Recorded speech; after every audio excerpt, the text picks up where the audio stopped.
An unexpected journey through time. Zhou Yun has become the devoted male supporting character in a trivial romance novel. Zhou Yun's character is that of a top-tier, rich second-generation heir, utterly devoted to his fiancée, the female protagonist, obediently following her every whim and lavishly spending on her whims. However, he never anticipated that his fiancée would fall head over heels for the male lead, being swept away on the day of her father's funeral. As Zhou Yun prepares to teach a lesson to the insufferable couple, he suddenly discovers that the male lead's household is filled with. Zhou Yun declares, "Since you have taken away the pure-hearted flower, do not blame me for being ruthless towards the charming ladies in your family. Annihilate the male lead, confront the female lead, and seize the protagonist's fortune." Unbeknownst to him, Zhou Yun has already accumulated wealth rivaling nations, surrounded by a bevy of beautiful women. Chapter 1. Transformed into a great fool. Jiangcheng, Kaixin 5-star Hotel. The hotel boasts an array of high-end facilities, top-notch chefs, presidential-level service and amenities, along with a nationally renowned aerial flower garden. This evening, the hotel's top floor has been reserved by Zhou Yun, the heir of Yuqing Group, not for any other reason, but simply to host a class reunion for his fiancée, Xu Yinjin. Naturally, the occasion must be grand. In the garden below, where extravagant fountains spray, luxurious cars are parked before the resplendent entrance, while elegantly dressed attendants stand respectfully in a line. The hotel manager wears a sycophantic smile. As the doors of a luxury car swing open, a girl of striking beauty, clad in a pristine white evening gown, exuding a fresh and elegant aura akin to pure tea, steps out. She carries a faint air of haughtiness, occasionally furrowing her brows, clearly displeased. "Miss Xu, everything has been arranged. Please proceed upstairs with young Master Zhou," the manager of Kaixin Hotel says with a bow and a smile. Xu Yinjin nods in satisfaction, then tilts her chin disdainfully towards a young man lost in thought within the car, saying, "Zhou Yun, you need not accompany me." Xu Yinjin, her face filled with impatience, utters a dismissive remark and, without waiting for the young man in the car to respond, strides swiftly into the hotel. Upon encountering her close friends, her tightly furrowed brows instantly unfurl. Laughter and chatter fill the air, radiating youthful exuberance. Her friends express their envy with a tinge of jealousy, saying, "Young Master Zhou is truly considerate of you to have reserved an entire floor of the aerial flower garden. He casually tossed away tens of millions without a second thought, all for your happiness. I envy you so much. I wish I had such a warm-hearted boyfriend." Boyfriend? They've already been engaged. Yinjin is to be the future Mrs. of Yuqing Group, and the entire Yuqing Group will be hers. Xu Yinjin retorts, "What nonsense are you all spouting? Who would want to marry him? Although our parents have arranged our engagement, we are merely ordinary friends. I only regard him as an older brother."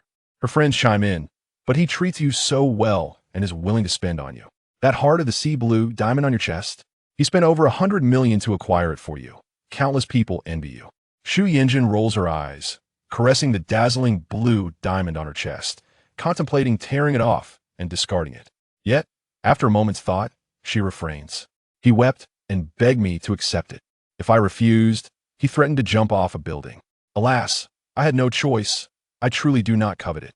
At this moment, within the luxurious vehicle, Zhou Yun found himself in a daze, completely unresponsive even as Xu Yanran entered the hotel alone.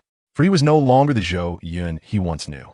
He had been an ordinary office worker on Blue Star, who met an untimely death while burning the midnight oil reading web novels, only to inexplicably transmigrate. As memories flooded back into his mind, he organized them slightly, his expression transforming into one of utter astonishment. "I never anticipated that I would find myself in a novel I had read in my previous life.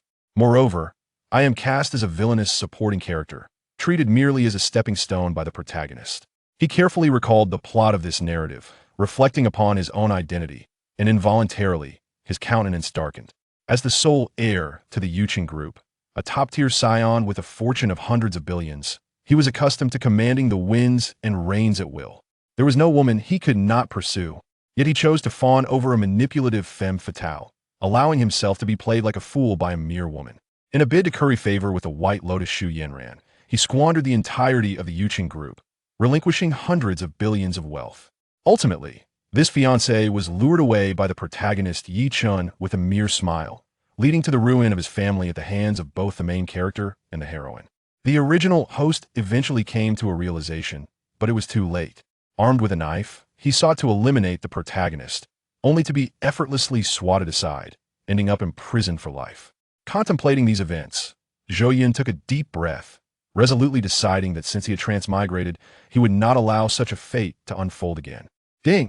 Detecting a suitable host, the super villain selection system has begun binding and is now activated, surpassing all systems across the myriad realms.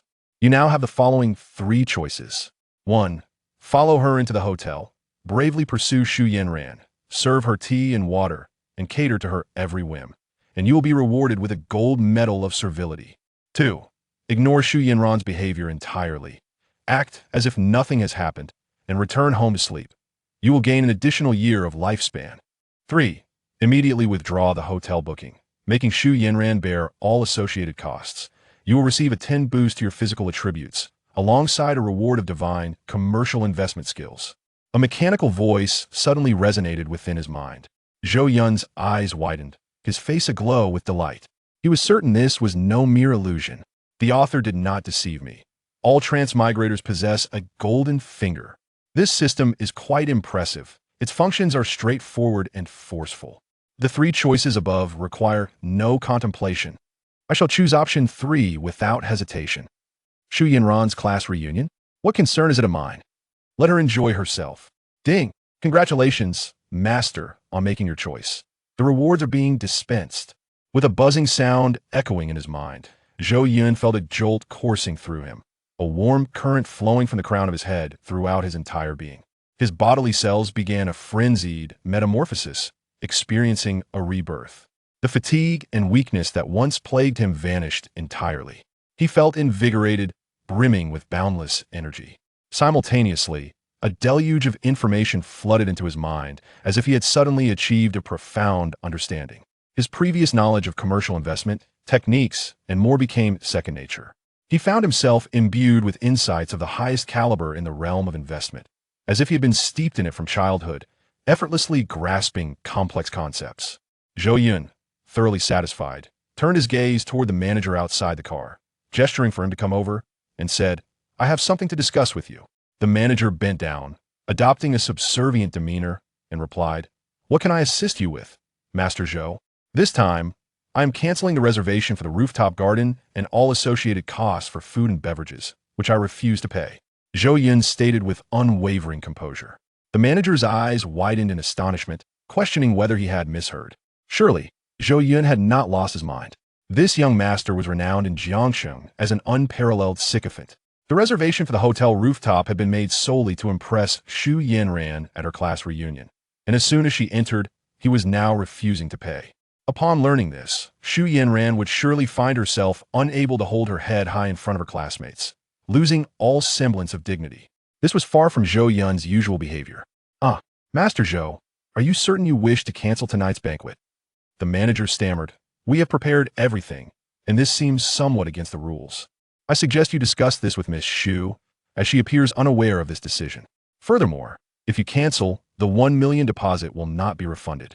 Zhou Yun chuckled coldly, casting a sidelong glance at the manager. "Am I to consult a woman regarding a trivial decision I have made?" Chapter 2. If you want money, go to her. I'm telling you just like that. Zhou Yun stretched languidly, resting his feet on the opulent leather seats of the luxury car, exuding an air of indolence. It was a class reunion organized by Xu Yanjin. "I haven't consumed a single grain of rice or taken a sip of water from your hotel, so why should I be compelled to pay? If you seek money, direct your attention to Xu Yanjin. Her family has profited handsomely from Yuqin Group over the years. They can certainly afford a few tens of millions. As for the 100,000 deposit, consider it a reward for your hotel's efforts. There's no need for reimbursement. Is there anything else? If not, I shall take my leave." With that, Zhou Yun didn't cast a single glance at the hotel, leading his convoy away in a magnificent procession, leaving behind a bewildered hotel manager and a group of stunned attendants. They stood there, mouths agape, utterly perplexed. What in the world was happening? This was not how things were supposed to unfold. What transpired? Can anyone enlighten me? Zhou Xiao suddenly seems like a different person, declaring there would be no exclusive booking. Wasn't he infatuated with Xu Yanjin? The entire Jiangxing knew that Zhou Yun was indifferent to everyone else, favoring Xu Yanjin above all, indulging her every whim. Why the sudden change of heart regarding the exclusive booking? Could it be that Zhou Yun refused to let him attend the reunion out of embarrassment, provoking this wealthy heir's ire? It's entirely plausible. If I were Zhou Yun, I wouldn't swallow that indignity either. After all, it was my money that secured the venue, and now I can't even step inside. How infuriating. Manager, what should we do next? The hotel manager's complexion shifted from pale to ashen, finally gritting his teeth and saying, "The finest ingredients have already been delivered, and the symphony orchestra has been engaged. Everything is prepared. You can't just cancel like that. However, we cannot afford to provoke Yuchen Group. Since Zhou Xiao refuses to pay, let us approach his fiancée." I recall that the contract was signed entirely in Zhou Yun's name.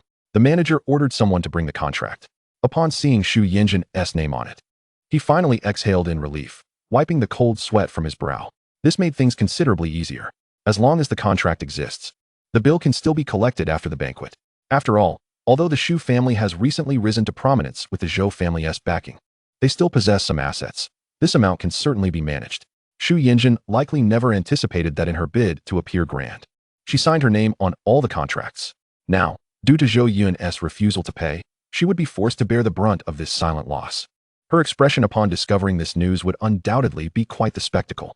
5 luxurious cars sped across Jiangxing's Cross River Bridge. Through the windows, one could see the 2 cars ahead and behind, occupied by bodyguards clad in impeccably tailored suits and sunglasses. Their task was to provide constant protection for the esteemed young master Zhou Yun, who sat in the middle vehicle, his eyes closed in contemplation. Zhou Yun, well-versed in the unfolding drama, was acutely aware of why Zhou Yun had denied him attendance at the reunion. Just days prior, she had met Yi Chun, the male protagonist, through a classmate, and was instantly smitten. They had spent an entire evening engrossed in conversation at a cafe. This reunion was her initiative, designed to create opportunities for interaction with Yi Chun. The male protagonist, Yi Chun, possessed a remarkable investment system with extraordinary capabilities for generating wealth, along with several superpowers. Yet, Zhou Yun remained unfazed. His own system had proclaimed itself superior to all others, rendering Yi Chun's investment system but a mere younger sibling. When the time came to confront the male protagonist, he was confident he could easily suppress him. At present, the paramount task was to sever ties with the scheming Zhou Yun. Thankfully, he had traversed into this world, thus avoiding becoming a victim. He needed to expeditiously terminate all connections with her. The mere thought of her made him feel nauseous. Such a fiancée was better off discarded.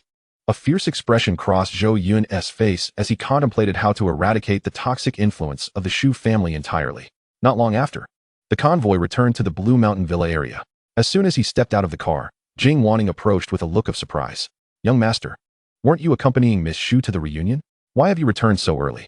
Jing Wanning, clad in professional attire that accentuated her tall and elegant figure, exuded an air of sophistication. Her long legs were encased in black stockings, and her glossy black hair framed her face, radiating an aura of grace that incited an almost primal desire to possess her. As the head housekeeper of the Zhou family, she had once saved the old master's life and diligently handled various affairs with unwavering loyalty. Upon seeing her, Zhou Yun's gaze brightened, his heart skipping a beat. He silently praised her beauty, which far surpassed that of Zhou Yun. It was no wonder that later on, Yi Chun had fervently pursued her, despite ultimately failing to win her over. After the Zhou family's downfall, Jing Wanning had sadly left for foreign lands. But her stunning visage spoke volumes of her extraordinary allure. It was a travesty that the original owner had overlooked such a captivating woman. A fleeting glimmer of determination crossed Zhou Yun's eyes as he nonchalantly replied, "Such a ridiculous gathering, and tea worth attending. How is my father's health?" At this, Jing Wanning's expression shifted to one of heightened astonishment. She sensed something unusual about Zhou Yun today, yet she could not quite place it. Previously, Zhou Yun had never inquired about the old master's health. He had seemed eager for his grandfather to pass away sooner, allowing him to inherit the family fortune and lavish it upon Zhou Yun without restraint. Furthermore, he would never utter a disparaging word against her. Under normal circumstances, Zhou Yun would have joyfully proclaimed that he had arranged everything for Zhou Yun, delighting in the flattery she adored. The situation was dire. He might not survive the night. Jing Wanning thought sorrowfully, "I shall go inside to check on my father. Please refrain from disturbing me tonight." Zhou Yun, visibly anxious, hurried into the villa. Despite not harboring deep feelings for his estranged father, he held a certain admiration and sympathy for the man who had built the Yuchen Group from the ground up, amassing hundreds of billions without any background, tirelessly working without a moment's respite. Even if Zhou Yun felt little emotional connection to the old master, as his only son, it was only right that he inherit the vast fortune left behind. It was only fitting that the old master should enjoy a peaceful end to his days. And in his final moments, Zhou Yun felt he should be by his side. After Zhou Yun left, Jing Wanning inquired about the situation at Kaishian Hotel from the bodyguards accompanying her. Upon learning that Zhou Yun had spent an exorbitant sum to book the venue for Shu Yinjin, only to be denied entry to the reunion, the usually composed Jing Wanning's beautiful eyes flashed with intense rage. What a Shu Yinjin? Does she think the Zhou family is an ATM? Summoned like a dog, only to be dismissed at will. If it weren't for the young master's indulgence, she would think she has something special. Fortunately, due to this incident, the young master seems to have had an awakening. Perhaps events like today shall never transpire again. Chapter 3 Protagonist. I have lost all face. In the dead of night, old Master Zhou has indeed passed away. Despite the villa being equipped with the finest doctors and medical equipment from both home and abroad, it was ultimately powerless to stave off fate. Zhou Yun sat by the bedside, clutching old Master Zhou's icy hand tightly, sorrowfully uttering, "Father, rest assured. I shall elevate Yuchen Group to new heights, transforming it into a world-class enterprise. I will not allow your lifelong efforts to be buried without recognition." Jing Wanning, who stood nearby, discreetly wiped her tears, feeling a sense of comfort deep within. It seems Zhou Yun has truly begun to change. Perhaps the heavens have shown mercy in time. Young master, during my family's time of crisis, the old master lent us his support. This kindness I shall never forget. After his passing, I shall devote myself entirely to assisting you. This was the old master's dying wish. Shortly, a lawyer will arrive to notarize it, and before dawn, all assets will be transferred to your name. From now on, you shall no longer be merely the acting director of Yuchen Group, but the true chairman. Amidst her grief, Jing Wanning did not forget her responsibilities. The old master had always been concerned about his son, and thus had issued numerous instructions prior to his demise. Consequently, everything proceeded in an orderly manner without confusion. Zhou Yun, his expression inscrutable, replied without raising his head, "Yes, just proceed as you see fit." If there was one individual he could trust, it was Jing Wanning. This woman not only possessed exceptional abilities, but was also unwaveringly loyal. Faced with numerous temptations from the male protagonist, her resolve had never faltered. Even when coerced and seduced, she would rather flee to a distant land than betray the Zhou family. After Jing Wanning left, the villa was bustling with activity, contrasting sharply with the somber room. Doctors continued their busy work, transporting medical equipment and writing reports. Servants moved furniture and cleaned the villa, preparing to transport the old master to the lakeside funeral home for his send-off and memorial service at dawn. Hundreds of monks from the largest Jinling temple nearby followed suit, clashing their ritual instruments and chanting, creating an impressive spectacle. Moreover, shareholders of the group and old friends of the old master emerged from their slumber, hastily making their way to the Blue Mountain Villa area.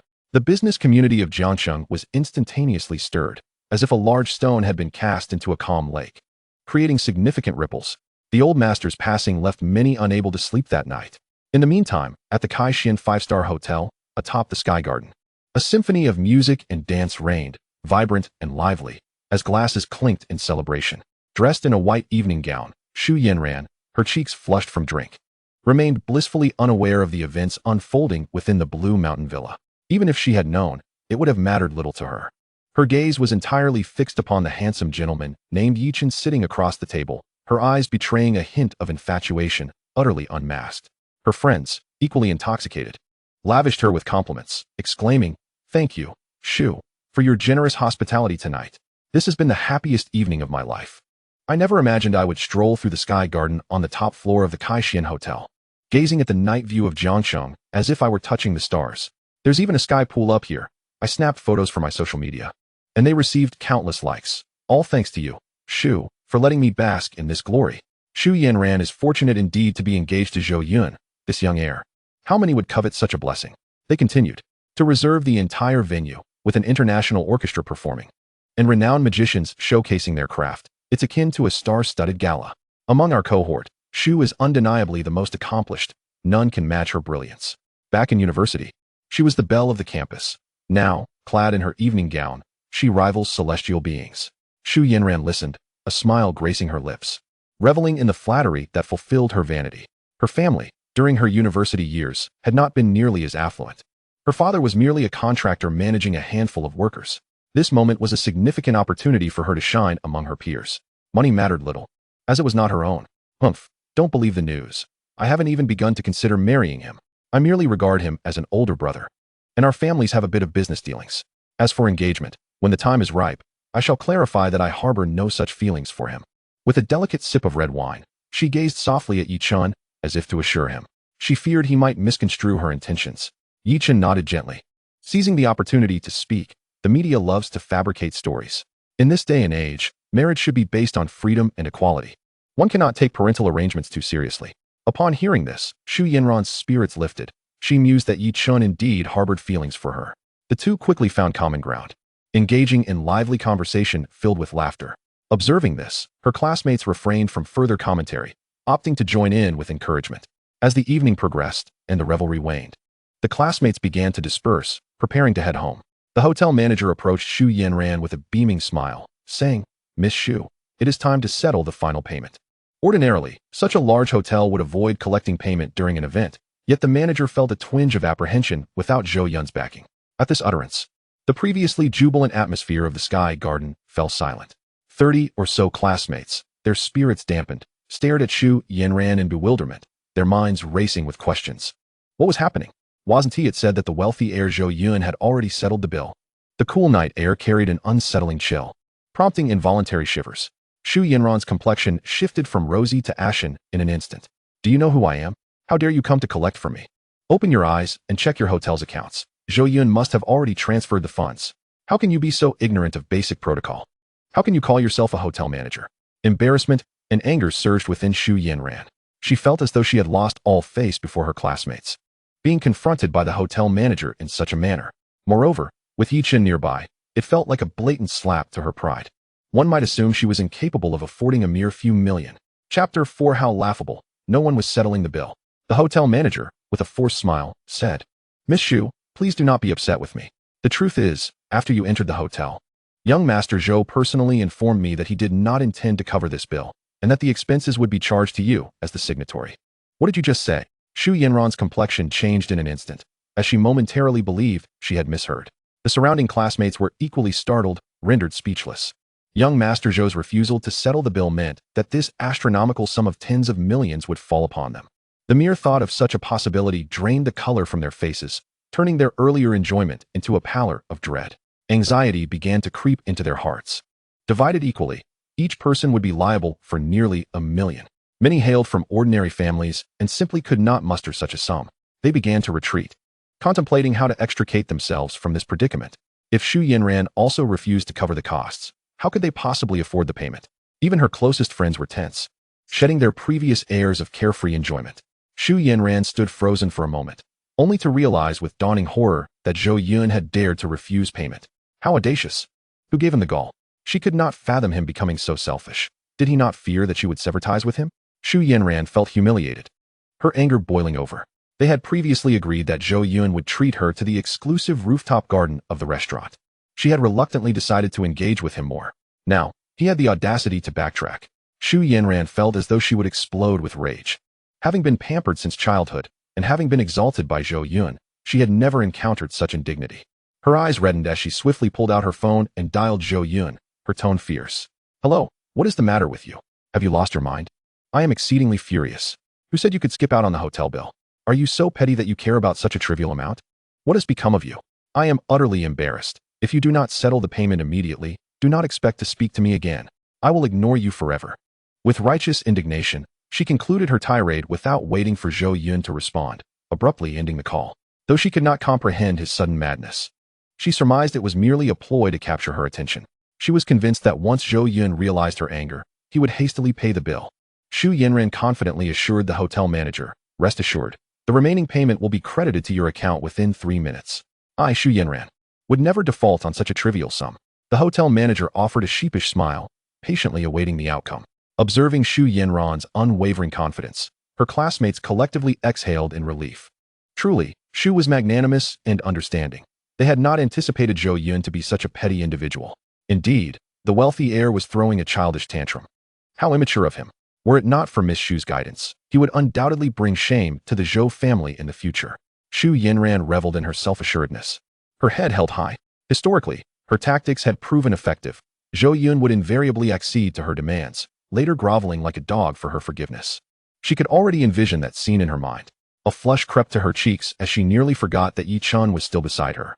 She mused that she had not displayed too much of a loss of composure, which could potentially damage her image. She wondered if Yi Chen would even care. Stealing a glance at him, she was relieved to find his gaze warm and tender, filled with affection. Zhou Yun felt a surge of warmth, her heart fluttering. "Apologies for the inconvenience, Mr. Yi," she said, adopting a more graceful demeanor. Yi Chen, with genuine sympathy, remarked, "It is indeed a misfortune for Miss Xu to be acquainted with such an untrustworthy individual. Zhou Yun, a sheltered flower, has never endured the rigors of reality. His behavior is nothing short of childish and absurd." Yi Chen's concern for Zhou Yun was sincere, not a mere act. From the moment he laid eyes on her, he was captivated, likening her beauty to the lotus blooming upon a tranquil pond, stirring an exquisite feeling within him. He silently resolved to win Zhou Yun's heart. Unperturbed by the fact that her fiancé was Zhou Yun, having awakened an investment system, he considered himself the destined child of this world. Given sufficient time, he was confident he would ascend to the ranks of the world's wealthiest. The Zhou family was inconsequential in comparison, although he had just begun his journey.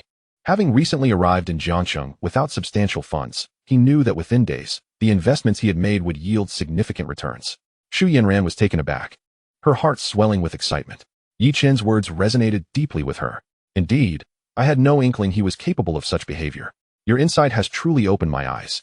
Mr. Yi, do you have time in the next few days? Since you are new to Jiangcheng, allow me to show you around." Seizing the opportunity, Zhou Yun invited Yi Chen to spend time together. What an honor! Yi Chen beamed, secretly delighted. The two exchanged contact information and arranged to explore Jiangcheng together. Meanwhile, the hotel manager's face darkened as the payment had yet to arrive. At that moment, it became clear to everyone. Zhou Yun was serious. Even after Zhou Yun's personal call, the funds remained elusive. Whispers began to circulate among the group. "It appears young Master Zhou is genuinely angry. This is unprecedented. His first refusal to his fiancée. Let us hope we are not left to split the bill. I cannot afford that." They speculated. Without Zhou Yun, Zhou Yun is nothing. I doubt she would be willing to cover the bill. Had I known this would happen, I would not have come. I could never afford to pay my share of $1 million. Had she allowed Zhou Yun to join, perhaps this would not have unfolded. Now that he is upset, I wonder how she will handle it. She speaks of becoming the future chairwoman of the Yuchen group, but it seems that dream is fading. Although the classmates dared not voice their opinions loudly, they murmured amongst themselves. However, the perceptive Zhou Yun easily caught their words, her complexion shifting from pale to furious, embarrassment morphing into rage. She longed to vanish into the ground. "Fine, Zhou Yun, I will no longer acknowledge your existence." Zhou Yun vowed silently, her teeth clenched in fury. With Yi Chen beside her, her expression shifted only slightly before she composed herself, stating, "Who says I cannot cover the expenses? Allow me to make a call." She offered Yi Chen an apologetic smile before stepping aside to dial her father's number. "Father, transfer 30 million to my account. Do not inquire about the purpose." "Zhou Yun? Who is he? I do not know him. As for that funeral, I have no intention of attending. Enough of this. I have matters to attend to." The Xu family had amassed a modest fortune over the years, benefiting from their connections within the Yuchen group, with assets exceeding 10 billion.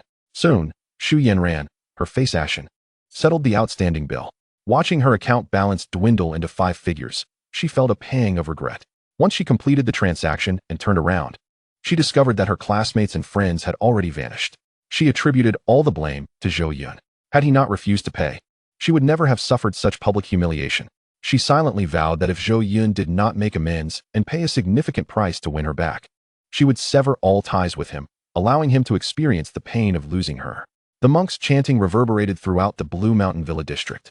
In the reception hall, a group of influential figures from both the political and business realms stood or sat, many of whom were connections forged over the years by the late Elder Zhou. At this moment, their expressions were peculiar as they observed the heir of Yuchen Group, Zhou Yun, holding a phone that had just been disconnected. A flicker of suppressed fury ignited in his eyes.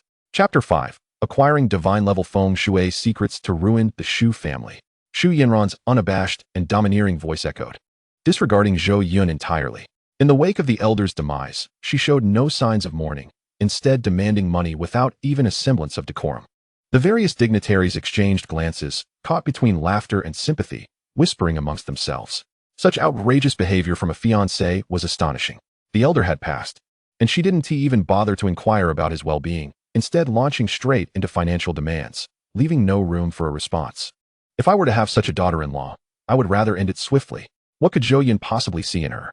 Is she truly worth such devotion? In my view, it is a blessing in disguise. With an heir like Zhou Yun, how could Yuchen Group possibly falter? Indeed, Past events have shown that Zhou Yun is a fool who would go to great lengths for a woman, allowing himself to be manipulated. The Zhou family is doomed. Their murmurs were drowned out by the monk's recitation, yet Zhou Yun could discern their sentiments from their expressions, maintaining a stoic demeanor. He suddenly heard a notification from the system. It detected an interaction between his fiancée and the destined child of fate, presenting him with 3 options. 1. Call Xu Yanran to sincerely apologize and agree to any of her conditions, earning 10 spirit points. 2. Contact Xu Yanran's parents under the pretext of needing a marriage to dispel bad luck for the Zhou family, compelling Xu Yanran to marry him after the funeral, earning 1 billion in cash. 3. Announce to the media his severance of ties with Xu Yanran, leading to the disgrace of the Xu family, earning the divine-level feng shui secrets. Initially irritated by Xu Yanran's demands, Zhou Yun's expression brightened at the system's revelations. It had not been long, and already, new choices appeared with such generous rewards. He quickly scanned the options with his mind. The first option was utterly unacceptable. Calling to apologize was out of the question. He would never return to being a sycophantic fool. The mere thought of Xu Yanran's entitled demeanor made him feel nauseous. As for the second option of pressuring her into marriage, that too was dismissed. Such a woman, who had transformed from an ugly duckling into a self-proclaimed queen through the efforts of the original owner, was bound to bring misfortune to whoever married her. Therefore, he resolutely chose the third option, to sever all ties with Xu Yanran and bring disgrace to the Xu family. This choice was deeply satisfying to Zhou Yun. Even without the system's prompting, he would have made the same decision. However, he still awaited a legitimate reason to break off the engagement. According to the original plot, Xu Yanran had not attended the elder's funeral, opting instead to rendezvous with the male protagonist, Yi Chun. All he needed to do was send someone to follow them, capturing photographs of the two walking side by side, which could then be used to justify the public announcement of their broken engagement. The absence of his future fiancée at the elder's funeral, coupled with her clandestine meeting with another man, would certainly tarnish her reputation. Zhou Yun contemplated this, gradually formulating a plan. As for ruining the Xu family and leading them to bankruptcy, that would be even simpler. Over the years, the Xu family had engaged in various underhanded dealings with Yuqin Group, creating shell companies to siphon funds, and a cursory investigation would reveal everything. Familiar with the narrative, he understood the Xu family's misdeeds thoroughly, encountering no obstacles. Once he made his choice, the system promptly began imparting knowledge of the divine-level feng shui secrets. An abundance of feng shui information flooded his memory, merging seamlessly within moments. Before his eyes, the geographical landscape of the Blue Mountain Villa transformed into a miniature tableau, presenting itself vividly. Various colors and atmospheric phenomena morphed into flowing sands, drifting through the void. The feng shui of the Blue Mountain Villa was meticulously arranged by the elder Zhou at great expense, possessing a hint of mystique. Yet, in Zhou Yun's eyes, it was trivial. He had 1,000 ways to enhance the villa into a premier feng shui array. This was the formidable strength of the divine-level feng shui secrets. It could be said that no one in the world surpassed him in feng shui expertise. Not even the destined child of fate with their system could compare. For Zhou Yun's unique advantage transcended all systems. At that moment, Jing Wanning entered the reception hall, greeting the esteemed guests with an air of composed dignity. The influential figures, who typically commanded respect in Jiang City, became serious in her presence, evidently admiring her capabilities. Approaching Zhou Yun, she whispered, "Young master, I have heard about Miss Xu's recent antics. Surely, you do not intend to indulge her further?" Zhou Yun leaned in closer, confiding in her softly. As he spoke, Jing Wanning's frown transformed into confusion, then blossomed into a smile of understanding as she nodded repeatedly. The Xu family had indeed crossed the line. Such actions should have been addressed long ago. You are unaware, but the current state of Yuqin Group is chaotic, tainted by the Xu family's interference. There are many prejudices against you both inside and outside the organization. Once these matters are resolved, I believe they will share my joy. I will arrange for everything you instructed immediately, ensuring no mistakes occur, Jing Wanning declared before hastily exiting the reception hall. Shortly thereafter, the lawyer appointed by the elder before his passing arrived. Zhou Yun led them to his study, devoting considerable time to matters of inheritance. Once concluded, he officially inherited the family's assets, becoming the largest shareholder of Yuqin Group with a 55% stake, alongside numerous estates in Jiang City and abroad, amounting to over 30 billion in wealth. When he and the lawyer exited the study, dawn had already broken. The elder Zhou had been placed in an opulent golden Nanmo coffin, prepared for transfer to the lakeside funeral home. The influential figures had departed, having come merely to confirm the news and discuss subsequent plans with friends. Dressed in mourning attire, Zhou Yun, accompanied by Jing Wanning, proceeded to the funeral home to receive condolences. The lakeside funeral home was bustling with visitors. Many familiar and unfamiliar faces gathered, including some distant relatives of Zhou Yun. However, all attendees were astonished to discover that before the elder Zhou's portrait, only Zhou Yun stood in attendance. Where was his fiancée? Although she had not yet officially entered the family, Xu Yanran was still considered a member of the Zhou family. In such significant matters as a funeral, one would at least expect her presence, if not in full mourning attire. Yet, a thorough search of the funeral home revealed not even a trace of Xu Yanran. The atmosphere was rife with gossip. Some were perplexed, others mocked, while a few sighed in disbelief. Jing Wanning observed for some time, confirming that, as the young master had predicted, Xu Yanran indeed would not arrive. Although she had mentally prepared herself, the reality of the situation still ignited her anger. As the future lady of Yuchen Group, her lack of decorum was utterly shameless. The Xu family would soon come to regret their actions. Jing Wanning silently gritted her teeth, contemplating the actions that Zhou Yun intended to undertake, yet soon found herself at ease. Before long, Xu Yanran's parents arrived at the funeral home. Upon seeing them, Jing Wanning's demeanor shifted to one of aloofness, for the expressions on Mr. and Mrs. Xu's faces betrayed an uncontrollable smile. Chapter 6. Termination of all collaborations with the Xu family. From the moment the Xu parents alighted from their vehicle, their smiles were impossible to suppress. An onlooker might have mistaken their arrival for a joyous celebration. Upon learning of their identities, several individuals cast envious glances, speculating that the Xu family was poised for an even greater ascent. Despite our relentless efforts, we find ourselves overshadowed by the mere fact that they have birthed a remarkable daughter.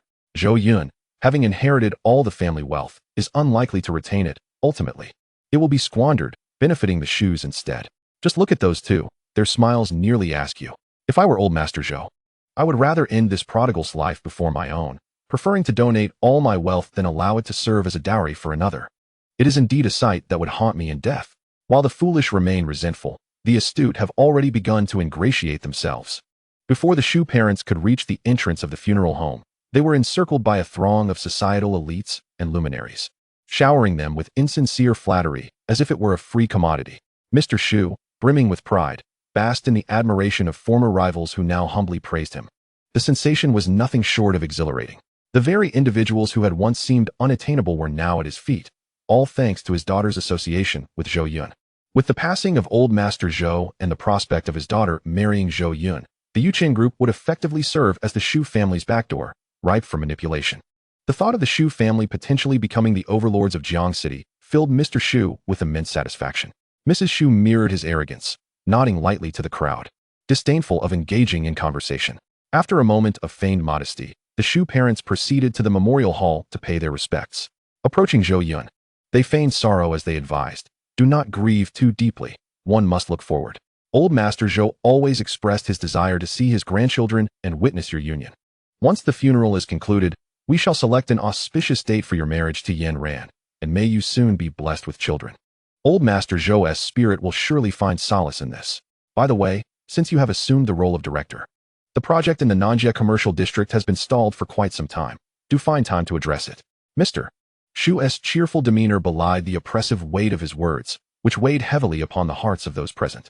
The Yuchen Group maintained rigorous control over the commercial street project, and many suppliers clamored to partner with the Zhou family, desperately slashing prices. With dozens of competitors vying for the same opportunity, the suppliers who had come to pay their respects bristled at the notion of the Xu family snatching away their chance for profit. If the Xu family were to compete fairly, they could accept defeat with dignity. Yet, their proposals exceeded market rates, offering subpar materials, at times substituting shoddy goods for quality ones. Despite such unscrupulous practices, they repeatedly succeeded in securing bids, thanks to Zhou Yun's influence. As soon as Xu Yanran whispered in his ear, the Yuchen Group seemed to dispense funds as if they were gifts, favoring the Xu family in their endeavors. Given the past patterns, it appeared that the commercial street project would soon fall into the hands of the Xu family once more. Meanwhile, Zhou Chun remained resolutely silent, merely stating, "Today is my father's funeral. I prefer not to discuss business matters. We shall address them later." Mrs. Xu, clearly displeased, frowned and retorted, "It is hardly a bother.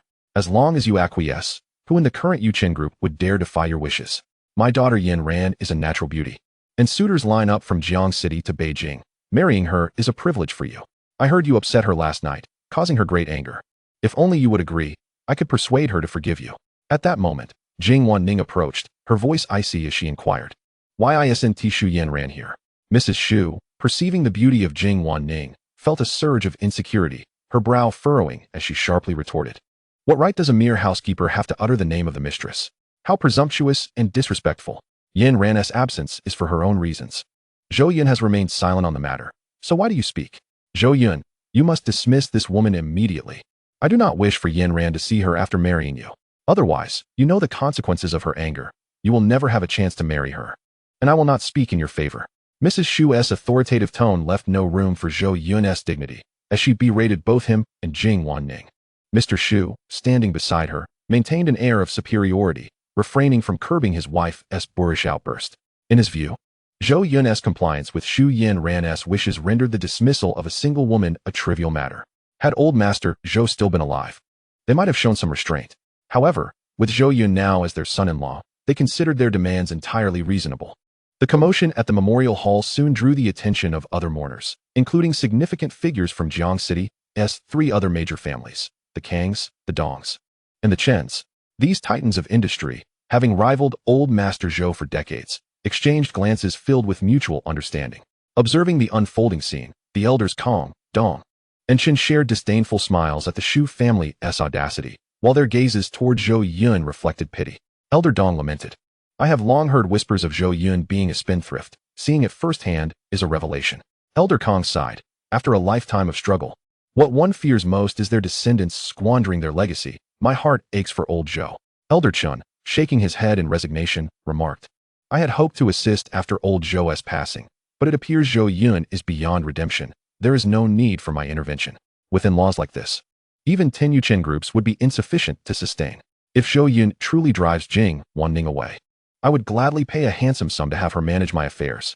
In the midst of the gathering, not only did the other magnates scoff at Zhou Yun, but even some senior members of the Yuchen group expressed their profound disappointment in the heir apparent.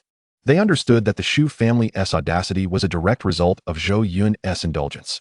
Had he not been so compliant, these two foolish parents would never have dared to act so brazenly in front of old master Zhou's memorial. However, this was a family matter, and they felt it was not their place to intervene. It was merely a pity for the loyal Jing Wanning. Unbeknownst to them, Zhou Yun had long since transformed. He was no longer the sycophantic fool of yore. Though he had initially wished to avoid conflict on this day, the moment Mrs. Shu targeted Jing Wanning, his pent-up anger could no longer be contained. He abruptly rose, locking eyes with Mrs. Shu, his gaze seemingly ablaze with 1,000 swords piercing through the heart. You wish for me to act today, do you? Very well, I shall fulfill your desire. Xiaodong. Zhou Yun called for the project manager of the Yuchen group. Soon, a bewildered middle-aged man in a suit stood before him. Chairman, I am here. Zhou Yun spoke with icy resolve. Immediately notify the entire group regarding the commercial district project. All companies associated with the Shu family are hereby prohibited from participation. Furthermore, all cooperative projects with the Shu family are to be terminated without exception. We shall seek alternative partners. Chapter 7. You think you can dismiss Jing Wanning? Xiao Dong's mind momentarily short-circuited, leaving him motionless, his mouth agape in disbelief. He was utterly astonished, questioning if he had misheard. Is this truly the decision that Zhou Yun would make? It is well known that since Zhou Yun became acquainted with Xu Yin Ran, the Shu family has essentially been granted carte blanche regarding any projects from the Yuchen group. Any unreasonable demands from the Shu family have been acquiesced to by Zhou Yun, a fact that Xiao Dong has grown accustomed to over time. He had once vehemently opposed such indulgences, yet under the oppressive influence of the Zhou heir, he had no choice but to concede. Just moments ago, he expected Zhou Yun to once again submit to the Shu family's whims, only to be met with a response that completely took him by surprise. His heart raced, and he stood frozen, breathless. Zhou Yun's cool gaze turned toward him. Is there a problem? Startled, Xiao Dong immediately straightened his posture and exclaimed with fervor. No problem at all. I assure you, I will complete the tasks assigned by the chairman. Tears of excitement brimmed in his eyes, nearly spilling over. After years of watching the Shu family leech off the group without the power to intervene, he finally felt a sense of liberation today. His perspective of Zhou Yun shifted, now filled with determination. Simultaneously, the entire funeral hall fell into a state of stunned silence due to Zhou Yun's unexpected decision. All the social elites ceased their idle chatter. Mr. and Mrs. Shu's hearts skipped a beat, their bodies stiffening. The triumphant expressions on their faces froze, their lips quivering as if struck by a shock. They had just assumed that Zhou Yun would once again bend over backward for Xu Yinran, only to discover that he had prohibited their involvement in the project and halted all cooperation. The rapidity of Zhou Yun's transformation caught them utterly off guard. rendering them momentarily speechless. Shortly thereafter, Mrs. Shu felt a sudden and excruciating pain in her liver, trembling as she pointed a shaking finger at Zhou Yun, her face contorting. Zhou Yun, what nonsense are you spouting? Have you considered the consequences of your actions? Mr. Shu's expression darkened. Zhou Yun, with so many eyes upon us. Do not act foolishly here. Zhou Yun stepped forward, locking eyes with the couple, his gaze imbued with indifference. Who is acting foolishly? Who dares to threaten me in front of my father? You think you can compel me to dismiss Jing Wanning? You are not worthy, even if she were at fault. It is not for you to dictate. My patience is finite. You are not welcome here. Recognize your position and leave this hall. Do not disturb my father's rest, or I shall not hesitate to have you removed. Boom. The entire funeral home erupted as if it had been plunged into boiling water. The hundreds of attendees began to murmur, exchanging incredulous glances filled with astonishment, as if they were witnessing a completely new Zhou Yun. Was this truly the infamous Zhou Xiao, known for his servility in Jiangxing? Surely, I must be mistaken. My ears must be deceiving me. He is offering no concessions to the Shu family. Hadn't he always been compliant? Why the sudden display of unyielding resolve? This utterly reshapes my understanding. Zhou Xiao possesses a formidable side. I have witnessed Zhou Yun groveling before Xu Yanran, and now his demeanor is that of an imperious ruler. At this moment, Zhou Yun appears rather dashing, reminiscent of a domineering CEO from a novel. Indeed, it is about time. It is truly gratifying. How could the illustrious heir of a billion-dollar conglomerate allow himself to be bullied by two reprobates? This is the true essence of Zhou family nobility. Well said. A small company that thrives solely on the Yuqing Group's patronage dares to dictate terms to its benefactor. It is time they learned a lesson. I have long harbored disdain for Mr. and Mrs. Shu, who, bolstered by the Zhou family, have grown haughty. Now, Zhou Xiao has asserted himself, directly barring the Shu family from participating in the commercial street project and halting all cooperation. This will surely send them into a financial tailspin. Indeed, the couple's behavior today was excessive. Daring to exert their authority before the portrait of Zhou's late grandfather is intolerable to anyone. It seems Zhou Yun still has some resolve. Not entirely weak-willed, he retains a backbone. The onlookers, the social elites, turn their attention to Mr. and Mrs. Shu, their gazes filled with amusement and ridicule, as if they were observing a farcical performance. The couple's faces turned a deep shade of fury, teeth clenched, glaring at the unflinching Zhou Yun, wishing desperately to vanish into a crevice. They realized that their dignity had been utterly obliterated. Their every mocking word felt like daggers piercing their hearts, a torment beyond measure. Mr. Shu's eyes blazed with anger as he furiously accused Zhou Yun. How dare you speak to your elders in such a manner? You clearly lack manners and respect. I cannot fathom how Yanran could ever have an interest in you. Mrs. Shu was on the verge of tears. My daughter has always harbored discontent towards you. Were it not for my intercessions, how could she have ever agreed to marry you? And now, you show no gratitude. Now that you have ascended to the chairmanship, you have turned your back on us. She continued, I will tell her about today's events, revealing what a heartless ingrate you are. Without my consent, you will never marry my daughter. You will kneel and apologize. Perhaps then, there may still be a chance for redemption. The couple knew that Zhou Yun's greatest concern was Xu Yanran. In their desperation, they resorted to leveraging their daughter to coerce Zhou Yun into submission. Had this been the former Zhou Yun, he would have hesitated. But the man before them now simply cast a glance toward his bodyguard. For imposing figures immediately advanced toward Mr. and Mrs. Shu, their intentions clear. Mr. Shu's face paled in an instant, his previously arrogant demeanor evaporating. With a resentful glare aimed at Zhou Yun, he hastily pulled Mrs. Shu away. You, Zhou Yun, had better not come begging for Yanran. This matter will not end here. The couple, heads bowed, left the funeral home in utter disarray. Those who had previously fawned over them now distanced themselves, avoiding them as if they were the plague.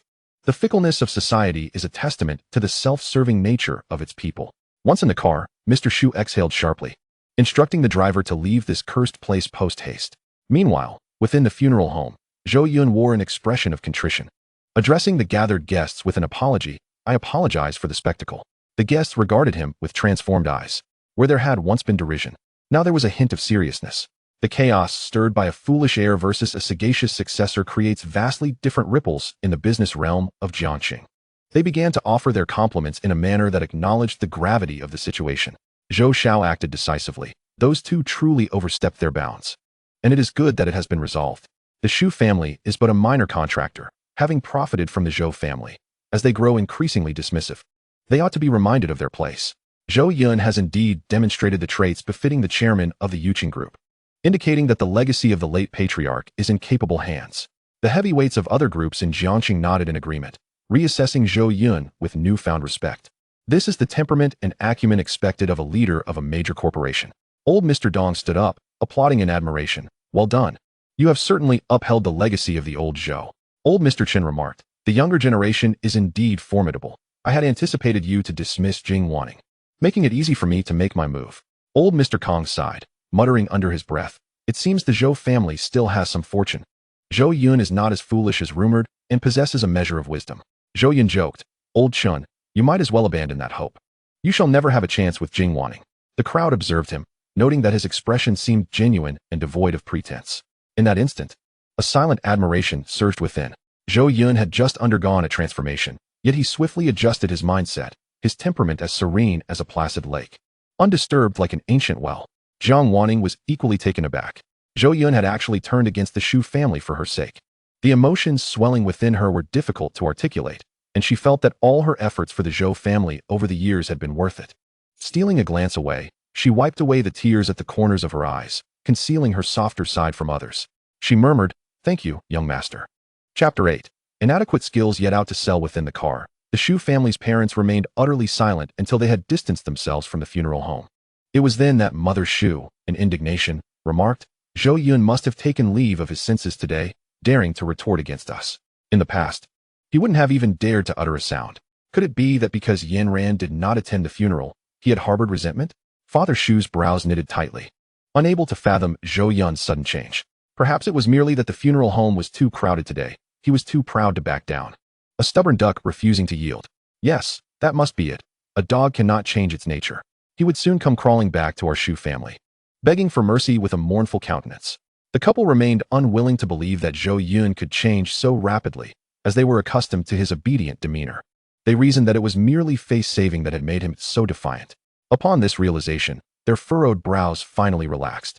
At that moment, however, several creditors from material suppliers and manufacturers began to call in unison, demanding payment. With a large company like the Shu family, cash flow was scarce. Payments were typically settled only upon project completion. As a result, the Shu family had accrued a substantial amount of bad debts with many suppliers. News of the Yuqin Group terminating its contract with the Shu family spread like wildfire throughout Jiangxing. Without a prestigious name, these suppliers feared that the Shu family might default. Seizing the opportunity while the Shu family was still afloat, they rushed in, hoping to recover at least a portion of their dues. If it were just one or two creditors, it might have been manageable. However, all the partners clamored for their payments at once, making the collapse of the Shu family inevitable. They would be unable to repay even by selling off their assets.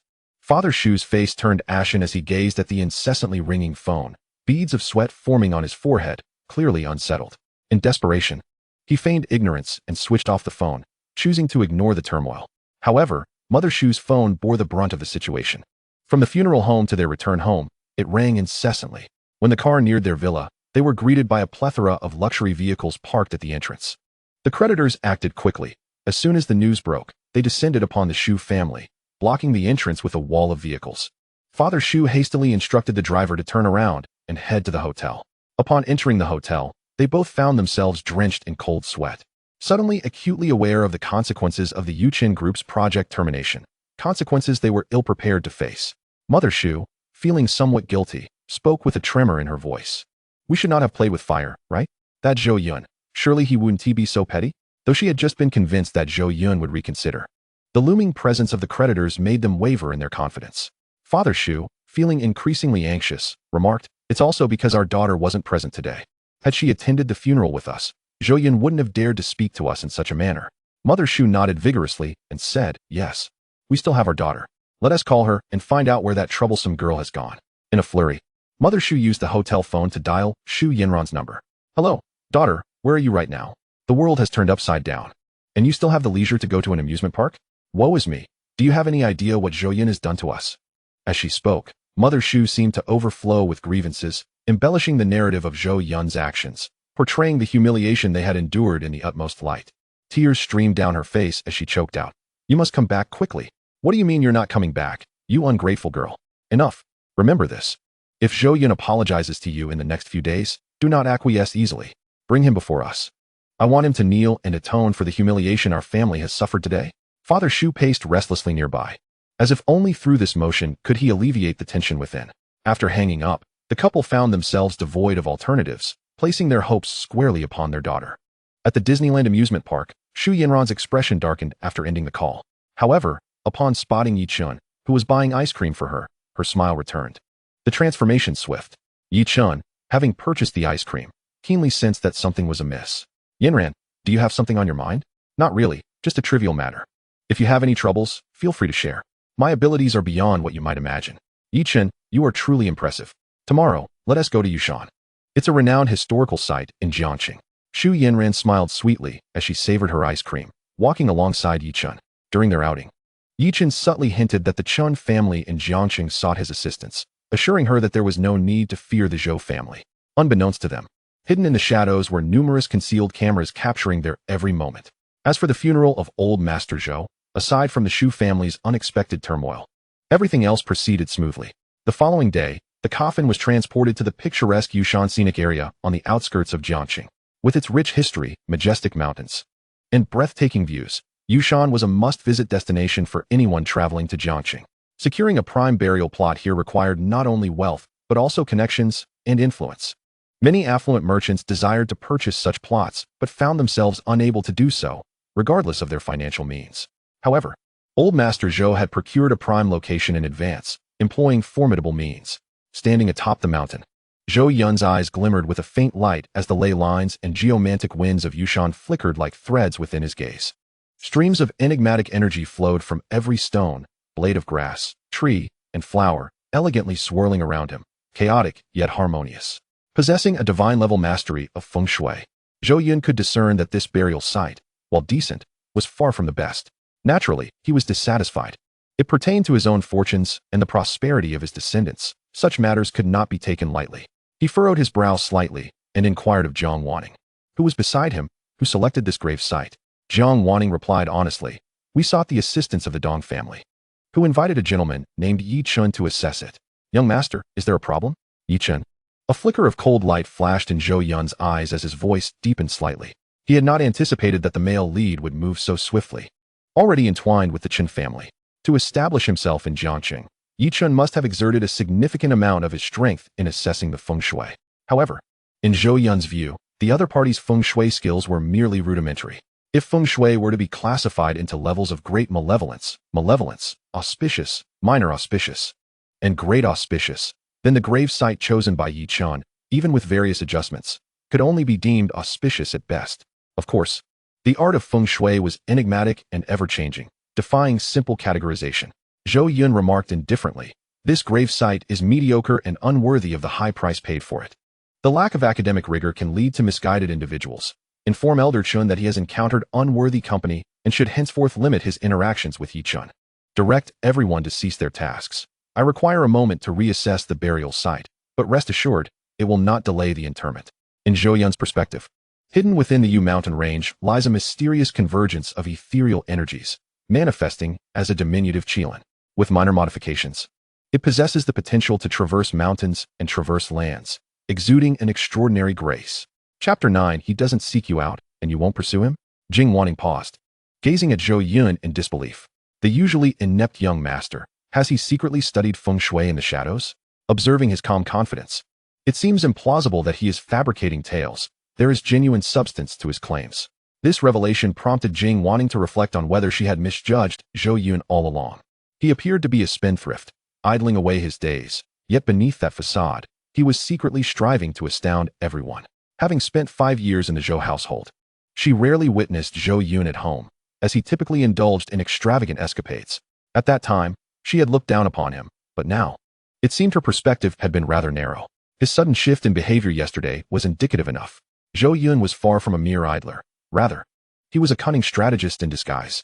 Perhaps, during his absences, he was off learning skills from some hidden masters. Yet, young master, if Elder Chen inquires, how shall we respond? Jing Wanning's delicate brows furrowed slightly. Zhou Yun, who was en route to the Qilin burial site, non-committally replied, "In a few days, I shall visit his residence to rectify the feng shui." "I understand." Jing Wanning ceased her inquiries. She harbored no doubts about Zhou Yun's unilateral decision to alter the burial site. In her view, it was a matter concerning the Zhou family. And even if Zhou Yun were to desecrate the old man's remains, she, as the steward, had no authority to intervene. Upon reaching the Qilin burial site, Zhou Yun had some debris cleared away and instructed Jing wanting to contact the land's overseer, spending a considerable sum to acquire it. Subsequently, Zhou Yun commenced the feng shui adjustments, procuring a pair of stone Qilin, decorative artifacts, and yellow silk talismans. He personally transformed the sealed Qilin grave into a haven of auspicious beasts resonating with the heavens. Afterward, he had his father's coffin interred within, completing the funeral rites. In less than half a day, Zhou Yun acutely sensed a surge of cosmic opportunities emanating from the depths of his bloodline, amplifying his fortune. This transformation deepened with the passage of time, as the celestial mysteries settled into a more profound essence. Such is the formidable prowess of divine feng shui. Had it been mere ordinary practices, one would never have discerned the concealed Qilin site within the Yu Mountains. In recent days, the Shu couple had suffered from insomnia, unable to find solace and resorting to sleeping pills to survive the night. Their residence had been discovered by debt collectors, forcing them to switch hotels multiple times. Living in constant trepidation. More terrifying than the pursuit of debts was the complete silence from Zhou Yun, plunging their spirits from heights to abyssal depths. Their confidence waned, and unfounded fears began to gnaw at them. If Zhou Yun was truly resolute in playing this game, the Shu family would be plunged into eternal darkness. Shu's mother felt an increasing chill in her body. The thought of facing billions in external debts without the support of Yuqin Group or Zhou Yun was akin to falling into an icy abyss. Shu's father fidgeted restlessly, feeling as though he were being pricked by countless needles, his breath growing more frantic. It cannot be. Zhou Yun would not be so heartless. He must still have feelings for Yinran. After 3 years of pursuit, how could he just give up? For Yinran, he would do anything. It shouldn't be like this. Surely, something must have delayed him. Shu's mother incessantly reassured herself, hoping events would unfold favorably. Shu's father's eyes gradually dimmed. He too began to panic. The funeral had long concluded, and Zhou Yun should now have time to spare. Considering Zhou Yun's character, he would likely seek Yinran to plead for forgiveness. I can no longer deceive myself. While there is still a chance to amend matters, I must find a solution promptly. Both were transformed from initial calmness to mounting impatience. The repercussions of severing ties with Yuqin Group were insufferable for the Shu family. They were now engulfed in fear. For years, the Shu family had exploited Zhou Yun's identity, fabricating numerous fraudulent contracts and debts. Should a reckoning occur, they would surely face dire consequences. Of course, they had never anticipated Zhou Yun's ruthlessness to escalate to this level. Their singular desire now was to mitigate losses. Fortunately, they were not entirely foolish and quickly discerned that the key to their predicament lay with their daughter, Shu Yinran. Shu's mother dialed her daughter's number, this time devoid of pleasantries or affection, her tone instead brimming with reproach. "Hello, you wretched girl, why are you still out? All you do is play. The house is nearly collapsing, and you can't even make a phone call home. Zhou Yun hasn't contacted you, and you won't seek him out? Go, ask him what he intends to do. What? You can't bear to lower yourself? Should your father and I intervene? You must come to Fengjiang Resort Hotel immediately. Your father and I are here. If you refuse to return, fine. Are you trying to provoke me further? How dare you hang up on me?" Listening to the dial tone, Shu's mother felt her eyes blaze with fury, while Shu's father was rendered speechless by their daughter. As time progressed, more and more influential figures confirmed that the Shu family had been cast aside by Zhou Yun. Those who had once associated with the Shu family began to maintain their distance, while their adversaries seized the opportunity to undermine them, snatching away business ventures. Debt collectors swarmed across Jiangqing, making them feel like hunted fugitives. If their daughter did not step forward to seek out Zhou Yun and resolve this issue, they would find themselves utterly ruined within days. In this moment of realization, fear began to envelop them. They recognized that the Zhou family remained an indomitable titan. Even a seemingly useless Zhou Yun was not someone they could afford to offend. Without Zhou Yun, the Shu family was nothing. Resolutely, Shu's father declared, "Cancel all of our daughter's cards. Without funds, let us see if she returns." On the other side, after completing his father's funeral, Zhou Yun, accompanied by a lavish convoy, arrived at the Yuqin Group's office building, an asset of the Zhou family, capable of housing 3,000 to 4,000 employees. Today, he sported a slick-back hairstyle, donned a well-tailored suit, and wore gold-rimmed glasses, exuding a hint of roguish charm akin to a suave antihero from a film. Surrounded by a throng of bodyguards, upon entering the company building, he was promptly recognized by the receptionist. With an impassive expression, Zhou Yun instructed, "Gather all senior executives for a meeting in the top-floor conference room in half an hour." The receptionist, not daring to delay, swiftly relayed the message throughout the company. Zhou Yun made his way to the conference room first. Taking a seat at the lavish conference table worth millions, nonchalantly resting his long legs atop the surface, embodying a sense of irreverence as he awaited the arrival of the attendees. Half an hour later, All senior executives hurried into the conference room, a palpable tension hanging in the air. This was Zhou Yun's inaugural meeting. Although he had previously served as a proxy director, he had merely been a figurehead with no real authority. Now, with a new leader in place, uncertainty loomed as to what course he would chart, leaving everyone on edge. The last to make an entrance was the company's second-in-command, the rotund Hu Zuowei, who held shares second only to Zhou Yun's. Years ago, Hu Zuowei embarked on his journey with the old patriarch to establish Yuqin Group. By familial hierarchy, Zhou Yun should address him as uncle. However, Zhou Yun was acutely aware that this man, once industrious, had succumbed to greed and avarice after Yuqin Group ascended to dominance in Jiangqing. Much like the Shu family, he exploited his position to siphon substantial funds into his own pockets, enriching himself at the company's expense. Hu Zuowei, appearing unperturbed, closed his eyes to rest and, adopting a tone typical of a junior, remarked, "Zhou Yun, what is all this fuss about? There's no need to make such a grand spectacle." Zhou Yun shot him a cold glance and chose not to respond, leaving Hu Zuowei in a state of acute embarrassment, his body stiff with discomfort. With an impassive expression, Zhou Yun surveyed the room and declared, "Now that everyone is present, I shall commence by announcing the company's latest decisions in my capacity as chairman." The first decision, Shun Liwen from the logistics department will assume the role of chief executive officer. Kai Kongzong from the logistics department will take over as general manager of the project department. Su Lihua from the marketing department will step into the role of general manager of the finance department. Zhou Yun spoke with resolute authority, cutting straight to the heart of the matter without unnecessary pleasantries. His words resonated like thunder, igniting excitement throughout the boardroom. Instantly, over a dozen individuals sprang to their feet, their faces alight with fervor. The individuals named were long-serving employees loyal to the old patriarch. Undoubtedly, their contributions were pivotal to Yuqin Group's current success. Yet, since the old patriarch's illness and Zhou Yun's assumption of the acting chairmanship, they had been marginalized, relegated to inconsequential roles in the logistics department, stripped of their authority. At this moment, they were both astonished and exhilarated. Zhou Yun had unexpectedly restored them to positions of power. This revelation was a monumental surprise, one they had never dared to dream of, akin to a fantastical dream. Chapter 10. I beg you, spare me. Thank you, Chairman. I shall exert myself to the utmost. This is fantastic. I have awaited this day for far too long. The older stalwarts, their eyes glistening with emotion, flushed with excitement. For them, Yuqin Group had become a part of their very essence. Previously, they had regarded Zhou Yun as a prodigal, watching helplessly as a once thriving enterprise descended into chaos under his stewardship, convinced that the group would ultimately collapse under his management. Their outlook for the future was steeped in pessimism, yet they were loath to depart, yearning for the day when the clouds would part and reveal the light. And that day had finally arrived, coinciding with Zhou Yun's official assumption of the chairmanship. In that very moment, they speculated that perhaps it was the death of the old patriarch that had awakened Zhou Yun, prompting him to commit to revitalizing the enterprise. Whatever the case, they understood that from this day forth, Yuqin Group would be reborn. Now was the moment for the chairman to excise the company's malignancies. Yet, amidst the jubilation, there were those who were dismayed. The ousted former CEO, managers, and directors wore expressions of despair, their countenances marred by frustration. Zhou Yun nodded, his demeanor unflinching, and stated, "Please take your seats. Next, I shall present the second decision of the company. The former CEO, Shu Dakong, will be summarily dismissed for the abuse of power and self-serving misconduct during his tenure, and the company shall pursue legal action against him. Former project manager, Chen Yong, in collusion with the CEO, has been found guilty of stealing company data for personal gain. He too shall be dismissed and face legal repercussions. Former HR manager, Chen Jinjia, exploited his position to hire incompetent personnel for critical roles. He will be dismissed and held legally accountable." Next, Zhou Yun proceeded to enumerate over 20 individuals occupying significant positions, all of whom were connected to the Shu family and had thrived at the expense of Yuqin Group, aiding the Shu family in their unscrupulous endeavors.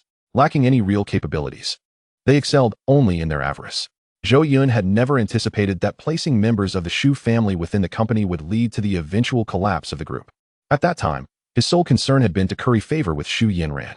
For years, the Shu family had flourished, and now, upon hearing their names called, those individuals felt as though they were plummeting from a precipice, an overwhelming wave of darkness engulfing them. Zhou Yun, maintaining his calm demeanor, continued, "Rest assured, any accomplices within the company will be systematically purged and handed over to the courts." In that instant, the realization dawned upon the assembly. Zhou Yun's intentions were far beyond mere posturing. He was intent on unleashing a tempest that would upheave the entire group. Simultaneously, their gazes were filled with uncertainty. After all, these were individuals connected to the Shu family. They were relatives of Shu Yanran. Zhou Yun, what audacity do you possess to dismiss your own kin? Are you not concerned about incurring Shu Yanran's wrath? Moreover, what could account for Zhou Yun's dramatic transformation? He seemed a different person entirely, catching them completely off guard. The former general manager, Shu Dakong, who was also Shu Yanran's cousin, stood up, his expression one of indignation. Chairman, I protest. You lack evidence. You cannot falsely accuse me of embezzlement. Is your word alone sufficient? I demand you retract those foolish statements, or I shall pursue you for defamation. The former project manager also erupted in anger, exclaiming, Indeed, we have contributed immensely to the company, even if not through merit. We have endured hardships. You enter and immediately tarnish our reputations. Is there no sense of justice? Your actions will dishearten the entire company, plunging Yuchen Group into an irretrievable abyss. Consequently, the atmosphere became charged as dozens of individuals rose in protest, all refusing to acquiesce. They believed their actions had been sufficiently discreet, convinced that any investigation would bear no fruit. Moreover, they felt emboldened by the notion that Zhou Yun was a man subservient to a woman. As long as he retained feelings for Shu Yanran, they felt no fear. Amidst the fervor of dissent, Zhou Yun shifted his leg position on the conference table, lit a cigar, and exhaled a plume of smoke. Do not fret. The evidence you seek will arrive shortly. Take your time and relish these moments while you can still stand and converse with me. In the eyes of the attendees, he had transformed into a haughty monarch, exuding disdain for every individual present. Meanwhile, Hu Zuowei, who had been feigning calmness and was technically Zhou Yun's elder, struggled to maintain his composure. As the company's second-in-command, he had enjoyed a life of luxury over the years. Yet he was all too aware of the self-serving antics of those around him. Typically, he had turned a blind eye, as he too had reaped substantial benefits. However, Zhou Yun's abrupt and sweeping reforms posed a significant threat to his interests, and he could no longer remain passive. With a serious expression, Hu Zuowei addressed Zhou Yun. Zhou Yun, do not act recklessly. Such sweeping changes could plunge the group into chaos. Why did you not consult me beforehand? At the very least, you should have convened a shareholders' meeting. Furthermore, without evidence, making hasty personnel decisions at the upper echelons of the company could halt operations and inflict catastrophic losses. Losses you may not be able to bear. Zhou Yun's lips curled into a cold smile as he cast a meaningful glance at him. I shall indeed convene a shareholders' meeting. A matter must be settled on its own terms. Furthermore, I see no necessity to notify you. As the chairman with the largest shareholding, I possess the sole decision-making authority. As for the evidence, you shall soon be enlightened. Zhou Yun, well versed in the narrative, found it far from challenging, indeed, rather effortless, to unearth the incriminating evidence. His ostentatious intent to deal with these individuals was driven by a desire to rejuvenate the Yuchen Group. He aspired to elevate the corporation to unprecedented heights, transcending the confines of Jiangxing and aiming for national, even global, prominence. Failing to eliminate the root of the problem in advance would only lead to greater complications in the future. He held no interest in profiting alongside this motley crew of incompetents. This company was destined to be solely his. Do you intend to leverage your board position against me? Even in your father's lifetime, he dared not do such a thing. Hu Zuowei slammed his hand on the table in frustration, exclaiming, when I managed the company, you hadn't even sprouted your first hair. I dare say, your father's decision to bequeath his legacy to you was a grave error. You are but a foolish youth, lacking in discernment. Zhou Yun extinguished his cigar, his demeanor tranquil and unwavering, akin to an ancient pine standing firm against the storm. He remained entirely unaffected by Hu Zuowei's outburst, exuding a subtle air of composure befitting a leader in crisis. His gaze towards Hu Zuowei resembled that of one observing a mere jester. For after he had dealt with the internal matters of the company, he would swiftly attend to these shareholders, consolidating all shares into his possession. At that juncture, he would undoubtedly address this treacherous individual. Just as the atmosphere grew tense and charged, a knock resounded at the conference room door. Zhou Yun commanded, enter. The door opened to reveal Jing Wanning. Clad in a sharp business suit, her slender figure graced by a smile as she stepped inside, followed by several assistants burdened with an array of folders. Upon seeing the documents, those present in the conference room immediately comprehended. These files were, indeed, the incriminating evidence against all the employees Zhou Yun had named. Chapter 11. An Aura of Sovereignty. On the night when Shu Yanran brazenly called for money, Zhou Yun had discreetly discussed several matters with Jing Wanning within the villa. Collecting evidence of corruption among company employees was among those tasks. While it might pose a challenge for others, for Zhou Yun, who was familiar with the plot, every action taken by these individuals was laid bare. He had instructed Jing Wanning to investigate thoroughly, and within mere days, they had unraveled the threads. uncovering the transgressions of all involved. Jing Wanting's expression was as stoic as an iceberg that never smiles, yet within, a tempest of unease stirred. Observing Zhou Yun, who languidly reclined in the CEO's chair with his long legs draped over the conference table. She contrasted his relaxed demeanor with the tens of anxious individuals standing in the room, many drenched in cold sweat, their eyes betraying sheer terror. Zhou Yun's distinctiveness was palpable. He had truly transformed. This young man exuded an imperial charm that was utterly captivating, causing Jing Wanting's heart to flutter ever so slightly. However, it was not merely this charisma that stirred her emotions. It was Zhou Yun's methods that genuinely astonished her.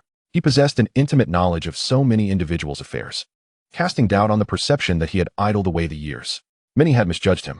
A mere glimpse of his capabilities was sufficient to astonish all of Jiangxing.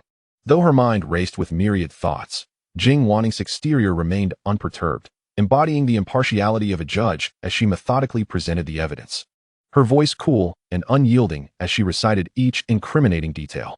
With every revelation, the faces of those implicated paled further, some even faltering and collapsing to the ground. The temperature in the conference room plummeted, as if they had suddenly entered winter. Zhou Yun's half-finished cigar billowed smoke, enveloping the space, leaving only Jing Wanting's voice to resonate. Stop, no more. I'll leave. On the condition that you, Chairman Zhou, show mercy and refrain from suing me. If you can uncover these things. I concede. We are related to your fiancée. We are family. In light of this relationship, please show leniency. I admit my wrongs, and I am willing to amend my ways. Zhou Yun, grant me one more chance. As Jing Wanting's cold voice echoed, it effortlessly shattered their psychological defenses. All secrets were unearthed, laid bare before the table. Should Zhou Yun proceed with a lawsuit, it could easily result in a decade-long imprisonment for those standing. Overwhelmed by fear, they gazed at Zhou Yun, who remained composed with his eyes closed, feeling the weight of an unprecedented pressure. Xu Dakong, cousin to Xu Yanran, recalled the first time he met Zhou Yun. The young man had been eager to curry favor with Xu Yanran, anxious not to offend him, lest he provoke her disdain. The contrast to Zhou Yun's current demeanor was stark, as he now radiated an aura so powerful it left Xu Dakong breathless. Even Hu Zuowei, the second-largest shareholder, found himself rendered mute by Zhou Yun's display. He sat in silence, utterly embarrassed. Just moments ago, he had sought to protect these individuals. Yet in the face of the evidence, he found himself utterly defeated.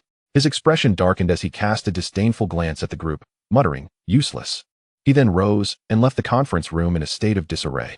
A smile finally graced Jing Wanting's face, albeit one devoid of warmth, a professional smile. "Shall I prepare a more detailed PowerPoint presentation for you to review?" Xu Dakong retorted, "No need, it's quite all right. But Zhou Yun, consider this carefully. If you proceed, beware the consequences for my cousin. Have you not always desired to marry her? Let this matter be forgotten, let bygones be bygones, and we promise to amend our ways, to work diligently in the future. We will even persuade Yanran to heed your every command." The relatives from the Xu family who had been integrated into the Yuqin group were now thoroughly intimidated by Zhou Yun. Lacking strong psychological resilience and cunning methods, they had only ever sought to profit in secrecy. They could not withstand the mounting pressure. They all capitulated, their minds devoid of any further schemes or defenses, desperate to resolve the matter swiftly. The only solution they could conceive was to leverage their connection to Xu Yanran in hopes of leniency. After all, Zhou Yun's affection for Xu Yanran was evident to all. Yet the circumstances had shifted in Zhou Yun's favor. Although they believed Zhou Yun was merely using their predicament to compel Xu Yanran into fulfilling their engagement, they dared not voice their thoughts, for the pressure he exerted was overwhelming. Zhou Yun waved his hand, signaling Jing Wanting to cease further discussion. He then rose, adjusted his white shirt, straightened his gold-rimmed glasses, and addressed them. "These documents will be submitted to the police this afternoon. Prepare yourselves." The relatives of the Xu family, rendered speechless, bowed their heads in discomfort and quickly vacated the conference room. Once they had departed, Zhou Yun turned his gaze towards the other senior employees present, a gentle smile gracing his face. "Henceforth, Miss Jing Wanning shall officially assume the role of executive secretary to the chairman. All subsequent personnel adjustments and decisions will be orchestrated by her. Furthermore, in addition to those previously mentioned, she will also address others who have jeopardized the interests of the group." After concluding his remarks, Zhou Yun turned to Jing Wanning with a warm smile. "Thank you for your hard work." "It is my duty," she replied with excitement. "Young master, you truly have exceeded my expectations." Zhou Yun chuckled lightly. "There will be many more surprises to come. You must learn to adapt." Jing Wanning replied earnestly, "Young master, I believe in you. I have also completed another task you assigned. Zhou Yun and Yi Chun have indeed been spending time together these past few days. However, according to reports from my subordinates, their relationship remains platonic. They haven't even held hands. Both have been quite reserved, neither wanting to breach that boundary. It appears they are still merely friends. Are these photographs sufficient? Zhou Yun shrugged. They are adequate. Accompanying another man on the day of the funeral is enough for me to annul this absurd engagement. You may return to your duties. With that, Zhou Yun exited the conference room to familiarize himself with the recent affairs of the group, leaving the remaining matters in Jing Wanning's capable hands. As soon as Xu Dekong and the others had left the conference room, they gathered in clusters, engaging in animated discussions. What was wrong with Zhou Yun today? Had he lost his mind? What else could it be? With the old man as passing, he was unrestrained now, evidently anxious regarding Zhou Yun. His blatant coercion of us was nothing less than a desperate ploy to hasten his marriage to Ran. How could my cousin dangle this for so long? She's dragging it out, and now we're all suffering the consequences. If she had married Zhou Yun sooner, none of this would have happened. We should hasten to call her, urging her to plead with Zhou Yun for some leniency. I not only want to urge her, I want to reprimand her as well. What is she thinking? The group continued their fervent discussions, ultimately concluding that the one who could resolve this predicament was none other than Zhou Yun herself. Immediately, a flurry of phone calls began to inundate Zhou Yun's phone. Chapter 12. The female protagonist driven to exasperation by relentless interrogation. Ran. Welcome to my newly established company. In no time, it will be a veritable gold mine. Yi Chun brought Zhou Yun to his company. Its sign emblazoned with the words, soaring high. You are truly a remarkable young talent, Zhou Yun exclaimed in admiration. Yi Chun pondered for a moment and suggested, I heard you're currently unemployed. Why not invest in my company? I will offer you shares, and together, we can build this venture into the most renowned enterprise in Jiang City, no, nationwide. Zhou Yun's heart fluttered at the idea.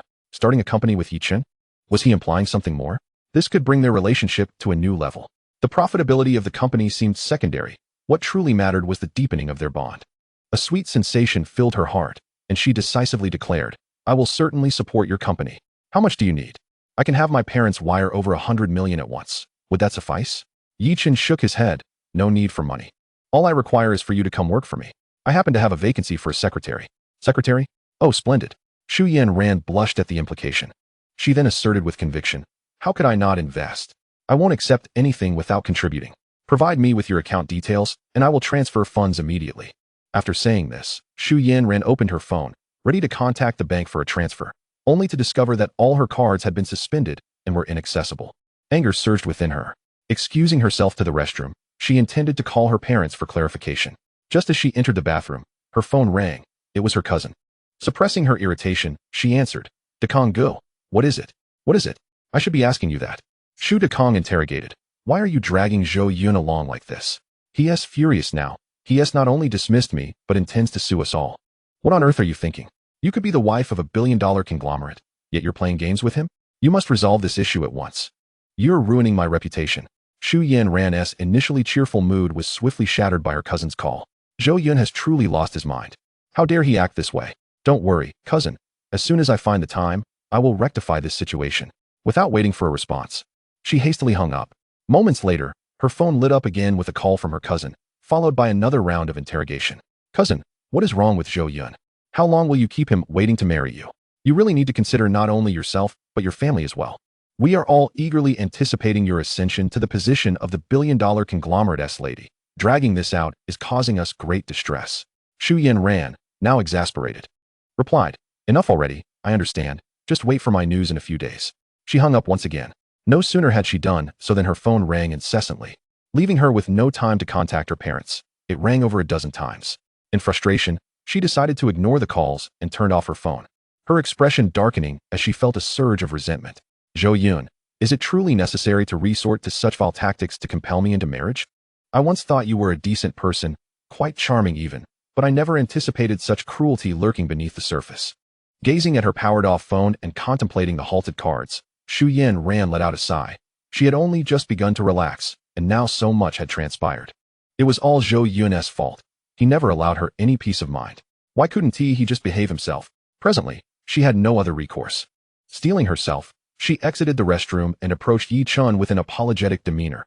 I'm sorry, Yi Chun, but I need to speak with my parents about something.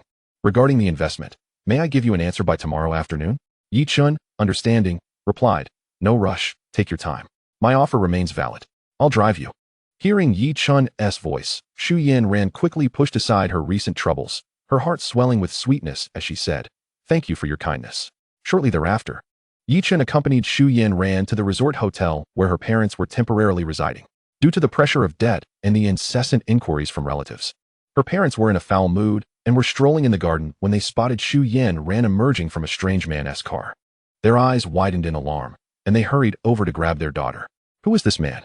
Why are you associating with such dubious company?" Zhou mother demanded angrily. "Mother, what are you doing?" "He asked my friend, just being kind and giving me a ride home," Zhou Yun ran retorted, pulling away from her mother's grasp, equally incensed. Zhou father shot her a disapproving glance. "So now you decide to return? What a time to come back, and with another man no less. Don't forget your own identity. What if someone with ill intentions sees you?" He then turned to Zhou mother. "Let us take her back inside." Before Zhou Yun ran could say anything to Yi Chun, she was forcibly dragged back into the hotel. Zhou Fu coldly addressed Yi Chun, saying, "Young man, I care not for your identity. Henceforth, do not approach my daughter. She is to be the future Mrs. Yuqing Group and the fiancée of young Master Zhou from the Zhou family of Jiangqing. You are not someone who can afford to provoke." Yi Chun leaned against the car door, a derisive smile gracing his lips as he replied, "Uncle Zhou, my name is Yi Chun. Perhaps you have never heard of it. Yet soon, my name shall echo throughout the political and business realms of Jiangqing. The Zhou family is hardly worthy of my regard. As for Zhou Yun, he is but a frivolous scion. Arranging for Yanran to marry him would be the gravest error." Zhou Fu found this laughable, dismissing the notion that a mere youth could contend with the Zhou family. Pride in youth is commendable, yet it should not morph into arrogance. "Enough, leave at once. And do not linger here," he commanded, turning on his heel to return to the resort hotel.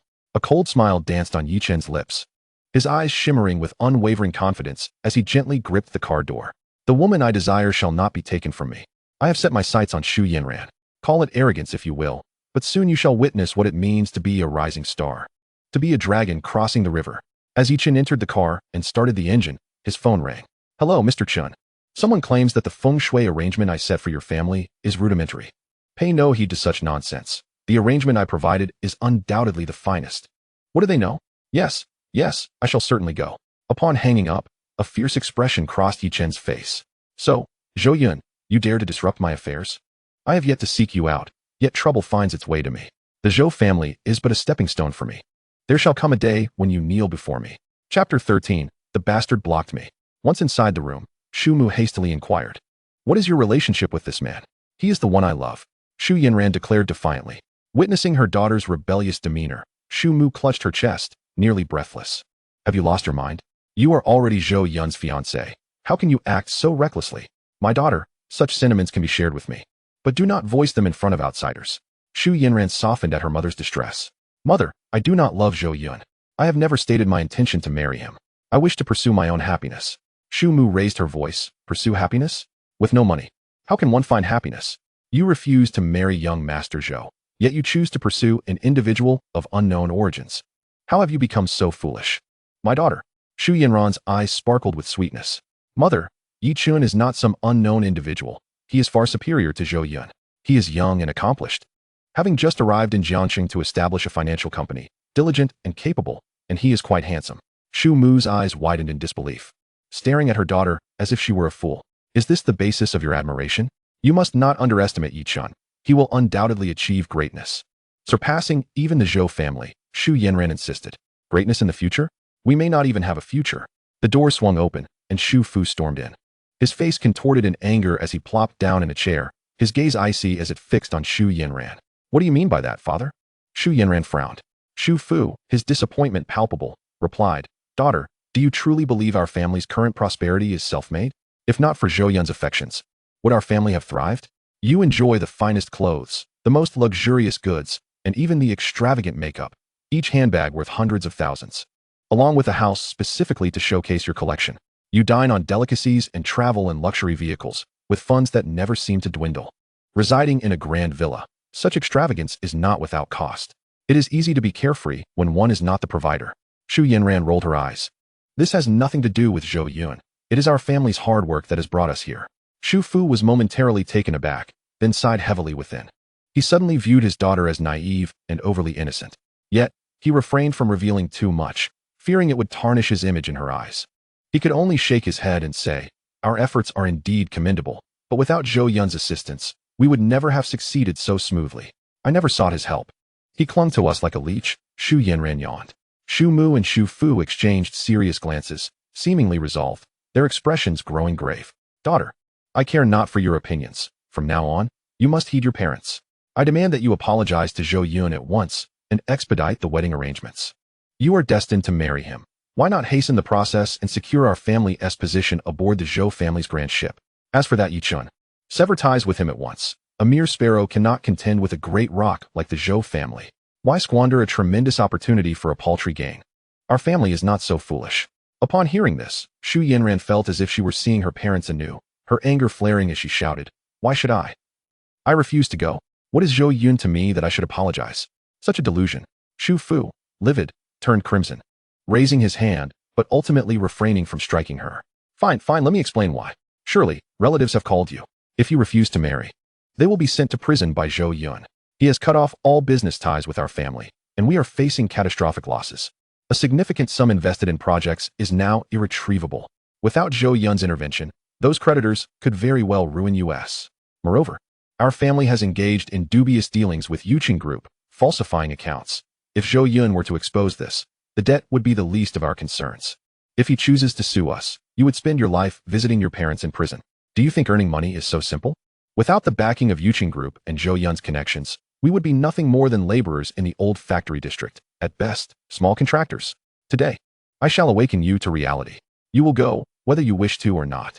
Do you truly want to witness your parents perish before your eyes?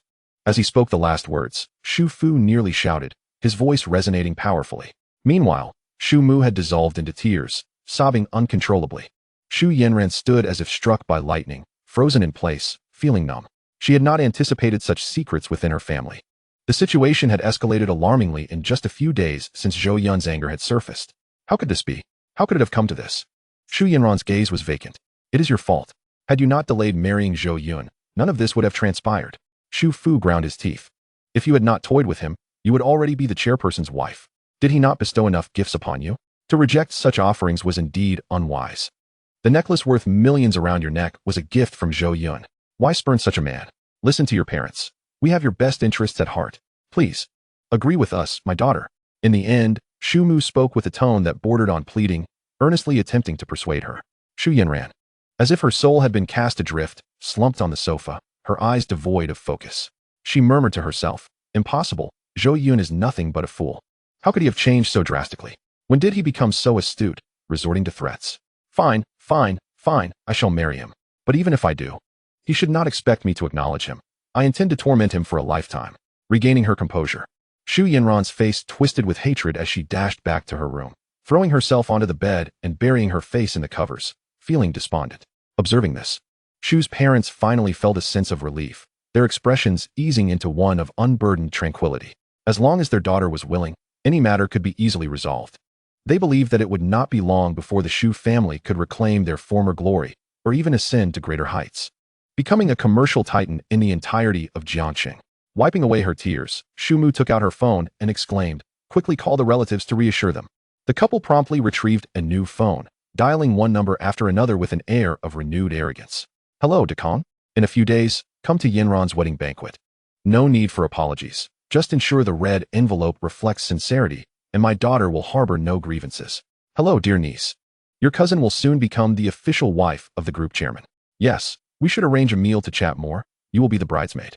After concluding the calls, they received new information and hurriedly knocked on Xu Yanran's door, gently saying, Daughter, Zhou Yun is hosting a banquet tomorrow night, inviting all the prominent figures of Jiangxing. We have yet to receive an invitation. It seems Zhou Yun is still unaware of our presence. Please call him and inform him, so we can discuss your marriage at the banquet. Moments later, an enraged voice erupted from within the room. That bastard has blocked my phone number. Chapter 14. What kind of woman do you wish to find in the future? Under the thunderous and resolute measures of Jing Wangning, Yuqing Group underwent a significant power transition. Once this was accomplished, even the formidable Jing Wangning felt a tinge of fatigue. As she stepped out of her office, she encountered Zhou Yun, who observed her rubbing her temples. Take a break. Zhou Yun offered her a cup of coffee. The chairman's matters are of utmost importance. I can endure a little fatigue as long as the group thrives, she replied. Gazing at the coffee he presented, an unusual glimmer flickered in her eyes. Hesitating to accept it, This was the first time Zhou Yun had offered her a drink. He had never acknowledged her before. "Thank you, young master."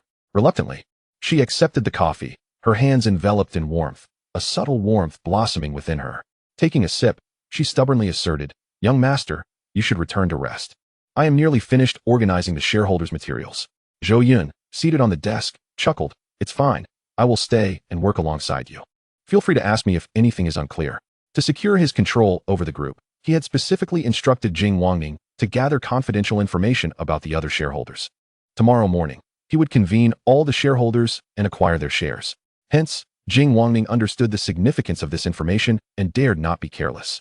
Some details indeed required Zhou Yun's input. With this in mind, she ceased her attempts to persuade him to leave. The Yuchen Group building was ablaze with lights that night. Amidst the power shift, many were busily engaged, unwilling to show any sign of complacency. Zhou Yun quietly watched Jing Wangning immerse herself in her work, recalling a profound life lesson imparted by an elder. The elder had stated that he gazed upon beautiful women daily, not for any other reason but to uplift his spirits. Zhou Yun now found himself embracing that very sentiment. Jing Wangning embodied the archetype of a strong, icy beauty. If she were to star in a film, the role she would best fit would undoubtedly be that of a cold, strikingly beautiful CEO, ruthless in her methods. This very type of strong woman exuded an irresistible allure. As the night grew deeper, Jing Wangning completely forgot that Zhou Yun was beside her, only stretching her body after completing the last document. Her fitted suit accentuated her graceful figure. "Now that it's done, shall we go out for dinner?" Zhou Yun's gentle voice floated from the side. Jing Wangning blinked in surprise, her eyes widening as she realized Zhou Yun had been watching her intently for several hours.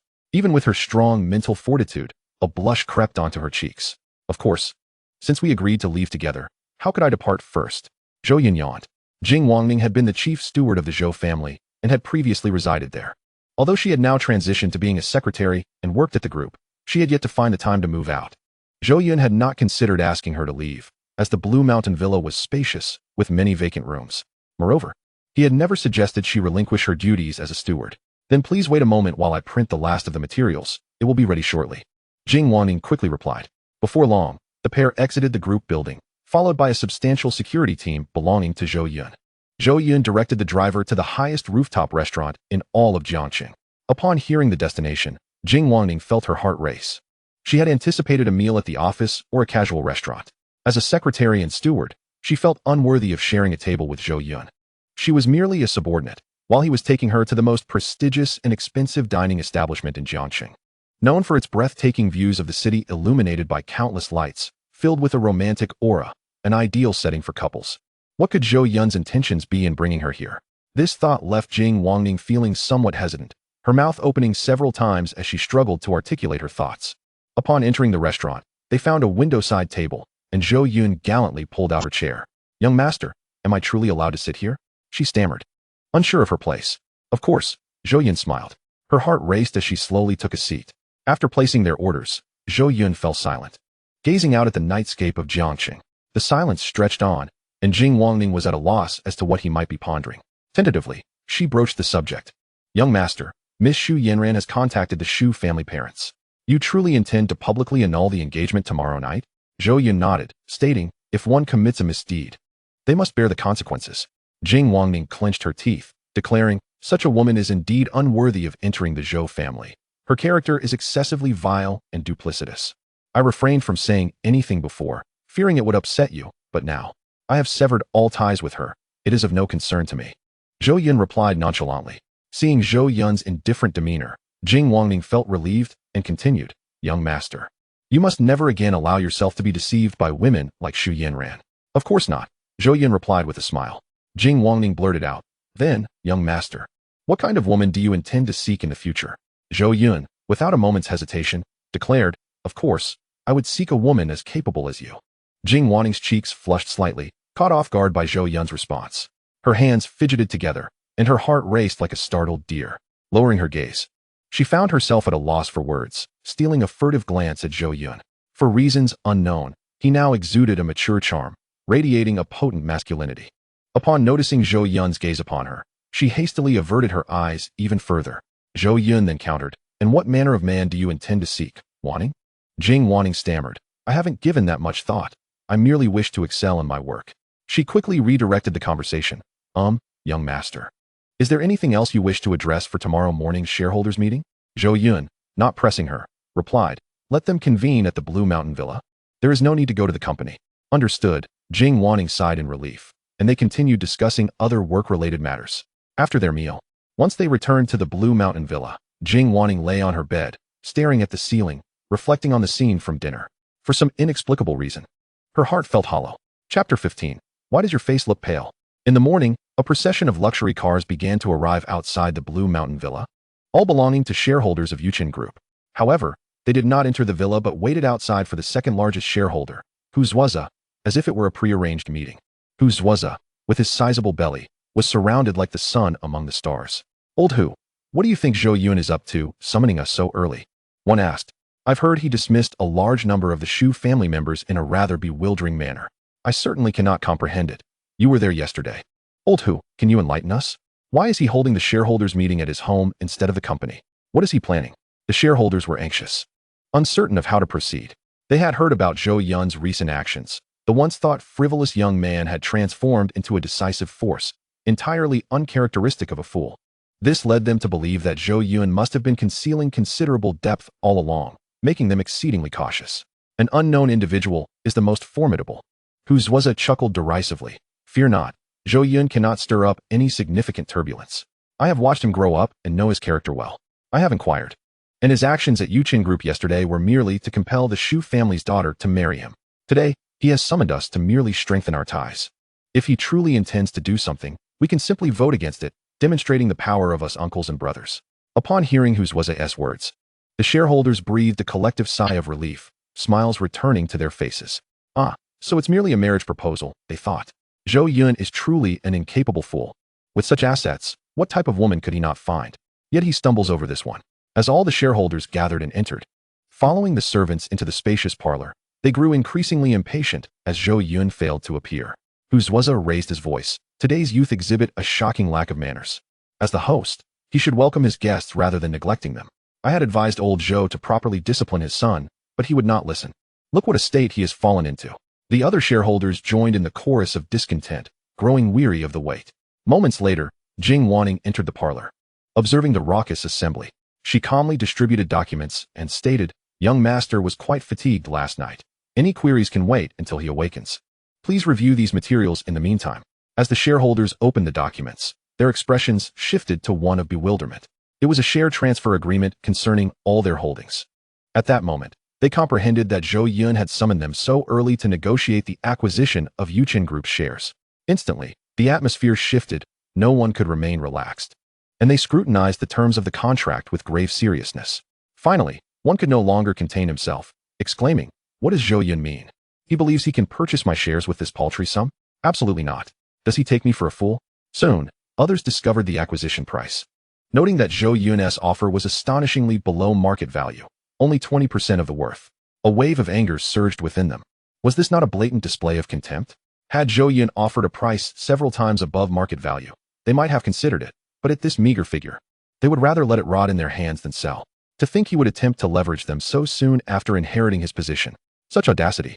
During old Zhou's time, he would never have dared such an affront. As a junior, disregarding familial ties, he should not expect leniency from them. They suspected he knew full well the impossibility of this contract, which is why he had delayed confronting them. The shareholders began voicing their resolute refusal to sell their shares. Despite the Shu family's recent interference diminishing Yuchen Group's profits, the company still generated a profit overall, and the annual dividends were substantial. Most present were investors, financial managers, or affluent individuals. The capital injected into Yuchen Group had long since returned several hundredfold. There was no way they would transfer their stakes to Zhou Yun for such a trifling sum. It was then that Hu Zuozi realized the extent of Zhou Yun's ambition. He intended to swallow the shares. Was he aspiring to a dictatorship? Recalling Zhou Yun's placid gaze and unflappable demeanor from yesterday's meeting made Hu Zuozi's temples throb. He faintly perceived the formidable presence of the elder Zhou from years past. Yet, he harbored resentment. Why should a junior dare to stand above him?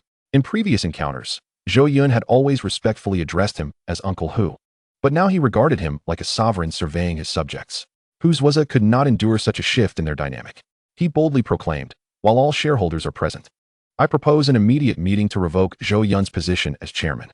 He is too young and lacks the experience necessary to manage the group. He requires further training. Those in agreement, please raise your hands.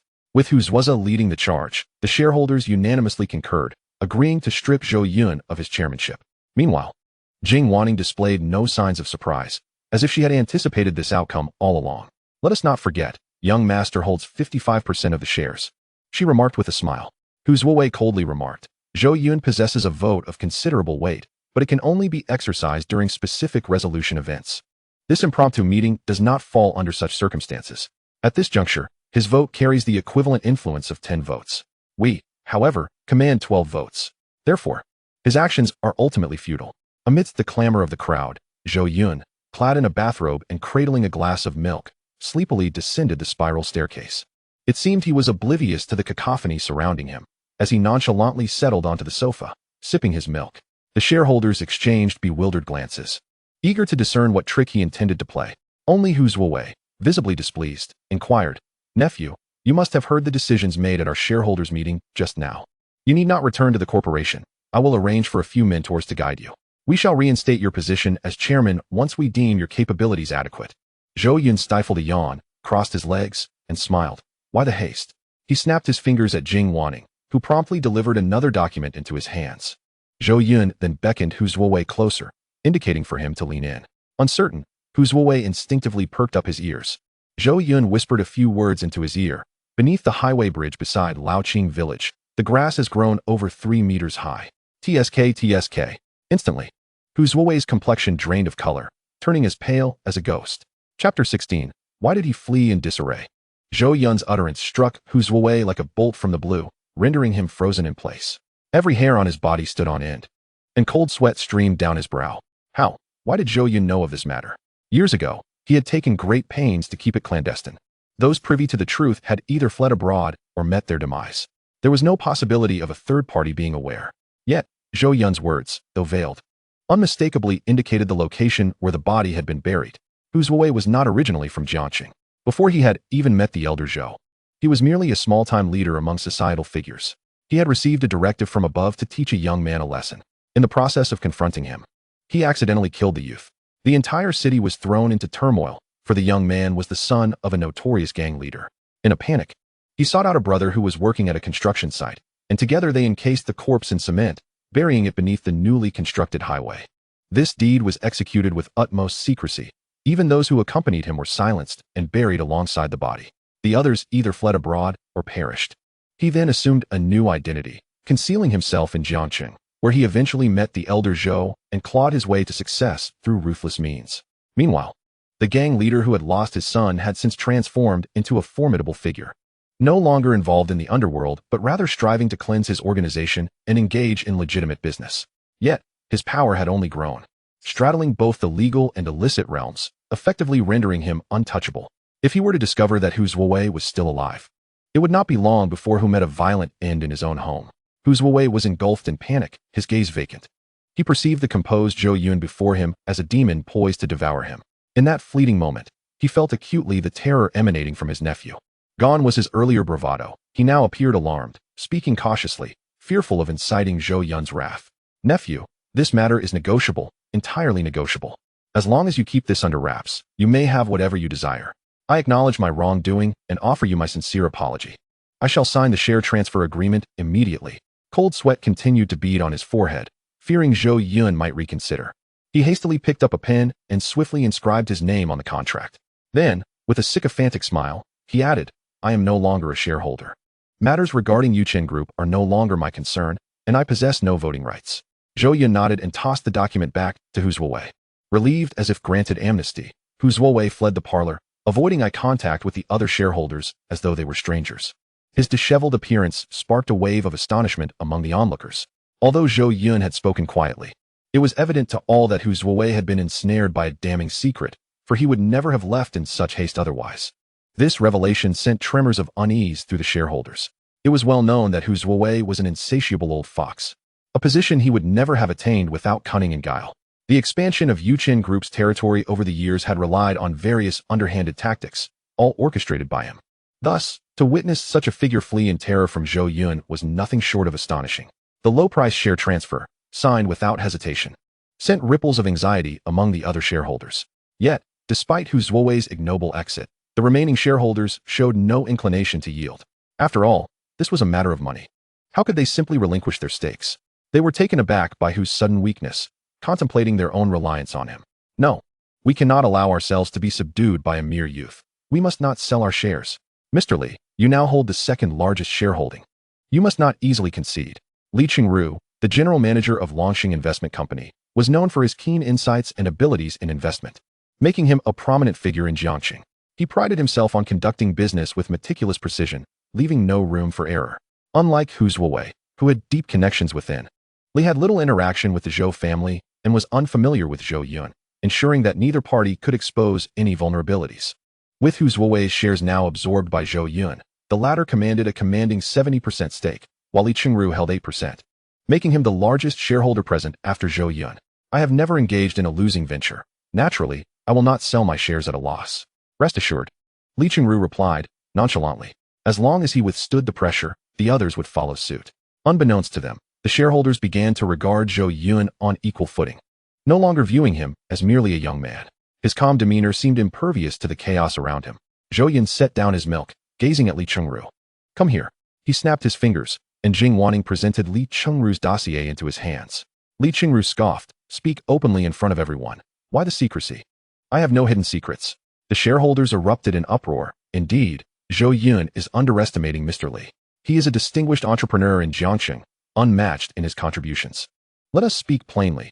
There is no need for subterfuge, Zhou Yun replied, arching an eyebrow as he regarded Li Qingru. I shall be direct. It is hardly a significant matter.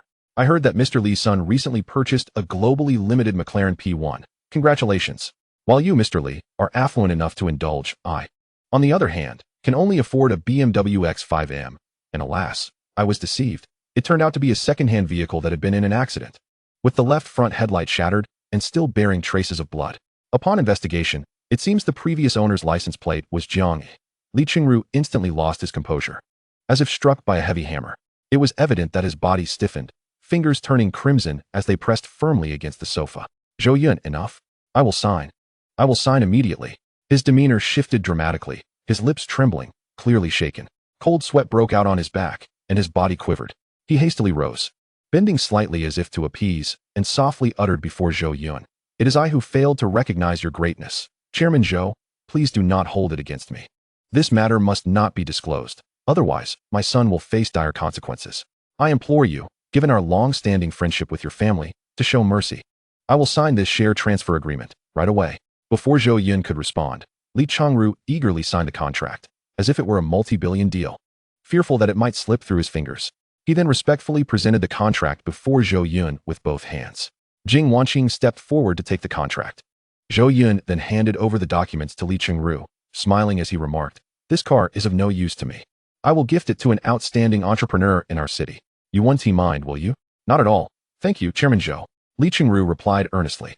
Zhou Yun sighed and warned, "Be more cautious in handling the aftermath and discipline your son well.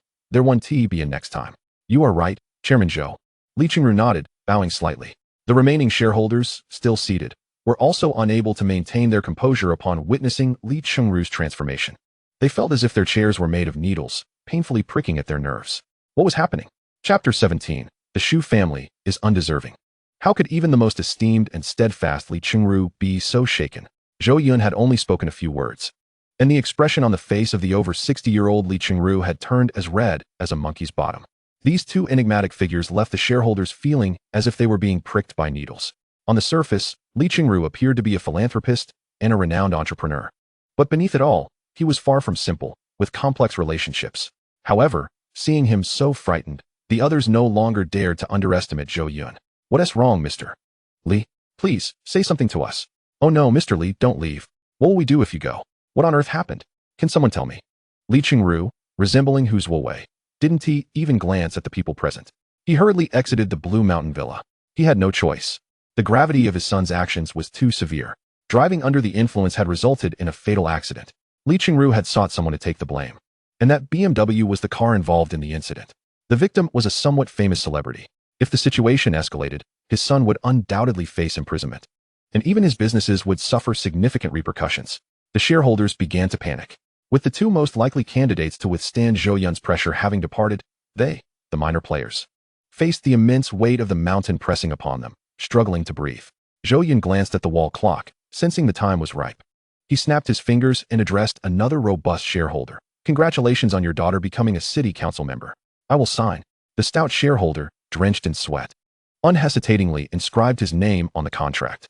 He was engulfed by turbulent emotions, finally understanding the pressures that Hu Zuowei and Li Qingru had felt. This was beyond what any ordinary person could withstand. In previous years, he had employed various dubious means and connections to secure his daughter's position as a city council member, hoping to gain a voice in the political arena. These were secrets unknown to others, yet Zhou Yun seemed to know them all too well. Upon receiving the documents from Jing Wanqing, he was even more convinced of this. Zhou Yun was not to be trifled with. Everyone had misjudged him. He had been perceived as useless for years, yet he was, in fact, a fierce tiger lurking in the shadows. The information was laid out in excruciating detail, as if Zhou Yun had been involved firsthand. Such tactics sent chills down his spine. Once again, he left, leading to the same conclusion. After he departed, Zhou Yun's shareholding had risen to 85%. The primary shareholders had been secured, leaving only those with approximately 3% remaining. Though minimal, each share was worth hundreds of millions in the market. Jing Wanqing held a substantial stack of documents. Zhou Yun's gaze sharpened, slicing through the faces of the remaining shareholders like a blade. Soon, those with weaker psychological fortitude, feeling guilt-ridden, faltered, signing the inequitable transfer contracts without the calmness they had previously exhibited. Zhou Yun's shares accumulated to 90%. In the reception room, only a few remained. They held a minimum of 5% each. If they were removed from the equation, Zhou Yun would achieve true unification of Yuqing Group. The remaining shares belonged to individual investors, too scattered for him to consider reclaiming in the short term. Chairman Zhou, your offer is too low. We are not inclined to sell. Yes, if you could raise the price a bit, we might be persuaded. Our assets are not as substantial as others, and these shares represent half our fortune, making them invaluable. The remaining shareholders spoke with downcast eyes, trying to maintain their composure. Zhou Yun indeed lacked compromising information on these individuals, primarily because they were so obscure. He stood, stretching leisurely. There is nothing left to discuss. Please leave. The shareholders immediately panicked. If Zhou Yun ceased negotiations, were they to fear he might resort to underhanded tactics? They could no longer maintain their composure, nervously interjecting, "Wait. Chairman Zhou, why are you sending us away? We haven't finished discussing. We can negotiate further." Zhou Yun dismissively replied, "I now hold 90% of the shares. I have little interest in your stakes. However, I do not plan to distribute dividends moving forward, so be prepared." This statement struck them like a thunderbolt. With their minor stakes, they lacked even the right to convene, having no voice in the company, leaving Zhou Yun free to maneuver as he pleased. They were insignificant, merely crumbs to Zhou Yun. "Chairman Zhou, I will sell. I am willing to sell. Please increase the price a bit. A little more. My son just went abroad for studies, and I have many expenses. Chairman, I beg you, show some mercy." The minor shareholders were nearly in tears. Who could have predicted that Zhou Yun would not play by the rules, opting instead to cut them off completely? Zhou Yun turned to Xu Yanran and said, "I will grant you another chance, with a revised contract." Jing Wanqing had already prepared the new agreement, distributing it to the remaining minor shareholders. The price had increased by 10%. Although still below market value, the shareholders were content. Their influence paled in comparison to the Zhou family. If Zhou Yun wished to employ underhanded methods, it was fortunate if they could simply survive. Immediately, the shareholders signed the contracts and departed. Zhou Yun gracefully made his way to the restaurant to partake in breakfast. Jing Wanning carefully stored away the contract and approached him, her face adorned with astonishment as she gazed at Zhou Yun. "Young master, your prowess surpasses even that of the old master. Your tactics have once again left me in awe. It seems you anticipated their reactions, arranging everything with such clarity and executing the matter flawlessly. I doubt I could achieve such perfection," she expressed with genuine admiration. If it were her, she knew she would fall short of such excellence. Throughout the entire process, Zhou Yun maintained a firm grip on the rhythm of the meeting, leading the seasoned shareholders willingly into the traps he had meticulously prepared, making them pay the price. "Such acumen is truly unparalleled," Jing Wanning exclaimed. "This is a significant shift in the shareholder dynamics of the Yuqing Group, enough to incite the speculation and envy of many competitors. Yet, the young master remains so composed. Even the old master would struggle to maintain such tranquility." Zhou Yun, while enjoying his breakfast, listened to Jing Wanning's admiration with a sense of helplessness. As someone well-versed in the unfolding narrative, it would be rather pathetic to lack even this level of capability. He refrained from elaborating further and inquired, "Is there any issue regarding tonight's banquet?" Jing Wanning nodded, responding, Everything is prepared, but young master, are you truly not sending an invitation to the Shu family? Zhou Yun scoffed dismissively. The Shu family is unworthy. Let them wait outside. Chapter 18. A sense of frustration coupled with satisfaction. The banquet was to be held at the Jiangxing Club. Recent events surrounding the Yuchen group had stirred quite the uproar in Jiangxing, with nearly everyone noticing the changes. Initially, there was an internal purge, and once the news spread, the stock prices of the Yuchen group fluctuated erratically. The rise was attributed to the departure of corrupt executives, rejuvenating the group and garnering optimism from many. The inexplicable dips, however, stemmed from widespread skepticism regarding Zhou Yun's ability to manage the conglomerate, with fears that his leadership could plunge the company into prolonged losses. Those who received invitations were eager to attend the banquet, hoping for first-hand information. The Jiangxing Club was teeming with social elites, various prominent figures arriving, while reporters lurked nearby, seeking exclusive insights. The members of the Shu family arrived in grand attire, and as soon as they appeared, they were recognized and swiftly encircled by creditors. Shu Zhengchun, I have been searching for you for days. Repay what you owe. Settle my account promptly. It has been dragged on for too long, and I am desperate enough to consider jumping into the river. I almost thought you had fled. Return my money, or your family will face dire consequences. The crowd was overwhelming, trapping the Shu family in a tight spot, unable to escape.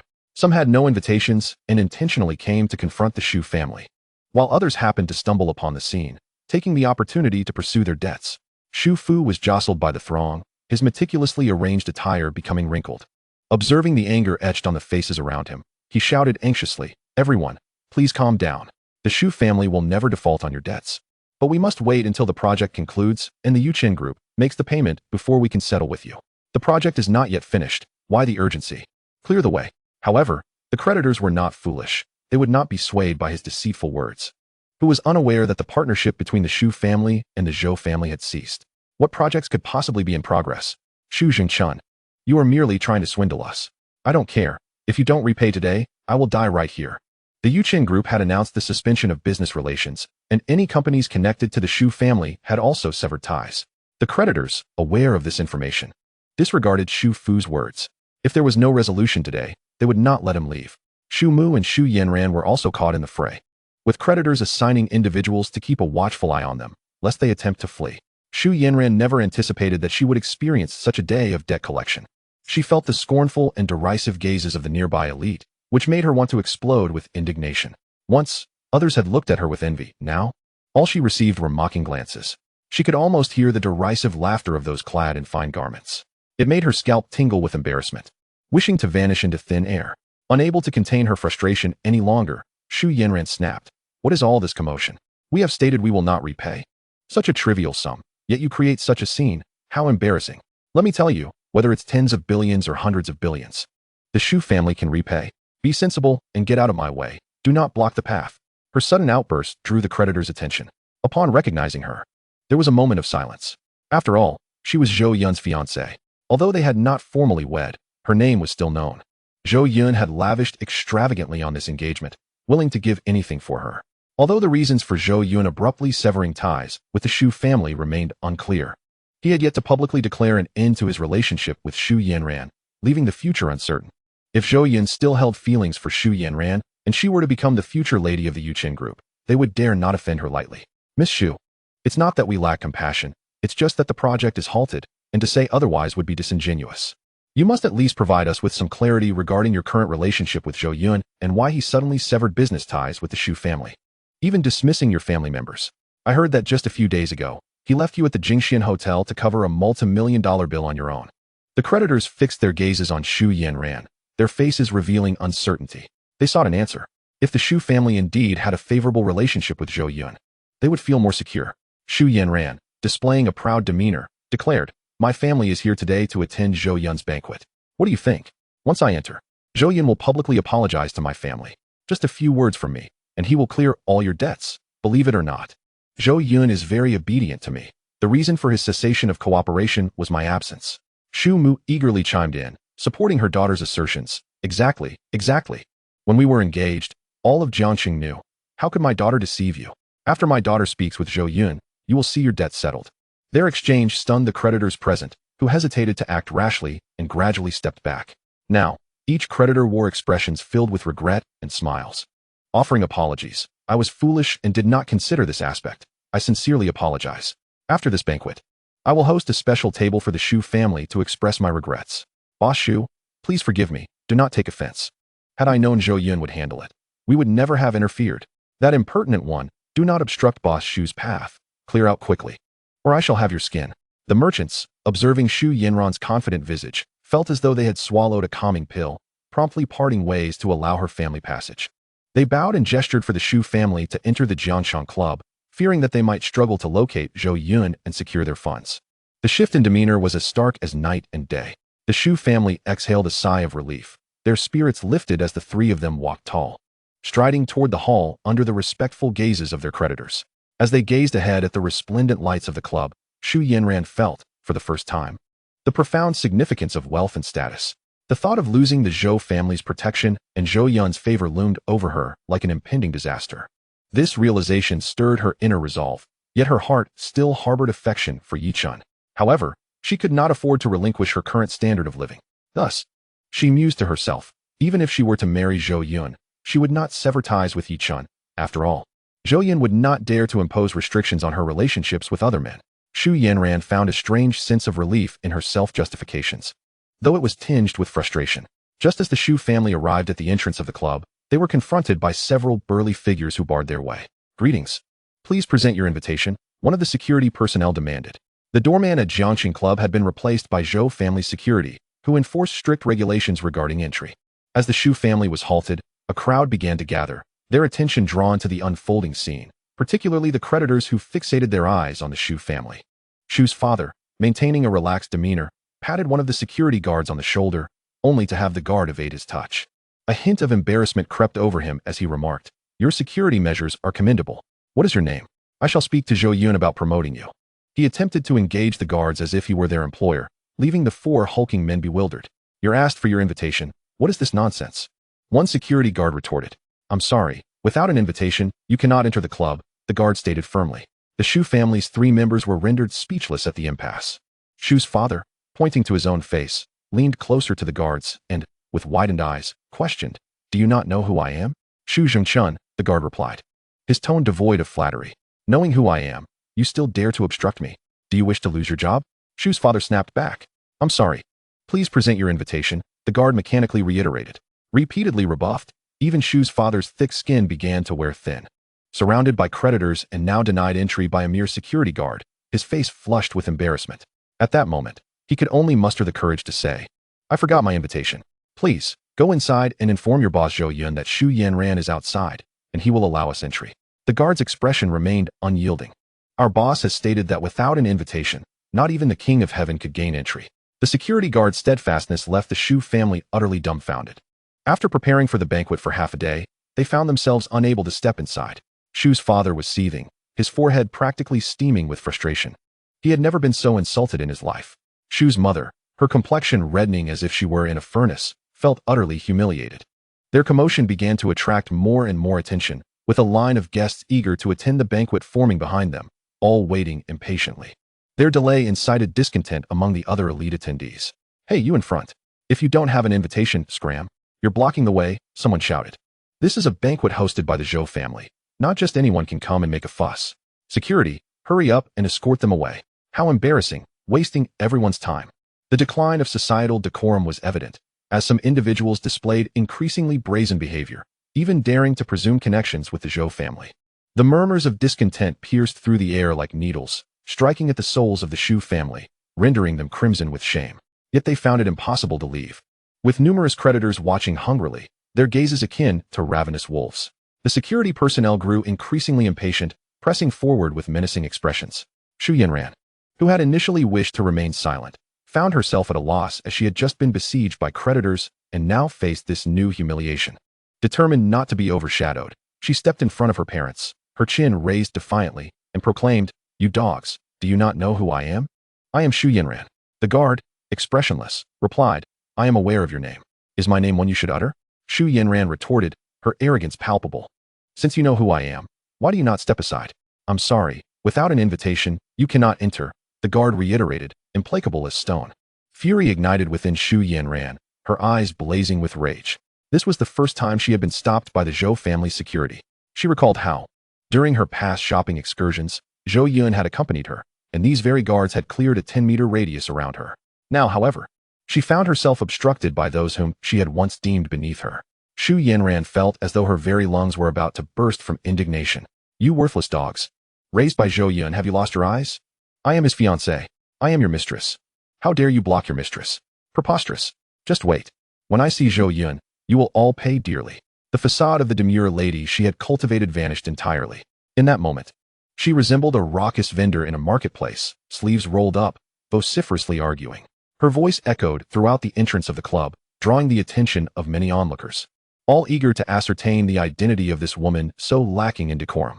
Xu's mother, infuriated to the point of seeing stars, trembled with rage, resorting to throwing a tantrum. This is outrageous. Truly outrageous. The servants have overstepped their bounds. We cannot even enter a banquet hosted by the master himself. Come, everyone look.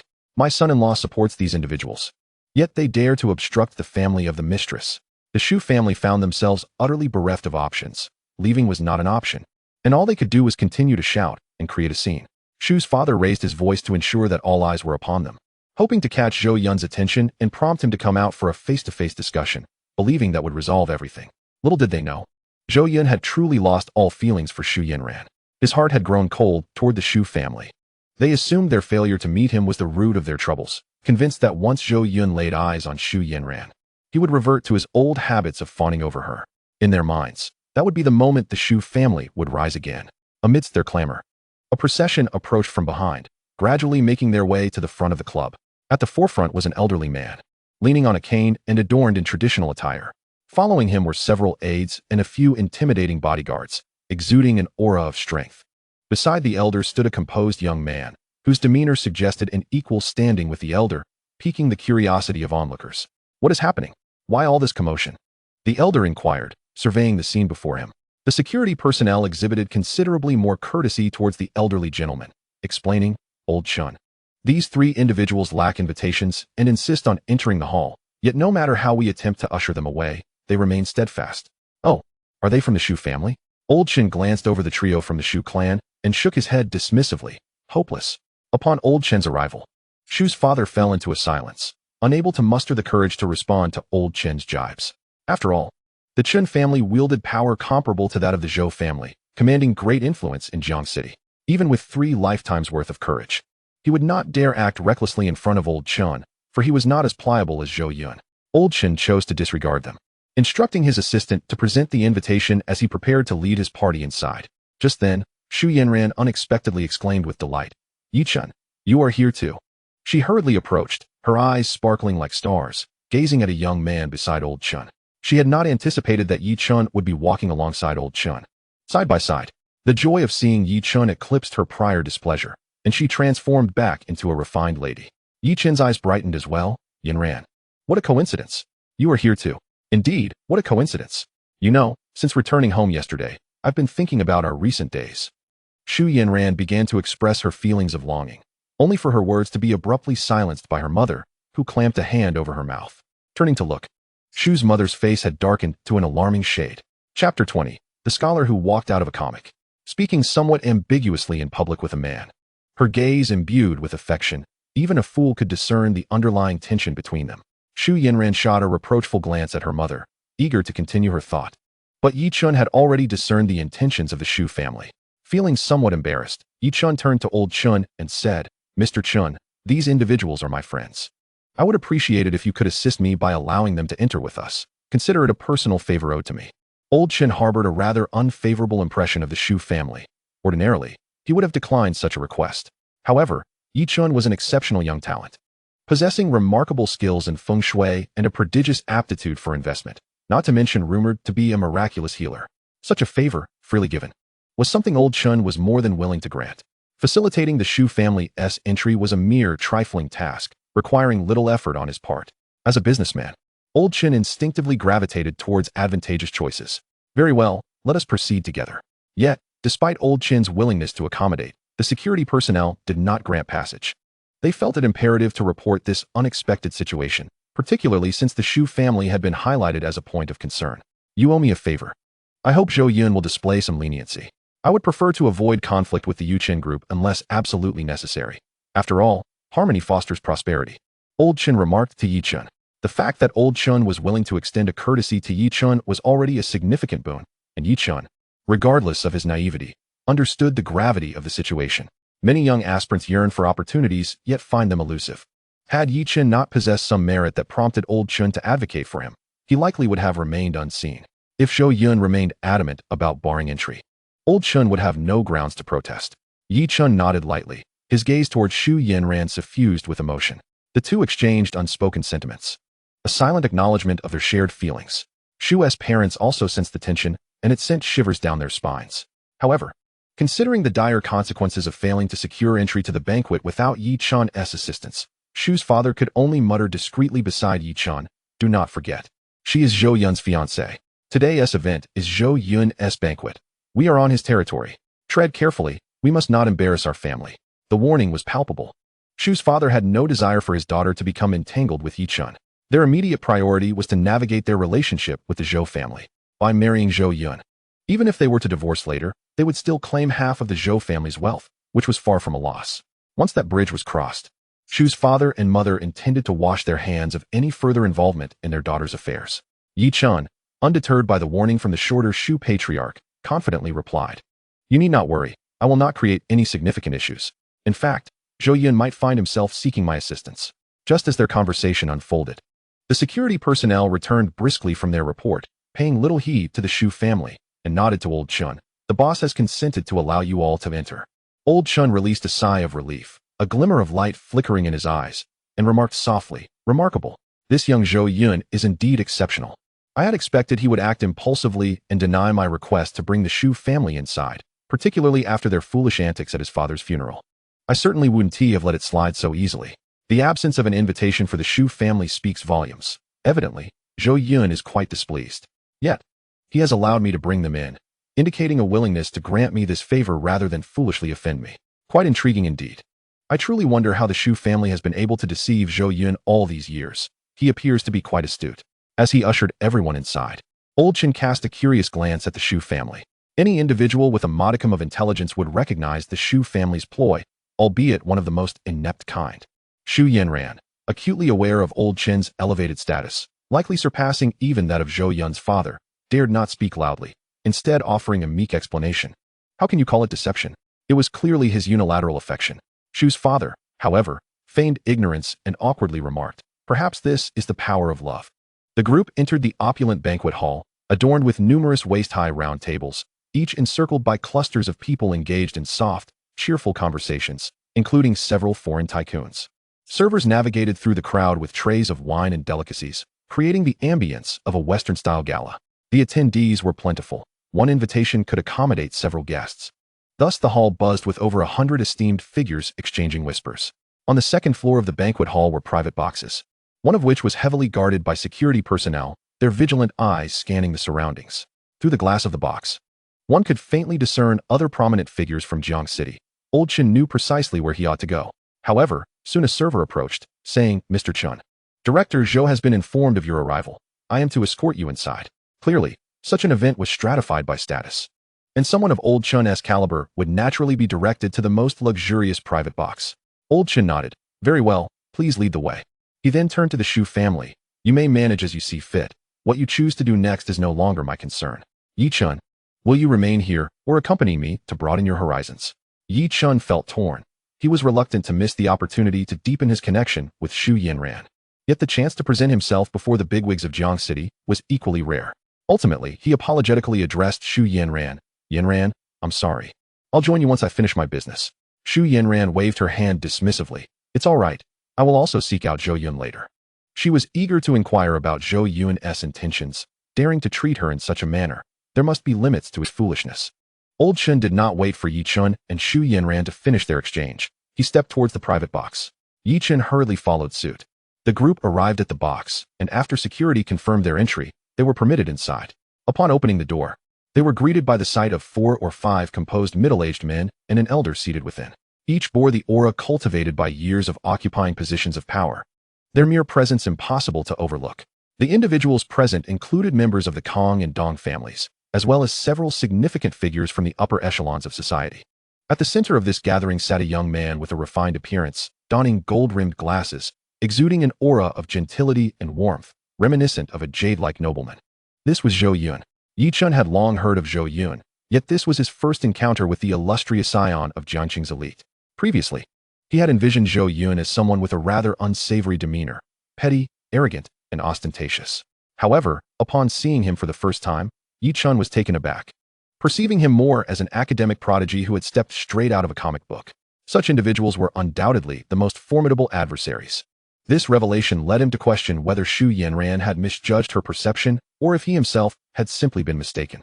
Beside Zhou Yun stood a woman of striking and elegant beauty, her tall and graceful figure commanding attention. Her demeanor, simple yet imbued with a noble charm, was utterly captivating. Yi Chun found himself unable to tear his gaze away from this remarkable woman, his heart fluttering with an unmistakable sense of attraction.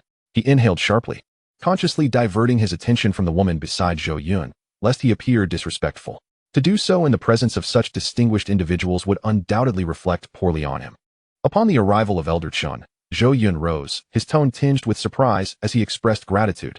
"Thank you, Elder Chun, for gracing my banquet with your presence." Elder Chun waved his hand dismissively, smiling as he replied, "No need for such formalities. Let us all relax. This world belongs to the youth. And I should rather thank you for remembering this old man." Elder Chun settled into an empty armchair, crossing his legs as a waiter promptly placed a selection of fine beverages before him. Once seated, Elder Chun began to introduce the attendees. "This is Yi Chun, a remarkably capable young man who has recently arrived in Jiangqing.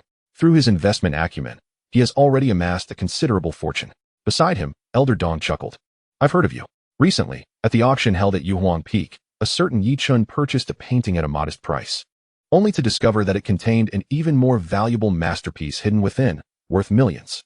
Yuhuang Peak is renowned as one of China's premier auction houses, boasting immense authority and credibility, with a vast network throughout the nation." With an air of humility, Yi Chun replied, "I had merely encountered it in an ancient text and had a fleeting understanding. I was simply hoping for a stroke of luck, and it appears I was fortunate. But it hardly signifies any true prowess." Elder Dong shook his head, asserting, "No, luck is indeed a form of skill. Both strength and fortune are indispensable." To the distinguished assembly, a few million was hardly of concern. They merely wished to continue the conversation initiated by Elder Chun. After the two men exchanged pleasantries, Elder Chun chuckled heartily. "The gentleman conversing with you is Elder Dong of the Dong Investment Group. Should you require financial assistance in the future, do not hesitate to seek him out." Yi Chun's eyes widened in surprise. "Hello, Elder Dong." As Yi Chun's career was just beginning, his initial accumulation of wealth was still quite scant. Eager to expand his endeavors and fulfill his ambitious plan of establishing a company akin to the Zhou family within a year, he recognized the necessity of leveraging external funding. Although he possessed an investment system, opportunities for substantial profit were scarce, and time was of the essence. Thus, the prospect of securing funds from Elder Dong was indeed fortuitous. Elder Dong nodded. "I have a great appreciation for young talent, particularly those like Zhou Yun." Zhou Yun remained quietly observant, smiling but refraining from comment. Yi Chun, however, felt a pang of discomfort at being compared to Zhou Yun, yet he remained silent, confident that these eminent figures would eventually recognize who among them was truly the most capable. Elder Chun continued, "This is Elder Kong, who oversees the entertainment industry in Jiangqing and its surrounding areas, including bars and certain underground enterprises, all under the auspices of the Kong family. Elder Kong possesses extensive connections, straddling both legitimate and illicit domains. Should you find yourself in need of assistance." His words were unmistakably clear, revealing the high regard Elder Chun held for Yi Chun. Elder Kong responded calmly, "Such matters are trivial and cannot be compared to your endeavors. However, like Elder Dong, I too hold great expectations for the youth, particularly those akin to Zhou Yun." Both men were keenly aware of who the host of the evening was and made it a point to pay their respects to Zhou Yun. Yi Chun exchanged pleasantries with Elder Kong, yet his heart sank. The implications of their words suggested that he was deemed less significant than Zhou Yun. Should Zhou Yun harbor any displeasure towards him, it was evident that these two gentlemen would not wish to associate with him, positioning Zhou Yun as his greatest obstacle. Elder Chun began to introduce Zhou Yun. This young man is the youngest chairman of Yuchen Group, the sole heir of the Zhou family, and arguably the most capable and powerful youth in all of Jiangqing. Today's banquet is hosted in his honor. Yuchen Group is a real estate company with formidable connections and influence. As fellow young individuals, you should find ample topics for discussion and exchange. With a forced smile, Yi Chen addressed Zhou Yun. "Hello, Chairman Zhou. How do you do?" Zhou Yun regarded him with a nonchalant expression. This was also his first encounter with the male lead from the novel. While not strikingly handsome, there was an inexplicable allure and approachability about him. However, Yi Chen's demeanor was overly composed, radiating confidence with a hint of arrogance, perhaps a hint of self-importance. Zhou Yun found himself disinclined to engage with such individuals. The atmosphere in the private room abruptly grew tense, filled only with the sound of breathing. Several distinguished figures leaned back in their chairs, silent, adopting an observer's stance. Elder Chen placed his hands down and closed his eyes, choosing to remain silent. He too was eager to witness how Yi Chen would respond to Zhou Yun's inquiry and navigate this predicament. A peculiar tension enveloped the room, unfolding inexplicably. Yi Chen was caught off guard by Zhou Yun's question. He had anticipated that someone of Zhou Yun's stature would exercise caution and refrain from placing him in a difficult position. Why was this individual deviating from the expected course? Yi Chen had already prepared himself mentally, having previously been approached by Elder Zhou regarding his burial site, for which he had diligently located a suitable location. Thus, it was reasonable to assert that the Zhou family owed him a favor. Wealthy individuals were often particularly concerned with geomancy, placing great importance on skilled practitioners. Zhou Yun smiled. "Are you planning to refund the money?" Yi Chen was momentarily taken aback. Refund money? How could he possibly return what was rightfully his? He had anticipated a variety of responses from Zhou Yun, even envisioning a furious outburst from the spoiled heir, yet he had not expected such a request for a refund. The sum was not insignificant, amounting to 5 million, a mere trifle for Zhou Yun. Yet, how could he audaciously request a refund? Yi Chen quickly regained his composure. He was not yet in a position to challenge Zhou Yun and had no desire to create discord, especially since he still held a trump card. "I do not comprehend your meaning. But I have heard from Elder Chen that you were dissatisfied with the burial site I selected for your father and have even chosen another location yourself. You have previously remarked upon my lack of skill, yet I must speak frankly. Different fields are as distant as mountains apart. Zhou, you ought to maintain a modicum of reverence for the principles of feng shui. I am at a loss as to where you derive your confidence. But the burial site I have selected, known as the Golden Carp, will undoubtedly ensure that the Zhou family sails smoothly through life." Yi Chen exuded an air of confidence. Brimming with accomplishments, Zhou Yun understood the source of his confidence. As the protagonist, Yi Chen undoubtedly possessed a golden finger, a system of investment that would grant him various rewards. Upon Yi Chen's entry into the banquet hall, Zhou Yun's supreme villain system immediately activated a prompt. Indeed, it was a prompt, not an alarm. This indicated that Zhou Yun's golden finger transcended Yi Chen's system. The system informed Zhou Yun that it had detected Yi Chen's system and had assimilated all the information regarding its master. In Zhou Yun's mind, every detail about Yi Chen was laid bare. Yi Chen had already acquired numerous abilities through his system, including mastery of the esoteric arts of feng shui. Zhou Yun too possessed knowledge of these arts, not merely proficient, but with a divine mastery capable of altering the very fabric of reality. For instance, when Zhou Yun utilized his feng shui techniques, he could perceive and sense the ethereal currents of fate wafting through the air, flowing like silk from the intricate patterns surrounding him. He could effortlessly manipulate these currents to transform the feng shui layout. In contrast, Yi Chen's expertise lacked such capability.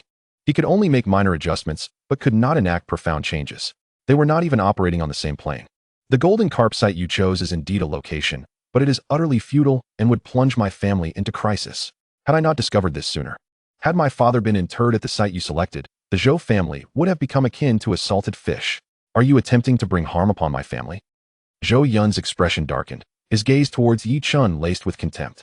The private room fell silent. The sound of a pin dropping would have been audible, as the magnates of Jiangxing realized that Yi Chen had stirred a great calamity.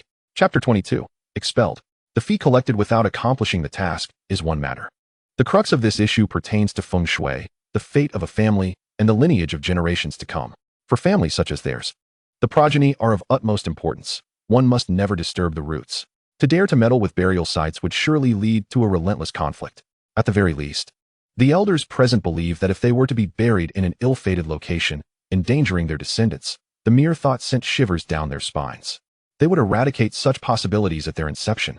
Even old Chen's complexion shifted. He had not anticipated the severity of the situation and now regretted bringing Yi Chen along. If anything were to go awry, he could not escape responsibility, as he had made the introduction. However, the situation remained ambiguous. Whether Zhou Yun's words held truth was uncertain to those present. Furthermore, did Zhou Yun truly understand feng shui? The magnates were skeptical. Thus, they decided to observe how the situation unfolded. Yichen also recognized the gravity of the issue. His breathing became labored, and veins appeared on his throat. Should it be substantiated that the burial site he selected was perilous, he would no longer receive support from the magnates of Jiangqing, rendering him utterly powerless. He would not allow such a scenario to transpire. Yet, he remained confident, for the feng shui techniques bestowed by the system would undoubtedly be infallible. If there were to be a problem, it would rest solely with Zhou Yun. After all, he was a person aided by the system. How could he fear a mere dandy? Yichen's mind quickly conjured the entirety of his mastery over feng shui, determined to vanquish Zhou Yun's aggression with his prowess. Firstly, I exerted considerable effort and thought in selecting an auspicious site for your family. Secondly, while you may be a dominator in Jiangqing, supported by the Zhou family's enterprise and numerous connections, this does not serve as a valid justification for questioning my abilities.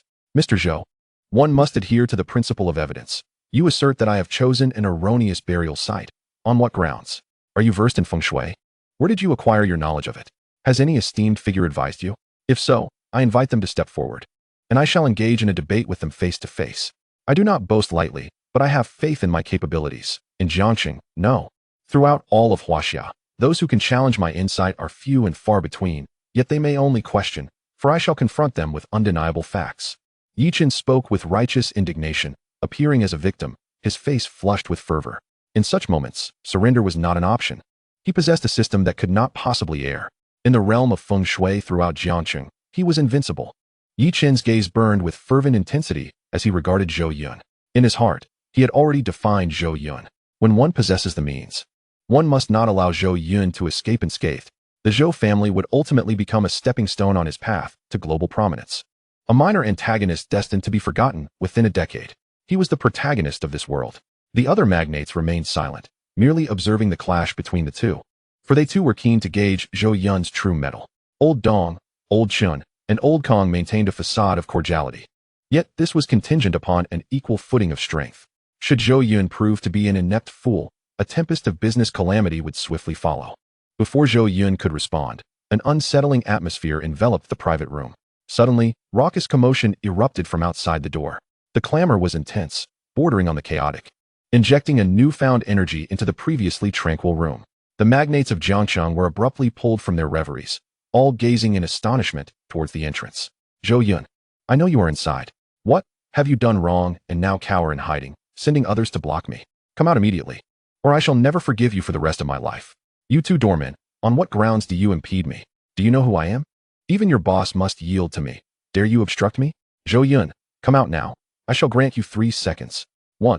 As the voice rang out, laden with urgency, the attendees within the private room recognized who had arrived. Who else could it be but Zhou Yun's fiancée? The woman named Xu Yanran? Several magnates could not help but stifle their laughter, their gazes towards Zhou Yun laced with mockery, albeit subtly concealed. They continued to remain silent, some opting to drink quietly, masking their amusement. Yi Chun was taken aback. After delivering a lengthy oration, his spirits buoyant and eager for Zhou Yun's retort. He found his fervor extinguished, akin to a bucket of cold water dousing his anger, halting him in his tracks. This left him feeling uncharacteristically frustrated, as if he had bitten into a bitter pill. If this issue were not resolved today, future opportunities would be scarce. Yet, allowing Xu Yanran to continue her ruckus outside was equally untenable. After all, it was he who had brought her to the banquet. Even though Zhou Yun's affairs with Xu Yanran were none of his concern, Zhou Yun furrowed his brow slightly. He was reluctant to be interrupted at this juncture. Yet with Xu Yanran confronting him, he could not proceed without addressing her turmoil. Xu Yanran soon finished her tirade, only to persist in her outburst. Zhou Yun, you coward. Hiding from me. You know you have done something shameful. Open the door. If you have the guts, open the door. I know you're inside. As she continued to shout, Jing Wanning stepped away from Zhou Yun's side and opened the door to the private room, her expression cold as she addressed Xu Yanran. Miss Xu, please be mindful of your words and actions. This is not a place for you to act recklessly. Xu Yanran, restrained by 2 burly security guards, erupted in fury upon seeing Jing Wanning. I remember you, the servant of the Zhou family. You bullied my parents during the old man's funeral. You wretched, ungrateful creature. You must have led Zhou Yun astray. He used to have a good character, but I'm sure it's you who whispered poison in his ear. Let me in. Xu Yanran pounded on the arms of the security guards with all her might, but it was futile. She could not breach their formidable barrier. Her strength was pitifully weak, and the guards felt as if they were being lightly pricked by a mosquito, without even a hint of discomfort. Behind Xu Yanran stood her anxious parents. who did not attempt to dissuade her from her outburst. Initially, they had felt embarrassed and thought it unbecoming of their status as an emerging affluent family. However, after enduring repeated humiliation, unable to see Zhou Yun regardless of their efforts, they had resigned themselves to the situation. Let her make a scene. It was better than facing bankruptcy. To this day, they still believed Zhou Yun was the same Zhou Yun they once knew, as long as they met him. All issues could be resolved with conversation. Yet, Jing Wanning merely cast a fleeting glance at Zhou Yunran. Zhou Yun's emotionless voice echoed from within the private room. Kick her out. Chapter 23. You are unworthy, merely a minor character. Kick her out? The voice was all too familiar to Zhou Yunran and her parents, who had been longing to communicate with its owner for days, only to find their calls blocked. However, they could never have anticipated that one day Zhou Yun's voice would sound so cold, as if he were chasing away a stray dog. Something was amiss. Even Zhou Yunran froze, her eyes wide with disbelief, suspecting she was trapped in a nightmare. She strained to see through Jing Wanning's form, but nothing was visible. Overwhelmed by a surge of grievance, tears brimmed in her eyes, and she bit her lip to suppress her emotions. As Zhou Yunran created a ruckus, the voices in the banquet hall outside faded to a whisper. All eyes turned toward the Zhou family, gazing at them with expressions of bewilderment. This was the infamous Zhou family? Truly shameless. Rumor had it that they had swindled Zhou Yun out of a significant sum of money through their daughter, the brazen woman up front. So it was her. She was somewhat decent-looking, yet did not meet the pinnacle of beauty. Certainly inferior to the assistant who had opened the door. Word was that Zhou Yun seemed to have lost interest in her, and even the Zhou family was suffering because of it. They were still technically engaged, but given the current circumstances, it hardly seemed that way. This was going to be quite the spectacle. Attending today's banquet had proven worthwhile. Although the whispers were hushed, many of them reached Zhou's father and mother, leaving them feeling utterly humiliated. Realizing that Zhou Yun was indeed inside the private room, they could no longer remain outside, desperate to resolve the situation. Zhou's father softened his tone, tinged with a hint of subservience. Whether it was deceit or a temporary show of humility, he spoke in a low voice. Zhou Yun, my good son-in-law, we are here today to apologize for the rudeness displayed a few days ago. Soon we will be family, and we will see each other often. I know you are not so petty. Let us put this behind us. We have reflected on the matter. Yunran has indeed gone too far. We have spoiled her and delayed your marriage. We have given her a proper lesson. We are here not only to apologize, but also to discuss your marriage. You can choose any date for the wedding, dear son-in-law. Let us into talk, shall we? There are too many eyes outside, and it would be a disgrace for the Zhou family. Having said this, it was evident that Zhou's father had made the greatest concession possible. To be able to compel his future son-in-law to lower himself, he felt quite magnanimous. Zhou Yunran quickly regained her composure, looking at her father with disbelief. She had never imagined her father could exhibit such a subservient side, all for a man she deemed unworthy. Zhou Yun. Zhou Yunran once again shouted in fury, like a proud queen scolding a commoner. You are finished. You will never have my affection again. I am utterly disappointed in you. I never expected you would tell me to leave. I treated you so well. I considered you a friend, and this is how you repay me. Her words tumbled out in a disjointed manner, tears streaming down her face like a wronged woman. Yet, the two security guards remained indifferent to their emotional turmoil, resolutely preparing to carry out Zhou Yun's orders to expel the Zhou family. Wait. Yi Chen's voice emerged from within the private room, and he turned to face the door, striving to maintain a natural expression, his gaze softening as he looked outside. Zhou Yunran's eyes widened in surprise, her heart skipping a beat as she suddenly recalled something. She hastily wiped her tears and donned a calm demeanor, exclaiming with delight, I almost forgot that you, Mr. Yi Chen, are also here. I apologize for this spectacle. It's not normally my way. It's just that Zhou Yun is infuriating. He not only bullies me, but also my parents. Zhou Yunran attempted to explain, but Yi Chen straightened his posture, exuding an inexplicable aura of authority, and spoke understandingly. I understand. Leave the rest to me. He turned to Zhou Yun, sneering. So this is Zhou family hospitality? Hardly impressive. I overestimated you. I thought you had some substance. But it appears you can only bully women. A person like you is not worth my time. I will return the 5 million. But not because of any inadequacy in my abilities. Rather, it is because I disdain you, Zhou Yun. Indeed. You are nothing more than a prodigal heir squandering your family's legacy, incapable of handling a single woman. Yi Chen's words were harsh, even bordering on insulting. But he intended precisely that effect. He aimed to demonstrate to other influential figures how he could maintain his composure and poise. He was not afraid of Zhou Yun. His own background was far more formidable, though for certain reasons, he preferred to keep it under wraps and not rely on familial power. He sought to provoke Zhou Yunran to enter, intending to resolve the issue, thereby not only gaining prestige and victory, but also winning her unwavering affection. Perhaps he could even leave a lasting impression on Jing Wanning, eventually luring her to his company and increasing their chances of interaction. His plans were grand, yet they hinged on his genuine ability to resolve the matter. Zhou Yun chuckled, suddenly bursting into hearty laughter, his amusement resonating clearly. As a villain witnessing the protagonist's moments of grandeur, fully aware of the nuances of their display, he could not help but laugh. Beside him, Old Chun's expression darkened. He realized the situation was escalating beyond control and promptly addressed Zhou Yun. Zhou Yun, although I brought them here, this matter has nothing to do with me. Then, with a tone of vexation, he reprimanded Yi Chun. Do you even comprehend what you are doing? Silence yourself at once, or you shall no longer receive any assistance from me. Zhou Yun waved his hand, interrupting Elder Chun from continuing, and spoke. Firstly, the members of the Shu family have not received an invitation, which means they are not my guests. Today's banquet is hosted by me, and the ground beneath your feet belongs to our Yuchin group. Whatever I wish to do is not for a mere character like you to meddle in. You believe I am targeting you? No, I have never regarded you with any significance. Without Elder Chun, you would not even be worthy of speaking to me here. Elder Chun is a dear friend of my father, and I do not wish to see him harmed by your presence.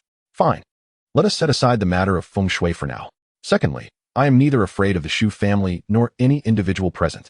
Although I am aware that you are attempting to provoke me into allowing Shu Yanran entry, it matters not. I am indifferent to their desires. If you wish to witness my embarrassment before the Shu family, coincidentally, the over 200 guests present share the same sentiment. Let us not remain in this box, but rather step outside to resolve this together. Zhou Yun remained composed, unyielding as a mountain before an impending avalanche, leaving others bewildered by his intentions. He leisurely rose to his feet and strode toward the exit of the private room, becoming the focal point of all gazes at that moment. Chapter 24. You are unworthy of marrying me.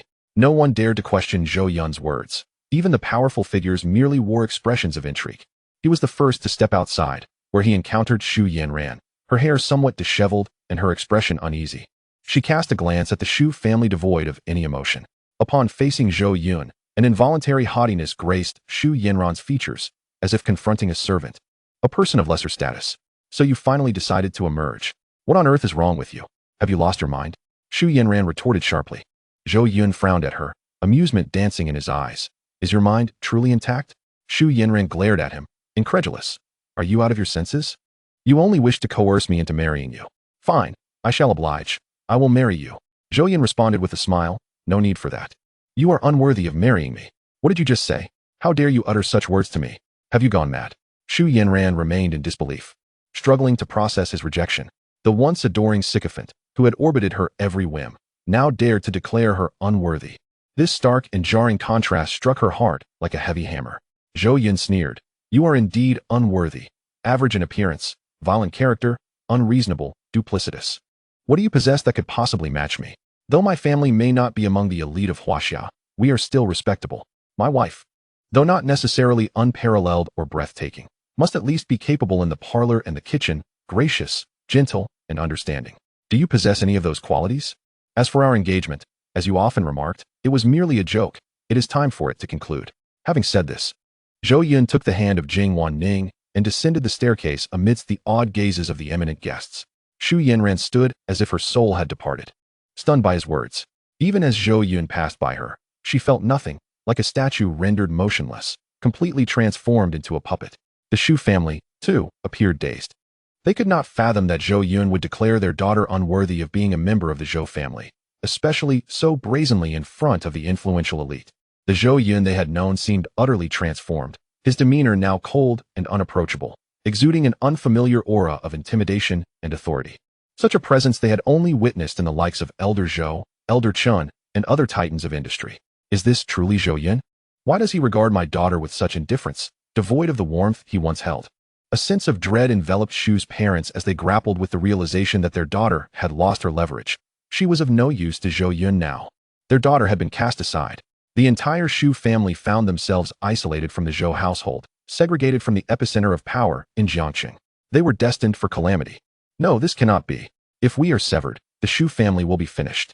As they watched Zhou Yun descend the stairs, Shu's father bellowed, Zhou Yun, you and Yanran are bound by marriage. She has treated you well, and you cannot do this. Is this how the Zhou family treats its future daughters-in-law? Is a wealthy family so devoid of compassion? My daughter has suffered enough. I will not tolerate this any longer. I shall expose your actions to the media, ensuring that the Zhou family and Yuqin group are forever tarnished. With tears in her eyes, Shu's mother cried out, Zhou Yun, you truly lack humanity. You can bully your own wife. What else are you capable of?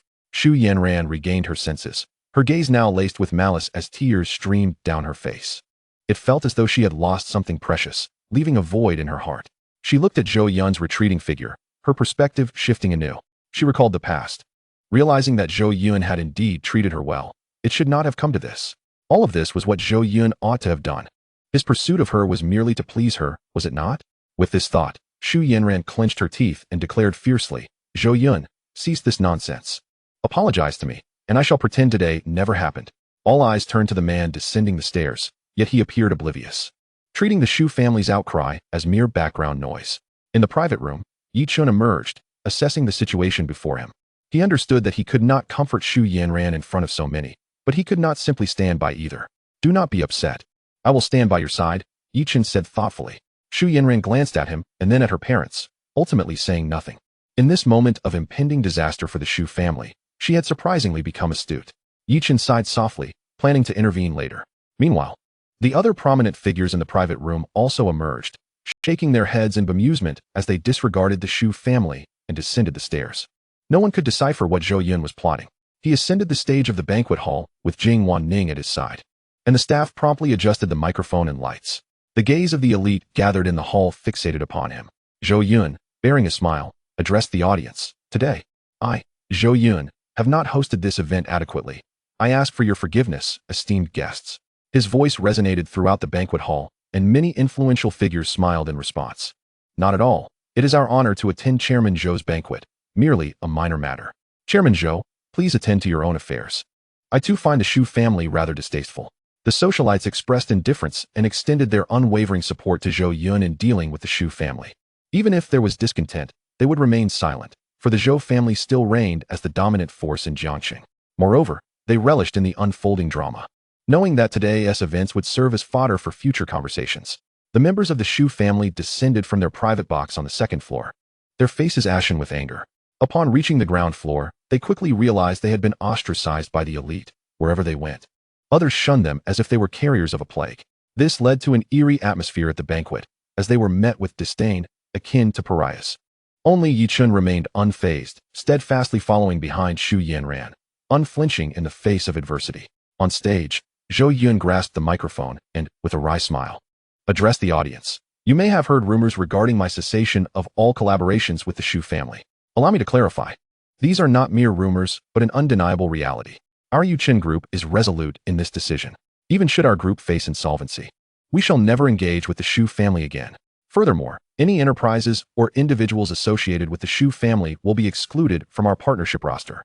Zhou Yun's declarations resonated with the force of thunder, echoing in the ears and souls of all present. In an instant, the banquet hall was enveloped by his singular voice. Chapter 25, The Shameless Little Scoundrel. Zhou Yun's pronouncement of the Yuqin group's unwavering stance served as a clarion call to those in attendance. Anyone daring to oppose the Zhou family would inevitably face ostracism by the real estate magnates of Jiangxing. It could be said that the Shu family was utterly doomed.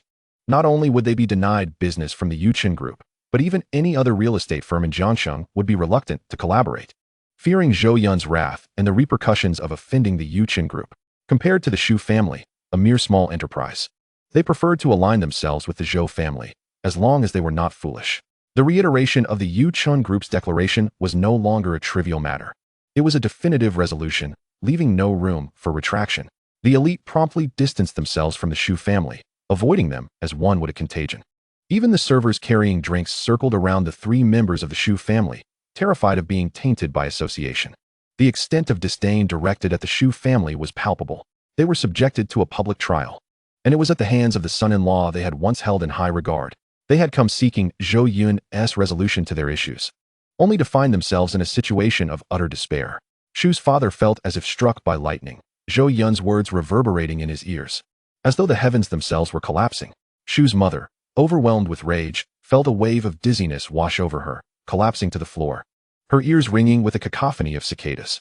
Shu Yanran rushed to support her mother, her breath quickening, her body flushed with a deep red, as if she had imbibed spurious wine. Her eyes blazed with fury at Zhou Yun on stage, as though he had dealt her a stinging slap. Her face burning with embarrassment. She longed to speak, to utter a retort, but the words remained trapped within her throat. Only Shu's father, regaining his composure, cried out in anguish, "Zhou Yun, have you lost your mind? My daughter is your fiancée, your wife. How can you treat us this way? Has the Zhou family truly sunk to such depths of shamelessness? Bullying even family, who would dare collaborate with your Yuchen group in the future? Unforgivable, utterly disgraceful. My daughter has done no wrong, nor has our Shu family. How can you so ruthlessly sever ties?" He resolved that, even at the cost of his reputation, he would plunge the Zhou family into a maelstrom of public opinion. He intended to unveil Zhou Yun's despicable true nature to all. Yi Chun, seizing the opportunity, joined the fray against Zhou Yun. It appears Zhou Yun is nothing more than a contemptible scion of wealth, ungrateful and treacherous, lacking any sense of loyalty. The Shu family, after all, is your maternal kin, and yet you treat them thus. I even find myself sympathizing with those who partner with the Yuchen group, for they cannot trust a man who would betray even his own kin, let alone a stranger with no blood ties. I urge everyone to open their eyes and see the venomous heart of the Yuchen group, the epitome of betrayal. Yi Chun's impassioned speech painted him as a paragon of righteousness. The elite in attendance were not fools. After a moment's contemplation, they concurred with Shu's father, recognizing the validity of Yi Chen's words.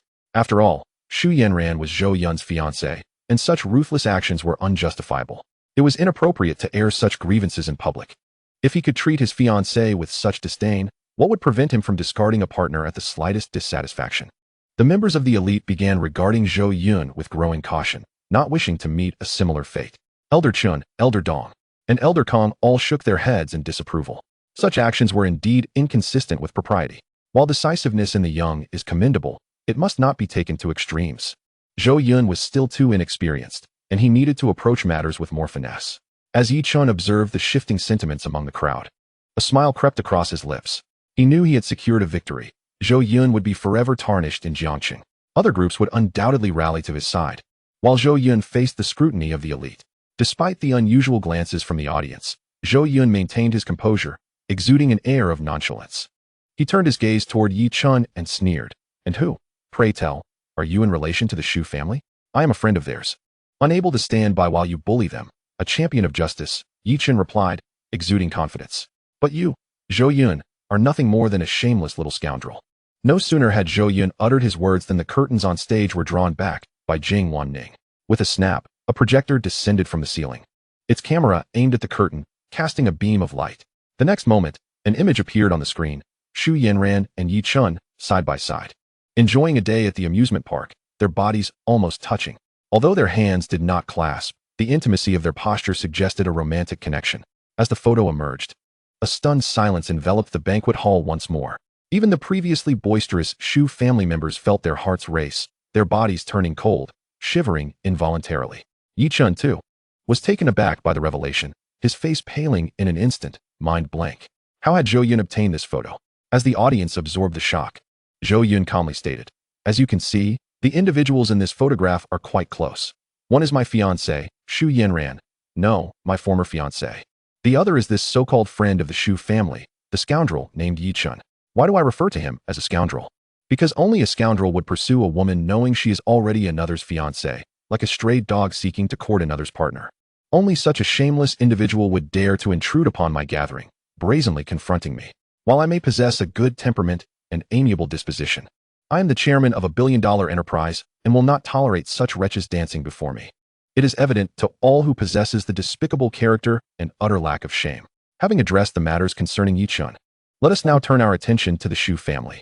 Without delving into the antics of Shu Zhengchun and his spouse during my father's funeral, I must mention Shu Yanran. As my fiancée, I have treated her with utmost kindness, providing her with every luxury and indulging her desires, having invested at least $1 billion in her. Pursuing a woman with such expenditure could garner the affection of even the most renowned Hollywood starlets, wouldn't you agree? My point is not merely about wealth, but rather the profound respect I have accorded her. Yet what of her? As my betrothed, she failed to visit even once during my father's illness, nor did she extend a simple phone call of concern. I could overlook that. But on the day of her future father-in-law's funeral, a day of utmost significance, she chose to absent herself, instead clandestinely rendezvousing with a man of dubious standing, namely Yi Chun. As a man and a son, I find such behavior intolerable. Does the Shu family believe me to be so easily trifled with? Chapter 26. You have disappointed me beyond measure. As Zhou Yun spoke during his address, his heart remained remarkably unperturbed. He found amusement in the blank expressions of the lead characters, silently chuckling to himself. Yet, for the sake of performance, he stifled his laughter and continued to speak with fervor. I had no intention of meeting with the Shu family, wishing instead to sever all ties and allow events to unfold peacefully. However, they refused to relent, continuing to harass me. After concluding his statement, Zhou Yun turned and exchanged a covert smile with Jing Wanning, nodding in agreement. Jing Wanning observed Zhou Yun's performance, momentarily taken aback. She recalled how calm he had been when he initially expressed his desire to cut ties with the Shu family. If she were not already aware of Zhou Yun's utter disillusionment with them, she might have mistaken his demeanor for one of genuine anguish. Nevertheless, she had not forgotten her mission, continuing to display the surreptitiously captured photographs. The images of Xu Yanran and Yi Chun played in succession on the screen, revealing the couple in intimate poses, artfully captured by the detective who had deliberately framed them closely together. As the final photograph appeared, the audience erupted in astonishment. Like boiling seawater, the atmosphere in the hall ignited with shock.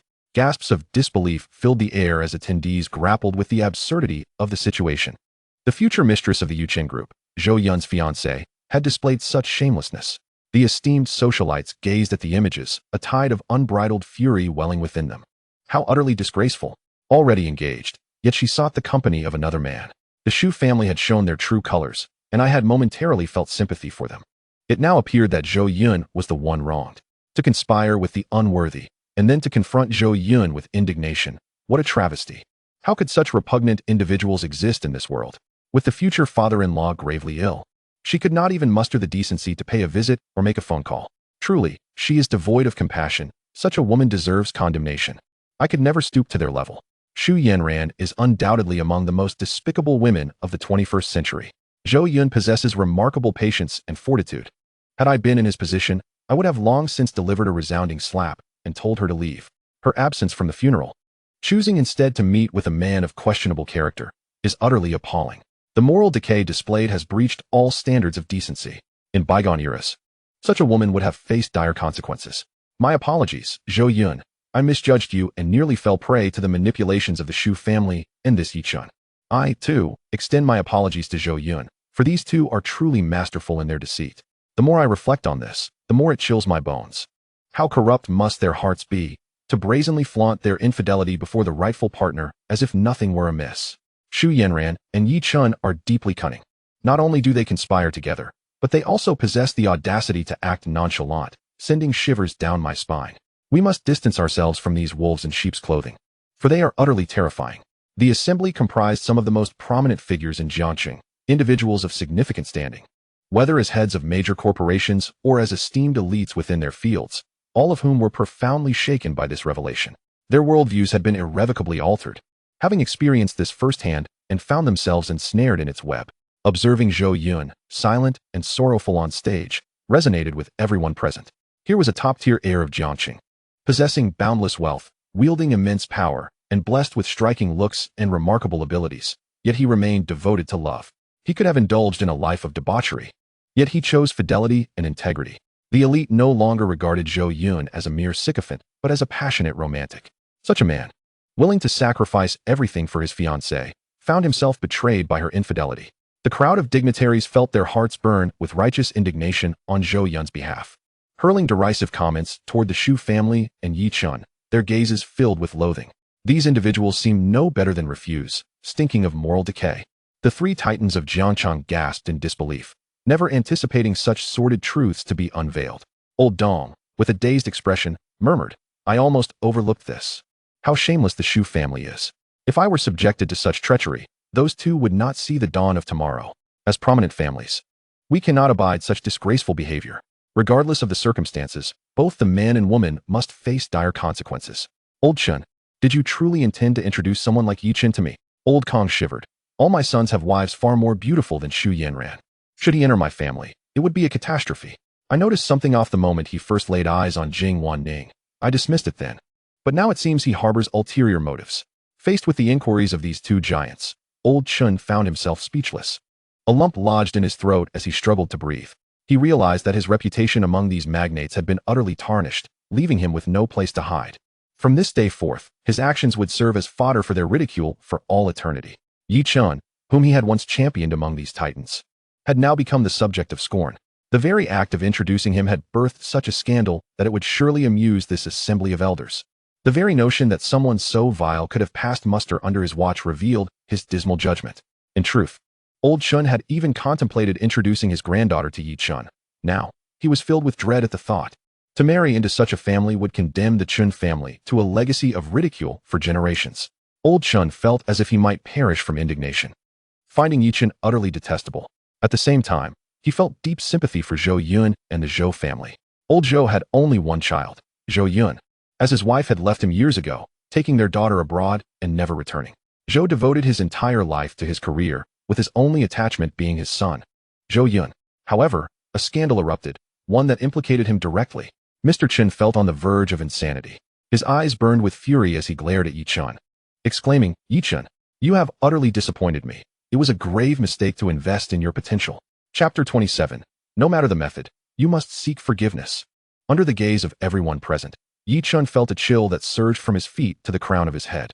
He could not have anticipated that the photos of him enjoying leisure time with Xu Yanran would be captured by Zhou Yun and made public, branding him as an immoral scoundrel. Such a disastrous turn of events before he even began to succeed. In all honesty, during those days, he had never considered that anyone would deliberately take pictures. Moreover, he had never perceived any wrongdoing in spending time with Xu Yanran. At that moment, he was solely focused on winning her over, oblivious to the consequences. Now, he realized that his reputation was irrevocably tarnished. He was accused of seducing a married woman. The evidence was irrefutable. No one would listen to his explanations. Consequently, he had become the pariah of the elite in Jiang City. Just as he had incited the elite to denounce Zhou Yun, he was subsequently crushed by the weight of those photographs. His mind was now a muddled mess. All of his plans in disarray. How ruthless. The man on stage, with gold-rimmed glasses, who was of similar age to him, was merciless. He found himself unable to refute or defend himself. Faced with Mr. Chun's interrogation, Yi Chun could only muster the courage to explain, "Mr. Chun, this is a misunderstanding, a definite misunderstanding. It is not as you think. There is nothing between Yanran and me. We are merely friends enjoying a day out. And we are not at that level. Damn it, the angles of those photos are misleading." He desperately attempted to clarify. However, Mr. Chen was no longer susceptible to his deceit, glaring at him with palpable animosity. "Do you truly believe I am a fool? Do you think I can be fooled repeatedly, like others? A woman who would forsake a fortune and even miss the important funeral of Zhou Lao just to spend time with you. And you dare to claim you are merely friends? Get out. You have utterly disappointed me." Yi Chen's scalp tingled, and his heart sank. He silently screamed in his mind. At that time, he truly had no knowledge of Zhou Lao's death. Xu Yanran had not mentioned it either. Had he known, he would have devised a more thorough plan, ensuring that the incriminating evidence did not fall into Zhou Yun's hands. He felt a surge of anger. After finally connecting with a powerful figure in Jiang City, he now faced ruin due to a careless mistake. His fury clouded his judgment as he turned to Xu Yanran and snapped, "Why didn't you clarify this with me earlier? If you had, I wouldn't be in such an embarrassing situation now." Xu Yanran, upon seeing the photos on the screen and hearing Zhou Yun's speech, became dazed, as if her soul had left her body. Her mind was in disarray, and the contemptuous gazes surrounding her felt like a trial. When Yi Chun yelled at her, she snapped back to reality, staring at him in disbelief. She could not fathom that Zhou Yun, who had once adored her, would sever ties so abruptly, and that the man she fancied, Yi Chun, would shout at her in such a chaotic moment. Staring at Yi Chen's contorted face, Xu Yanran was momentarily stunned.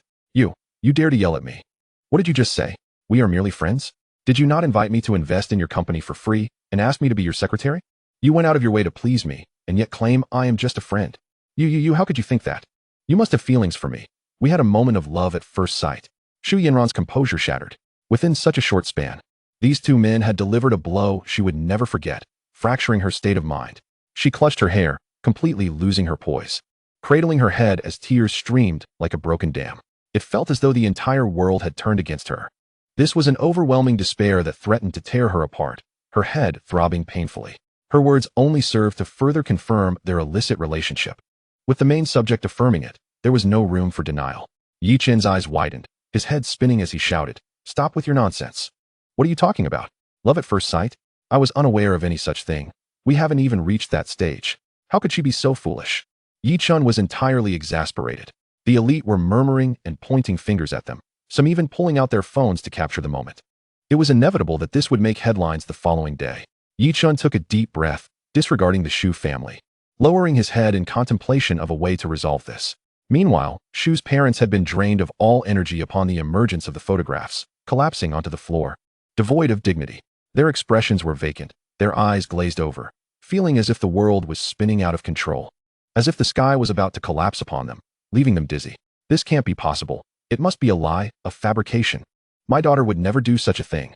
She was alone that day. How could she be connected to Yi Chun? Daughter, quickly tell Zhou Yun. Tell everyone that you did nothing wrong. Shu's father, as though unhinged, muttered to himself, shaking his head violently. Shu's mother, on the other hand, appeared utterly defeated, lost in a stupor, unsure of what to do. Yet, Shu Yinran's last words to Yi Chun shattered their illusions. Everything was real, as solid as the evidence. Shu's mother could no longer contain her fury. Reaching a boiling point, she raised her hand and slapped the dazed Shu Yinran. The sharp sound echoed throughout the hall. How could you do such a thing? Foolishness, pure foolishness. You have brought ruin upon the entire Shu family. Yinran sobbed, it's over. After striking her, Shu's mother wept uncontrollably. Isolated in her sorrow, their family, due to their daughter's recklessness, had one foot firmly planted in hell. Such actions were unforgivable, and the ensuing consequences would come crashing down like a storm. Shu's mother could no longer claim the status of a wealthy merchant's wife. She would face a life far more miserable than before. Shu's father, still possessing a sliver of rationality, gripped Shu Yinran's shoulders, shaking her persistently. Daughter, there is still a chance. Zhou Yun once loved you dearly. He will surely forgive you. Quickly apologize to him, by any means necessary. Kneel, slap your own face. Bow your head. Admit your mistakes. Even harm yourself if needed. Retrieve your cherished tokens of affection and evoke your shared memories. I do not care what you do. You must earn his forgiveness. You must, do you understand? If you fail, I will not hesitate to end you. At first, Shu's father spoke with a tone of pleading, but as the conversation progressed, his expression morphed into one of grotesque rage, resembling that of a demon. He gripped Shu Yinran's shoulder with such force that the sound of cracking bones echoed ominously. Unable to bear the repercussions of his actions, Shu's father would rather see his daughter perish than relinquish his lavish lifestyle. Chapter 28. Whoever marries her will bring misfortune to their household. If his daughter were to die, he could always find another woman to bear children. As long as there was wealth, women would not be in short supply. However, opportunities for wealth were fleeting. Having tasted affluence, he had no desire to revert to a life of poverty. He could not return. He would rather die than endure a mundane existence. Yet now, he found himself unable to even lead an ordinary life, burdened by insurmountable debts. He could not fathom who, apart from the Zhou family, could assist him in escaping this predicament, as he was utterly incapable of repaying his debts. Thus, it was imperative that his daughter earn Zhou Yun's forgiveness. Shu Yinran felt a sharp pain as she was seized, her mind in a haze, grappling with her father's words, which left her in utter confusion. Faced with her father's madness and the disdainful gazes of those around her, she felt as though she were trapped in a nightmare. Acting on instinct, she stumbled towards the stage below, her eyes brimming with tears as she looked up at the indifferent Zhou Yun, pleading, Zhou Yun, I was wrong. Can we return to how things were before? I promise, we will marry immediately and live the life you desire. You love me so much. Surely you can forgive me. Right? Come down, let us go back. Nothing has happened today. Unaware of the absurdity of her words, she felt that her image was irreparably tarnished. But that mattered little. She believed that if she could just sleep tonight, everything would be right again by morning. She gazed hopefully at Zhou Yun, convinced that in the next moment, he would soften, descend from the stage, take her hand, and lead her away from this sorrowful place. However, fate had other plans. Zhou Yun merely cast her a cold glance and then turned his back, disregarding her entirely, treating her as if she were invisible. Zhou Yun continued, I am deeply saddened and utterly disillusioned with Shu Yinran. I will no longer harbor even a shred of compassion for her. One must bear the consequences of their misdeeds. Thus, I have decided to annul my engagement with Shu Yinran and seek restitution for the expenses incurred during our relationship. Naturally, I shall not quibble over trivial amounts. But the heart of the sea that she deceived me out of must be returned. As soon as he finished speaking, Jing Wanning silently descended from the stage and approached the now lifeless Shu Yinran, removing the heart of the sea necklace, worth 100 million, from her neck. Once Jing Wanning departed, Shu Yinran finally registered the emptiness of her neck, her heart aching unbearably. Her eyes turned crimson in an instant, and in a frenzy akin to a mad woman, she chased after Jing Wanning, shrieking, Come back. The heart of the sea is mine. How dare you take it? You thief. You are all thieves. Stop her. She has stolen my belongings. Damn it, shameless wretch. Yet, before she could take many steps, she was swiftly restrained by vigilant security, pinned firmly in place, unable to advance. Her mental state began to unravel, completely forgetting her previous declarations to others. Had her friends been present, they would surely recall her nonchalance towards wealth, including her dismissive remarks about the 100 million heart of the sea diamond necklace, which she once contemplated discarding. However, upon the actual loss of the heart of the sea, her inner avarice was laid bare, revealing her hypocrisy. It was not indifference. She had come to regard the heart of the sea as her lifeblood. Witnessing her unmasking, the banquet hall erupted with a chorus of disdainful jeers. The elite applauded Zhou Yun's decision, proclaiming it a wise move. It was high time to annul the engagement. Marrying such a woman would undoubtedly lead to chaos and discord. Whoever wed Xu Yanran would invite true misfortune upon their household. Zhou Yun, with admirable decisiveness, severed ties cleanly, for out of sight meant out of mind. The presence of the $100 million heart of the sea around Xu Yanran's neck was nothing short of an affront to the diamond. The Xu family was doomed. Zhou Yun's declaration left no room for reprieve. It was rumored that they owed insurmountable debts, and the Yuqin group would never cover for them, surely employing every means to bring the Xu family to ruin. Zhou Yun had effectively condemned the Xus to their demise. One could only imagine that from this day forth, the Xu family would cease to exist in Jiang City, becoming the pariahs of society. They deserved it. At this juncture, I let out a deep sigh. None were more aware of the situation than I. Xu Yanran had truly acted reprehensibly, stringing Zhou Yun along while presenting herself as if he owed her something, taking advantage without gratitude, and believing it was her due. Even the cold-faced bodyguard who had long accompanied Zhou Yun could not restrain his comments, having witnessed much and often suppressing his feelings. Now, as he observed Xu Yanran's fall from grace, he wore an expression of satisfaction. Guests murmured, praising Zhou Yun's actions, asserting that they would have been even more ruthless in his position. Many felt a sense of vindication upon witnessing the downfall of the Xu family, with some hastily contacting their companies to sever ties with the Xus and minimize interactions with such individuals. At that moment, Xu's parents were rendered dazed and confused. The annulment of the engagement meant that their daughter was no longer connected to the Zhou family, each to pursue their own paths henceforth. The pleas of their daughter bore no fruit, and with the heart of the sea stripped away, what remained? Xu's father glared fiercely at his daughter, a torrent of hatred swelling within him. He dared not despise Zhou Yun, directing all his ire towards his daughter, lamenting why she had prolonged this ordeal. Had she married earlier, such calamities could have been avoided. Unlike in ancient times, where engagements required formal annulments, in this modern age, one merely needed to refrain from registration to dissolve a relationship. What frustrated Xu's father further was that not only had his daughter delayed marriage with Zhou Yun, but they had never even consummated their relationship. Had they crossed that threshold, he might have had leverage for threats. Alas, Xu Yanran remained a virgin. Xu's parents were in despair, at a loss for words, rendered immobile in their seats. Meanwhile, on stage, Zhou Yun produced the receipt for the heart of the sea, stating, "This is the proof of my purchase of the heart of the sea at auction, bearing my name as the payer, thus establishing my ownership of this diamond. I am merely reclaiming what rightfully belongs to me." With this proof in hand, he was unperturbed by any potential legal action Xu Yanran might pursue, effectively quashing any hopes of reclaiming the heart of the sea.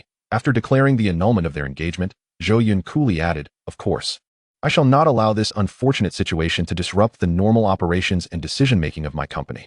We treat all our partners equally. And even when I discovered Xu Yanran's infidelity, I never considered it would affect our collaboration with the Xu family. My actions stemmed from discovering that during our partnership, the Xu family had employed fraudulent contracts to deceive the group, using shell companies to secretly siphon funds from the group while delivering inferior materials to construction sites and falsifying accounts with company employees, among other deceptions. Thus, it directly led to numerous buildings presenting significant safety hazards after completion, such as peeling walls, tilted floors, and collapsing ceilings, resulting in substantial losses for the Yuqin group. In light of these egregious actions, the Yuqin group has announced the cessation of all collaborations with the Xu family. This matter bears no direct relation to my personal emotional affairs. Xu Zhengshun, do not rush to defend yourself. My assistant, Miss Jing, will now present all the incriminating evidence against the Xu family on the big screen." Chapter 29. The creditors have gone mad.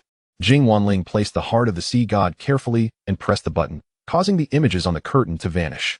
Subsequently, a series of documents appeared, adorned with photographs of materials sent by the Xu family, images depicting safety hazards in construction, and various telephone recordings.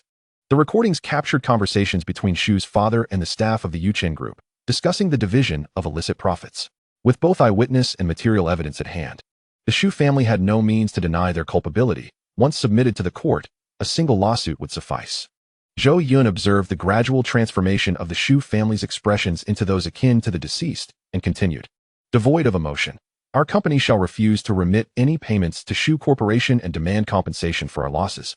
With this documentation having been submitted to the court this afternoon, this implies that the Shu family can no longer extract a single penny from the Yuqin Group. All initial investments have evaporated without a trace, leaving them in debt to the Yuqin Group for a staggering amount. A cursory calculation reveals a deficit of at least several billion, alongside an equal measure of external debt. The Shu family's cash flow amounts to merely 200 to 300 million, which has already been invested in the South Street commercial area, leaving them with scant liquidity. Furthermore, the court has undoubtedly accepted the case, and with the Zhou family's influence, all of the Shu family's bank accounts have been frozen. The three members of the Shu family, preoccupied with preparing for the banquet, remained oblivious to their predicament. They are utterly finished, facing immediate bankruptcy and the looming specter of imprisonment.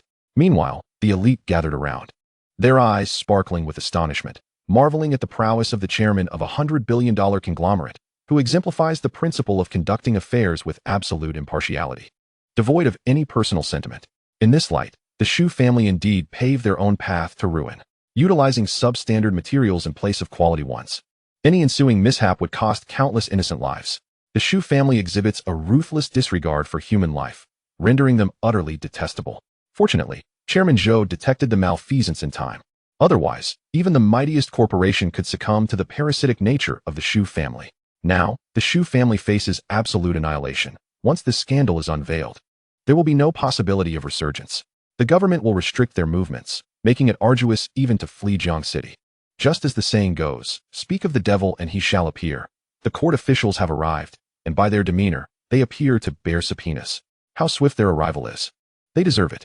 At that moment, several court officials entered the banquet hall, inquiring with the waitstaff about the Shu family members before promptly striding towards them. The social elite parted to create a path. Indeed, they were there to serve subpoenas, engaging in hushed conversation with the dazed Shu Zhengchun, then producing several documents for his signature. Once completed, the court officials cast envious glances at the assembled dignitaries, particularly at Zhou Yun on stage. Holding the subpoena, Shu's father felt an overwhelming sense of defeat wash over him, his mind swirling and visions dancing before his eyes. Shu's mother, in stark contrast, collapsed, lying motionless on the cold ground like a lifeless body. This burden was beyond the Shu family's capacity to bear, rendering them powerless to alter their fate. Once the officials departed, Zhou Yun declared, "It is time to conclude this farce. Security, escort the Shu family members out and prohibit their re-entry." As his words fell, a dozen burly men in suits seized the exhausted Shu family and escorted them out. They offered no resistance, given the turn of events. They had lost all face and merely wished to exit swiftly, seeking refuge in solitude to regroup and devise a new plan. Once the Shu family departed, the banquet hall erupted once more with liveliness, as guests exchanged whispers and clinked glasses. The events of the day were so shocking that many felt compelled to discuss and vent their astonishment. Meanwhile, the esteemed elders, Dong Lao and Kong Lao, discreetly distanced themselves from Chun Lao, their eyes betraying a sense of repulsion. Clearly, they were unsettled by the incident, although the Shu family bore primary responsibility. The presence of Yi Chun, brought by Chun Lao, was also implicated. Moreover, Yi Chun had nearly entangled himself with their affairs. Had that occurred, the consequences would have been dire. Chun Lao's expression mirrored his discomfort. At that moment, he longed to depart alongside the Shu family, feeling an overwhelming sense of humiliation. He glared at Yi Chun, exclaiming, "What are you still doing here? Is it not enough that I am embarrassed? Do not linger here and be an eyesore. Leave at once, and I shall settle the score with you tomorrow." Yi Chun's countenance darkened, and he retorted angrily, "Chun Lao, do not forget the feng shui arrangement I devised for your family. Are you truly one to burn bridges? Whether I stay or go is none of your concern. Do you genuinely believe I am in dire need of your assistance?" Chun Lao, infuriated by Yi Chun's impudent words, felt the urge to strike him. Yet, surrounded by numerous onlookers, he refrained from losing his composure, lest he be further humiliated. With a huff, he resolved to address the matter after this incident subsided. Outside the Jiang City Club, the Shu family was unceremoniously expelled. Shu's father, mother, and Shu Yanran stood outside in a daze, like souls adrift. Within the banquet hall, vibrant lights and raucous sounds filled the air, a hub of Jiang City's elite. They had once belonged to that world, but were now relegated to the periphery, as if separated by an entire era. "Let us go quickly." A chill wind swept through, causing Shu's father to shiver as a sudden realization struck him. He began scanning the surroundings anxiously. Beneath a nearby tree, a group of creditors awaited, gradually converging upon the Shu family as they emerged. Prior to entering the club, the Shu family had been cornered, ultimately persuading Zhou Yun to postpone repayments to escape calamity. Now, with Zhou Yun severing ties and their accounts frozen, restricted from traveling, they possessed little cash beyond mere pocket change, rendering them incapable of settling their debts. Alarmingly, the court's subpoenas were not solely directed at the company's legal representative, Shu's father, but also included several others addressed to Shu's mother and Zhu Yun. This meant that all three were now devoid of funds, should they be confronted by creditors. Escaping the parking lot of the club would be impossible today. In a moment of urgency, Shu's father grasped Shu's mother and Zhu Yun, and they took off running. It was astonishing how swiftly they moved, fueled by an adrenaline they did not know they possessed. The creditors outside were yet unaware of the unfolding events within the club. They had no time to react. By the time they reached the parking lot, the Shu family's vehicle had already sped away, leaving only the glow of its taillights in their wake. What the hell? How did they run faster than a rabbit? Why did they flee upon seeing us? Did they not promise to restore their collaboration with the Yuchin group and repay our debts? What transpired inside the club? Can anyone enlighten me? Damn it. I am utterly puzzled. Surely, something unforeseen has occurred. Why have the Shu family emerged so soon, and I just saw them being pushed out by security? Individuals barred from entering the banquet hastily rushed to the entrance to inquire about the situation, their faces a mixture of confusion and disbelief. Just as they emerged from the assembly hall, the creditors of the Shu family were also in attendance, having witnessed the unfolding events. Where are the members of the Shu family? Inquired a wealthy merchant from outside. They just left in a vehicle, came the reply. What are you all doing? How could you allow them to escape? Hurry, pursue them. If you delay, it will be too late, shouted the merchant, his fury directed at the creditors outside, his anger boiling over. Wait, first, tell us what transpired in the hall. Someone urgently asked. Chapter 30, The Path Paved with Jade and Stone. The Qilin ascends to the heavens. An increasing number of creditors exited the assembly hall. Upon learning that the Shu family had fled, they were nearly driven to the brink of despair. The Shu family has ruined us. Do you understand? Inside the hall, Zhou Yun officially declared the termination of all collaborations with the Shu family, placing all associated individuals on a blacklist. As their suppliers, we are likely included on that list. This means we will share in the Shu family's misfortune. Yuchin Group will no longer accept our goods or engage in business with us. This is an immense loss. The repercussions of this event were even more dire. I predicted that within 3 days, Yuchin Group's blacklist would extend to all real estate developers in Jiangqing. By then, they would not dare collaborate with us, as it would mean opposing Yuchin Group. Listening to the explanations of the creditors coming out, those outside gasped in shock, realizing the gravity of the situation. Yet, someone still questioned, but isn't Zhu Yun Zhou Yun's fiancée? How could he act this way? A creditor emerging from the banquet hall scoffed. Fiancée? That is no longer the case. Zhou Yun has called off the engagement. What? Just like that? The creditors were taken aback. What could they possibly do? You don't understand how outrageous Zhu Yun was.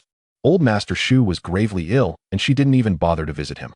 During the funeral, she was busy justifying her actions to another wealthy merchant. Soon, many creditors grasped the situation, and a chill ran through their hearts. The Shu family would undoubtedly be unable to recover, and the debts they owed were likely irretrievable. If they had any sense, they would not have acted so foolishly. I had once envied Xu Jingshun for having such a daughter, but now it seems she was a source of calamity. I had previously warned that dangling the prospect of marriage before Zhou Yun would eventually lead to trouble. And now it had come to pass, dragging me down with it. Enough of this. Let's quickly seek out Xu Jingshun for repayment. Before the court issues a formal ruling, he might still have some assets to convert into cash. We should reclaim as much as we can. Wait, it seems a few people are missing. No, they were just here. They must have gone after them. The astute ones had already set off in pursuit of debts, while the foolish remained idle. Damn it. Wait for me. If we find them first, we can secure the money. Before long, the creditors could no longer remain idle. They hastily returned to their vehicles, incessantly calling others to encircle and intercept the Shu family's car. They were not only eager to collect debts, but also to demonstrate their allegiance to Yuchin Group. By trampling the Shu family underfoot, they hoped Zhou Yun would perceive them as standing in solidarity with the Zhou family, thus avoiding any repercussions. The Shu family was indeed in dire straits, as these merchants and suppliers were widespread throughout Jiangqing, wielding considerable influence. They would pursue the Shu family relentlessly, leaving them with no escape. Meanwhile, within the banquet hall, Yi Chun had not yet departed, standing out amidst the crowd, soon to become the next target of scrutiny from the elite. Many admired Yi Chen's audacity. He had the temerity to confront Elder Chen directly, seemingly unafraid of the consequences. Despite feeling the weight of the elite's gaze, Yi Chun remained composed, addressing Zhou Yun above him. Xu Yanran has not yet truly married you. Her status remains that of a single woman. It is a fair competition, and I have nothing to feel guilty about. The elite were taken aback, having never encountered such shamelessness. The most striking aspect was how Yi Chun spoke so candidly, as if he bore no fault. He was truly brazen, claiming to be single when a wedding was imminent. How could he utter such words? This audacity was unparalleled. Unfazed by the surrounding scrutiny, Yi Chun continued, I have stated that it is a fair competition. This does not reflect any shortcomings in my character, so do not use such matters to malign my reputation. Zhou Yun, while you slander others, I hope you can also furnish evidence. Otherwise, please retract your previous statements. You claim my Jinli land has issues. How ignorant.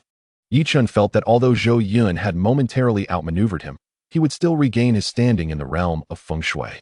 After all, his feng shui techniques were bestowed by the system and could not possibly be flawed. He was exceedingly confident. Isn't it true that you, Zhou Yun, are using Xu Yanran to attack my reputation? Then I shall retaliate with your own arrogance. Elder Chun remained silent, for he acknowledged that Yi Chun indeed possessed remarkable skills in feng shui. Thus, he merely observed quietly, intending to settle accounts with Yi Chun later. Zhou Yun, on the other hand, responded to Yi Chun with an air of nonchalance. In that case, allow me to elucidate just how inferior your skills truly are. You are correct that the land you chose is Jinli, but adjacent to it lies a hidden Qilin land, with all its energies absorbed by the Qilin. The Qilin is the king of terrestrial creatures, whereas the Jinli is merely an aquatic creature, utterly incapable of contending with the Qilin. It is akin to a fish without water, unable to survive. Are you still going to argue that a carp can rival a Qilin once it leaps over the Dragon Gate? But without water, how can it leap? In the end, it is nothing but barren land. The entire Jinli is merely a salted fish. This implies that this burial ground is even inferior to any random patch of earth found in the wild. If one lacks skill, they should refrain from flaunting their ignorance, causing harm to others while remaining self-satisfied. Go back and study for a few more years, and do not dare to proclaim yourself a master of feng shui again. Zhou Yun's gaze was deep and tranquil, embodying the posture of a teacher, critiquing with an intense aura of authority. Yi Chun felt as if he had been struck hard, the weight of the pressure causing Zhou Yun's figure to loom large in his eyes. Was it possible that the feng shui techniques awarded by the system had faltered? No. The Jinli land existed, and it inherently complied with the principles of feng shui. The error lay in his failure to scrutinize closely, overlooking the deeply concealed Qilin land nearby. However, Yi Chun was unwilling to accept the existence of Qilin land, as he had never truly seen it. Just because Zhou Yun said so did not make it a reality. Yi Chun, coming to this realization, retorted vehemently, You have said so much, but where is your proof? Where is this Qilin land? Zhou Yun laughed heartily. Then let me show you clearly. With a snap of his fingers. Jing Wan immediately understood, and a video filmed by a drone appeared on the screen. The footage showcased the lush mountains and clear waters, encapsulating the entire Yushan's geomantic veins. As the camera zoomed in, a piece of land surrounded by mountains came into view. The scenery was beautiful, yet the vast majority of those present could discern no difference. Only Yi Chun's face suddenly turned pale as he staggered backward, trembling hands betraying his disbelief. Those who observed his reaction instantly comprehended. There truly was a piece of Qilin land. And Yi Chun had indeed showcased his lack of skill, haphazardly selecting a piece of worthless land and declaring it a feng shui treasure, demanding an exorbitant price for it. As soon as they recalled his excessively arrogant visage, a wave of derisive laughter erupted from the crowd. Yi Chun's eyes darted about like a clockwork mechanism, desperately searching for any flaw in the visual display. Suddenly, he let out a peculiar guffaw, declaring, You are mistaken. This Qilin land is also lifeless. This is a cage. The Qilin cannot escape unless a passage is constructed for its liberation. You need not concern yourself with that. For I have already commissioned the creation of a jade stairway. Zhou Yun preemptively elucidated on Yi Chun's behalf. A jade stone pathway, stretching over 1,000 meters, would guide the Qilin out, allowing it to soar majestically across the realms. The cost was exorbitant. Even if someone were to select this burial site, they would be unable to harness its potential. Do not inquire further. The answer is simply wealth. Chapter 31. Reward of Maximum Charisma. The audacity of constructing a jade pathway to the mountaintop was nothing short of magnificent. The entire banquet hall trembled, a display of extravagance beyond compare, rivaling ancient royal tombs. Zhou Yun's reputation soared. It appeared Zhou Yun's assertions were veritable, for the man who had opposed him now appeared ashen-faced. Incredible. Who would have anticipated that Zhou Yun possessed such knowledge of feng shui? Admiration swelled. He He was not only affluent, but also industrious. When he chose to act, he did so with overwhelming force. The jade pathway of Yushan was sure to become a celebrated attraction. This individual, Yi Chun, had foolishly attempted to showcase his acumen before Zhou Yun, only to encounter a true master. I cannot abide such self-righteous individuals. I yearn to see them brought low. Merely pointing out a piece of worthless land could yield 5 million. I could do that too. Look, Yi Chun's face has darkened, still contemplating a retort. As Zhou Yun elucidated, the entire assembly gasped in astonishment. Naturally, Yi Chun, regarded as a distinguished guest by Elder Chun, possessed considerable skill. Yet, in the presence of Zhou Yun, he was rendered insignificant, subjected to a crushing defeat as his errors were laid bare. Everyone felt a sense of helplessness. If even Zhou Yun, with his vast knowledge, understood these areas of ignorance, who would dare claim him unlearned in the future? Elders Dong and Kong, along with other magnates, silently elevated Zhou Yun's significance in their minds, perceiving him as a potential equal adversary. Elder Chun, too, was left astounded. Previously, Jing Wanning had conveyed a warning to him, advising caution regarding Yi Chun. She had suggested that Yi Chun's skills were lacking, particularly in feng shui. At the time, he had dismissed her concerns, but now, witnessing Zhou Yun's revelation, he realized she had not been jesting. Could it be that the feng shui arrangement Yi Chun had devised for me was flawed as well? A chill ran down Elder Chen's spine as he recalled Zhou Yun's warning. The more he pondered, the more a sense of dread enveloped him, and a terrifying aura began to emanate from him. If Yi Chun truly posed a threat, he would ensure that he would not see the light of another day. Elder Chen's gaze darkened, fixating on Yi Chun as if he were staring at a corpse. Under the weight of that lethal stare, Yi Chun was unable to suppress the cold sweat cascading down his back. He reviewed the feng shui secrets provided by the system and discovered that Zhou Yun's assertions were indeed accurate, entirely correct, without a single flaw. For the first time, he felt his confidence severely shaken.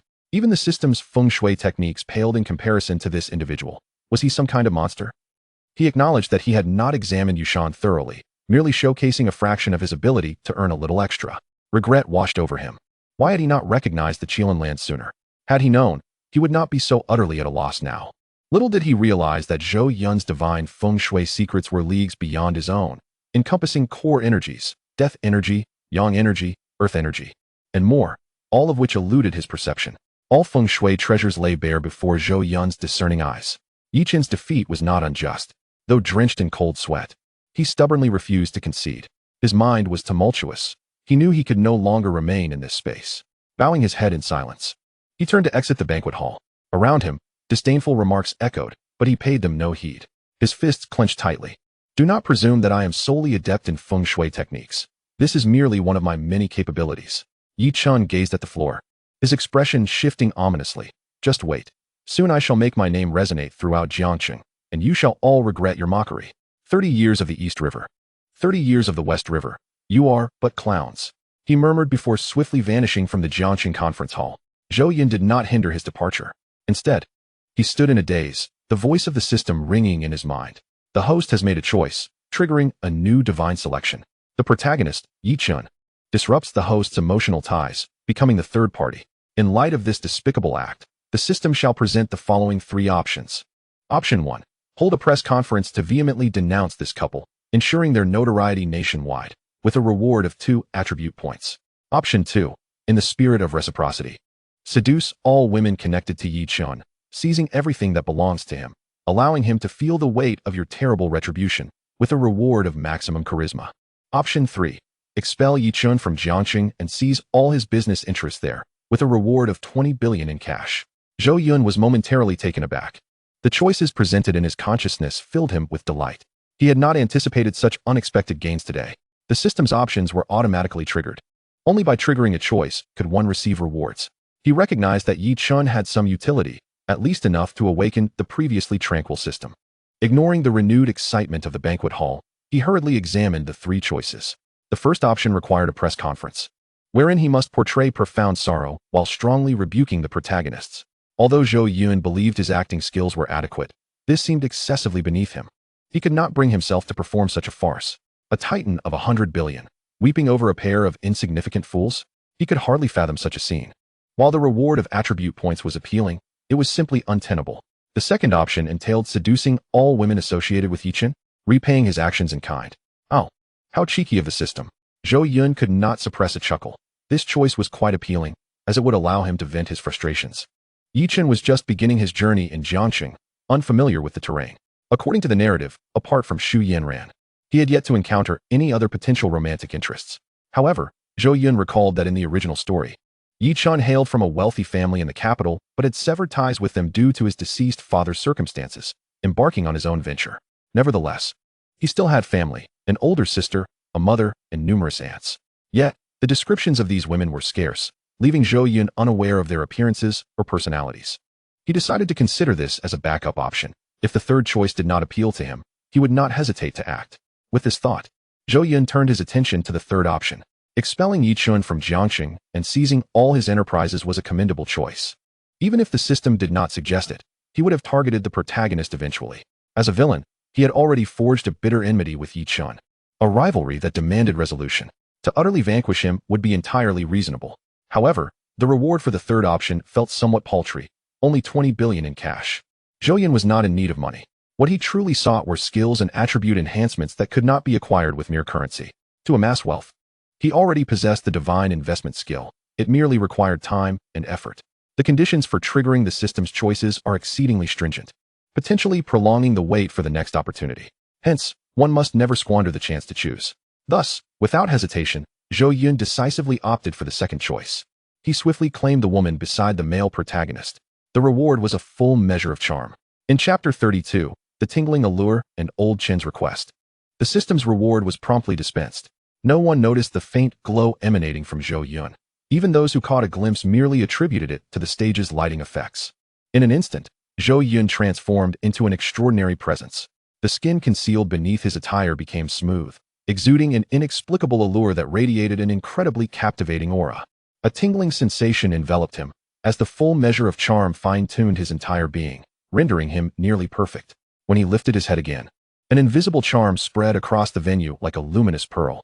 Some spectators, merely catching a glimpse from the corner of their eyes, found themselves unable to divert their gaze.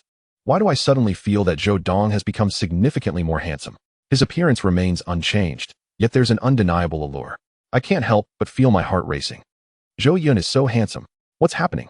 I share the same sentiment. Zhou Dong seems to radiate brilliance, becoming the focal point of this world, exuding both opulence and a hint of the domineering CEO archetype found in novels. He perfectly aligns with my aesthetic preferences.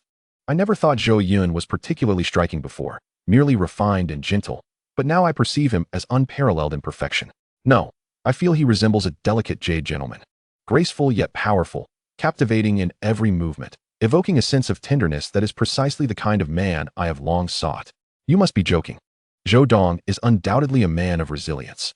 To me, he embodies masculinity, making one want to lean against his chest and listen to his strong heartbeat. Why is it that my perception differs from yours? I never cared much for Zhou Dong before. I was merely drawn to his wealth. But now I find myself increasingly enamored with him. Perhaps Zhou Dong's recent speech was profoundly impressive, overturning our perceptions. Now that he is single again, it has altered our mindset, revealing the charismatic man he truly is. Indeed, Zhou Dong is currently single, handsome, and wealthy. What if I could share a delightful evening with him? I can hardly bear to imagine. I confess, my admiration for Zhou Dong is growing. Please do not contest this. Goodness, do you even consider your qualifications? Your looks pale in comparison to that vixen Xu Yanran. Would he ever notice you? In my opinion, Zhou Yun should be mine. Once the full measure of charm radiated, it was truly astonishing. All the women in the banquet hall gazed at Zhou Yun with starry eyes, enraptured by his presence. Most were companions, lovers, or daughters of affluent businessmen in attendance. Regardless of age, from women to young girls, Zhou Yun enchanted them all. Their eyes became increasingly glazed, lost in fantasies. The atmosphere in the banquet hall grew thick with suggestiveness. Many women whispered to one another, their hearts racing as thoughts of love quickly took hold. Some could not resist the urge to approach the stage, eager to engage Zhou Yun in conversation. More than one, and increasingly so. Even Jing Wanqing stood, entranced, gazing at her boss, feeling as if her eyes were magnetically drawn to him. Young Master Zhou, you seem to have changed. How peculiar. You appear just as before. Yet there is an ineffable aura about you. You have made my heart feel a void that only you can fill. Jing Wanqing found herself speaking involuntarily, her cheeks flushing a brilliant red, akin to an apple, as she grasped her clothing tightly, overwhelmed with shyness. She had never uttered such bashful words in her life. And certainly not to a man. How could I say such things? This is so unlike me. She chided herself inwardly. Yet she could not help but steal glances at Zhou Yun. Suddenly recalling the dinner they shared while working late a few nights prior. Was there a hidden implication in that moment? At the time, she hesitated. But now she felt a twinge of regret. Zhou Yun maintained a calm exterior, though internally he was taken aback by the overwhelming intensity of the full measure of charm. He could feel the searing gazes directed at him, as if they sought to devour him whole. The sight of the women in the hall sent shivers down his spine. An experience so novel it made his heart race. Women were already waiting at the stage entrance, and once he descended, he would undoubtedly be inundated with requests for his contact information. Thus, he thought to himself, I cannot linger here. Zhou Yun mused, then turned to Jing Wanqing, saying, perhaps it is simply that we have spent more time together recently, deepening our connection, hence the change in perception, do not dwell on it.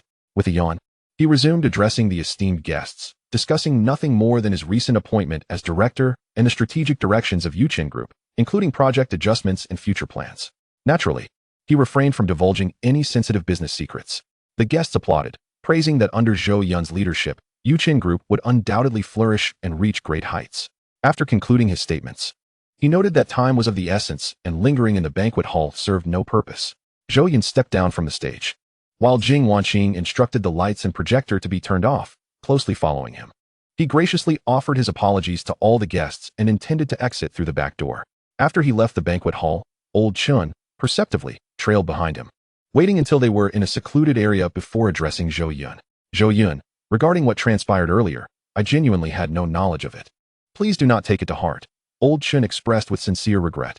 Zhou Yun paused, smiling. It is quite all right. You were merely misled by unscrupulous individuals, which is understandable. It is best you think so. I will no longer assist Yi Chun from now on, rest assured. Old Chun rubbed his hands together. It is of no consequence. He is merely a minor character, and I shall not dwell on him. Zhou Yun shrugged off. I do have a request. Having observed the feng shui comparison between you and Yi Chun today, I recalled your previous assertion that the feng shui arrangement he set up at my home is problematic. Might you be able to? Old Chun hesitated, finding it difficult to broach the subject.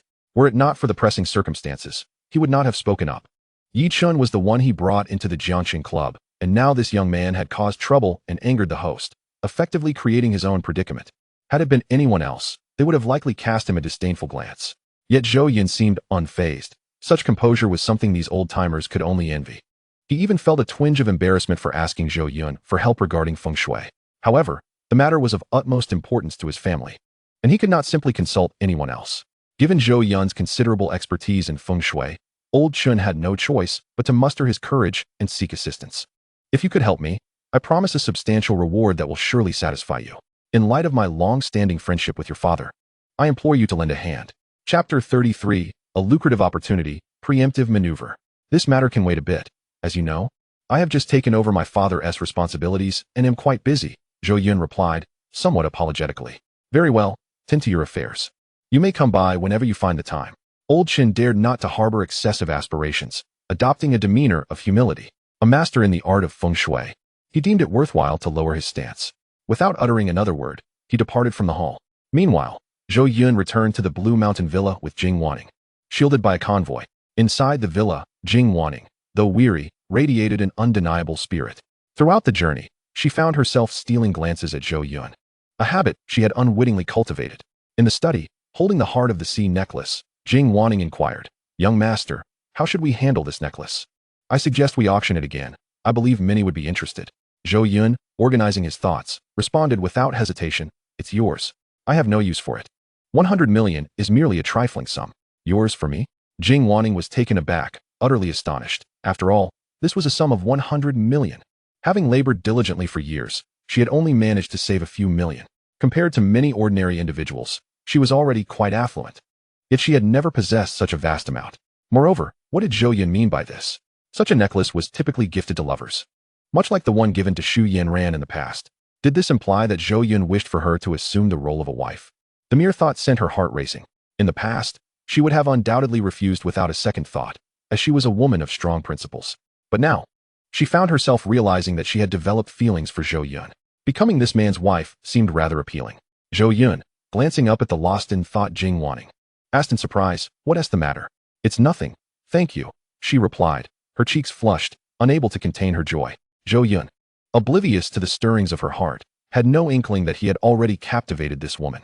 In the original narrative, Jing Wanning was almost like a stone woman, impervious to any man's charm, embodying a strong, independent persona throughout. Thus, Zhou Yun had prepared himself for a prolonged endeavor to win her over. Having just acquired a full measure of charm, he had yet to adjust to the changes and failed to notice anything amiss. The reason he gifted the Heart of the Sea to Jing Wanning was that he was preparing for a significant project. This venture could elevate his assets from several hundred billion to a staggering trillion. Recently, the government planned to auction a substantial parcel of land in the northwest of Jiangxing, encompassing over 20,000 acres. In terms of location, area, and potential, it was top-notch, practically ideal for the construction of a super town. However, the starting bid was set at a mere $1.5 billion due to the presence of a marshy area beneath the land, which rendered high-rise construction unfeasible, thus keeping the price exceedingly low. Many real estate developers were aware of this information. If the bidding price escalated too high, no one would compete. Yet, they failed to comprehend that the marsh was not particularly deep and could be cleared for high-rise development. With expert assessments and reports, the value would more than double upon public disclosure. Moreover, in the near future, the province would designate this land as the site for a university town, exponentially increasing its worth. This meant that the auction price would cap at around $3 billion. However, once acquired, even if not developed personally, a resale would ensure profits of at least $100 billion. This was an extraordinary opportunity. Yi Chun had leveraged this land to transform his fortunes overnight, surpassing other families in Jiangxing and achieving remarkable status. Soon, Yi Chun would receive news and begin preparing funds to bid. Zhou Yun's objective was to ensure Yi Chun could not compete financially, rendering him unqualified to vie with him. In the original tale, Yi Chun had borrowed money from the Chun and Dong families to secure that land. Now, Zhou Yun had severed those connections, and no one in Jiangxing dared to lend him funds. Yet, one could never be too cautious. After all, Yi Chun was also the protagonist endowed with an investment system, capable of earning money at an astonishing rate. Zhou Yun was determined not to overlook any opportunity to suppress him. Furthermore, there was a chance that the process could trigger tasks for the system, leading to substantial profits. If he were to tackle this alone, he would undoubtedly be overwhelmed. However, with Jing Wanning's assistance, the task became significantly more manageable. 100 million was inconsequential compared to a $1 trillion project. This sum was trivial. Moreover, it was certain that Jing Wanning would eventually become his woman. Her possessions would inherently become his. Filled with confidence, Zhou Yun stated, "I will be busier starting tomorrow. I am currently planning a major project. Once successful, our Yuqin group will become the foremost conglomerate in Jiangxing, surpassing the Zhou, Dong, and Qin families." He paused. "In this endeavor, I will require your assistance. Be prepared." Jing Wanning carefully stored the Heart of the Sea necklace, intending to keep it as a family heirloom. Upon hearing Zhou Yun's words, she replied earnestly, "Young master, you are too kind. Whatever tasks you assign, I will devote myself wholeheartedly. It is my duty, especially considering the precious gift you have given me." In her final words, she did not realize her face was growing increasingly flushed. The fatigue that had enveloped her vanished, replaced by a newfound vigor. Jing Wanning suddenly found herself with a purpose: to elevate the Zhou family to unprecedented heights. Zhou Yun said nothing further but pulled out a bidding document, commencing his explanation of the forthcoming project. As Jing Wanning learned of the immense potential hidden within the land valued at merely 30 billion, her eyes widened in astonishment. "Young master, are you truly serious? The marsh beneath the land can be cleared?" "Of course, otherwise, how could I joke about 30 billion? Zhou Yun replied. "Young master, where did you obtain this information?" She pressed. "That is not something you need to concern yourself with. I can assure you of its reliability, and only 2 people knew. Well, now 3. He added with a slight smile. Upon witnessing Zhou Yun's confident demeanor, Jing Wanning nearly interjected with further caution but paused. Reflecting on Zhou Yun's recent transformation, his maturity, his steadiness in action, she felt assured of the reliability of this venture, no longer harboring any doubts. "Young master, we must keep this matter discreet. If other groups learn of it, they will spare no expense to compete. After all, 30 billion for guaranteed returns in the hundreds of billions is something even a fool knows how to pursue." Jing Wanning's expression turned serious as she contemplated the consequences. Should the news leak, she would certainly advocate for Zhou Yun to employ clandestine measures to suppress it. Zhou Yun replied calmly, "I understand. As long as we do not speak of it, no one will be aware." Jing Wanning responded in surprise, "But isn't there a third person who knows?" She assumed a mysterious figure had informed Zhou Yun of the land's potential. That person certainly wouldn't divulge anything, as they too wished to profit from this. Zhou Yun chuckled. "They intend to compete with us? Who is it? Young master, should I have someone take care of them? I guarantee it will be clean and won't implicate you." Jing Wanning's eyes glimmered with determination. Zhou Yun, momentarily taken aback, quickly replied, "Not for now. They pose no significant threat, and I am currently preparing to deal with them." "And who might that be?" Jing Wanning inquired once more. "Yi Chun," Zhou Yun stated succinctly. Chapter 34. The Yi Family, Yi Qingqing. Yi Chun, that audacious little rascal who dares to oppose you?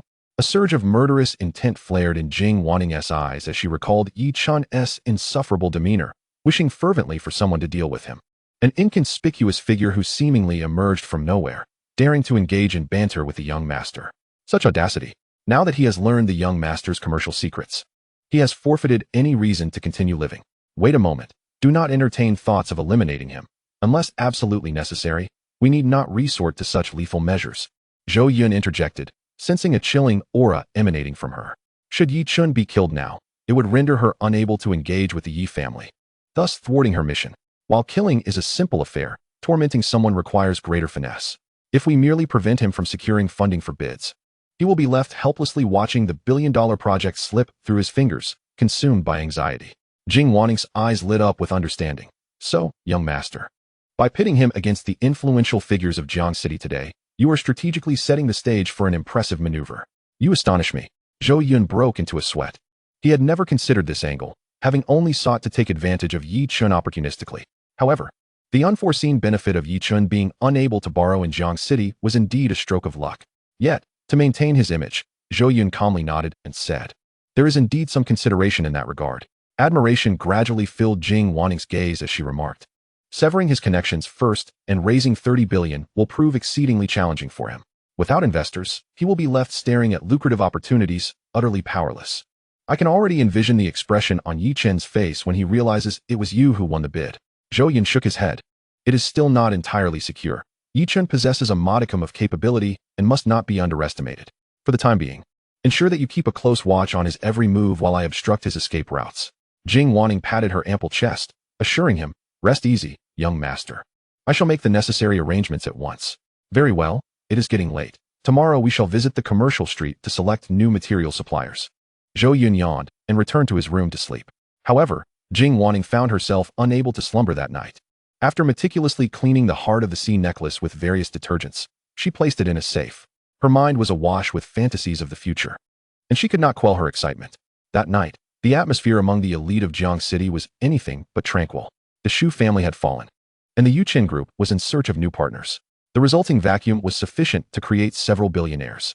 Many were envious, eager to partake in the spoils. Thus, numerous suppliers hastily formulated collaboration proposals overnight, intending to present them to the Yuqin group the following day in hopes of securing contracts.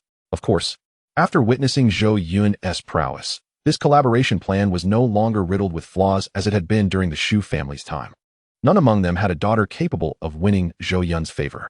Essentially, the contracts were quite reasonable, laden with various concessions.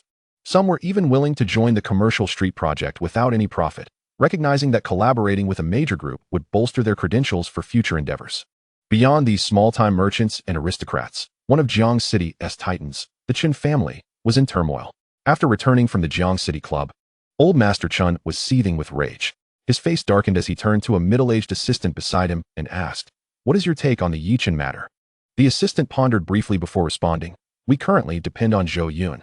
To maintain our relationship, we must not let Yi Chen off the hook." Old Master Chun downed a cup of tea in one gulp, his voice laced with murderous intent. "He must die. How dare he challenge me in front of everyone today? He cannot be allowed to live." The assistant replied, "I will arrange for someone to handle it immediately." Understanding his employer's intent, the assistant promptly pulled out his phone. Preparing to contact the underground enforcers the Chun family had long kept on retainer to orchestrate an accident for Yi Chun. Just as he was about to dial, a servant approached, saying, "Sir, there is a woman outside seeking an audience." Old Master Chen frowned. "What woman comes at this hour? Who does she wish to see?" "She wishes to see you," the servant replied earnestly. "Me? What is her background?" Old Master Chen inquired, perplexed. The servant answered, "The woman claims to be from the capital's Yi family, named Yi Qingqing." The mention of the Yi family from the capital made Old Master Chen gasp in astonishment as he recalled all the information he had on them. Any family capable of establishing a foothold in the capital was no ordinary clan. The Yi family, renowned as one of the wealthiest families, had their enterprises spanning various sectors, with business dealings in every province and city in China, even supplying the military. With thousands of family members, they loomed like a towering tree. Their surface wealth alone exceeding trillions, an amount that even the Yu Huangding auction house could scarcely rival. They were leagues ahead of any group in Jiang City.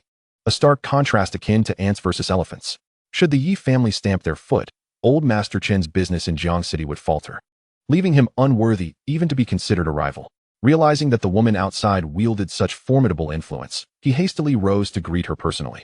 Approaching the grand entrance of the antiquated mansion crafted from bronze, he beheld a woman clad in a white t-shirt, denim jeans, and flat shoes, topped with a baseball cap. Though her casual attire appeared ordinary, any discerning eye would recognize it as a limited edition designer outfit worth thousands. Even in flat shoes, the woman stood tall at approximately 1.77 meters, her smooth, long hair swaying in the breeze, her skin fair and pristine, akin to pearls. Her arms resembled tender lotus roots, evoking a desire to hold them in one's hands. Moreover, her waist was remarkably slender, appearing both resilient and proportionately delicate. She was a stunning beauty.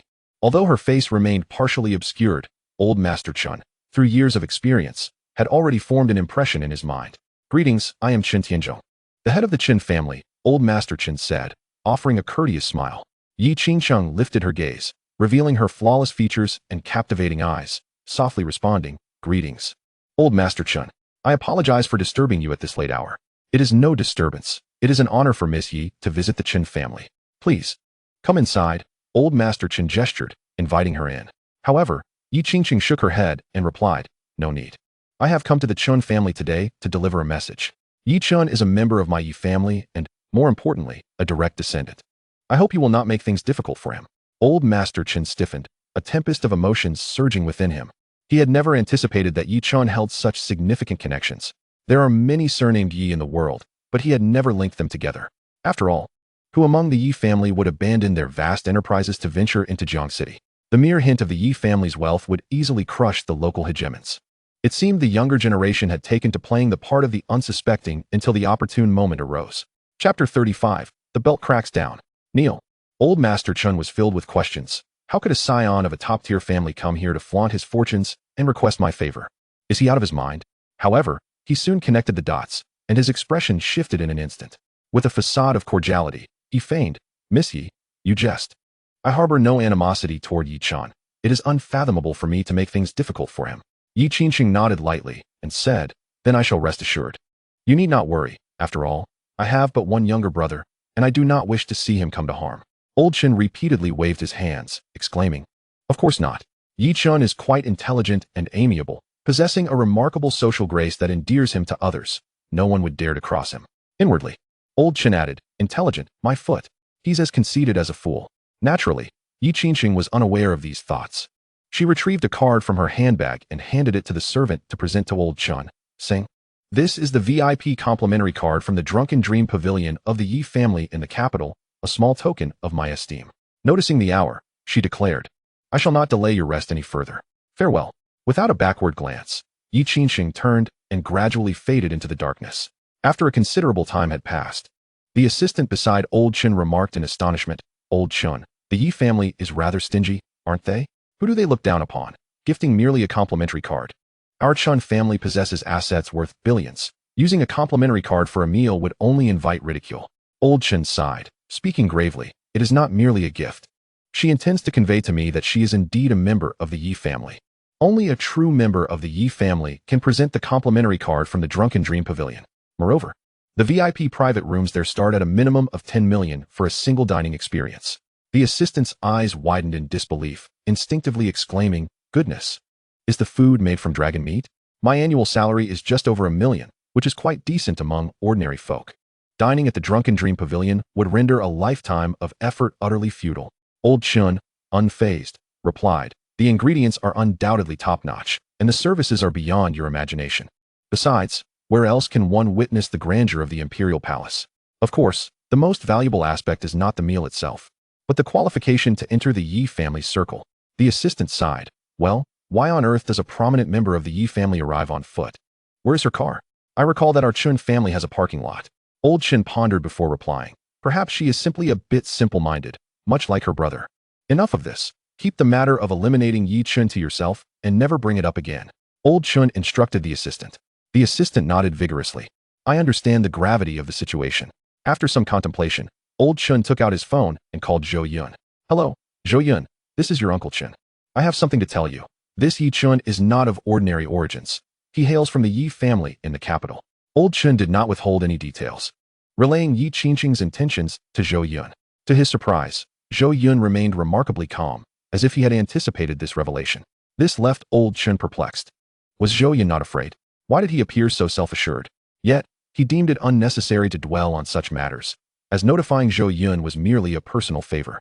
The long night wore on.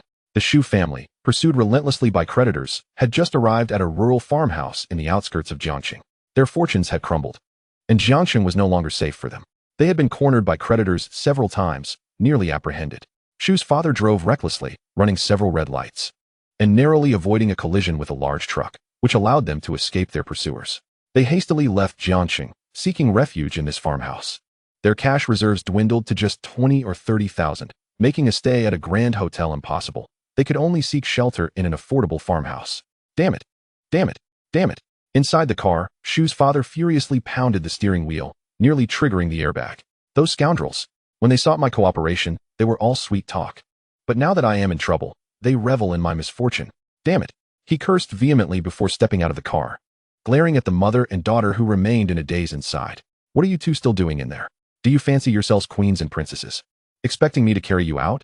He reprimanded without courtesy. Shu's mother and Shu Yanran quickly grabbed their bags and exited the vehicle. The farmhouse promised to evoke the most authentic rural pleasures, and as they stepped outside, the pungent odor of chicken droppings assaulted their senses. Shu Yanran wrinkled her nose and exclaimed, "Dad, this place reeks. Let's go somewhere else. How dare you speak? If it weren't for your constant procrastination with Zhou Yun, if you had acted sooner to solidify matters, would we be in this predicament? Where else do you expect to stay? The Sky Garden of the Jingxian Hotel, perhaps? You should quickly seek Zhou Yun's forgiveness, and I will take you there immediately." Shu's father roared in fury, startling the barking dogs of the farmhouse. Shu Yanran, drenched in humiliation from her father's tirade, dared not retort, tears streaming down her face, revealing her distress. Useless wretch. Shu's father chose to ignore her for the moment. His voice drew the attention of the farmhouse owner, who promptly approached. After negotiating a price, Shu's father secured 2 rooms, and the family settled into the farmhouse. The rooms were relatively clean, equipped with air conditioning and hot water, albeit with a significant disparity in quality compared to hotels and their home. From the moment they entered the room, Shu Yanran wore a frown, deeply dissatisfied but reluctant to voice her discontent. Shu's father plopped down on the bed, fixating his gaze on Shu Yanran until she began to feel uneasy. "Come here, kneel." "What?" Shu Yanran gasped in disbelief. "Are your ears deaf? I told you to kneel." Shu's father growled, lowering his voice. "I won't kneel." Shu Yanran retorted defiantly. Having faced such punishment in her childhood, it had become increasingly rare as she matured. After meeting Zhou Yun, her father had nearly pampered her, leading to years of indulgence that made her forget the pain of her earlier years. Shu's father scanned the room for something useful, ultimately extracting his belt. Shu's mother, observing the unfolding drama, felt helpless as the family faced such turmoil, relying solely on the men of the household. However, upon witnessing her daughter on the brink of punishment, she hastily urged, "Daughter, just listen to your father and kneel, quickly. Or else." As Shu's father brandished the belt, Shu Yanran panicked, and with her mother's encouragement, reluctantly knelt down. Tears streamed down her face as she cried. "I've already pleaded. I didn't wish for things to turn out this way. Why must I kneel? I am not at fault. It's all Zhou Yun's doing. Why is he so heartless? I treated him the same way before, and it was never an issue. Who could have known he would suddenly change? What can I do? Don't hit me, it hurts." Chapter 36. Even the mother was struck. The farmhouse echoed with the sharp crack of the belt and the sounds of a woman's sobs and cries. Shu Yanran wept loudly, her mouth muffled by a blanket as her father continued to strike. He stopped only when her body bore the marks of his wrath. "If you had been more obedient. On the day of old Zhou's funeral, you would have dutifully mourned, and we wouldn't be in such a predicament. You didn't go, and instead mingled with that little bastard Yi Chun. What a disgrace to my name. On the day I die, will you be dancing with men in front of my corpse? What is there that you wouldn't do? It's my fault for not teaching you properly, for indulging you too much.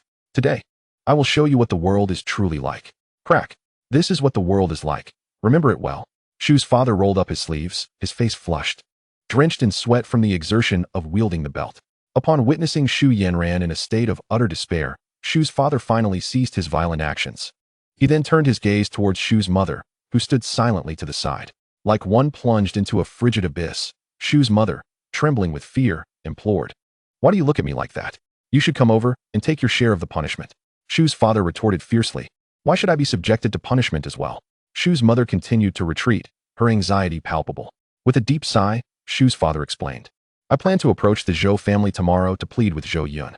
Only by presenting ourselves in such a pitiful state can we elicit his sympathy, allowing for some hope of a resolution. I do not wish to resort to this, but if you desire to continue living a life of luxury, you must heed my words. If we endure this momentary suffering, we may find tranquility later. Once we secure Zhou Yun's forgiveness, I shall hire the finest doctors for both of you. Upon hearing her husband's proposal, Shu's mother contemplated carefully before finally mustering the courage to respond. Very well. Let it be. Moments later, the room, which had fallen into a brief silence, was once again filled with the sound of a belt striking flesh. Shu's mother, delicate and accustomed to a life of luxury, experienced such brutality for the first time, losing consciousness multiple times, her body marked by angry welts from the belt. Exhausted and panting, Shu's father declared, Enough for tonight. We shall endure the night in distressing fashion. I refuse to believe that Zhou Yun will remain unmoved. Though Shu's mother winced in pain, she managed to rise unsteadily and proclaimed, Now it's your turn. I will strike you. No need for that. A little disguise will suffice, replied Shu's father as he retrieved a lipstick from Shu's mother's bag, applying it to create the illusion of having been struck. Shu's mother's eyes widened in disbelief, nearly choking on her breath. Overwhelmed, she collapsed heavily onto the bed, crying out in agony. Yet her gaze remained fixed on Shu's father as she shouted, You wretched man. Shu's father clenched the belt tightly, his eyes narrowing. Dare you utter such words again? If it weren't for your indulgence of our daughter, would she have become so foolish? Moreover, should I find myself injured, who would drive tomorrow? Cursing under his breath, he lamented, How utterly thoughtless. In the Blue Mountain Villa, a quaint hillside community owned by the Yuchen Group, situated neither too far nor too close to the city center. The upper slopes were exclusively reserved for the Zhou family, boasting picturesque views and fresh air. One morning, Zhou Yun, having completed his morning routine, felt invigorated as he shared a nutritious breakfast with Jing Wanning. He reflected on the phone call he received the night prior from Elder Chun, astonished to learn that Yi Qingcheng had arrived in Jiangqing so early. According to the original timeline, she was not meant to appear until mid-course to rescue her brother, after which she would return to Beijing with Yi Chun to vie for the family leadership, a tumultuous affair indeed. Zhou Yun speculated that his own crossing into this world had altered the timeline, allowing Yi Qingqing to emerge prematurely. In the original narrative, descriptions of this woman were sparse. All that was known was that she was a beauty who, after bringing Yi Chun back to the Yi family, had little further involvement, leaving the spotlight to Yi Chen's self-aggrandizing antics. Having never seen her in person, Zhou Yun could not ascertain her beauty, especially since the female lead, Shu Yanran, despite her frequent appearances, was merely of ordinary star-like appearance. Thus, he resolved to form a judgment upon encountering Yi Qingqing firsthand. Her early arrival in Jiangqing suggested complexity, and he contemplated the potential for unforeseen developments, resolving to meet her when time permitted. After breakfast, dressed impeccably by his personal stylist, Zhou Yun was greeted by a security team already assembled in the garage. Jing Wanning, clutching the necessary documents, stood ready to depart for an inspection of the under-construction commercial district. Before they could exit the villa, a guard approached, reporting that 3 individuals were kneeling outside, wailing inconsolably and demanding an audience with Zhou Yun. Upon learning the details, Jing Wanning could only shake her head in disbelief. It was the Shu family. Their bodies marred by red wounds, their eyes dull and weak, appearing as though they had been imprisoned for days, a truly pitiful sight. She instructed the guard to notify Zhou Yun while she stepped outside to assess the situation. The path down the hill was obstructed by the 3, their tattered clothing flapping in the chilly morning breeze, evoking sympathy. However, Jing Wanning felt no compassion. She was a woman of strength, her resolve tempered like steel, her expression one of disdain. Shu Yanran and her mother wept openly, their eyes glazed, likely unaware of their own actions, appearing almost hysterical. Only Shu's father was left to wail, pleading for Zhou Yun's forgiveness. I have already punished Yanran. She shall never again act so arrogantly. Look at the scars upon her. This shall be a lesson that lasts a lifetime. I have erred in raising her, and I have punished myself for it, promising not to falter again. All I seek is for Zhou Yun to grant us a chance to survive. Yanran is willing to serve you, even as a maid. Should marriage be out of the question, she will be your servant. Shu's father did not express his plea clearly, yet he understood that the Zhou family would grasp the essence of his request. He did not aspire for his daughter to become the matriarch of the Yuchen group. Even a position as a maid would suffice. As long as the Yuqin group withdrew its lawsuit and reinstated their previous cooperation, settling the outstanding debts, he would be content. Lowering his expectations to such a degree, he could not believe that Zhou Yun would refuse him, especially after pursuing Yanran for 3 years. Could it all be for naught? However, when he lifted his gaze, filled with hope towards the entrance of the villa, he was met only by Jing Wanning's cold stare from beyond the door. Quickly, he lowered his head again. Times had changed, and he understood Jing Wanning's significance in Zhou Yun's eyes, refraining from the casual insults of the past. He realized that Jing Wanning was akin to a favored advisor to an emperor, capable of whispering a word that could plunge their family into irreparable ruin. It was imperative not to provoke her. Yet Shu's father found himself unable to humble himself before Jing Wanning, the shift in status and mentality too great to overcome. Had everything gone smoothly before, he would have been no different from the master of the Zhou family. What master would plead with a servant? Thus, he waited for Zhou Yun to appear. When Shu's father finally raised his head again, he found that Jing Wanning had already departed. Chapter 37. He truly dares to collide. Is he attempting to employ a facade of suffering before me? Zhou Yun scoffed, instantly grasping Shu's father's intentions upon hearing the news. A miscalculation on Shu's father's part. He, like Jing Wanning, possessed no sympathy. Wrongdoings must bear consequences, and one must anticipate adverse outcomes when making choices, a principle Zhou Yun steadfastly adhered to. Jing Wanning inquired, "If we exit through the back door, the Shu family will crumble. They cannot withstand pressure for long." Zhou Yun dismissed her suggestion. "No, we shall proceed through the front door. I refuse to be intimidated." Yet the Shu family members blocked the path, preventing the convoy from moving. Jing Wanning pondered for a solution, but found none. "Then we shall simply push through," Zhou Yun stated coldly. Jing Wanning's heart raced. But if they do not yield, it could be fatal. She considered herself ruthless, but such overt aggression seemed destined to invite trouble. "That is inconsequential. I have my means to resolve it. Worst case scenario, I serve a few years in prison." The Zhou family had not spent years in Jiangcheng without establishing connections. Their legal counsel was more than capable of handling such minor inconveniences. Seeing Zhou Yun's resolve unwavering, Jing Wanning ceased her attempts to dissuade him, gradually accepting the inevitability of the situation. The youth must possess a certain vigor. Zhou Yun, having just assumed control of the Zhou family, should not be intimidated by the underhanded tactics of the Shu family. Naturally, it is not Zhou Yun who faces imprisonment, but rather the driver of the convoy. Jing Wanning engages in conversation with the lead driver, assuring him of compensation and encouraging him to proceed with the collision. Should any mishap occur, he alone would bear the entire responsibility, with all damages covered by the Zhou family. Furthermore, after this incident, he would still retain his position as the Zhou family's driver. Under such assurances, the driver hesitates not for a moment. He would dare to collide even if the king himself were to appear. The convoy slowly departs the garage, 5 brand-new luxury cars arriving gradually at the villa's front. As the villa doors swing open, Shu's father abruptly raises his head, wailing inconsolably, pouring forth a myriad of pleas. However, Zhou Yun within the vehicle remains unmoved. The closed windows blocking out all noise. He hears nothing.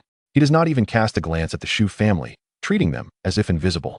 Shu's father, spotting Zhou Yun inside the car, cries out hoarsely, but it seems as though they are separated by an entire dimension, unable to communicate. Shu Yanran also looks up, and in that instant, she is struck dumb, her eyes wide open as if she has entered a dreamlike realm. For upon seeing Zhou Yun for the first time, an overwhelming sensation of love at first sight surges within her, a desire to share her life with him, more intense than ever before. This feeling eclipses anything she experienced with Yichun. They are not even on the same plane. It is as if Zhou Yun is her true soulmate, and all her past years were merely a waste. In this life, having him by her side is sufficient. Shu Yanran is overwhelmed, questioning why she had never noticed how exceptional Zhou Yun was before. At this moment, a torrent of regret floods her heart, lamenting why she hadn't treated Zhou Yun better in the past. Yet, there is no remedy for regrets. She can only watch helplessly, unable to do anything. I suddenly realize that the one I love most is, in fact, him. Tears stream down Shu Yanran's cheeks, and she cries out in despair, rolling on the ground. Her allure is undeniable, and no one can stand in her way. Meanwhile, the lead driver, facing the 3 members of the Shu family blocking the road, honks symbolically yet does not reduce speed. Shu's father, watching the luxury car accelerate towards him, grits his teeth, refusing to believe that the Zhou family would dare to collide with him openly, though his nerves are frayed. Soon, as the vehicle approaches within 5 meters, and still does not brake, Shu's father, defeated, curses, "Damn it, he truly dares to crash into me. Zhou Yun, are you even human? You bastard animal." In a swift motion, he lunges aside, pushing Shu's mother and Shu Yanran out of the way, barely escaping the oncoming luxury car. He watches helplessly as the convoy speeds past him. The three of them look as disheveled as beggars on the roadside, utterly at a loss, like deer caught in headlights. Only when the convoy has disappeared from view do the three members of the Zhou family slowly rise and leave the Blue Mountain Villa in a state of utter disarray. Forced to devise another plan, Zhou Yun is determined to drive our family to the brink of destruction. It's all your fault. Tell me how you could be so useless. You can't even manage a man. You're worthless. I'll beat you to death. On their way down the mountain, Shu's father, unable to contain his fury, continues to berate Zhou Yunran. The South District Commercial Street is the largest project in the hands of Yuchin Group. Once completed, it will be renamed Yuchin Plaza, featuring various dining, entertainment, and leisure options. As the local power, this project naturally garners envy from many. Once successfully built, it will surely yield substantial profits. With the termination of the contract with the Zhou family, material supplies have ceased, leaving many workers idle and the construction site eerily silent. As the convoy arrives, the site manager hastens to greet them, presenting the highest-grade white safety helmet and ushering him into the construction area. Chairman Zhou is indeed as handsome and youthful as the rumors suggest, praises the site manager, Chendong. Zhou Yun remains impassive, ignoring him, and instead surveys the site. This project spans over 300 acres, surrounded by towering office buildings, with a 5-story department store at its center. The cranes have stopped, and the scaffolding remains intact. Occasional sounds of hammering echo, but it is far from lively.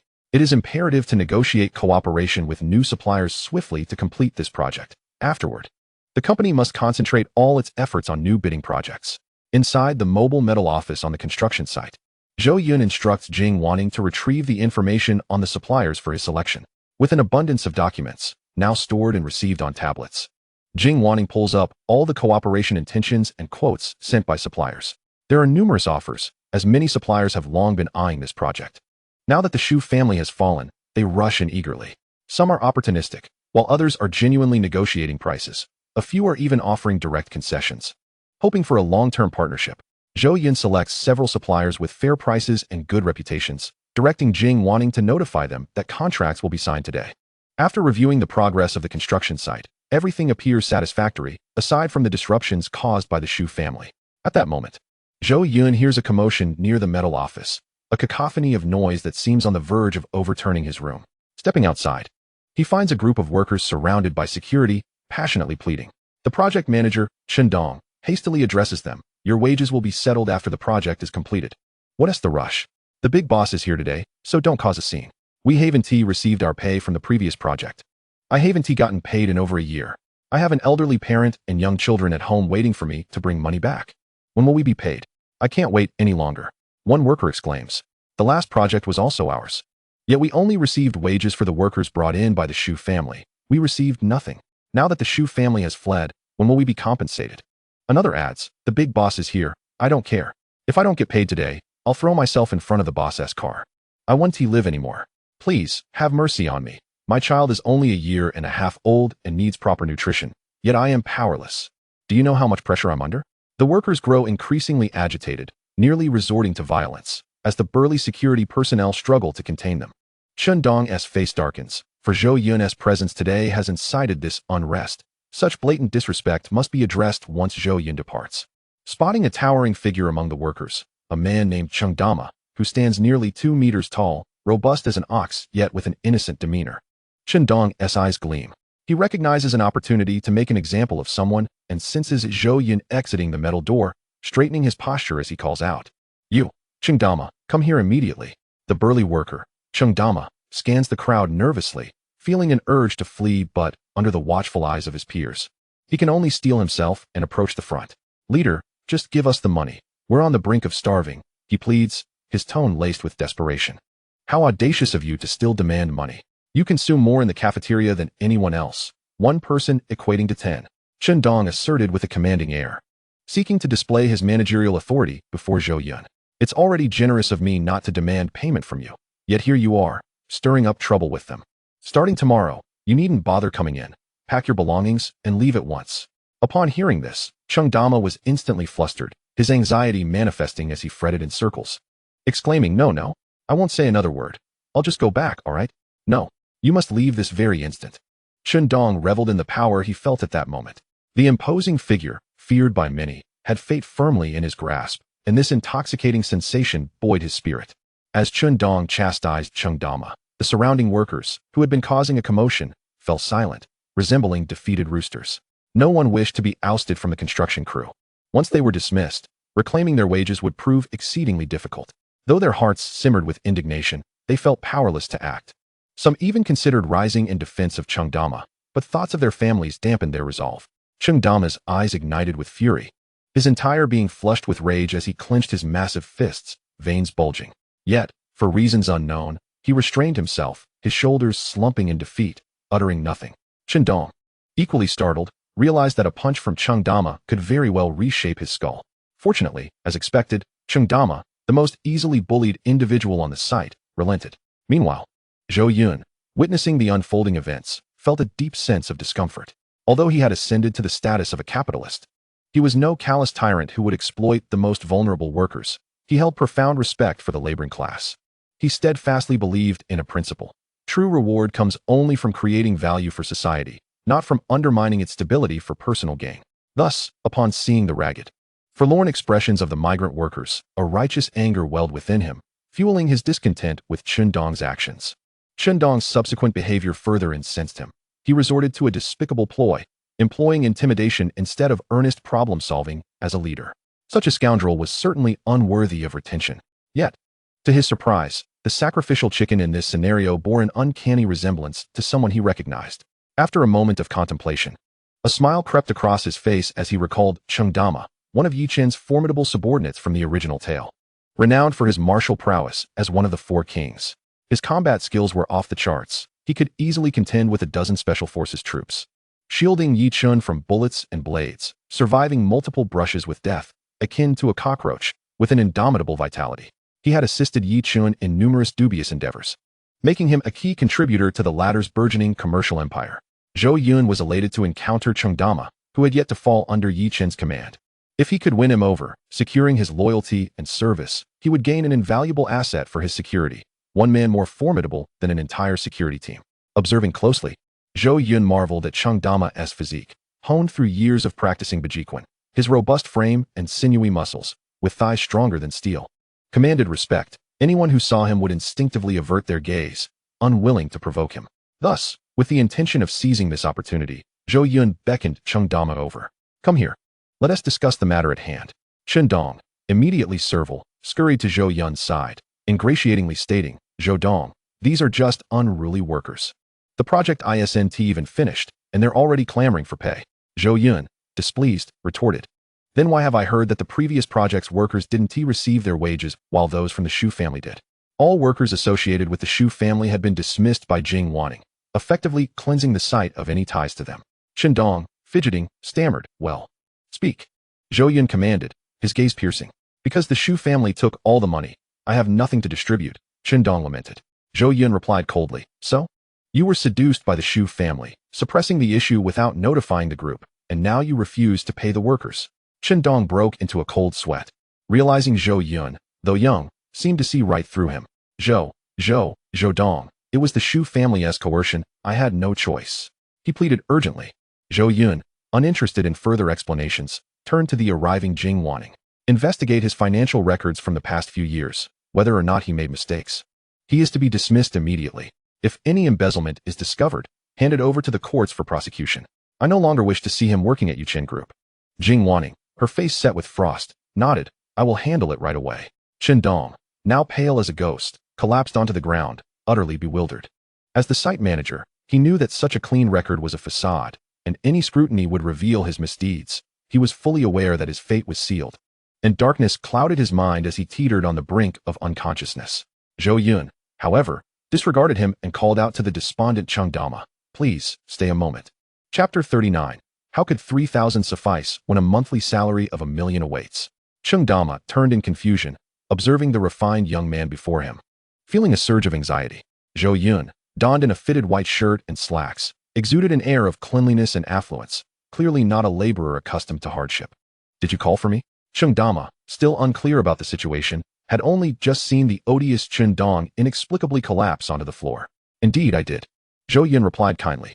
"Hello, I am Zhou Yun, the chairman of Yuchen Group." He elaborated, in simpler terms, "Your employer." Noting Chung Dama's lack of understanding regarding the term chairman, he opted for a more straightforward approach. Chung Dama, whose education was limited and whose upbringing had revolved around martial training, had little social experience. Are you here to ask me for meal money? I have none. He responded, astonished yet anxious. Not at all, Zhou Yun replied. I wanted to assure you that our construction site provides meals and accommodations, and we wouldn't quibble over such trivialities. Qindong's actions do not reflect the company. Zhou Yun gently continued. Moreover, Qindong has been dismissed for violating company policy, so his words hold no weight. You need not leave. Chung Dama was taken aback. Glancing at the dejected Qindong nearby, seeing his silence, he quickly comprehended that Zhou Yun's words were indeed true. You truly don't mind my appetite? Chung Dama asked, his voice tinged with vulnerability. Zhou Yun, intrigued, inquired, how much do you eat? Are you really that notorious? The nearby workers promptly chimed in. Dama can certainly put it away. He can devour an entire bucket of rice and half a bucket of vegetables in one sitting. If he weren't worried about what others would say, he could eat even more. But boss, don't misunderstand. While he eats a lot, he can handle the workload of 5 or 6 men and does it excellently. Another chimed in. With him on our team, we can solve numerous problems. If heavy machinery breaks down and needs disassembly, he can effortlessly lift the heaviest iron blocks. We all hold him in high esteem. Dama is just too honest. With a physique like his, he believes everything he hears, another worker added. Boss, please don't listen to Qindong's fabrications. He is just a smooth-talking scoundrel. Many workers rallied to Chung Dama's defense, mistakenly thinking Zhou Yun was contemplating dismissing him due to his substantial food consumption.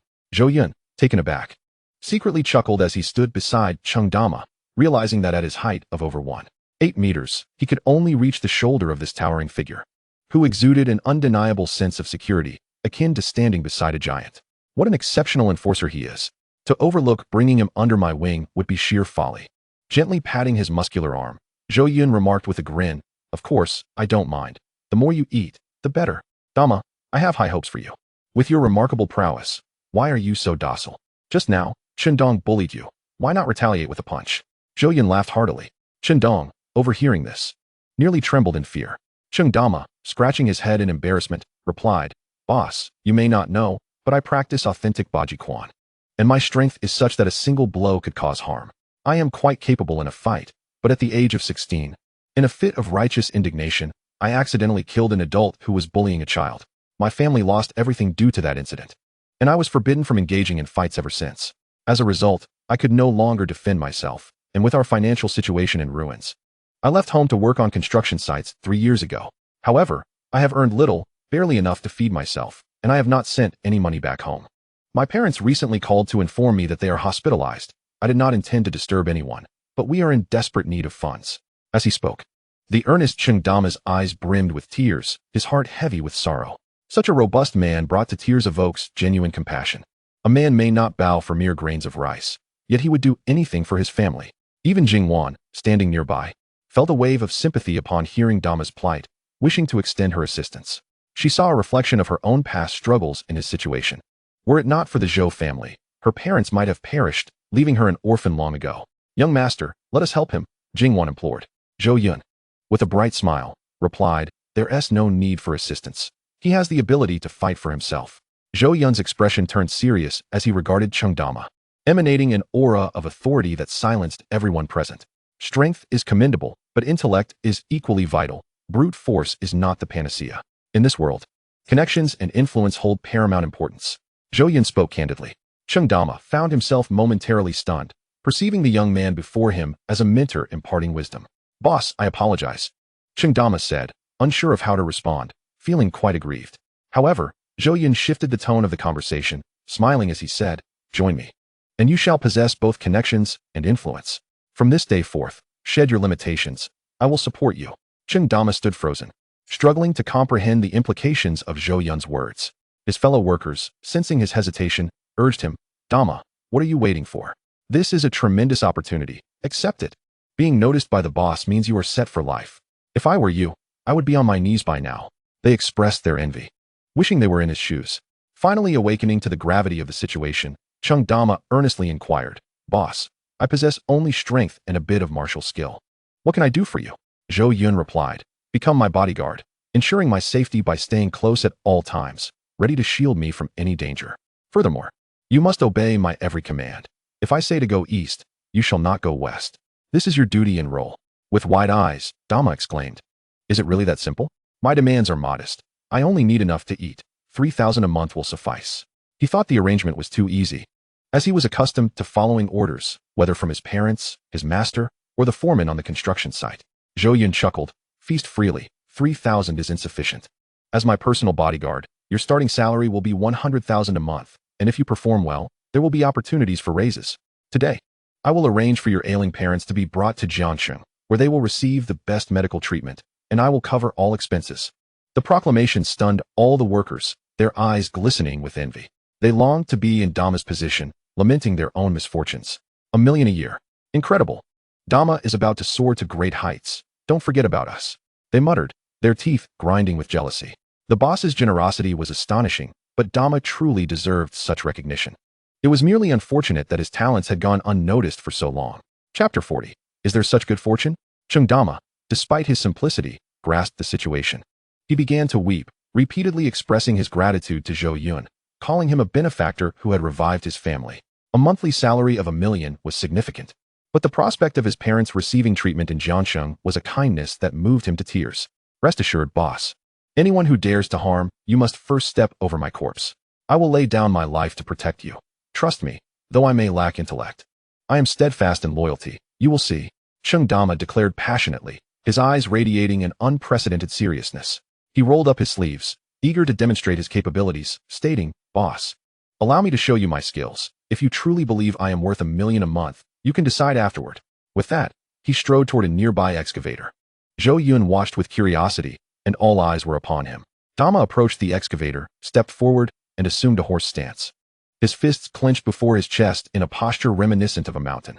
Then, with a mighty roar, he drove his elbow into the excavator, forcefully pushing the massive machine back 5 meters, causing it to collapse with a thunderous crash. The workers erupted in astonishment. This was nothing short of monstrous, a humanoid dinosaur.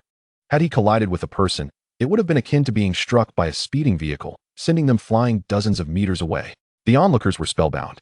Having previously thought Chung Dama lacked skill, they now realized the terrifying extent of his prowess.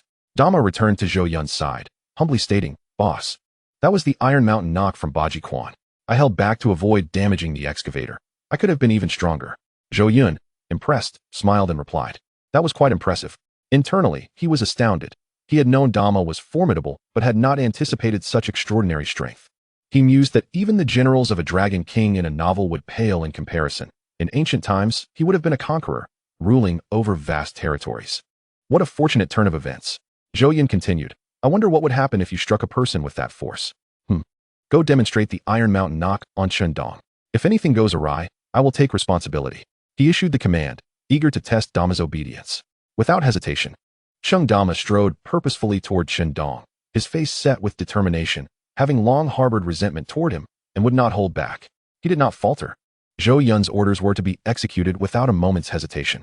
Shendong was nearly scared to death, but fortunately, he quickly regained his composure, hastily took to his heels, and fled with astonishing speed, expending every ounce of strength to escape, without uttering a word of plea. As if joking, he thought, being rammed by a horse would be utterly disastrous. His life would be at stake. Just as Chung Dama was about to pursue him, Zhou Yun promptly interjected, stating, Forget it, it's not worth getting upset over such a trivial character. Excellent, splendid indeed. Dama, you are truly deserving of a monthly salary in the millions. Go fetch the luggage and place it in my convoy. Leave behind the useless clothing. Shortly, I shall have Jing Wanning, the lovely lady by my side. Advance you a month's salary. Afterwards, you can take the time to purchase new apparel. Oh, and do refrain from buying anything too inexpensive. It would detract from my image to have you by my side. Perhaps it would be best for you to don security attire. I initially considered having Chung Dama acquire designer garments. Given his substantial salary, he ought to procure a few pieces.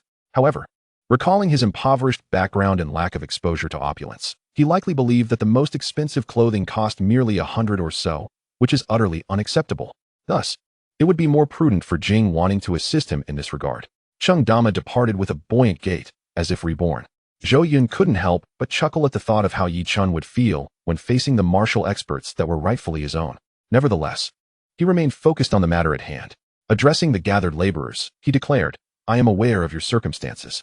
Those who have yet to settle accounts from the previous project may proceed to the finance department to clear their outstanding payments. The group will transfer the funds accordingly. As for the commercial street project, per the contract, payments can only be finalized upon project completion. For specifics, please consult your respective supervisors. As his words concluded, an uproar of cheers erupted from the crowd, many expressing their relief, with several workers, struggling to put food on the table, moved to tears, repeatedly thanking Zhou Yun.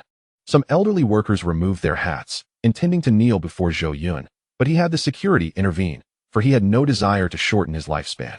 Zhou Yun then inquired of Jing Wanning, how much liquid capital can the group access in the short term? With 95% of the company's shares now his, he could freely utilize these funds without notifying anyone. Approximately 2 billion, though this does not include the Zhou family's assets, Jing Wanning replied after a brief calculation. While Yuqing Group was a 100 billion enterprise by market value, this did not equate to liquid assets of that magnitude. Selling the entire company and converting all real estate into cash would yield only around 280 billion. Moreover, Zhou Yun had used private funds from the Zhou family to purchase his shares, not the group's liquid capital. After rough calculations, Zhou Yun realized he could currently access only 50 to 60 billion. This amount was sufficient for bidding on significant projects spanning over 20,000 acres. However, subsequent funding would be inadequate. He needed to devise a strategy to generate more income, all while maintaining the foundation of the group. How much is owed in wages to these workers? Zhou Yun continued his inquiries.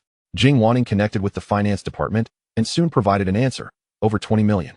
That's manageable, Zhou Yun nodded. This sum was inconsequential to him. Once the court ruled in favor of the Shu family's defeat and began pursuing reparations, he anticipated recovering several hundred million through diligent investigation. Though not a substantial amount, it would certainly be a step towards recouping his losses. Zhou Yun sighed. It is time to expand our territory. He aspired to establish a commercial empire for the Zhou family, one that could rival world-class conglomerates. Yet the road ahead was fraught with challenges. Even families from the capital, like the Yi family, could easily crush him. Thus, he needed to find ways to earn more money swiftly. As Zhou Yun gazed skyward, contemplating his plans, Cheng Dama returned after hastily packing his belongings.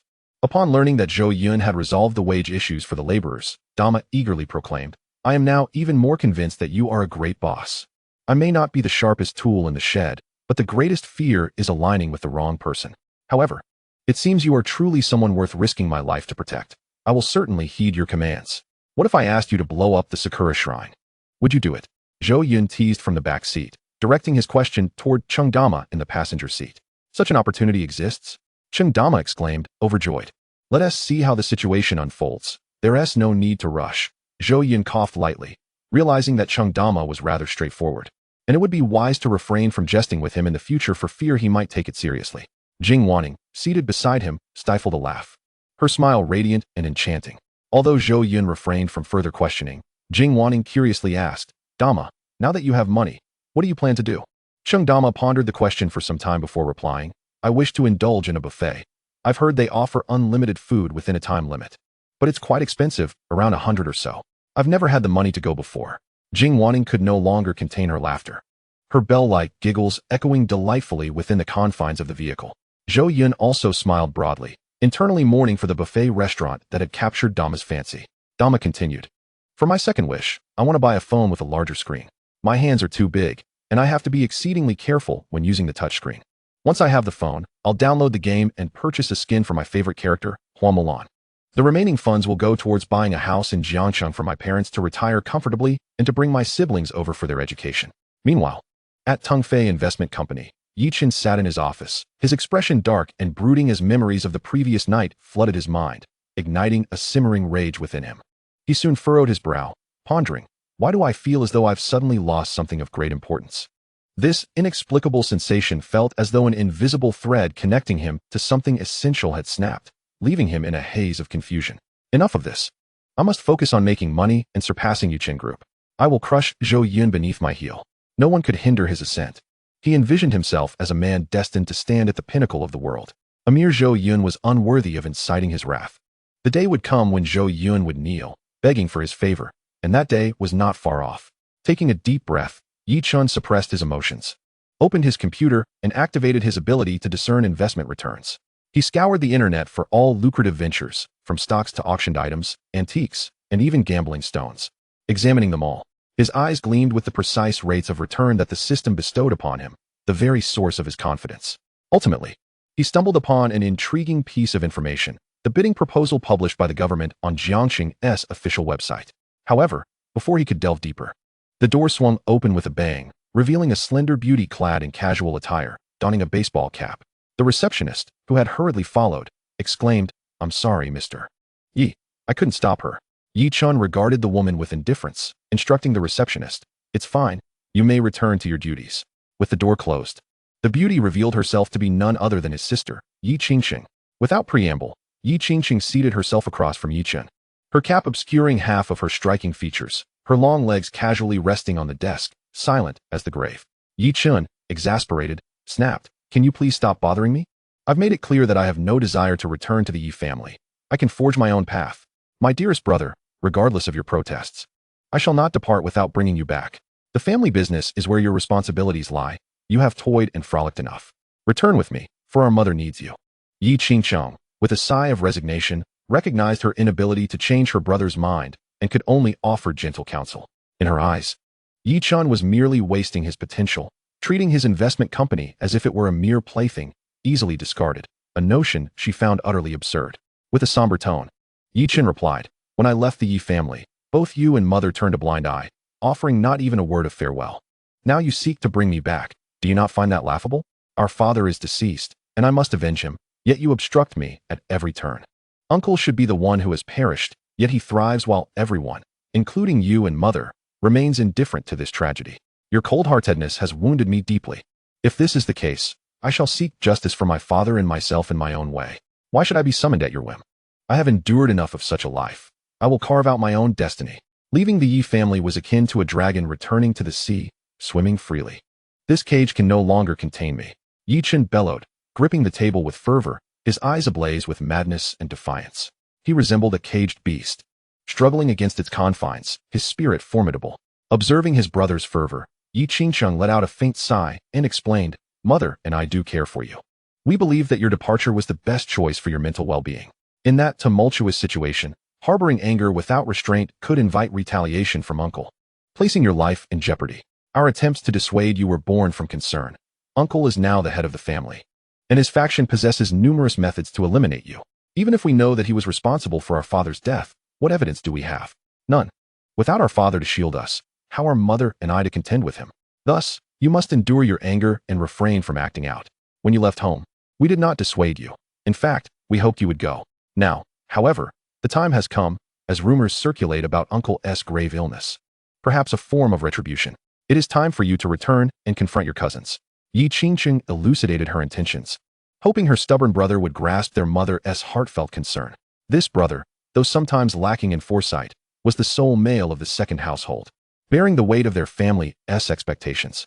Nevertheless, Yi Chun scoffed, "Once again, you employ such rhetoric in a futile attempt to deceive me.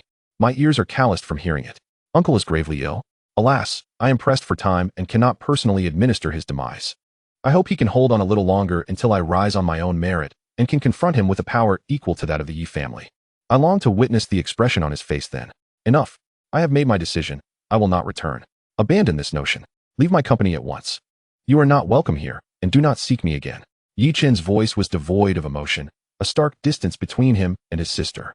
His demeanor cut Yi Qingqing to the core. She had anticipated such a reaction, yet the reality of it brought her immense sorrow. "Yi Chun, do not do this. Depart from my company. I shall not repeat myself." Gazing upon her resolute brother, she rose, intending to persuade him gradually, not wanting to rush. "Very well. I shall remain in Jiangxing for an extended period until you reconsider. Should any troubles arise, you may seek my assistance, and I will endeavor to help. By the way, I have resolved matters with the Chen family. They will not trouble you again. Take care of yourself." Chapter 42. Zhou Yun, save me. As his sister departed, Yi Chun exhaled in relief, yet an urgency consumed him. He needed to amass wealth swiftly. He was still too inexperienced, easily swayed by someone like Zhou Yun. He could no longer remain subservient. He must turn the tides. He needed to grow stronger, and he had to do so within a remarkably brief span. Immersed in his investment system, he meticulously navigated his computer, seeking every lucrative opportunity. The computer screen lingered on the official Jiangxing website, displaying bidding information. Upon opening it, he discovered a bidding plan for over 20,000 acres of land in the northwest of Jiangxing. His research revealed that while the location was prime, the starting bid was shockingly low at 15 billion. Was it truly this low? As he delved deeper into the details, He learned that the land was unsuitable for high-rise construction and was marshy beneath, rendering it less than ideal. Yet, to his astonishment, the system indicated an investment return rate of 40 times.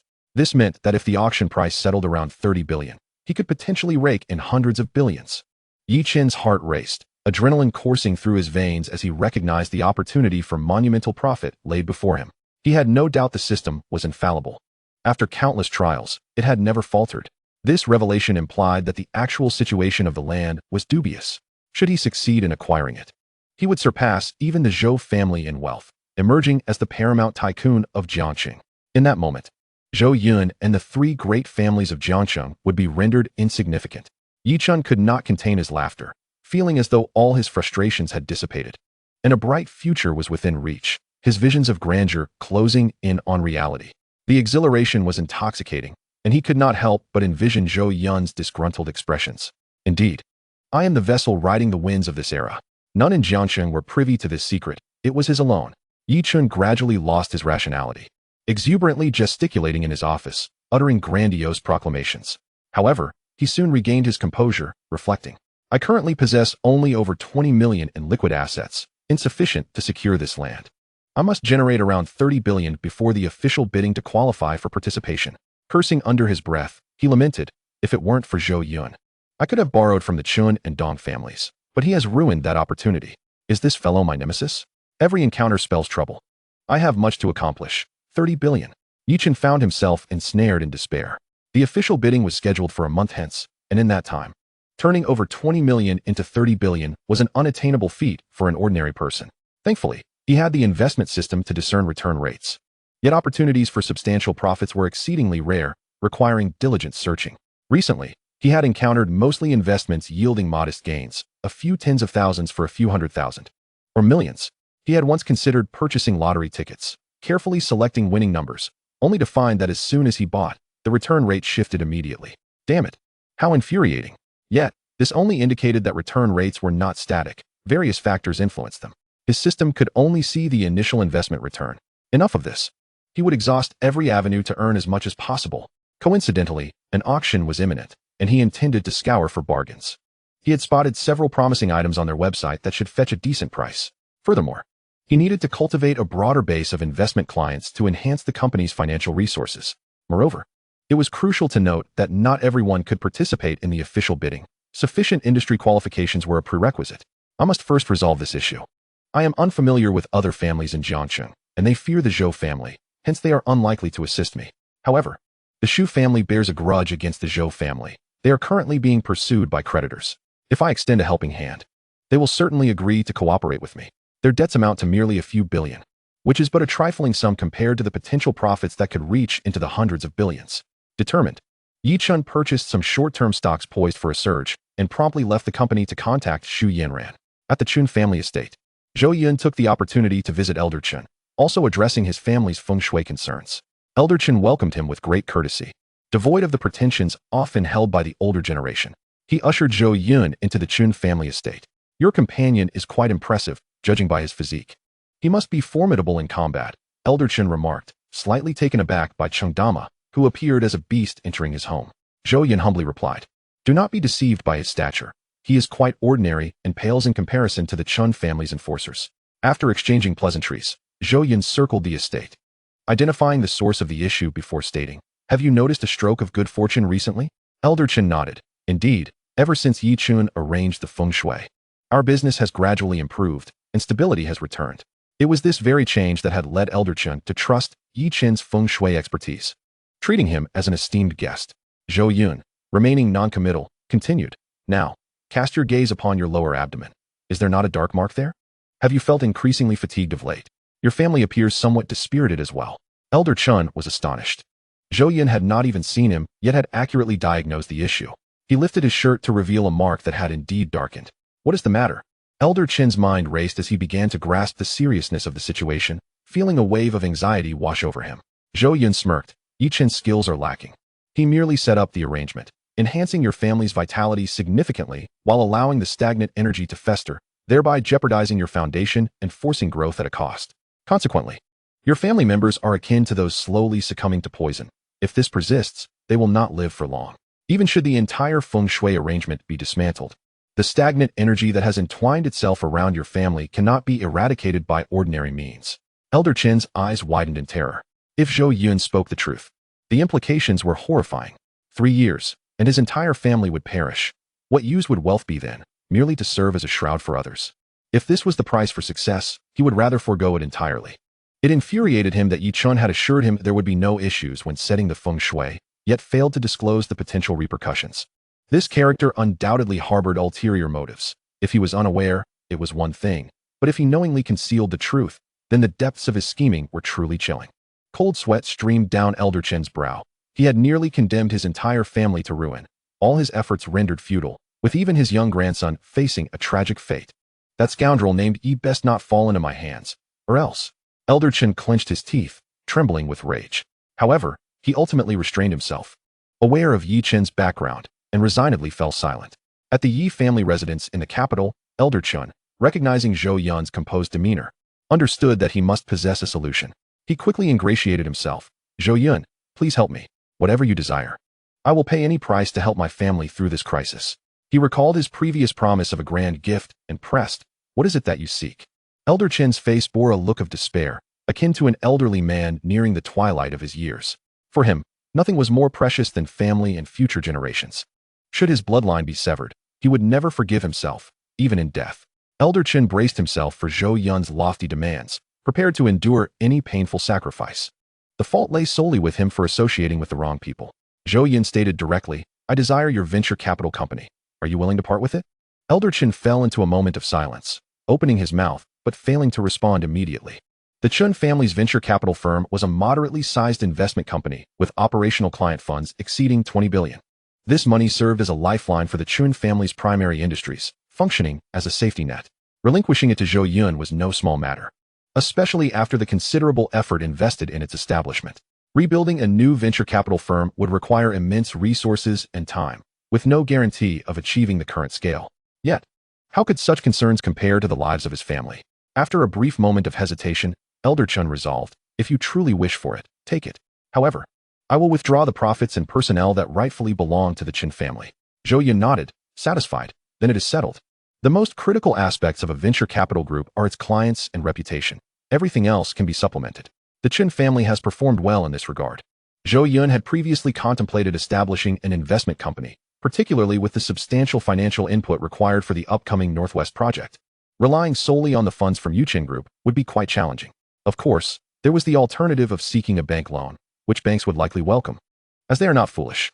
Once the land's value became apparent, it would surely be a safe investment, and they would be willing to lend any amount. However, Zhou Yun preferred not to take out a bank loan unless absolutely necessary. He would rather utilize his own funds to consolidate the entire project, avoiding numerous complications.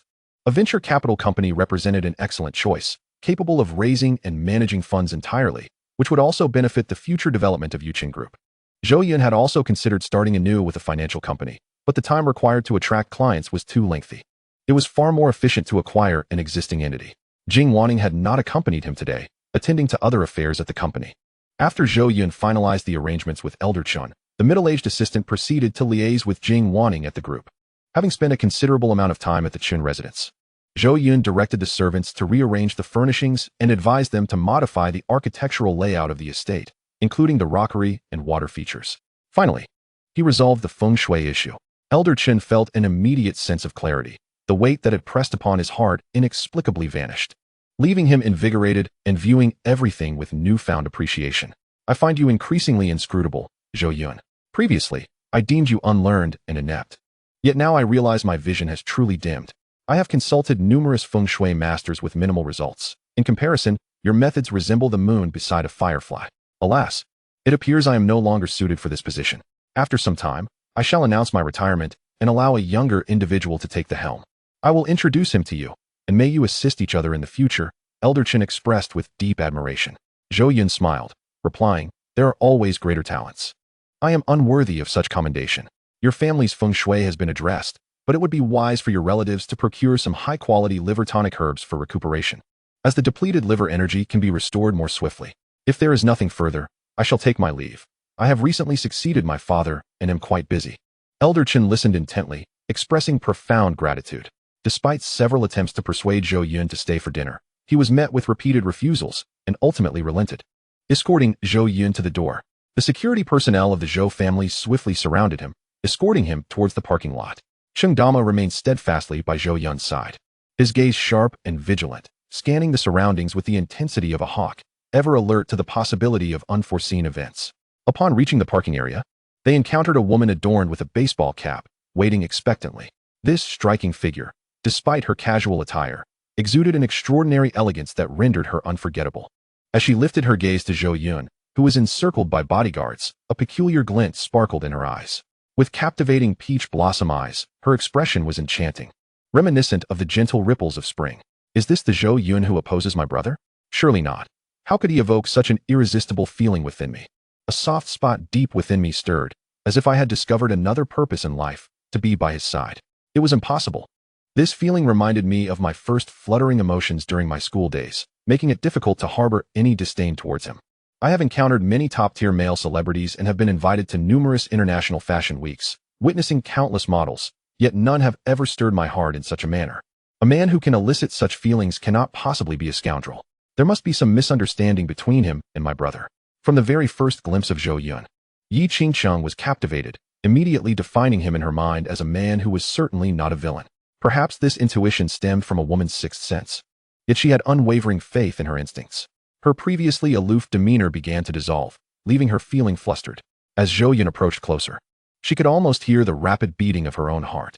However, it was not Zhou Yun who first approached her, but the towering Dama, who positioned himself in front of her. "Hello, please leave this area. This is my boss's car," he stated with vigilance, disregarding her beauty and speaking rather brusquely. Yi Qingqing froze, her expression becoming slightly awkward, but she forced a smile to maintain her composure. "I'm here to find your boss, Zhou Yun." Upon hearing her words, Dama immediately turned to Zhou Yun and called out, "Boss, this woman is specifically waiting for you here. Should I dismiss her?" Zhou Yun rubbed his forehead, reflecting that while Dama was good in many respects, he was excessively straightforward. It was unusual for such a beautiful woman to wait in front of a luxury car. She was either a seller of her charms or seeking to ingratiate herself with the wealthy. Women like her had a keen eye for wealth. Nevertheless, he needed to inquire further to ascertain the situation. Zhou Yun motioned for Dama to step aside and turned his attention to Yi Qingcheng, who, upon closer inspection, was indeed breathtakingly beautiful, her elegance and nobility unmatched by ordinary women. In terms of beauty, she could easily rival Jing Wanning, and if rated, she would undoubtedly receive nearly a perfect score. It appeared she was not a seller after all. "May I ask who you are?" Zhou Yun inquired with curiosity. "I hail from the Yi family in the capital, and my name is Yi Qingqing. I am the sister of Yi Chun." As she stood in close proximity to Zhou Yun, her heart raced uncontrollably, nearly betraying her composure as she spoke in fragmented sentences. Suddenly recalling something, she hurriedly added, "I am not here to cause you trouble. I merely wish to get to know you. I believe my reckless brother may have some misunderstandings regarding you." Chapter 44. Accompanied by beauty, life expectancy increases. It must be a misunderstanding. How could such a charming person be a scoundrel? It was impossible. In this close encounter, Yi Qingqing perceived Zhou Yun as almost radiant, unparalleled in allure. "Hello, Miss Yi. It is quite late. Shall we find a place to dine and discuss matters at our leisure?" Yi Qingqing could easily be likened to a royal concubine in ancient times, and Zhou Yun felt a sense of relief that the narrative had not veered off course. The system's choice was evidently aligned with women connected to Yi Chun, and Yi Qingqing was a perfect match for the target. Even apart from the system's influence, Zhou Yun was unperturbed at the prospect of deeper engagement with her. Beauty is a delight to the eyes and uplifts the spirit. If one is wealthy, why not indulge in their desires? What is the purpose of earning money otherwise? If one is no different from a eunuch? The parking lot outside the Qin family estate was hardly a place for conversation, and it was just the right time for a meal. Without hesitation, Yi Qingqing agreed, secretly elated at the opportunity to spend more time with Zhou Yun. This outing was well worth it. Zhou Yun instructed the security to relax their vigilance, reassuring them that this woman posed no threat, and gallantly opened the car door for Yi Qingqing. As the vehicle departed from the Chun family courtyard, a silence enveloped the two occupants within. Yi Qingqing, uncertain of how to initiate conversation, noticed Zhou Yun's presence beside her. Despite his previous adeptness in dialogue, he found himself at a loss for words. She felt a wave of embarrassment, realizing she had never been this nervous around anyone before. She usually found it easy to engage in conversation. Yet now she felt socially anxious, the atmosphere within the car growing tense. Initially intending to confront Zhou Yun, She now found herself smitten at first sight, unable to voice her grievances. In stark contrast to her earlier calm demeanor before old man Chen, Yi Qingcheng was now extremely anxious, fearing that she might say something to provoke Zhou Yun's disdain, struggling to organize her thoughts. Eventually, Zhou Yun broke the silence, saying, "Miss Yi, I am not very familiar with your brother. We have merely met once, and there is no misunderstanding to clarify." Yi Qingcheng followed suit. "No, it is still necessary to explain. I heard about the events from the banquet a few nights ago. My brother is indeed quite reckless, having been spoiled since childhood. He has become somewhat uncontrollable." In truth, Yi Qingcheng had no obligation to explain herself to Zhou Yun.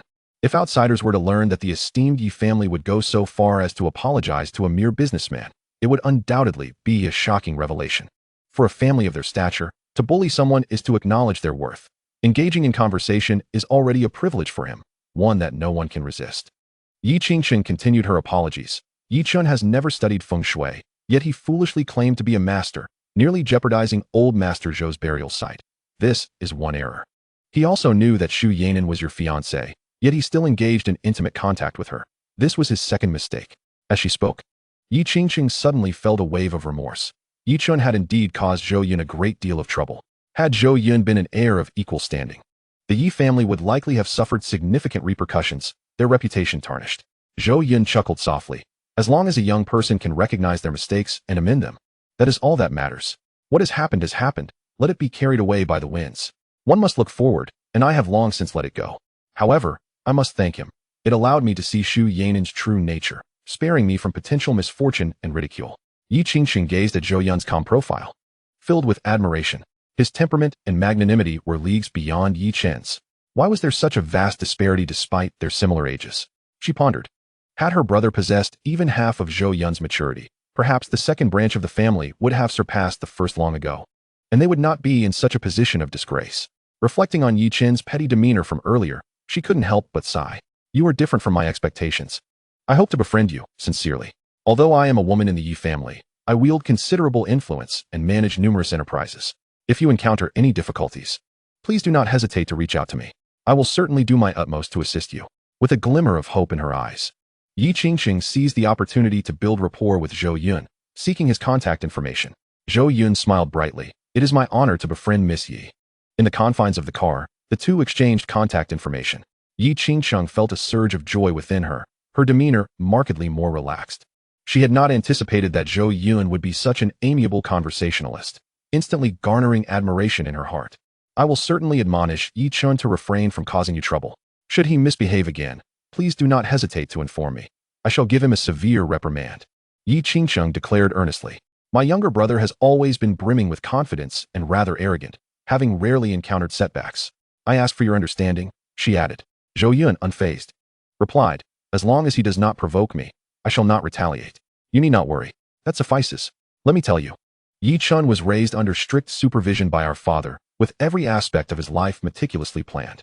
Yet, he was discontent, often proclaiming that his fate lay in his own hands, not dictated by the heavens.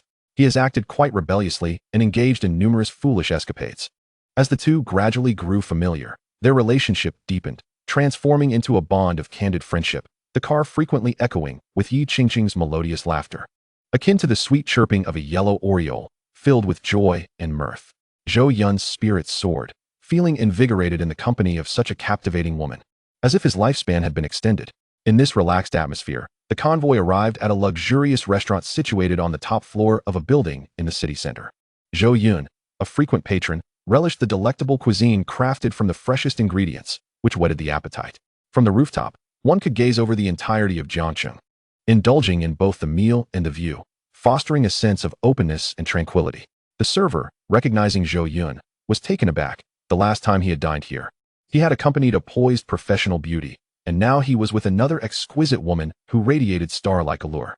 The life of the affluent is beyond the comprehension of ordinary folk, simple yet profoundly enviable. As they settled in, an array of exquisite dishes soon adorned their table. Regardless of whether they finished everything, the emphasis lay on sharing equally. Their conversation drifted towards Yi Chun, eventually landing on Xu Yanran. Yi Qingcheng, sipping her water, curiously inquired, "What kind of woman do you seek in the future? I find you exceptionally outstanding, and I wonder who could possibly be worthy of you." Once again faced with such a question, Zhou Yun momentarily recalled someone had posed the same inquiry to him before. This time, he responded with a smile, naturally. I seek a wife akin to you, Qingqing. Yi Qingqing's cheeks flushed crimson, her heart racing. Was the man before her hinting at something? It seemed premature, given that they had only just met, yet she felt an overwhelming desire to seize the moment. What should she do? Should she immediately express her feelings? Yi Qingqing felt anxious, sensing the pace was accelerating too quickly. Zhou Yun had yet to fully know her. Thank you. You are so remarkable. I'm certain you will find someone. Yi Qingqing responded ambiguously, hoping Zhou Yun would grasp the underlying meaning. There exists only one woman like her in the world. And by stating that he would surely find someone, she implied her willingness to pursue a relationship with him. Yet, she remained quite reserved, hoping he would understand. Zhou Yun nodded. I feel the same way, but I am uncertain how long it will take. Yi Qingqing pondered before replying, it won't be long. I will keep an eye out for you. As their idle chatter continued, they eventually delved into Zhou Yun's hobbies. Upon learning that he was a master of feng shui with formidable investment acumen, Yi Qingqing showered him with compliments, completely unreserved in her admiration. The entire dining experience resembled a blind date, with each probing the other's background. However, this method effectively accelerated their emotional connection and mutual understanding. By the end of their meal, Yi Qingqing was thoroughly satisfied, believing Zhou Yun to be immensely cultured, far from the ineptitude rumored about him. When discussing his recent endeavors, Zhou Yun revealed he had recently acquired a venture capital firm and aimed to delve into the investment sector. Without hesitation, Yi Qingqing decided to invest 100 million. Expressing her support for his company, Zhou Yun was pleasantly surprised. This woman truly understood the game, proving to be far more agreeable than Yi Chun. Their relationship advanced further, and it seemed the system's selection would soon reach completion. As their conversation drew to a close, Zhou Yun invited Yi Qingqing to accompany him to the auction at Yawangding. She readily accepted, both eager to deepen their connection. After dinner, Zhou Yun offered, allow me to see you off. No need, my driver is already waiting downstairs. Until we meet again at the auction, Yi Qingqing replied with a sweet smile, feeling quite fulfilled by the day's events. As she departed the restaurant, she glanced back several times, feeling a twinge of reluctance. I have ample time to remain in Jiangcheng. With countless opportunities for interaction, there is no need to rush. Moving too quickly might lead him to perceive me as a frivolous woman. My time in Jiangcheng has indeed been fruitful. I have an instinct that Zhou Yun could be my destined partner. Being with him, even in silence, is unforgettable. Yi Qingqing's heart fluttered as she smiled to herself, her eyes glimmering with dreams. If Yi Chun were to discover her current thoughts and feelings, he would likely be infuriated on the spot. Meanwhile, in a rural leisure spot on the outskirts of Jiangcheng, Yi Chun drove up, accompanied by several newly hired bodyguards. He could not afford to be without protection. He had become a prominent figure in Jiangcheng and had crossed paths with Zhou Yun, whose unpredictable nature left him wary of potential retaliation. Hence, a cautious approach was deemed prudent. To his astonishment, the Shu family had fallen into such dire straits, driven to this extent. This is all to my advantage. The more wretched they become, the better it is for me, Yi Chun thought, surveying the countryside with disdain. Before long, the three members of the Shu family emerged, their eyes blazing with anger upon spotting Yi Chun.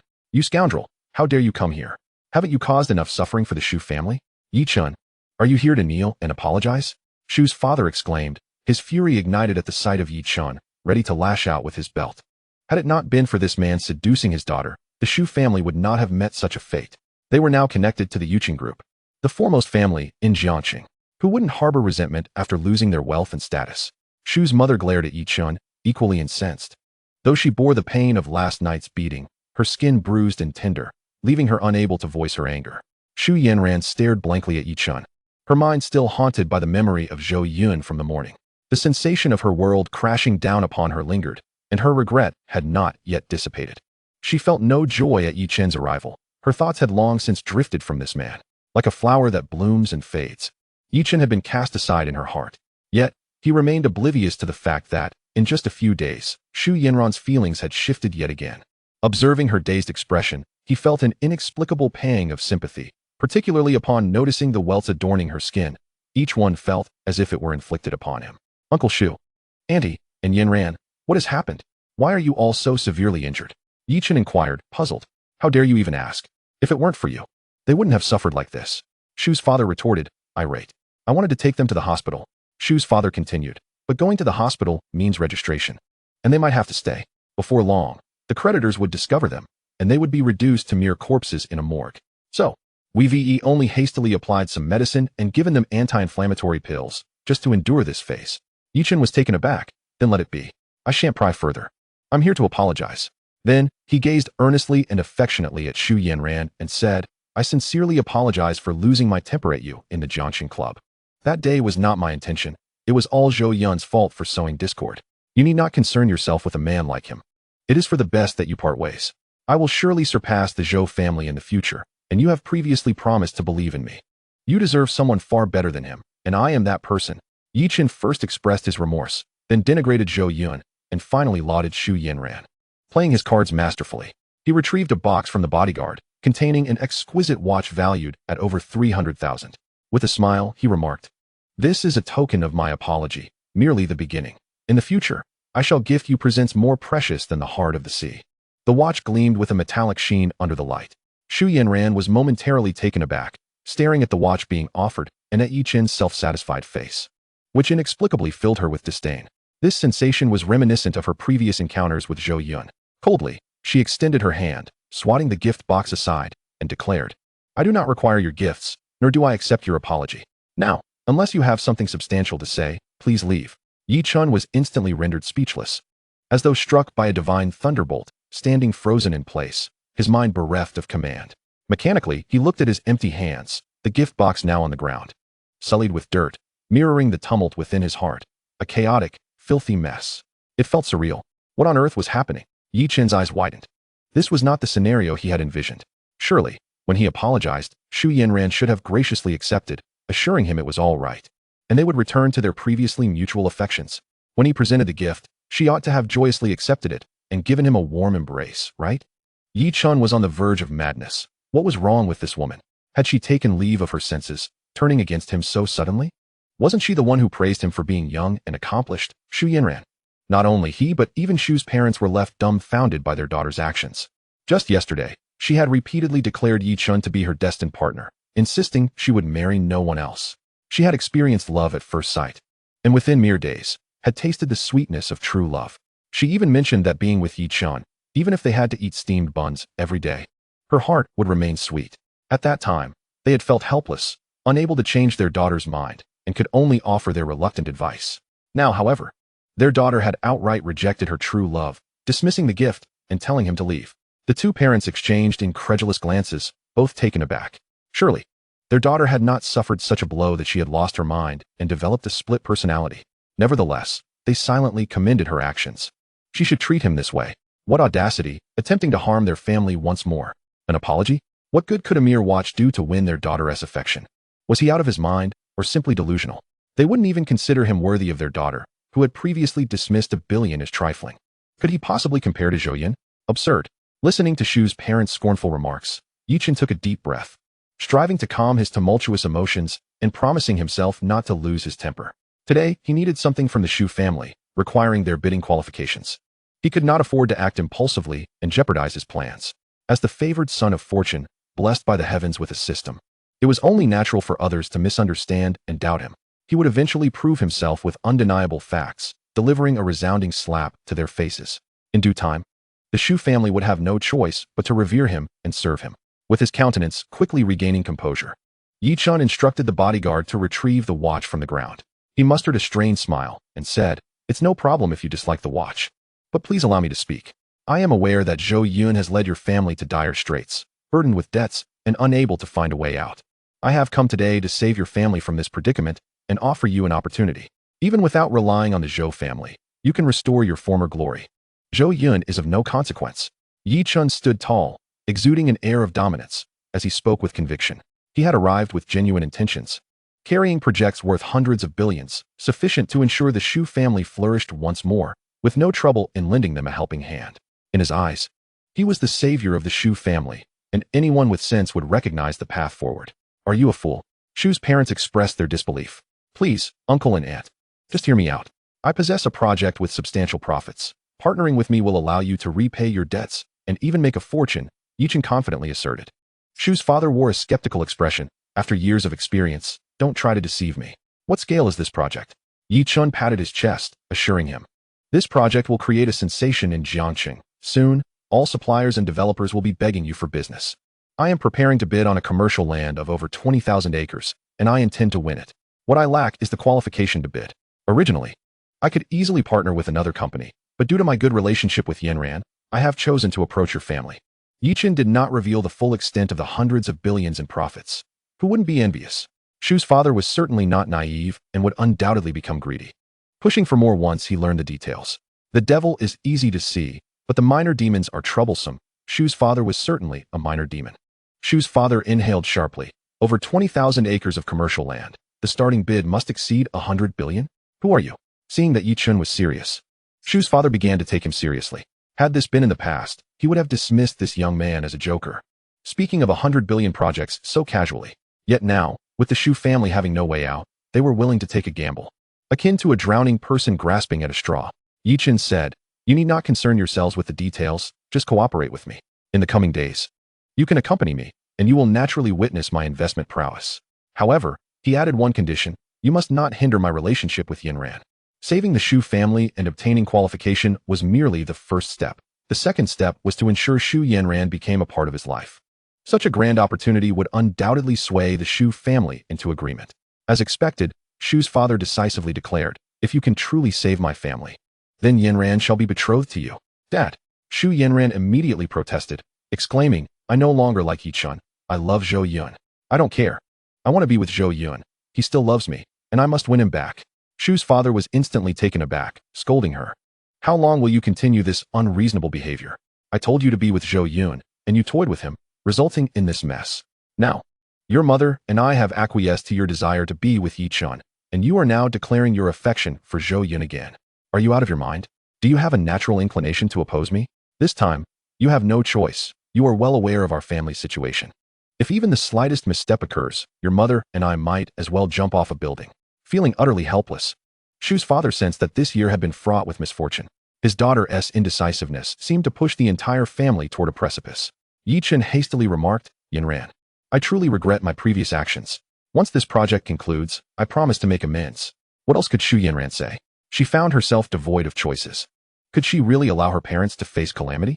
Silently fuming, she turned away. Shu's father rubbed his hands together and inquired, "How long will it take for our family to rise again?" Yichun replied, "No longer than a month at most. Tomorrow evening, you will accompany me to an auction. Then you shall comprehend my capabilities." After pondering for a moment, Shu's father stated, "A month is manageable. Let us proceed with this plan. I hope you will not let me down." Thus, it was settled. He would come to fetch them later. Yichun cast a lingering glance at Shu Yanran. That night, at the Blue Mountain Villa, in the study, Zhou Yun was in high spirits, reclining leisurely in his chair, reflecting on recent events. He had finally severed the malignant influence of the Shu family, ensuring they could no longer siphon resources from the Zhou family, rejuvenating the entire Yichun group. This was merely the first step in his ambition to expand the Zhou commercial empire. First, he would stabilize the internal affairs before addressing external challenges. Now was the time to strike. He aimed to take over the venture capital company and, relying on existing clientele, develop financial services, which was far more efficient than establishing a new company and running around securing permits. Next, he needed to consolidate talent. With Chung Dama's loyalty secured, his personal safety was assured. However, this was not sufficient. Zhou Yun recalled from the original narrative that Yichun had 4 formidable allies, one a genius in business management, another an intelligence prodigy, and the last a hacking savant. These 3 had yet to cross paths with Yichun, and he must swiftly intercept them to bring them under his wing. With such extraordinary individuals assisting him, he could achieve great results with less effort. After all, the future commercial empire would be vast, and relying solely on his own decisions would lead to overwhelming chaos, leaving him no time to consider other matters. There was much to accomplish, and he needed to take it step by step. Moreover, today held additional rewards. He had enjoyed a delightful interaction with Yi Qingqing. Furthermore, this woman was indeed captivating, embodying the essence of a beauty who could bring both fortune and misfortune. She seemed to harbor a genuine affection for him, refraining from utilizing the Yi family's power to intimidate others, instead displaying remarkable humility. The first step in winning her over had been realized. Now, he would gradually cultivate their relationship. Of course, Zhou Yun was not pursuing Yi Qingqing solely to fulfill a system task. He would not resort to unscrupulous means to win her over. If he did not feel an affinity for her, he would rather defy the system than settle for anything less than genuine connection. In the original narrative, she was not depicted as malicious. Her character was commendable, having made significant sacrifices to secure the position of head of the Yi family for her brother, all while never involving innocence in her struggles. Both her appearance and character warranted Zhou Yun's attention. As he pondered, a gentle knock echoed at the study door. "Come in." Jing Wanning entered, exuding vitality. Clad in a form-fitting black dress that accentuated her curves, her long, slender legs elegantly showcased in sheer black stockings and heels. A delightful fragrance wafted through the air as she approached. "Young master, these are the important documents from today. I am unable to decide, so I seek your review." Chapter 47. Luxury cars arrive. Influencers go wild.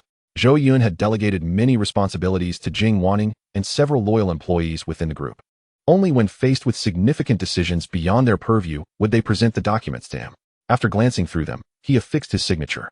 Once Jing Wanning had filed the documents, she added, "I just received news that Yi Chun has approached the Shu family for collaboration, and they will attend the auction at Yuhuangding tomorrow evening."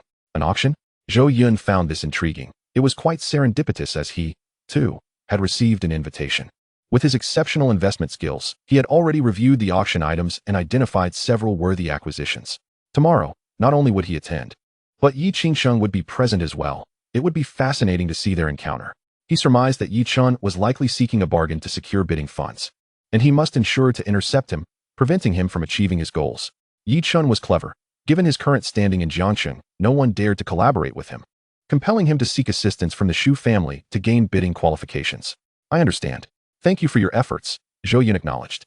Jing Wanning replied softly, "Young master, you need not express such sentiments. This is my duty." Zhou Yun sighed. "Currently, I have too few capable individuals. You manage not only the company's affairs, but also the Zhou family's matters. Please keep an eye on Yi Chen's situation. It is truly not easy for a woman." However, this was merely a temporary arrangement. Soon, he intended to recruit many talents, at which point she would not have to bear such a heavy workload.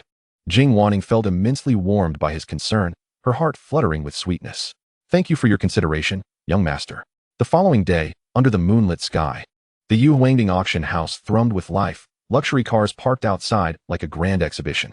Those in attendance were the affluent elite of Jiangsheng, along with many out-of-town magnates, arriving with their partners, adorned in splendid attire, competing for attention. Influencers and social media personalities were also drawn to the event, although they lacked access to the auction hall. They captured the presence of prominent figures outside, satisfying their curiosity while gaining traction for their online platforms.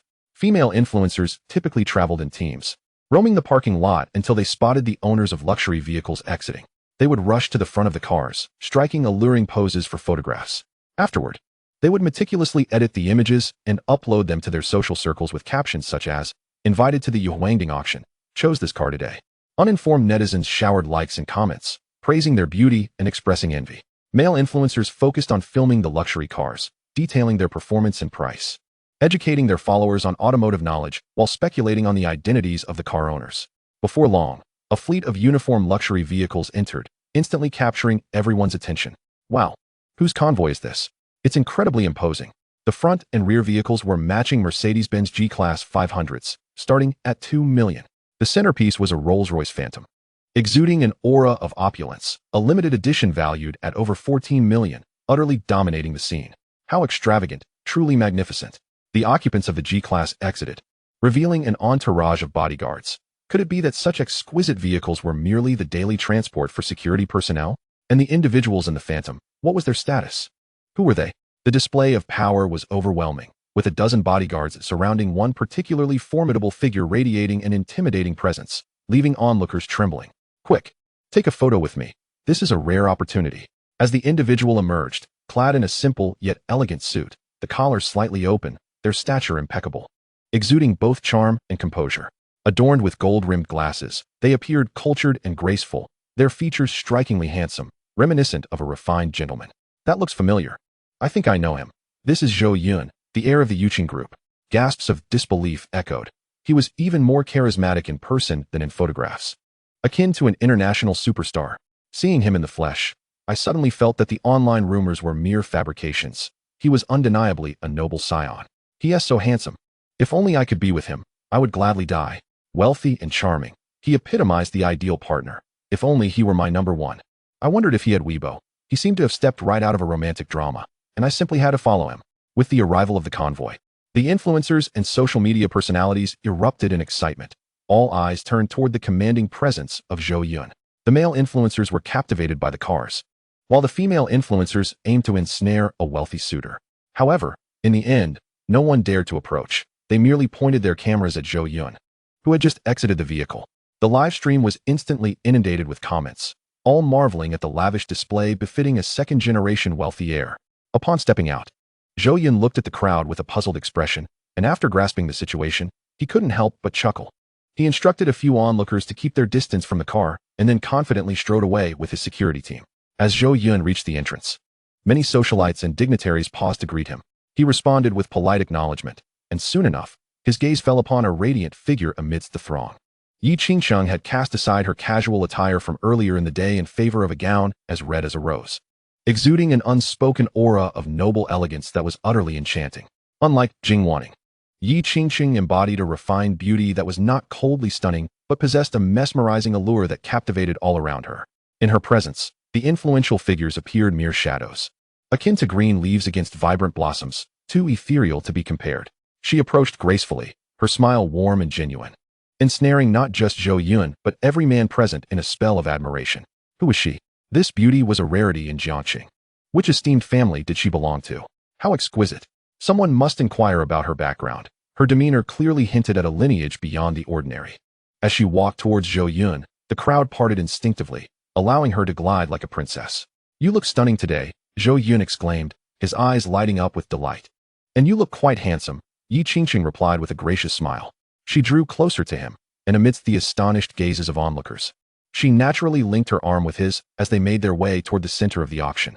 The pair, a harmonious blend of talent and beauty, created a striking tableau that turned heads wherever they went. Though Yi Qingsheng had never been one for ostentation, walking alongside someone she cherished made her want to bask in the limelight. She yearned for the whole world to witness this moment of unity with Zhou Yun. Breaking news. This enchanting lady is actually Zhou Dong's partner. It is only fitting that a billionaire heir like him is worthy of such a goddess. No wonder he left Shu Yanan. With a beauty like this by his side, I would have done the same. The whispers among the crowd grew more fervent, with some lamenting their own circumstances. If only I had the chance to spend a night with such a beauty, I would willingly trade 10 years of my life. It must be wonderful to be both wealthy and handsome. Perhaps one should just give up. Chapter 48. How could he be with my sister? What if someone misinterprets this arm link? Zhou Yun laughed lightly. Yi Qingsheng teased, "If you're worried about being seen as a playboy, I could just let go of your arm right now. I'm more concerned that people might think you have a boyfriend, especially since you come from the Yi family. There are bound to be many watching you." Zhou Yun shrugged nonchalantly. Yi Qingsheng bantered back, "Well, none of the suitors my family has chosen for me have caught my eye, so it would be better if they found out. But if you're worried, I can clarify later." As she spoke, a twinge of anxiety crept into her heart. She feared that Zhou Yun might shy away from her due to pressure from the Yi family. If he were to withdraw his arm, it would leave her feeling slightly disappointed. A man without wealth might be acceptable, but a lack of courage would severely tarnish his impression in her heart. She believed that even without riches, true love could prevail, and she would fight to keep Zhou Yun by her side. Though they had only known each other for 2 days and had yet to define their relationship, Yi Qingsheng was already envisioning their future together, worrying about what lay ahead. Zhou Yun's expression remained calm and composed. "Let us keep our arms linked until we part ways. Don't let go." His steady words carried a sense of resolve. While he did not explicitly voice any fear of the Yi family, his actions spoke volumes about his stance. This declaration was more romantic than any flowery confession, leaving Yi Qingsheng momentarily entranced, her eyes sparkling like a myriad of stars, and she grasped his arm even tighter. At that very moment, in the parking lot outside, a BMW 3 Series slowly made its entrance. In the context of this auction, such a vehicle was as inconspicuous as a taxi, eliciting little attention. The popular streamers continued to gossip about Zhou Yun, gazing longingly at the unobtainable luxury car convoy, their expressions tinged with regret. This BMW was the first car that Yi Chun had purchased with his own earnings. He stepped out, followed closely by the 3 members of the Shu family. Dressed appropriately for the auction, they had made an effort to appear presentable, though they had also taken measures to disguise their identities, given their debts and the many who were searching for them. As they emerged, they could not escape the cacophony of the streamers' discussions. "If only I were qualified to attend the auction. If I could get in, I would certainly have this noble scion bowing at my feet." For luxury Benz S and a Rolls-Royce Phantom dominated the parking lot, a display befitting the heir of Yuchen Group. Let us not call him an heir. He has inherited hundreds of billions in assets, so he is better described as a magnate. In comparison, the other vehicles paled significantly. Oh look, someone even drove a BMW 3 Series. They probably don't even qualify to get in, likely just another streamer like us. Make sure to get good shots. Don't include that BMW in the frame. It would be embarrassing. If only Zhou Yun would allow us to photograph his luxury car. Today's photos would have had the perfect flair. Listening to the streamer's comments, Yi Chun's previously confident demeanor crumbled, his expression darkening like a soot-covered pot bottom. Though thankfully it was night, so it wasn't overly conspicuous. He was inwardly seething. What were the odds that Zhou Yun would also attend the auction? Why did they have to arrive at nearly the same time? He acknowledged that his car was indeed ordinary, but was it fair to be ridiculed like this? Peering through the throng of streamers, Yi Chun spotted the 4 luxurious G-Wagons and a majestic black Rolls-Royce Phantom parked neatly, nearly blinding him with their metallic sheen. The exquisite lines, the unparalleled emblem, the opulent model exuded an aura of grandeur that practically crushed his own vehicle underfoot. The sting of humiliation was palpable as the relentless comparisons from the streamers struck him like a series of blows. He felt a surge of indignation. It's not like I flaunt my wealth. Unlike me, he only shines because of his family's fortune. If I returned to the Yi family, I could change cars daily, and even have dealers design a globally limited edition for me. Yi Chun scoffed, trying to avert his gaze from the luxury cars and suppress his frustration. Although Zhou Yun's security detail drove vehicles far superior to his own, the thought of the billion-dollar project filled him with pride. Soon enough, he would be able to buy not just a Phantom, but even a Rolls-Royce Silver Ghost. And this was information he alone possessed. Meanwhile, Zhou Yun's eyes, previously devoid of emotion, flickered with a glimmer of hope upon hearing that Zhou Yun was also attending the auction. She turned her gaze toward the Zhou family convoy and confirmed it was indeed Zhou Yun's car, bringing a spark of surprise to her expression. She had ridden in those cars numerous times before, back when she held them in disdain, indifferent to their opulence. Now, however, they seemed unattainable, a stark reminder of the passage of time and change. The mere thought of encountering Zhou Yun at the auction filled her with hope for redemption. Perhaps it could alter her circumstances. Yet, she found herself too timid to voice her thoughts. The fear she harbored towards her parents had reached an apex, rendering her less willful than she once was. When Shu's parents learned that Zhou Yun would also attend the auction, an unsettling feeling crept into their hearts. As they gazed upon the luxurious cars, regret gnawed at them. This was a moment they ought to have shared, surrounded by admiration, rather than being relegated to a dilapidated BMW. Their own vehicle was superior to Yi Chun's, yet they dared not drive it into the city, fearing their creditors would track them down. As they exited the car, their spirits plummeted. Are you certain you can make money? Shu's father voiced his skepticism regarding Yi Chun. Tonight, a mere display of skill will yield millions.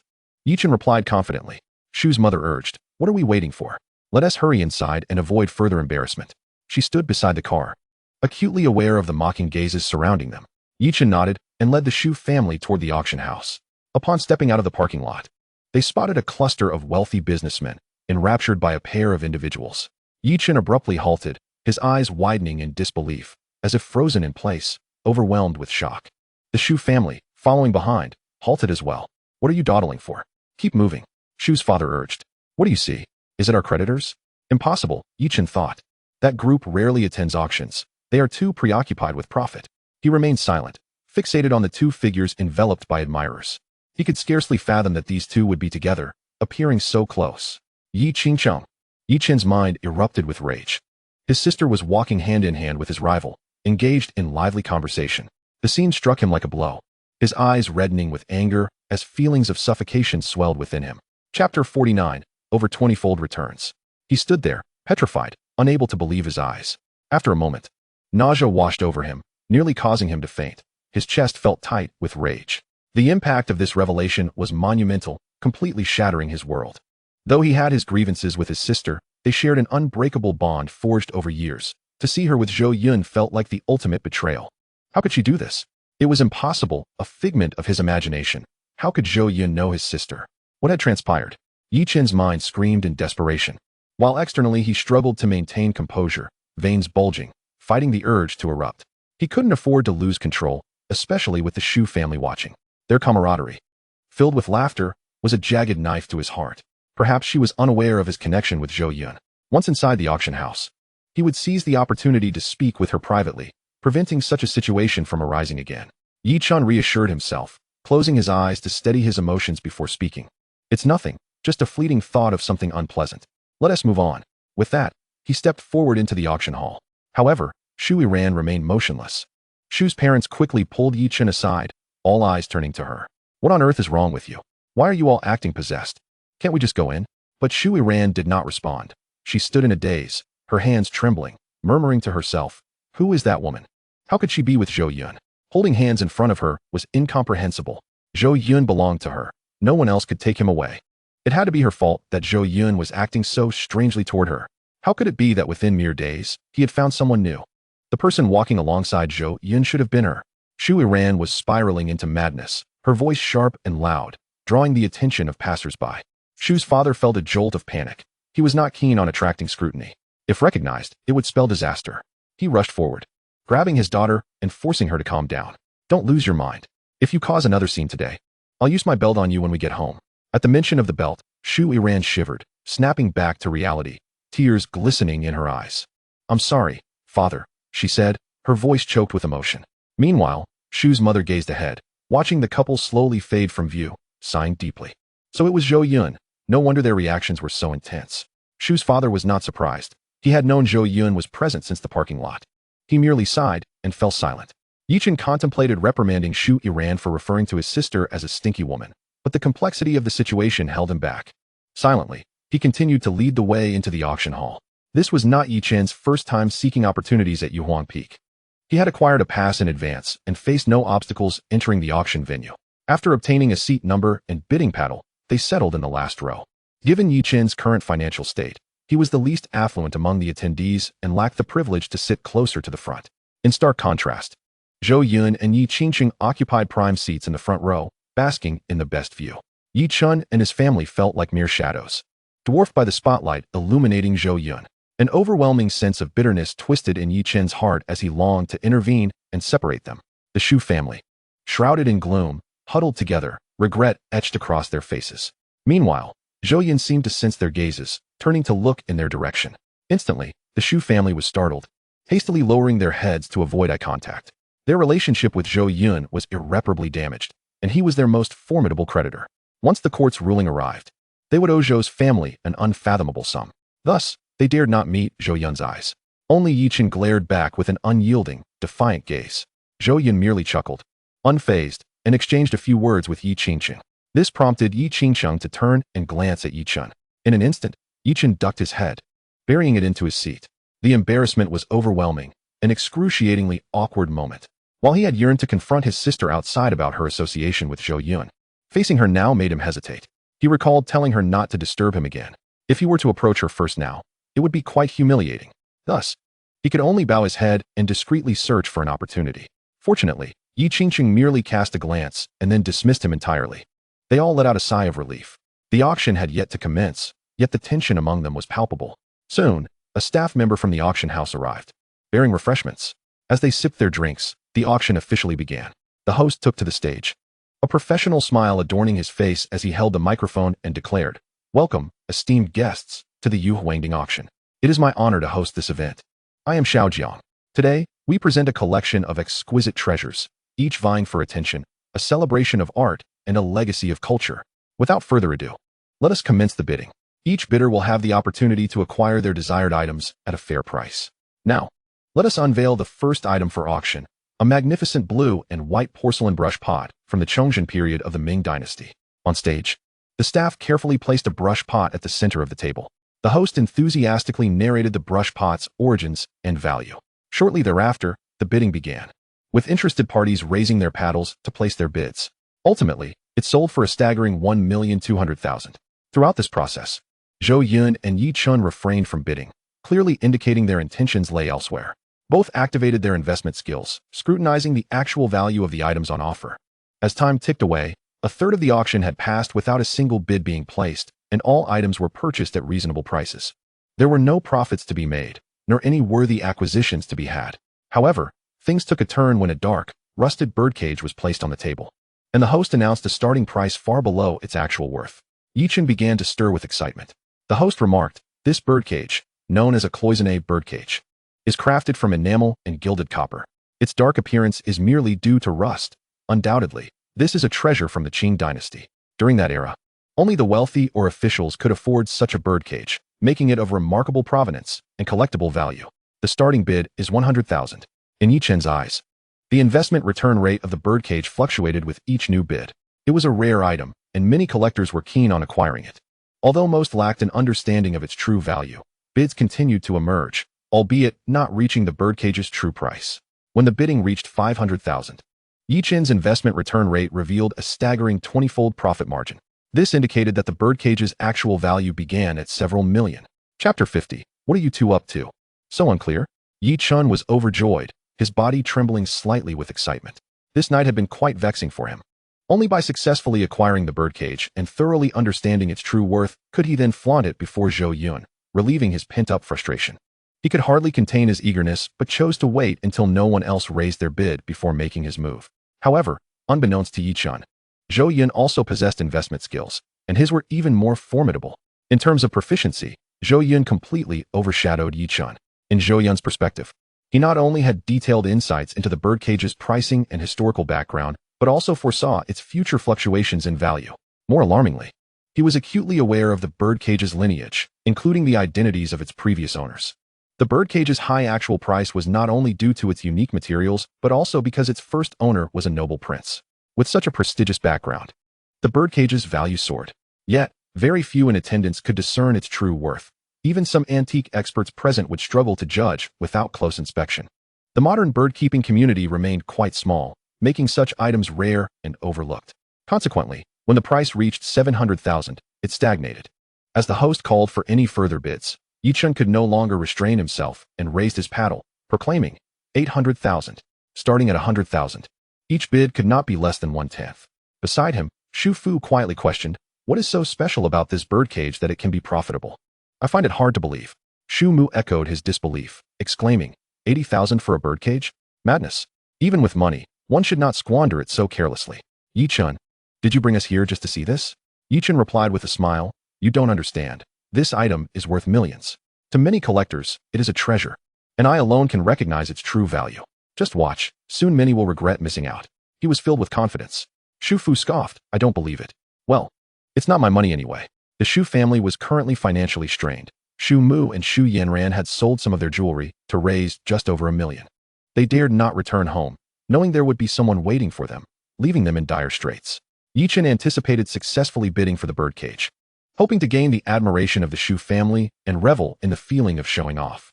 However, to his surprise, just when he thought no one would contest him, Zhou Yun raised the stakes after him, bidding 1 million. Zhou Yun's clear voice resonated in the auction hall, drawing the attention of everyone present.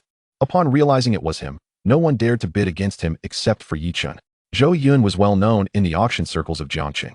He had previously bid on anything without concern for money, even if it meant paying several times the item's worth. This reputation had led to a general understanding that anything he set his sights on would face no competition. Furthermore, due to his status, no one wished to antagonize the Zhou family, making them reluctant to bid against him. Yi Chen glared at Zhou Yun, simmering with anger, fully aware that the latter was deliberately competing against him. Why had he remained silent until now, only to raise his bid right after Yi Chen? Yi Chen had never heard of Zhou Yun having an interest in bird-keeping, so he concluded that it was merely a ploy to irritate him. Yi Chen had never considered that Zhou Yun also possessed a system and investment skills that exceeded his own. It was not a personal vendetta. Zhou Yun simply sought to earn some extra profit, even if he didn't sell it. Having such a birdcage as a collectible in his garden would elevate the Zhou family's status. A birdcage worth millions, carelessly displayed in a garden as mere decor, was simply to provide a luxurious abode for wandering birds. Upon seeing Zhou Yun's bid, Shu Fu kindly advised, don't compete with Zhou Yun, you won't outbid him. He has never lost on anything he set his sights on. Yi Chen retorted with a cold laugh, he doesn't even understand the birdcage's value, he's just playing around. I don't believe he can keep bidding against me. Even if he wants it, I'll ensure the birdcage reaches its actual price, leaving him with nothing to gain. What does it mean that he has never lost? Didn't he just lose his fiancée? Beside them, Shu Yanran's expression shifted momentarily, revealing a glimmer of something before fading into disappointment. She had resolved to remain silent, allowing her parents to direct events, having completely lost hope. Since entering the venue, she had been watching Yi Qingcheng, and even she had to admit that, in terms of appearance, the latter outshone her by miles. With such a stunning beauty by his side, how could Zhou Yun possibly still regard himself? Shu Yan felt an overwhelming sense of regret, lamenting the opportunities she once had but failed to seize, now slipping through her fingers like sand, leaving her with nothing but remorse that served no purpose. 1,000,001. Yi Chen raised his paddle once more, his gaze towards Zhou Yun brimming with provocation. I will outbid you by a mere 10,000 each time. Let us see who becomes nauseated first. He mused inwardly. At that moment, The entirety of the audience turned their eyes towards him. They were taken aback to witness an unknown individual daring to compete with Zhou Yun, and began to murmur derisively amongst themselves. Who is this guy? I've never heard of him. Competing with Zhou Dong is akin to courting disaster. Zhou Dong's pocket change is more than this man will ever earn in a lifetime. Under the scrutiny of the crowd, the three members of the Shu family hastily lowered their heads, remaining silent. Meanwhile, Yichen stood tall and defiant. Yet, Zhou Yun did not even spare him a glance, continuing instead to raise his paddle, declaring 1,500,000. As soon as he finished speaking, Yichen interjected. 1,501. Zhou Yun responded with 2 million. 2,000,001. At this juncture, it was evident to all that Yichen was deliberately causing a stir. If he truly desired the item, he would have placed a significantly higher bid rather than merely increasing the amount by 1,000 each time.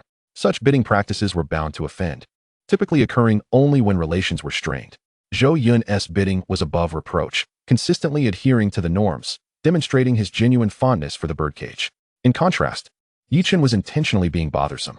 2 million for a birdcage, even one crafted from enamel, was already a lofty price. In a normal auction setting, no one would contest such an item. Seated beside Zhou Yun, Yi Qingqing stood up without reservation, turning to her brother with a sharp reprimand. Yichen, have you had enough of your antics? Zhou Yun is bidding in good faith while you insist on resorting to such petty tricks. When did you learn to play with birds? She commanded him to cease his foolish behavior immediately. Yichen, incensed, felt his expression contort with rage. It was Zhou Yun who had instigated this rivalry. Yet his sister admonished him instead. What are you two up to, entangled in this confusion? Chapter 51, The Undying Resentment. Yichen was furious. It was one thing for his older sister to remain indifferent, but to scold him was wholly unacceptable. Was this how one should behave? Supporting an outsider while disregarding his grievances? After all, Zhou Yun had been the one to instigate. He was the first to raise his paddle. And yet, his sister was siding with him. Had Zhou Yun enchanted her or cast a spell? Yichen found it difficult to accept such an outcome. Yet, he dared not voice his thoughts. After all, just days prior, he had defiantly told his sister that the affairs of the Yi family were none of his concern, insisting that she refrain from seeking him out in the future. This meant he was free to act as he pleased, and she was similarly free from his judgment. He started it. Yichen suppressed his fury, stating, I never imagined you to be so shameless. I have misjudged you. Yi Qingcheng replied, disappointment lacing her words. Yichen resumed his seat, crossing his legs with an air of calm, retorting, who lacks shame? You should open your eyes and see if you are deserving of walking alongside him. Zhou Yun surpasses you in every regard. At least he does not stoop to such underhanded tactics, Yi Qingqing countered. Auctions are won by merit. If he cannot afford to play, he should withdraw. I have not violated any rules. Yichen's confidence swelled. He must be getting anxious now, he thought to himself. Yi Qingcheng, incensed, pointed an accusatory finger at him. Very well, then. She then turned to Zhou Yun, her demeanor softening as she apologized. I am sorry. This brother of mine has a rather abrasive nature. It is my failure as an elder sister that he has not been better guided. Zhou Yun smiled faintly, replying, no harm done. He is correct in saying that the highest bidder prevails. I shall simply purchase it outright. As Zhou Yun observed Yi Chun being chastised by Yi Qingqing, an uncanny sense of familiarity washed over him, as though he had encountered a similar situation in the past. Yi Qingqing, resigned, took her seat again, praising, in comparison. Yi Chun truly resembles a child. You exhibit such magnanimity. In her heart, she mused that if Zhou Yun were to genuinely be with her in the future, he would become Yi Chen's brother-in-law. Meanwhile, her troublesome younger brother lacked any discernment, consistently opposing her. It was undeniably Yi Chen's own issue. Yet he insisted on blaming Zhou Yun. Zhou Yun raised his paddle once more, declaring boldly, 10 million. Following his bid, the distinguished attendees of the auction were left speechless in astonishment. This was indeed extravagant, elevating the price of the birdcage nearly tenfold. Having attended numerous auctions, none had witnessed such audacity before. Only Zhou Dong could afford to be so lavish, spending lavishly on that which he cherished, just as the rumors suggested. The wealth of these businessmen was not easily acquired. Success in business required acumen, and thus, they would seldom engage in unprofitable ventures. From their perspective, the birdcage's true value could not exceed 1 million. To purchase it for 10 million, even out of passion, would be an exceedingly imprudent decision. Nonetheless, this was undoubtedly a bold move, destined to make headlines in Jiangxing the following day, drawing envy from many. For Zhou Yun, 10 million was merely pocket change. For an ordinary individual, it was a fortune that would remain forever out of reach. On the other hand, Yi Chun hesitated for quite some time, contemplating whether to continue bidding. The birdcage's value was roughly around 10 million. At this point, there was no room for profit. If he raised his paddle, what if Zhou Yun chose not to engage further? Spending 10 million would leave him with only half of his remaining funds. The prospect of finding a bargain diminished significantly. Ultimately, Yi Chen decided to keep his mouth shut, observing Zhou Yun with a smug expression. As long as Zhou Yun did not profit, he felt satisfied. The host called out 3 times, and with no further bids, he struck the gavel, leading the applause. Congratulations to Mr. Zhou Yun for acquiring this exquisite piece. A transcendent cloisonné birdcage. Let us extend our applause to him. At this auction, the company would donate half of the proceeds to children in impoverished mountainous regions.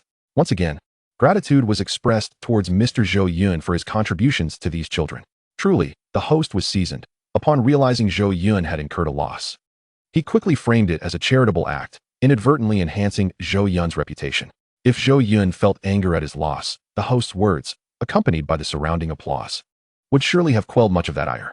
Yi Qingqing frequently cast admiring glances at the host, acknowledging, truly, the finest auction house in the country produces hosts of unparalleled caliber. Their adeptness is remarkable. If only Yi Chen could learn half of that, I would have fewer worries. Unfortunately, Yi Chen was oblivious to his sister's remarks. Otherwise, he would have surely erupted in indignation. No matter what his sister said, she would always bring him into the conversation, incessantly chastising him, even when he was merely an innocent bystander. Zhou Yun, exhibiting no signs of anger at his financial loss, instead smiled broadly, saying, "Let me share a secret with you, but do keep it discreet." "What secret?" Yi Qingqing's curiosity ignited, her eyes sparkling with intrigue. She sensed that Zhou Yun's willingness to confide in her signified a deepening of their relationship. It appeared that her recent reprimand of Yi Chen had indeed borne fruit. Moreover, the act of sharing a secret inherently illustrated a bond of intimacy. Zhou Yun whispered, "I have not incurred a loss. In fact, I stand to gain. The true value of the birdcage is approximately 20 million. Yi Qingqing's eyes widened. While over 10 million was not an insignificant sum, her curiosity was piqued by the matter. Zhou Yun recounted the origins of the birdcage, elucidating why the price discrepancy was so vast. Yet, that was not the end of the story. The birdcage's value was poised to appreciate further. 10 million was not its ultimate price. In truth, the cloisonné birdcage was a rare type known as a liang cage, a fact known to few. Upon hearing that Zhou Yun had not lost money, Yi Qingqing felt a wave of relief, yet her eyes sparkled with questions, leaving her utterly baffled. Zhou Yun continued to explain, "The liang cage is not intended for housing birds. Its aesthetic value far surpasses its practical use. Once completed, the cage would contain a copper bird, seamlessly integrated with the structure. If one were to locate the copper bird within, its worth would double, reaching over 20 million. Zhou Yun, having assessed the birdcage's intricacies through an investment lens, recognized its true nature and value. Additionally, during the auction, a last-minute item would be introduced, featuring the copper bird from within the liang cage. Should they acquire both, their value would be significantly amplified. This secret, of course, he would not disclose outright. He could foresee the future worth of the item. Yi Qingqing praised, "I am increasingly impressed by you. Not only do you understand feng shui, but you also possess knowledge of antiques." Zhou Yun chuckled. "Feng shui does indeed encompass insights regarding antiques, and I happen to be well versed in them." Yi Qingqing lamented, "If only we could find that copper bird." Zhou Yun enigmatically replied, "Perhaps it will reveal itself soon. Who can truly dictate matters of fate?" Yi Qingqing nodded, reflecting inwardly. Were it not for her brother, she would never have ventured to the small Jiangcheng, and thus would not have encountered Zhou Yun. Fate is indeed a curious phenomenon. Chapter 52. The strategy no longer works. Yi Chen clapped his hands in congratulations, a smile adorning his face, as if he had already claimed victory. Mr. Shu murmured, "Though Zhou Yun acquired the birdcage without profit, you have certainly vented your frustrations. Since there were no opportunities left to seize, ought we not to depart?" Yi Chen shook his head, asserting, "Today's auction features more than just this item to profit from. We shall leave after it concludes. Enough, I have faith in your abilities. I am prepared to collaborate with you. Let us hasten." Mr. Shu could no longer remain at ease. He felt the gazes of certain individuals upon him, as if some had recognized him. Among these were friends of his creditors. Should they notify the creditors, it would be nearly impossible to escape the auction house. Yi Chen countered, "I came here to make money, and I won't conceal this from you. My enterprise is in its nascent stages, and to partake in that project, I require at least 3 billion in capital." 3 billion?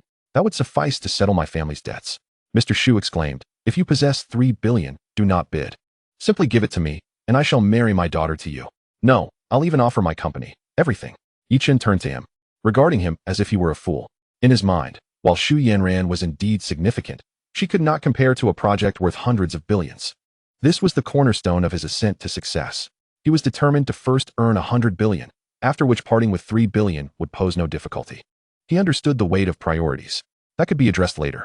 Yi Chun refrained from elaborating further, fixating instead on the next item on the auction stage. Time passed swiftly. And throughout it all, Yi Chun did not take any bids, for nothing warranted investment. Only Zhou Yun purchased for Yi Qingqing a soft bracelet adorned with tourmaline and pearls, a court accessory from the Qing dynasty. Upon receiving Zhou Yun's gift, Yi Qingqing beamed with joy, her beauty captivating the attention of every man present, igniting their desires. Only Yi Chun remained unfazed. To him, his sister's appearance was ordinary, having known her since childhood, leading to a sense of weariness. Zhou Yun, however, felt an overwhelming surge of jealousy, believing that the soft bracelet should rightfully belong to her, now claimed by Yi Qingqing. Simply thievery. She failed to reflect on how, in the past, the mere notion of a bracelet worth over 200,000 had once prompted her to treat Zhou Yun with disdain, flaunting her superiority in public. It is said that fate has a way of turning the tables. The auction continued. During this time, Yi Chun did manage to secure a few worthwhile items. Zhou Yun occasionally nudged the bidding in his favor, allowing him only modest gains, merely several 100,000, a mere pittance compared to the multi-million birdcage. Nevertheless, it affirmed his competence. Mr. Shu speculated privately that, had Zhou Yun not intervened, Yi Chun would have emerged as the auction's most significant victor. The final item of substantial profit was presented. Yi Chun believed he had deciphered Zhou Yun's strategy. When he initiated the first bid, Zhou Yun typically hesitated, the competition not being particularly fierce. Yet, when he raised his paddle just before the gavel fell, Zhou Yun would directly challenge him. Thus, he had been laying the groundwork for this illusion, all for the last item, a valuable antique tripod furnace, capable of yielding millions. He made the first bid. Individuals in the crowd began to follow suit. Zhou Yun remained motionless, not even turning his head, leaving Yi Chun only the view of his back, rendering him unable to gauge his expression. Zhou Yun had raised the bid a few times, but then fell silent. Yi Chun's eyes sparkled with elation. He believed Zhou Yun had conceded. Therefore, when the price of the furnace reached 110,000, and the auctioneer called for a second time without any further bids, Yi Chun seized the moment, declaring 120,000. This followed the same strategy as previous items. However, just as he closed his eyes in anticipation of the auctioneer's congratulations, Zhou Yun's devilish voice rang out, 150,000. Darn it. Yi Chun's eyes flew open, a low curse escaping his lips. This guy was not adhering to the script. Why did he raise the bid again? He had envisioned the auctioneer striking the gavel and basking in the glory of revealing the item's true value. But instead, Zhou Yun had effectively thwarted him. He felt overwhelmed. This guy truly seemed to be his nemesis. Every encounter with him brought misfortune, and he was infuriated. He refused to believe that Zhou Yun could thwart him for eternity. He could not possibly grasp the true worth of this furnace. He was merely attempting to match wits with him. Yi Chun quickly concealed his frustration, feigning normalcy as he raised his paddle, bidding 160,000. This time, he did not play tricks. He elevated the bid by 100,000, demonstrating his resolve. After spending so much time at the auction without making significant profits, he was unwilling to yield. But alas, Zhou Yun seemed intent on outmaneuvering him, driving the price up to 200,000. Yi Chun's composure shattered, his expression contorted, resembling a demon lurking in the shadows, teetering on the brink of madness. Zhou Yun possesses several 100 billion in assets. Purchasing an item worth 10 million is akin to acquiring a packet of spicy snacks, entirely devoid of concern. Yet, at this moment, he finds himself at a disadvantage. Without the backing of the Yi family, he remains merely an affluent individual. A sum of 10 million still weighs heavily on him. He requires this capital to amplify his investment potential. Yi Chun continues to raise his paddle, bidding 2,500,000. Zhou Yun counters with 3 million. As the price escalates, Yi Chun's expression darkens like the bottom of a pot. Anxiously, he gulps down water, striving to suppress his tumultuous emotions. However, due to excessive hydration, he is nearly overwhelmed when provoked by Zhou Yun, almost losing control right then and there. Very well, you wish to play this way. Yi Chun gritted his teeth, harboring a deep-seated resentment. Consider it a gift. Once I auction that piece of land, just wait and see how I'll bring you down. When he pushed the price to 8 million, Zhou Yun remained steadfast in his bidding. Aware that victory was slipping from his grasp, he ultimately conceded, deepening his animosity towards Zhou Yun in silence. As the host announced that the grand furnace had been successfully auctioned to Zhou Yun for 8,200,000, a wave of murmurs erupted in the crowd. The affluent attendees were oblivious to the actual value of such an item, believing Zhou Yun to be extravagantly opulent. It was astonishing, as he had effortlessly acquired 2 items at high prices, as if purchasing toys. Merely 10 million. Zhou Yun might earn it back in a heartbeat. One could hardly help but feel envious. They toiled from dawn till dusk, with assets barely surpassing 100 million, unable to squander money so liberally. Congratulations to Zhou Yun. Truly magnificent. While some expressed admiration, others lamented, all casting benevolent smiles towards Zhou Yun. He graciously rose, nodding in acknowledgement to the guests. His smile as warm as spring sunshine, evoking fondness in all. Only the Shu family remained motionless, their heads bowed, occasionally peering through the gaps of their seats at Zhou Yun, their eyes brimming with regret. Chapter 53. The box worth 500 million. Yi Chun then stood, addressing the Shu family. The auction has concluded. Please wait here for me, and do not wander off. I need to use the restroom. Without a glance back, he departed. However, no sooner had he left than the host proclaimed, esteemed guests, today's auction has been a resounding success. In light of Mr. Zhou's charitable contributions towards supporting children in impoverished mountainous regions, our company has decided to introduce an additional item for auction. The host framed Zhou Yun's expenses as a benevolent gesture, entirely for his benefit. After all, a client so generous and lavishly spending would not be taken lightly by the management of the Yuhuangding auction house in Jiangqing. They would certainly go to great lengths to ensure his esteemed reputation, to prevent Zhou Yun from harboring any resentment for having overpaid for 2 items. The auction house resolved to hold an additional auction in his name. Zhou Yun nodded, casting an appreciative glance at the host. Everyone settled back down, awaiting the next item in silence. Shortly thereafter, an ancient, weathered box was brought forth from backstage. As Zhou Yun's gaze fell upon the box, his innate investment skills activated, immediately revealing all pertinent information before him. This decrepit box is valued at 500 million. Zhou Yun was momentarily taken aback, astonished. Even he began to doubt the accuracy of the system. The bid seemed excessively high. However, upon scrutinizing the system's description of the box, a smile unwittingly crept across his lips. The wooden box, dating back several eras, was adorned with intricate carvings, unmistakably the possession of a wealthy household from antiquity. The lock on the box was notably crafted from silver, appearing as though it had not been opened in ages. Yet, the box itself was worth no more than 100,000. The true treasure lay within, containing items valued at nearly 500 million. His divine investment skills enumerated the contents within the box. Among them were numerous old garments and a copper bird within a cloisonné birdcage, a copper bird that could potentially double the value of the cage. Yet, this was not the main attraction. At the very bottom of the box lay sheets of white paper, appearing to be modern artifacts. The content on the pages comprised various profound theories and symbols, leaving him perplexed. Without the system, he would have utterly failed to grasp the value of this documentation. Individually, he recognized each character, but when combined, they formed a convoluted narrative that would baffle any layperson. This documentation constituted the lion's share of the 500 million. Zhou Yun felt a surge of excitement. He had merely intended to attend the auction for amusement, but unexpectedly stumbled upon a hidden gem. Earning a few hundred million felt inconsequential. Witnessing Yi Chen's vexation was worth it. However, a profit of 500 million would undoubtedly elate him. Zhou Yun glanced back, eager to see Yi Chen's reaction upon discovering the true value of the box, yet found him absent. Only the 3 members of the Shu family remained, heads bowed in awkward silence. Regrettably, he was not present. It appeared the treasures within would belong to him. With that thought, Zhou Yun's smile widened uncontrollably. Yi Chun, aware of the box's worth, foolishly believed the auction was over and had stepped away, missing a golden investment opportunity. Had Yi Chun been present, a fierce competition would have undoubtedly ensued. Now, however, he would return only to find himself at a loss, perhaps even infuriated upon realizing what he had missed. The host continued to introduce the box. This is our final item for auction. This ancient box hails from a prestigious literary family in Nanqing, whose ancestors once held high office in the imperial court, yet endured historical upheaval, preserving this old box with great difficulty. The modern descendants have proven themselves, with numerous scholars emerging, excelling in prestigious universities and attaining postgraduate degrees. Unfortunately, a calamity struck, resulting in the family's demise in a plane crash, and the box was inherited by distant relatives. These relatives, unable to locate the box's key and unwilling to damage its structure, entrusted both the box and its contents to our auction house for sale. We have just received the item and have not forcibly opened the box.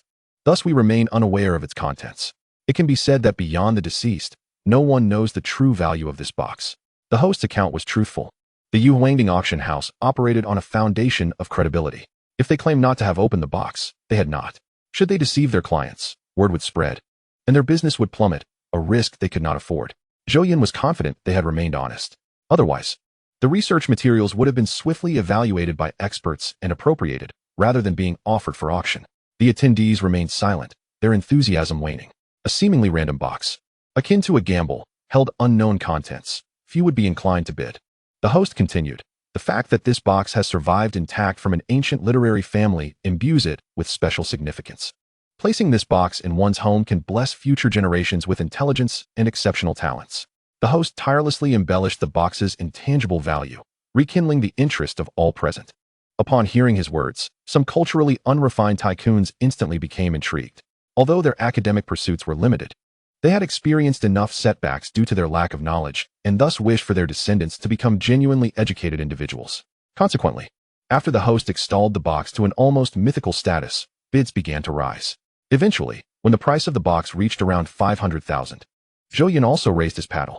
Beside him, Yi Qingqing stifled a laugh and remarked, "You're bidding on this? You don't even have children. Purchasing this holds little significance." Zhou Yun jested in reply, "There will be children in the future. I plan to have 10 or 8, enough to form a football team." Yi Qingqing rolled her eyes playfully and retorted, "Are you that capable? 10. You can't possibly manage that alone. Care to test that?" Zhou Yun's interest peaked as he gazed intently at her.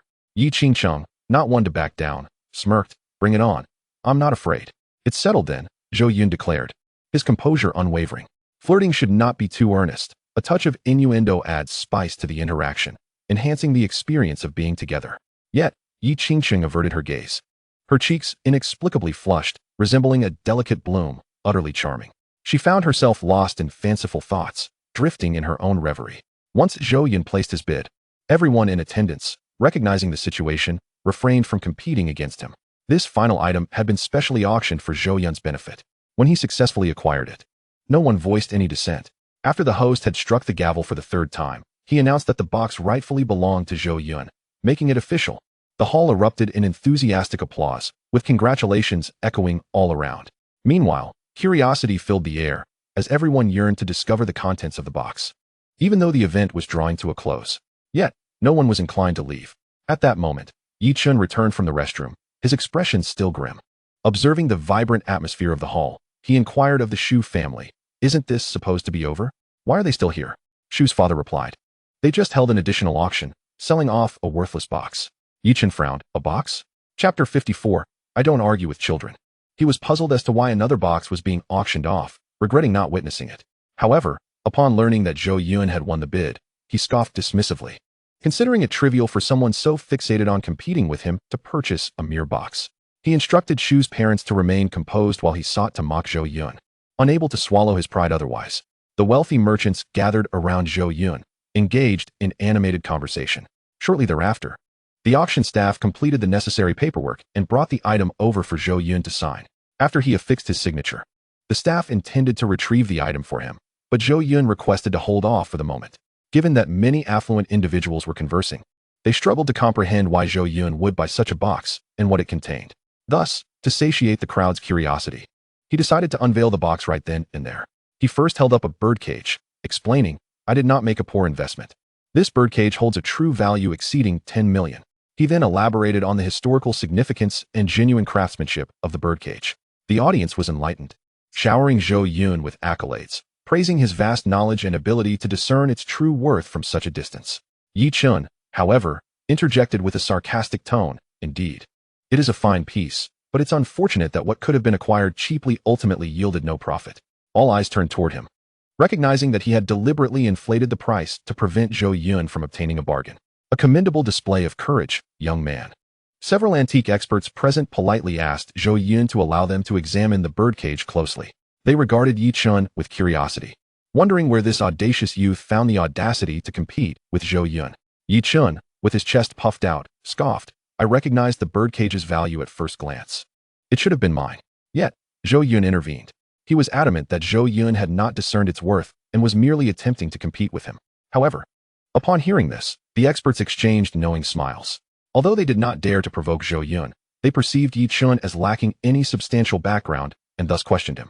"This birdcage is worth far more than 10 million. Do you know why?" Yi Chun's expression faltered. "More than 10 million? That's impossible. I certainly did not misjudge." The expert rebuffed him. This cloisonné birdcage is specifically designed for display, originally housing a bronze bird. If the bronze bird is found and reunited, the value would double. Clearly, your understanding is superficial. You should return and read more. The expert's remarks ignited a wave of laughter throughout the hall, with many commenting on his short-sightedness and immaturity, suggesting he should refrain from showing off. Yi Chen's face burned with embarrassment, yet he found himself at a loss for a counterargument. He could perceive the tangible value but lacked the knowledge of why it commanded such a high price. In comparison to the expert's theoretical insights, he merely grasped the outcome, which was fundamentally flawed. Yi Qingcheng, feeling embarrassed, hastily admonished Yi Chun, "You have no place here. Hurry back home. I know precisely what you are worth. When did you become an expert in antique appraisal? If you don't find it humiliating, I certainly do." Yi Chun glared at her defiantly, retorting, "You should be the one to leave early. What are you doing lingering in Jiangqing?" Their sibling rivalry remained unspoken, yet both understood the underlying context. As Yi Qingcheng prepared to chastise him further, knowing she could not best her elder sister in argument, Yi Chun mockingly addressed everyone present. "But Zhou Yun does not possess the bronze bird, so this birdcage is only worth 10 million. Huh, no matter how much you say, it is futile. Finding the matching bronze bird is like searching for a needle in a haystack, a task that cannot be accomplished with mere money. A broken birdcage is akin to its owner, forever unable to find its other half." Yi Chen's words left no room for ambiguity, openly undermining Zhou Yun with blatant hostility. He intended to provoke Zhou Yun into losing his composure before the crowd. Frankly, since their acquaintance, Yi Chun had never witnessed Zhou Yun genuinely angry. He remained unfazed and composed, which irked him greatly. He began to hurl sarcastic insults, his frustration mounting with each encounter.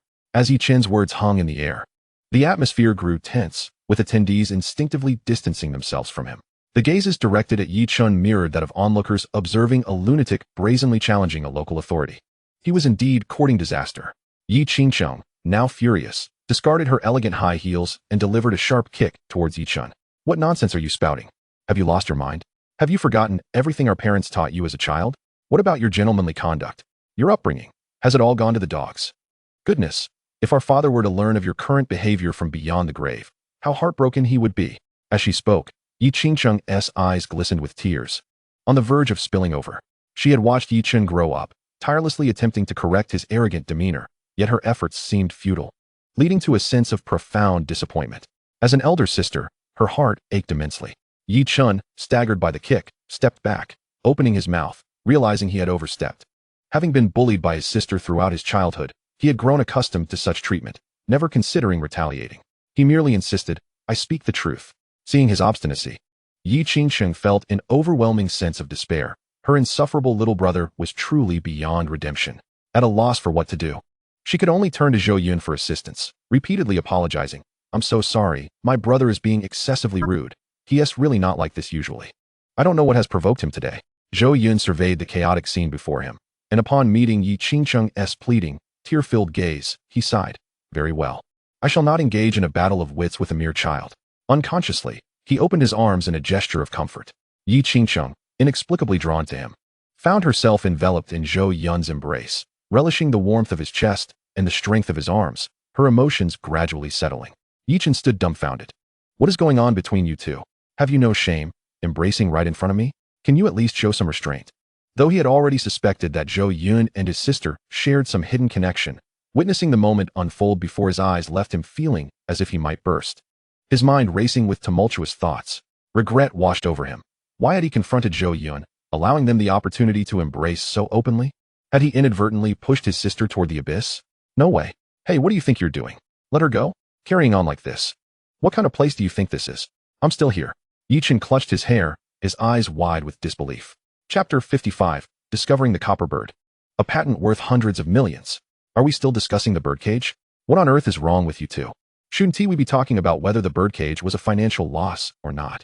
Yi Chun's head felt as if it were glowing. The crystal chandelier of the auction house swaying directly above him. At his exclamation, Yi Qingcheng sensed the awkwardness and quickly extracted herself from Zhou Yun's embrace. Her cheeks flushed once more. Zhou Yun, seemingly unfazed, chuckled. "Do you think I cannot find the copper bird? Alas, the wonders of this world are indeed peculiar. You are still young, with scant experience. Some individuals are beyond your comprehension." Zhou Yun borrowed a large axe from the auction house, lifting it with ease as the onlookers gasped in astonishment. He brought it down, shattering the valuable box's silver lock.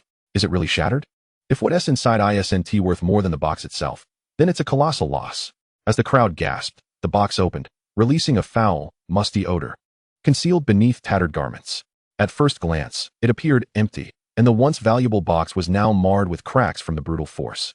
Yi Chen scrutinized it for a long while, then couldn't suppress his laughter. Just a pile of rags, ha ha ha. If I'm not mistaken, these clothes are antiques from the 1980s. Worthless. What a case of throwing away a watermelon to pick up a sesame seed. Zhou Yun, you've lost out. Yi Chen reveled in his schadenfreude, the only one in the room to burst into laughter. Yet, the crowd paid him no heed. Instead, they watched as Zhou Yun methodically discarded the clothing, eventually uncovering a copper bird at the bottom. Indeed, Zhou Yun seemed to have anticipated this, his demeanor unflinching despite the curious glances from those around him, as he triumphantly retrieved the copper bird. Is there really a copper bird inside the box? Yi Chen fell silent, an inexplicable flush of embarrassment creeping over him. How is it possible to find a copper bird? No. Perhaps it's not even the matching copper bird for the birdcage. It must be a mistake. Yi Chen consoled himself inwardly. However, the reality did not align with his wishes. Zhou Yun effortlessly placed the copper bird into the enamel birdcage, fitting it seamlessly as if they were one. Experts hurriedly examined the birdcage, their voices filled with astonishment. A masterpiece. Flawless. It appears as though it has never been separated, but rather was always meant to be together. Remarkable. Suddenly, the aesthetic and research value of this birdcage soared to new heights. It was undoubtedly worth double its price. The bird seemed so lifelike, as though it might fly out at any moment. Someone closed the cage door. The experts were utterly thrilled, meticulously studying the birdcage with magnifying glasses. Had the circumstances allowed, they would have researched tirelessly for 3 days and nights without rest. Their enthusiasm was palpable, surpassing even that of studying the other half. Their reactions confirmed that the copper bird was indeed the copper sparrow within the cage. Though the wealthy merchants lacked understanding, they were equally awestruck. How extraordinary!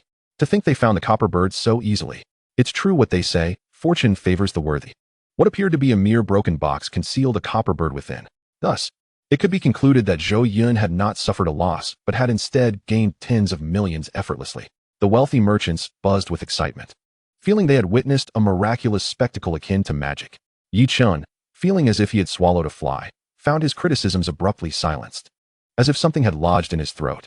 He had also activated his investment skill to inspect the box earlier, but regrettably, the box was not in a saleable state, preventing him from discerning its content's true value. This was the reason his investment skill fell short compared to Zhou Yun's. Consider yourself fortunate, Yi Chen muttered, a hint of bitterness lacing his tone. If I had only known sooner, I would have ensured the box fetched over 10 million, denying you any advantage. He gritted his teeth, whispering in frustration. Beside him, Yi Qingchang's eyes sparkled with admiration as she gazed at Zhou Yun, filled with reverence. This man remained ever so composed and unshakable, his emotions impervious to any turmoil. Any challenge placed in his hands seemed effortlessly managed. He truly was a rare gem in this world. If he were to slip through her fingers, she would regret it for a lifetime. Yi Qingqing pondered Zhou Yun's earlier words, contemplating the possibility that the copper sparrow was indeed destined to be found, just as he had predicted. Had she not been aware of the strict rules at Yuhuangding, she might have even suspected that Zhou Yun had foreknowledge of the contents within the box. As long as there's no loss, Yi Qingqing sighed softly, feeling reassured now that Zhou Yun had not suffered any detriment. Alleviating her concerns over Yi Chen's indiscreet remarks, Yi Chen's face had turned a shade of deep anger. Struggling to maintain an air of sophistication as he realized the Shujia family cast disappointed glances in his direction. He had promised to showcase his capabilities to the Shujia family. Yet Zhou Yun had stolen his thunder, claiming the spotlight that was rightfully his. That should have been his moment of glory. Yet, there was nothing he could do. The events had unfolded, and he could only force himself to endure. However, what transpired next struck him like a thunderbolt, filling him with regret. Zhou Yun, beaming at everyone, declared, I am not afraid to let you all know that I've struck gold. The items within this box are worth far more than you can imagine. He rummaged through the clothing and miscellaneous items, revealing the box's bottom, which concealed a thick stack of papers. The pages, though yellowed with age, still bore legible markings, entirely filled with professional chemical terminology, incomprehensible to anyone who was not an expert in that field. Zhou Yun extracted the stack of papers, disregarding their dirtiness, and casually flipped through them. After merely a few minutes, his scalp tingled with confusion. To him, it was akin to deciphering an ancient script. However, it mattered little, for the title on the first page clearly indicated the nature of the documents. They contained all technical information regarding a novel chemical foaming agent that had yet to be patented. Moreover, it was a formulation that had already been successfully developed and could be directly manufactured. None present grasped the true value of these papers. If they fell into the hands of a wealthy individual, they would likely be discarded as worthless refuse. Yet Zhou Yun held the papers as if they were a treasure, his eyes shimmering with excitement. This patent, if sold, could be worth 500 million, and if he established a factory to produce it, the profits would far exceed that amount. Furthermore, foaming agents are significantly associated with construction materials and are essential in the production of numerous everyday items. From household sofas and refrigerators to aircraft, automobiles, and even components of aerospace machinery, foams are indispensable. Chapter 56, A Sensation in Xia Country. You are about to become wealthy. Most importantly, the technology of foaming agents has been monopolized by Europe and America for decades, with Huaxia lacking expertise in this domain. Now, Zhou Yun had obtained this invaluable information. Should he establish a production company, he would become the first top-tier foam manufacturer in the country. Such an opportunity was exceedingly rare. Amidst the crowd's bewilderment, Zhou Yun addressed the astute host. Surely, your company has connections with chemical experts? Indeed, we often encounter peculiar items at auctions, necessitating the expertise of researchers from various fields to authenticate them and maintain good relations, the host affirmed with a nod. Zhou Yun smiled gently. Please contact an expert on-site to examine what is inscribed on this paper. He had no intention of revealing the entirety of the technical documentation. A single sheet would suffice for proof. Though he understood its significance, he did not wish to conceal it. The host swiftly contacted a chemical expert through the company, facilitating a video call. Upon reviewing the initial pages, the expert was astounded and arrived at a remarkable conclusion. This addresses a challenging issue in chemical foams. Has it truly been resolved in silence? My heavens, if this information were to spread, it would send shockwaves throughout Xia's scientific community. This new foam is revolutionary.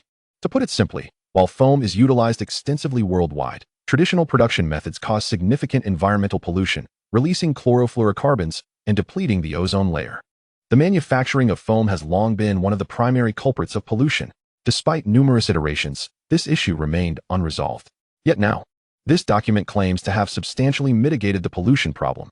If true, it would be nothing short of groundbreaking. Pray tell, where is this remarkable scientist? The research he has conducted has left me utterly amazed. The esteemed scientist from Huaxiao appeared visibly excited. His demeanor transformed during the video call. However, under the host's explanation, the expert ultimately sighed. Fate has played its hand. He is an extraordinary individual. Conducting research of this magnitude holds great significance for Xia and must remain confidential. Perhaps that is why no information about him has surfaced until now. The documentation has fallen into the hands of this gentleman named Zhou Yun.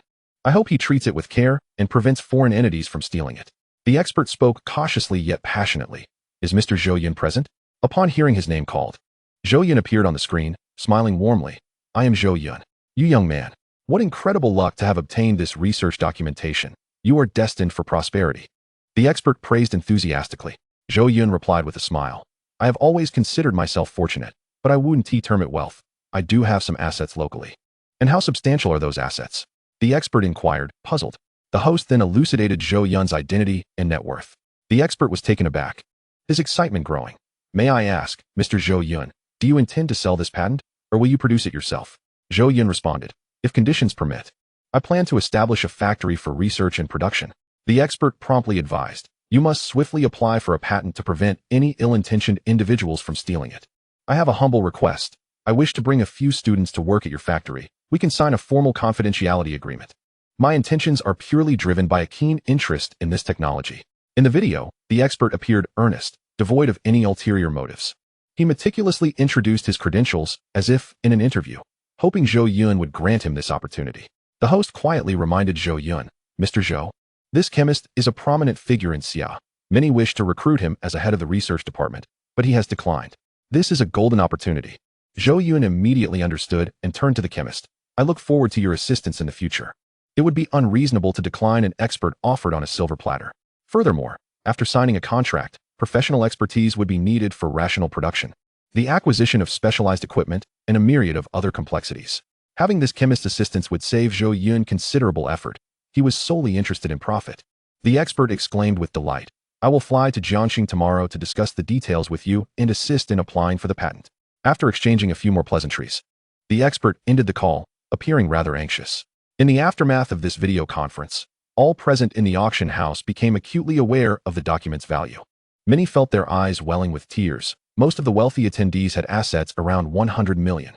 Zhou Yun had stumbled upon a treasure worth over 500 million. And this figure only accounted for the document's value. If officially produced, the subsequent profits would be staggering, and the potential revenue unimaginable. It must be noted that this was a breakthrough technology that shattered the monopoly of Europe and America, and the value it could generate was astonishing. Previous researchers who developed new technologies often wished to produce them independently, but lacked the funds to purchase necessary equipment. Who could bear the burden of investing billions? Moreover, they had no time to manage factories or companies, nor to navigate the myriad of bureaucratic processes. For scientists engrossed in the mysteries of the universe, they preferred to devote their time to the exploration of the unknown. As a result, many researchers either sold their patents or authorized collaboration with other companies or groups. However, Zhou Yun, as a businessman, directly possessed this patent, eliminating the need for collaboration with others. How could this not incite envy? He had effectively acquired a gold mine. Compared to the value of the box, it was akin to finding a fortune for free. Jealousy and resentment surged among many. They could scarcely articulate their dismay. Filled with regret, had they known the items in that box were so valuable, they would have spared no effort to contend with Zhou Yun. Even at the risk of incurring the Zhou family's wrath, perhaps fortune would have smiled upon them instead. A chorus of lamentations echoed throughout the auction house. No one offered congratulations. Instead, envy and jealousy reigned supreme. Yi Chun was particularly incensed, his anger boiling over. Such a tremendous opportunity, such a glaring oversight, was carelessly seized by Zhou Yun, his rival. Yi Chun was on the verge of combusting, his defenses shattered, his composure utterly obliterated. All because he had taken a moment to relieve himself. He had missed out on 500 million. 500 million. Had he secured that amount, he would have been much closer to amassing 3 billion. For the more capital one possesses, the greater the scope for investment. This is why it is often said that the wealthy only grow wealthier. Their operational assets are abundant. For instance, a wealthy individual deposits 100 million in a bank, earning 4% interest annually, resulting in a revenue of 4 million each year. Meanwhile, an ordinary person with 100,000 in the bank receives a mere 4,000 in interest yearly. The principle of making money work for you is precisely this. With 500 million, he could multiply that sum several times within a short span. He could quickly gather the funds necessary for a 3 billion bid. Yet now, he was left with merely over 20 million to maneuver, which, even if doubled, amounted to scant returns. The required time was simply too lengthy. 500 million. Yi Chun felt as if his heart were bleeding. He refused to accept this reality, unable to bear the thought of Zhou Yun thriving, and bitterly proclaimed, "I contest the legitimacy of this auction. I was absent during the final bidding. I propose a re-auction, allowing everyone the chance to compete. That would be fair and just." Chapter 57. After the re-auction, can you compete? Yi Chun, in a fit of madness, unwilling to let Zhou Yun profit, grew increasingly greedy, shouting loudly. His vociferous outbursts silenced the entire room. Many spectators regarded him as deranged. How could items already auctioned off possibly be put up for bid again? However, the majority of wealthy participants remained silent, harboring a glimmer of hope. If a re-auction were indeed possible, they too wished to stake their claim. The host, whose face was previously adorned with smiles, now darkened, his gaze towards Yi Chun laden with malice. Although he presented himself as merely the host, he was, in fact, one of the key figures at the Yu Huangding auction house. Being publicly challenged by Yi Chun was akin to a slap in the face. The hammer he struck was the same one that declared the items belonged to Zhou Yun. Should everything reset, what would be his purpose? "Mr. Yi, I advise you to refrain from making such jestful remarks. Otherwise, you shall lose your eligibility to enter the Yu Huangding auction house henceforth." The host approached Yi Chun, emanating an aura that starkly contrasted with his previous amiability. His tone was frigid as he stated, "The rules of the Yu Huangding auction house are well known nationwide, one of which stipulates that the house bears no responsibility for missed bids due to personal reasons of the clients. If everyone were to demand a re-auction like you, how could the Yu Huangding continue to function? According to your logic, should we notify the entire nation, inviting all of Huaxia to bid, as they missed their opportunity? No, perhaps we should inform the entire globe, allowing everyone to participate. After all, many affluent individuals may not have received word in time. By your reasoning, after the lottery numbers are announced, those who failed to purchase tickets could demand the lottery company to redraw, so they might buy a winning combination? Are you 3 years old, coming to the Yu Huangding and causing such a ruckus? Who do you think you are? If I recall correctly, Mr. Yi, your personal assets amount to merely over 20 million. On what grounds do you believe you can compete with everyone present? Who in this room isn't a billionaire? By what right do you think you can outbid Zhou, whose fortune exceeds 100 billion? Can you present 500 million, or even 1 billion? The host's words were exceedingly rude, bordering on scolding and interrogation. Each sentence cut into Yi Chen's pride like a knife, inflicting immense pain. Yi Chen stumbled back, his complexion paling. The host's remarks instantly restored his sanity, making him acutely aware of his earlier folly. I apologize. I did not consider the implications of my words. I offer my sincere apologies to the Yu Huangding auction house. I retract my previous statement. Yi Chen, flushed with embarrassment, quickly retreated, a wave of regret washing over him. He dared not utter another word, swallowing his indignation in silence. The consequences of inciting the Yu Huangding were severe. He would be barred from participating in all auctions across Huaxia. Additionally, many subsidiaries of the Yu Huangding would refuse to collaborate with him. It is crucial to understand that much of his current investment capital is sourced from legally obtained funds within the auction house. Unlike the wealthy elites of Jiangqing, offending the Yu Huangding bore far graver repercussions. Should he find it impossible to thrive in Jiangqing, he could always seek opportunities elsewhere. However, offending the Yu Huangding would leave him with few options, aside from returning to the Yi family for assistance or going abroad. Conducting business within the borders of Xia would become exceedingly challenging. This is the terrifying power of a formidable force. At that moment, Yi Qingqing stepped forward quietly, seizing the opportunity while everyone was in shock, and delivered a resounding slap across Yi Chen's face. The sharp sound reverberated throughout the hall. Ignorant, immature, willful, and unreasonable. You are no different from a street rogue at this moment. Perhaps it was indeed a mistake for Mother and me to let you leave. Yi Qingqing's eyes were red and swollen, filled with regret for not having educated her younger brother properly, allowing him to become such a scoundrel, a despicable person. Yi Chen, too, awakened to the gravity of his actions in the wake of that slap and his sister's heartbroken gaze. At that moment, his back was drenched in cold sweat. The air around him felt frigid, as if he were trapped in a refrigerator. Reflecting on his recent outburst, he found himself at a loss for words. Although his face burned with pain, he dared not retort against his sister. Observing the crowd's gazes, akin to watching a circus act, he drew a deep breath and solemnly apologized. I am sorry. I acted rashly without careful consideration before making those statements. He recalled that he was the chosen one, destined to remain unfazed, impervious to external distractions. Yet, he had completely lost control, departing from his usual demeanor. Such behavior was utterly uncharacteristic. Thus, he lowered his head, submissively admitting his fault. However, his inner confidence persisted, as he believed this was merely a temporary setback, and he would soon reclaim his standing. In truth, as a scion of the Yi family, he should not have been so desperate for this particular patent. The Yi family possessed far more than this. His current agitation stemmed primarily from Zhou Yun's provocation. It resembled playing a game, even when one has achieved an unparalleled lead.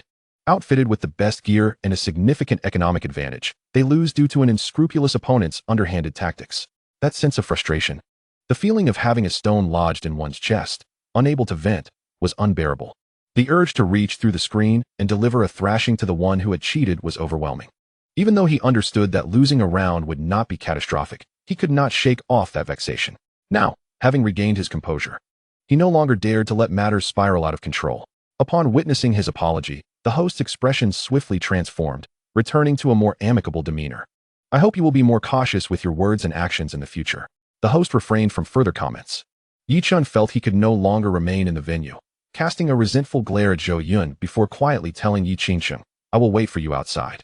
You owe me an explanation. With that, he turned on his heel and exited the hall without looking back. In the corner, the members of the Shu family, who had been quietly observing the unfolding drama, discreetly followed closely behind him. Within the venue, the dignitaries had relinquished their previous notions, their gazes towards Zhou Yun sparkling with fervent admiration, perceiving him as a veritable gold mine. They too possessed their own enterprises requiring the use of foam, which had previously been imported from abroad. However, now that the technology was available domestically and the very person who held the expertise stood before them, opportunities abounded. Setting aside other considerations, if they could cultivate a favorable relationship with Zhou Yun, future procurements would likely be more economical. Consequently, a chorus of flattery enveloped Zhou Yun, amplifying the atmosphere of the hall to an even greater exuberance than before. Surrounded by admirers, Zhou Yun graciously responded to each compliment, meticulously noting the names of several individuals genuinely interested in collaboration. Meanwhile, Yi Qingqing found herself jostled aside, but bore no resentment. Her previously sorrowful demeanor transformed into a series of suppressed giggles as she observed Zhou Yun's flustered state. making no effort to extricate him from the throng. Instead, with a playful tone, she remarked, "Young Master Zhou, do carry on, as I must have a word with my foolish brother. We shall reconvene another day. There is ample time ahead." With that, Yi Qingsheng picked up her red high heels from the ground and slipped them back on. Before departing, she did not forget to address the host with a serious tone. "I trust you will refrain from causing any trouble for Yi Chun, for he is one of the heirs of the Yi family in the capital." Having said her piece, she exited the venue, leaving behind a captivating silhouette. Upon hearing the name of the Yi family, the host's expression shifted slightly, though he quickly regained his composure, shaking his head with a dismissive chuckle. Chapter 58. He is your brother-in-law. Stepping outside the auction house, Yi Qingqing's countenance was as frigid as eternal ice, radiating an aura that discouraged any approach. In stark contrast to her gentle demeanor with Zhou Yun, she now bore the unmistakable visage of someone accustomed to dealing with others. Yi Qin stood waiting beneath a tree that lay beyond the reach of the lamplight. The Shu family members had already entered their vehicle, wary of lingering too long in fear of exposing their identities. As Yi Qingsheng emerged, two imposing men in dark attire silently appeared by the roadside. She waved her hand, signaling them to retreat once more into the shadows. Naturally, the Yi family's heir would be accompanied by bodyguards of exceptional caliber, more skilled than the security personnel flanking Zhou Yun. Approaching the tree, Yi Qingqing fixed her gaze upon her brother, remaining silent. Yi Chun, with a troubled expression, quietly inquired, "What is your relationship with Zhou Yun? Why were you two together tonight?" Yi Qingqing pondered for a moment before replying, "We are merely friends at present, having only met a few days ago, though he may one day become your brother-in-law. Are you aware of what you are doing? The family will never approve." Yi Chun exclaimed, his face reflecting shock. It was as he had feared. His sister was indeed captivated by Zhou Yun. A sense of discomfort washed over Yi Chun, though he could not articulate precisely what was troubling him. Yi Qingsheng, neither affirming nor denying, stated, "When he one day stands on equal footing with the Yi family, the family will naturally acquiesce." "On what grounds? Is he worthy? A mere landlord from Jiang City aspires to rival a conglomerate?" Yi Chen retorted coldly. "The Yi family's wealth is the culmination of countless ancestors' efforts. How could he, relying solely on his father's generation, ever hope to be our equal?" Yi Qingqing's eyes sparkled with conviction. "I trust my instincts. He is unlike any man I have encountered, exuding charm and clarity of vision for the future." Yi Chen frowned and warned, "Do not be deceived by him. He is not to be trusted. Avoid relying on mere intuition. He is destined for decline. Do not entertain thoughts of marrying him. Your ultimate fate lies with a man from another powerful family, such as the Long or Tang families. Zhou Yun as my brother-in-law is an unthinkable notion." Yi Qingqing's expression remained impassive as she countered, "Do not speak of those repugnant men, or I shall strike you." Startled, Yi Chen took a step back, fully aware that his sister was not jesting. She would indeed follow through. Ultimately, he remained steadfast in his opinion. "Zhou Yun will never marry you. Mark my words, it is impossible for you two to be together." The mere thought of Zhou Yun potentially becoming his brother-in-law sent shivers down Yi Chun's spine, prompting him to immediately extinguish such notions. The sheer idea was enough to instill a sense of dread, leaving him feeling as though he were trapped in a nightmare. Such a scenario was far too terrifying. Yi Qingqing shrugged and declared, "As long as I desire it, I can make him your brother-in-law at any moment. However, returning to you, since you believe Zhou Yun will never reach the same heights as the Yi family in his lifetime, what gives you the confidence to think you are superior to him? Capable of exacting revenge on your own?" Yi Qingqing admonished, "Zhou Yun surpasses you in every aspect, both in character and capability." Yi Chun felt a surge of indignation. He was perpetually compared to his sister, while Zhou Yun had become the golden child of another family. This infuriated Yi Chen immensely. He considered himself the destined child of the system, the protagonist of this world. How could Zhou Yun ever compare? Despite suffering 2 consecutive defeats at Zhou Yun's hands, he refused to attribute it to any inadequacy on his part. He could only conclude that he had let his guard down, lacking attentiveness. He was confident that given another chance, he would undoubtedly prevail over Zhou Yun.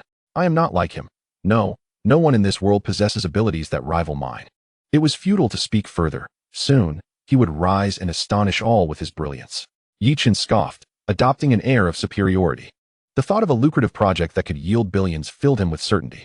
Yi Qingqing regarded her brother as though he were a fool. "How have I never noticed your lack of sense before? Enough. I shall warn you once more, do not provoke Zhou Yun. For each time you do, I shall strike you. Furthermore, my patience is wearing thin. I am willing to grant you time to prove yourself. If you do not achieve any results, you shall return home with me. You have been associating with that woman surnamed Shu, have you not? Keep your distance from her. She is far too lowly. lacking even the qualifications to become a servant of the Yi family. Yi Qingcheng stifled a yawn, her tone serious as she delivered her warning to Yi Chun. With that, she turned and departed from beneath the tree, entering her vehicle and driving away. Yi Chun contemplated his sister's admonition, reflecting on the situation. It was Zhou Yun who instigated things, yet somehow I am to blame. He thought bitterly. It is impossible. Where Zhou Yun is present, I shall not be. And vice versa. Yi Chun seethed inwardly as he returned to the parking lot, leaving under the disdainful gazes of onlookers. In the back seat, the Shu family remained silent at first, but eventually, Shu father could no longer contain his curiosity, asking, "That woman referred to you as brother. Is she your sister? A biological sister or a cousin?" Driving, Yi Chun, lost in thought, replied casually, "A biological sister." Then what does it mean for her to be walking alongside Zhou Yun? Shu mother interjected, unable to hide her incredulity, feeling as though a spy had infiltrated their ranks. Yi Chun, feeling a headache approaching, replied, "I cannot control her. Things are not as you imagine. They are merely ordinary friends at present." He sighed, "Let us not dwell on this. What I care about is when I can overcome my challenges." Shu Fu found himself overwhelmed, grappling with the convoluted intricacies of their relationships.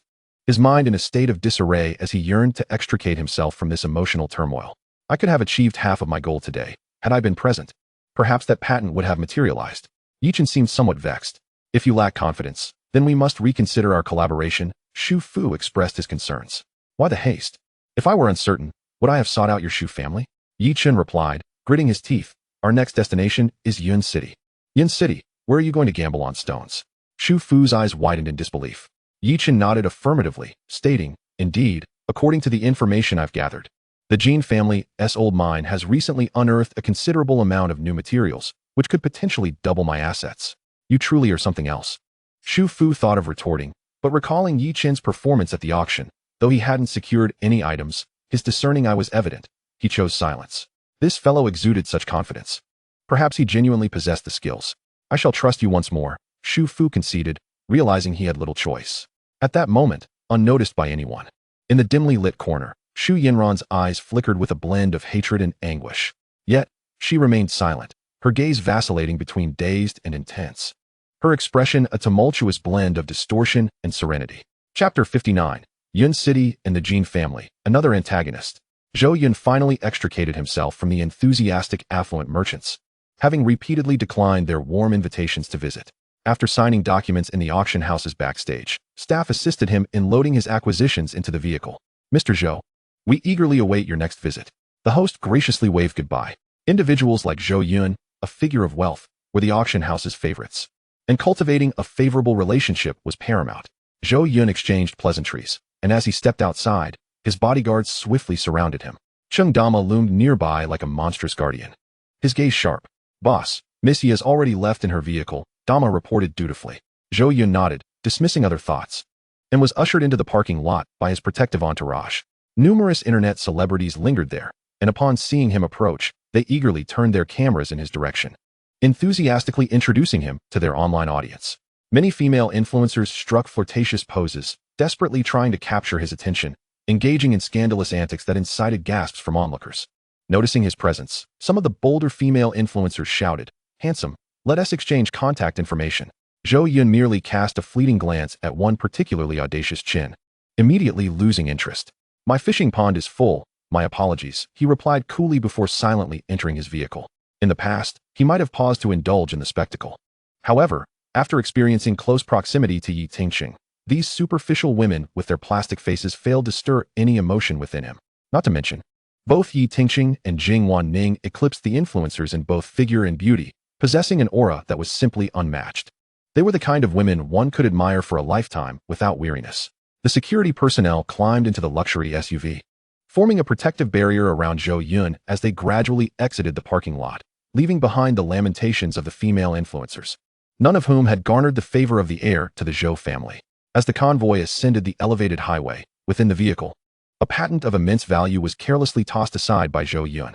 He gazed deeply out of the window at the dazzling cityscape illuminated by neon lights, relishing a rare moment of relaxation. However, it was not long before his personal phone rang. This number was reserved for only those with close ties, such as Jing Wanning. Yet, the caller was not her, but a man named Jin Qinghu. Zhou Yun hesitated to answer, sifting through his memories of the name. Jin Xinghu belonged to the prestigious Jin family of Yun City, whose influence and power were on par with the Zhou family, each a local tyrant in their respective domains. Boasting strength that often overshadowed that of the Zhou family in the remote and mountainous regions of Yun City. The Jin family, much like the Zhou family, had risen swiftly in recent decades. In their early years, they faced significant setbacks due to a misguided decision that nearly led to their downfall. During their most desperate hour, it was the elder Zhou who extended a helping hand, rescuing the Jin family from the brink of ruin, thus forging a deep bond of friendship between the two families. Though their developments occurred in different locales, the ties between the Jin and Zhou families remained robust. Whether it was the camaraderie between the elder generations or the nearly brotherly bond shared by Zhou Yun and Jin Xinghu, both families relied on one another. When one faced adversity, the other would provide unwavering support. From childhood, Jin Xinghu would visit Jiang City during the summer and winter vacations to play with Zhou Yun, and occasionally Zhou Yun would venture to Yun City, their friendship evolving into a lifelong camaraderie. They were well acquainted with one another, always sharing news and updates. In recent years, the Jin family's influence in Yun City had flourished, extending even beyond the borders into Myanmar, where their power was not to be underestimated. Zhou Yun recalled a moment from the original narrative, where after being struck down by Yi Chun and facing imprisonment, Jin Xinghu was the first to arrive in Jiang City, seeking vengeance on Yi Chun. Jin Xinghu, having spent much of his time in the border regions, had grown accustomed to a brash demeanor, his character fierce and unyielding, resembling a rogue. Upon landing, he sought to abduct Yi Chun. Unfortunately, at that time, Yi Chun had gained considerable strength, and none of the men Jin Xinghu brought could contend with Chung Dama, all falling before him with a single blow. Unable to approach Yi Chun at all, Jin Xinghu was fortunate to escape, subsequently seeking out various skilled fighters and top assassins to confront Yi Chun, vowing not to rest until he avenged the Zhou family. However, those he recruited were systematically defeated by Chung Dama, some even meeting their demise on the spot. Concurrently, Yi Chun seized the opportunity to cultivate underground forces, amassing numerous henchmen and asserting dominance over Jiang City's underworld. He then retaliated against the Jin family in Yun City, systematically dismantling their influence and leaving them with no choice but to flee to Myanmar in search of new opportunities. Tragically, Jin Xinghu met a grim fate at Yi Chun's hands, subjected to unspeakable torment. Reflecting on his childhood friend, Zhou Yun couldn't help but smile knowingly. Though Jin Xinghu often acted rashly and spoke bluntly, occasionally irritating those around him, he was genuine. When Zhou Yun faced trouble, Jin Xinghu didn't hesitate to come to his aid, seeking revenge. This time, Zhou Yun was determined to avoid a repeat of such an outcome. As Zhou Yun finally answered the call, he had yet to utter a word when the speaker erupted with noise. "Zhou. Old Zhou. Well done. Haha. I just returned from Myanmar with my father and saw the news. You finally ditched that bitch. I've always told you, that woman is no good. More cunning than a container. Someone like her certainly doesn't deserve your deep affection, young Master Zhou. When you come to Yun City, I'll find you hundreds, even thousands, so you can be a groom every night, never repeating a single one. The last time I visited you, I couldn't stand that shoes. Wishing I could slap her across the face, break her limbs, and toss her into Myanmar. Damn it, this woman has driven me to the brink of madness. It's clear that her livelihood relies on me, yet she carries herself with an air of superiority, as if she were the queen of the world. Just thinking about it fills me with frustration." On the other end of the line, Jin Xinghu was breathing heavily, evidently quite agitated. Zhou Yun smiled faintly, but remained silent, listening to his words. After a while, as his temper cooled, Jin Xinghu's voice turned somber, tinged with sadness. "Old Zhou, are you listening?" Zhou Yun replied in a calm tone, "I am listening. I know your relationship with the old man was strained, but he truly cared for you," Jin Xinghu said quietly. Zhou Yun sighed. "I understand. I came to realize that after his passing." "That's good to hear. I'm sorry." Jin Xinghu's voice was laden with disappointment. "The other day, I was in Myanmar dealing with matters with my father and couldn't attend the old man's funeral. I genuinely feel remorseful." "Zhou Yun, please don't hold it against me. The timing was simply unfortunate." Jin Xinghu sincerely apologized. Zhou Yun responded gently, "It's all right. I completely understand. There's no need for formalities. You're like family to me." Jin Xinghu continued, "Thanks, brother. I won't be overly sentimental. To express my regret, you should come to Yun City soon. I have a grand gift for you." Zhou Yun, puzzled, asked, "What kind of gift?" Jin Xinghu replied, "My father and I have acquired some remarkable materials in Myanmar, and our family's old mines have yielded quite a bounty recently. We're planning to host a grand gambling event for stone betting. If you come, I'll present you with a piece worth over 100 million. The precious stone Jin Xinghu spoke of was valued at over 100 million, not after being cut, but in its raw form. The jade within had a more than 90% chance of yielding profit. Zhou Yun hesitated for a moment, considering his recent packed schedule. He needed to keep a close eye on Yi Chun, ensuring he had no chance to rise again. Thus, he found it difficult to spare the time. After some thought, he replied, "I'm not sure if I'll have the time right now. I'll get back to you after a while." Jin Qinghu said, "I understand. You've just taken over the group and must be incredibly busy. No worries, I'll keep that material for you. It won't be sold." Zhou Yun chuckled, "All right. It's settled then. I will definitely visit you in Yun City when I have the time." After chatting a bit longer, he hung up the phone. As night deepened, the city outside sparkled with lights. Shortly after, the convoy slowly rolled into the Blue Mountain Villa, and Zhou Yun returned home. Jing Wanting's room was still lit. After having a late-night snack, she came downstairs. "Young master, the commotion you caused tonight was quite significant. I received numerous calls from the relevant departments at the government just now." Jing Wanting's face was calm, though a flicker of discomfort occasionally crossed her eyes. News travels fast. It seemed she was already aware of the happenings at the auction, Zhou Yun thought. "What did they say?" Zhou Yun inquired curiously. "The relevant departments don't have your direct contact information, so they could only reach out to the group," Jing Wanting explained. "They wish to meet with you in person to discuss the possibility of establishing a factory in Jiang City. The officials in Jiang City are remarkably well informed. The patent for the foaming agent hasn't even settled before they came knocking. If Yuqian Group establishes a factory in Jiang City, especially one that produces materials in high demand, it would undoubtedly invigorate the local economy and create numerous jobs. This foaming agent technology is among the world's finest, and once production begins, it is bound to dominate both domestic and international markets. As time passes, more and more companies will seek to purchase materials, leading the factory to expand significantly. Eventually, the facility will require at least tens of thousands of employees to operate smoothly." Zhou Yun pondered deeply. He had no objections to building a factory in Jiang City.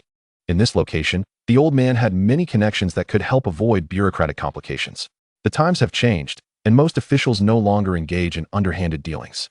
However, they are still willing to offer conveniences within reasonable bounds, such as early notifications, expedited processing, and green channels for the company.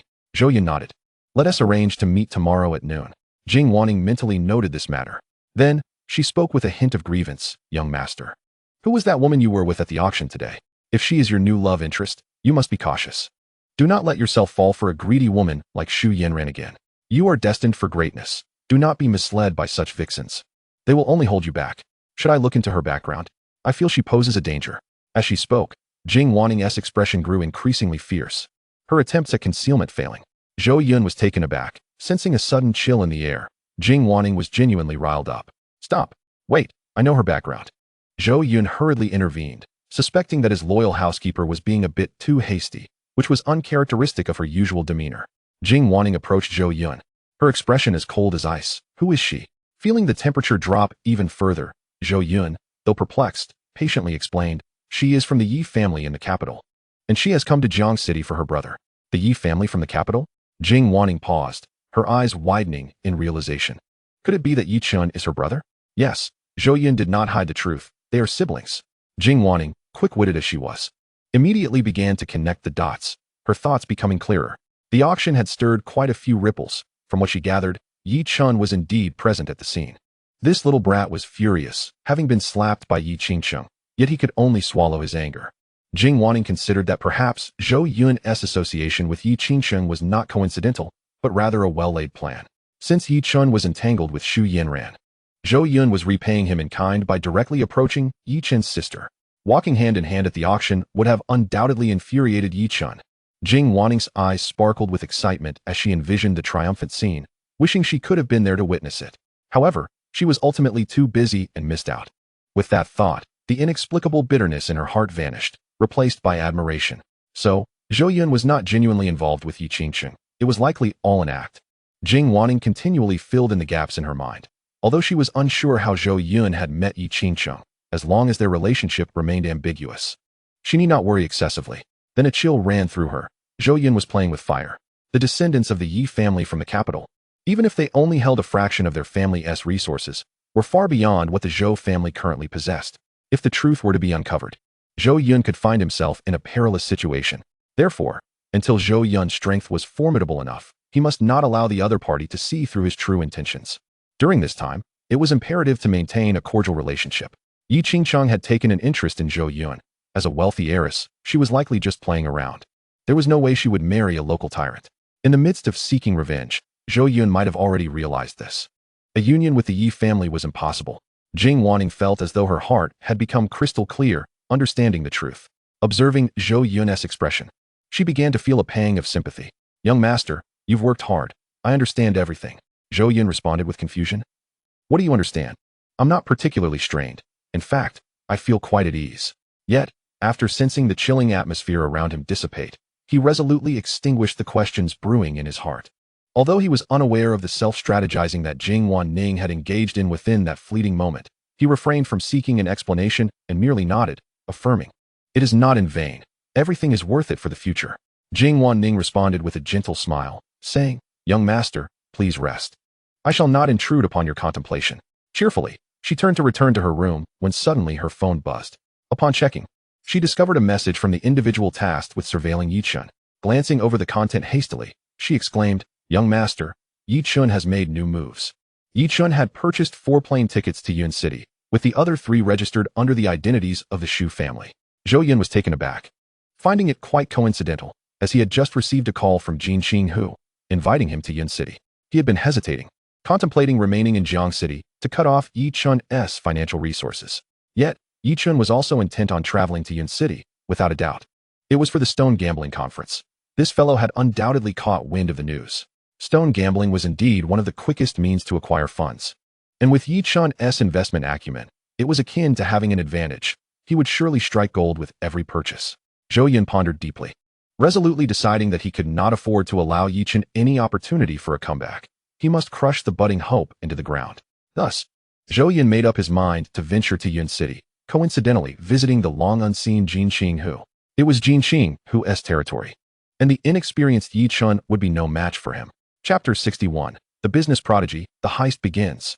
After Jing Wanning delivered this news, she observed Zhou Yun deep in thought and chose not to disturb him further. Finding a secluded spot, she gazed at the night sky and sighed. The young master is more captivating than ever. Few women could resist him. Coupled with his status and position, it is certain that many admirers will flock to his side. Who could truly conquer his heart? I dare say, no one can. Perhaps he belongs to no one. Uncertain of what the future holds, she resolved to take it one step at a time, knowing that all she could do was stay by his side, helping him discern those with ulterior motives. With a few more sighs, she suddenly realized that fully possessing Zhou Yun was an unrealistic ambition. Securing even a small corner of his heart might already be sufficient. The next day, after breakfast, Zhou Yun called Jin Qinghu to inform him of his intent to visit Yun City. He had refrained from notifying him the previous night due to the late hour, feeling it inappropriate to disturb him. Jin Qinghu was, of course, delighted, warmly welcoming Zhou Yun and promising to show him the joys of single life, allowing him to choose from any club in Yun City. Zhou Yun took this as a jest and agreed. Subsequently, accompanied by Jing Wanning and under the protection of Cheng De Ma and the security team, he departed from the Blue Mountain Villa, heading towards the headquarters of Yuqin Group. The chemical expert had flown in overnight and was awaiting his arrival at the company. Zhou Yun needed to meet him, sign confidentiality agreements and various contracts, and then hand over the new foaming agent technology for research and development. Afterward, he would find a qualified individual to liaise with him. As the convoy smoothly traversed the road, just as they were nearing the company, Zhou Yun suddenly spotted a rural woman kneeling on the sidewalk, cradling an infant in her arms. Many people had stopped to gawk, pointing and taking photos. Some kind-hearted individuals approached to inquire or dissuade her, yet the woman remained silent, continuing her slow march while kneeling. By now, the morning had passed, the sun blazing down, and the woman's clothes were filthy, her face etched with sorrow. Zhou Yun felt a stir within him, suddenly recalling something. Yet he did not immediately call for the driver to stop. Jing Wanning also noticed the scene, her eyes filled with sympathy, but since it was work hours, she felt powerless to act without Zhou Yun's cue. Upon arriving at the headquarters of Yuqin Group, Zhou Yun and Jing Wanning proceeded to the reception area under the watchful gaze of all the staff. In the animated conversation with the chemical expert, Zhou Yun gleaned information about the foaming agent and felt well informed. From his mannerisms and speech, it was clear that this expert was genuinely passionate about research, desiring not fame or fortune, but the advancement of Chinese science, ensuring that all industries would never have to rely on foreign merchants or bow to anyone.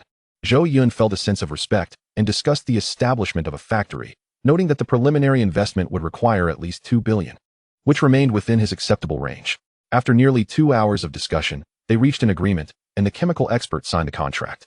Zhou Yun then descended from the office building with Jing Wanning. They were to have lunch with officials, discussing the factory to be built in Jiang City, where certain details required consensus. However, after coming down, Zhou Yun did not enter the car. Instead, he had the convoy and security team follow at a distance.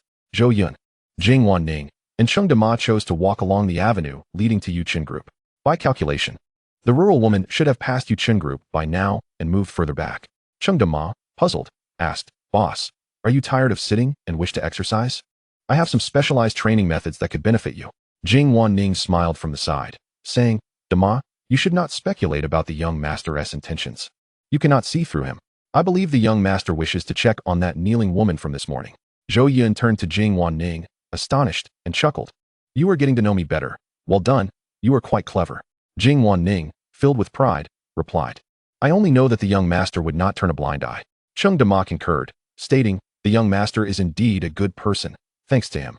My parents recovered so quickly." Zhou Yun smiled mysteriously, choosing not to elaborate. There was no way to clarify, for the woman's actions reminded him of a genius from the original story, one of the 4 kings under Yi Chun, named Yang Xingrui. Yi Chun had discovered Yang Xingrui after seeing a report about this woman and had invested heavily to recruit him into his company, laying the groundwork for what would become Yi Chun's commercial empire. This talent, having crossed his path, must not be missed. He must seize the opportunity and bring him under his wing. As they walked, they soon spotted the rural woman, now surrounded by even more onlookers than before. The Chinese have an innate tendency to revel in spectacles. Zhou Yun, dressed elegantly, exuded wealth, while Jing Wanning radiated confidence, complemented by Cheng Dema's imposing stature. The trio made their way through the crowd, which instinctively parted to make way. Zhou Yun paused to observe the rural woman. Each time she knelt, her legs trembled, clearly exhausted. After hours of kneeling and walking, even some unhealthy men might have struggled, yet this woman, with a newborn in her arms, gritted her teeth and persevered.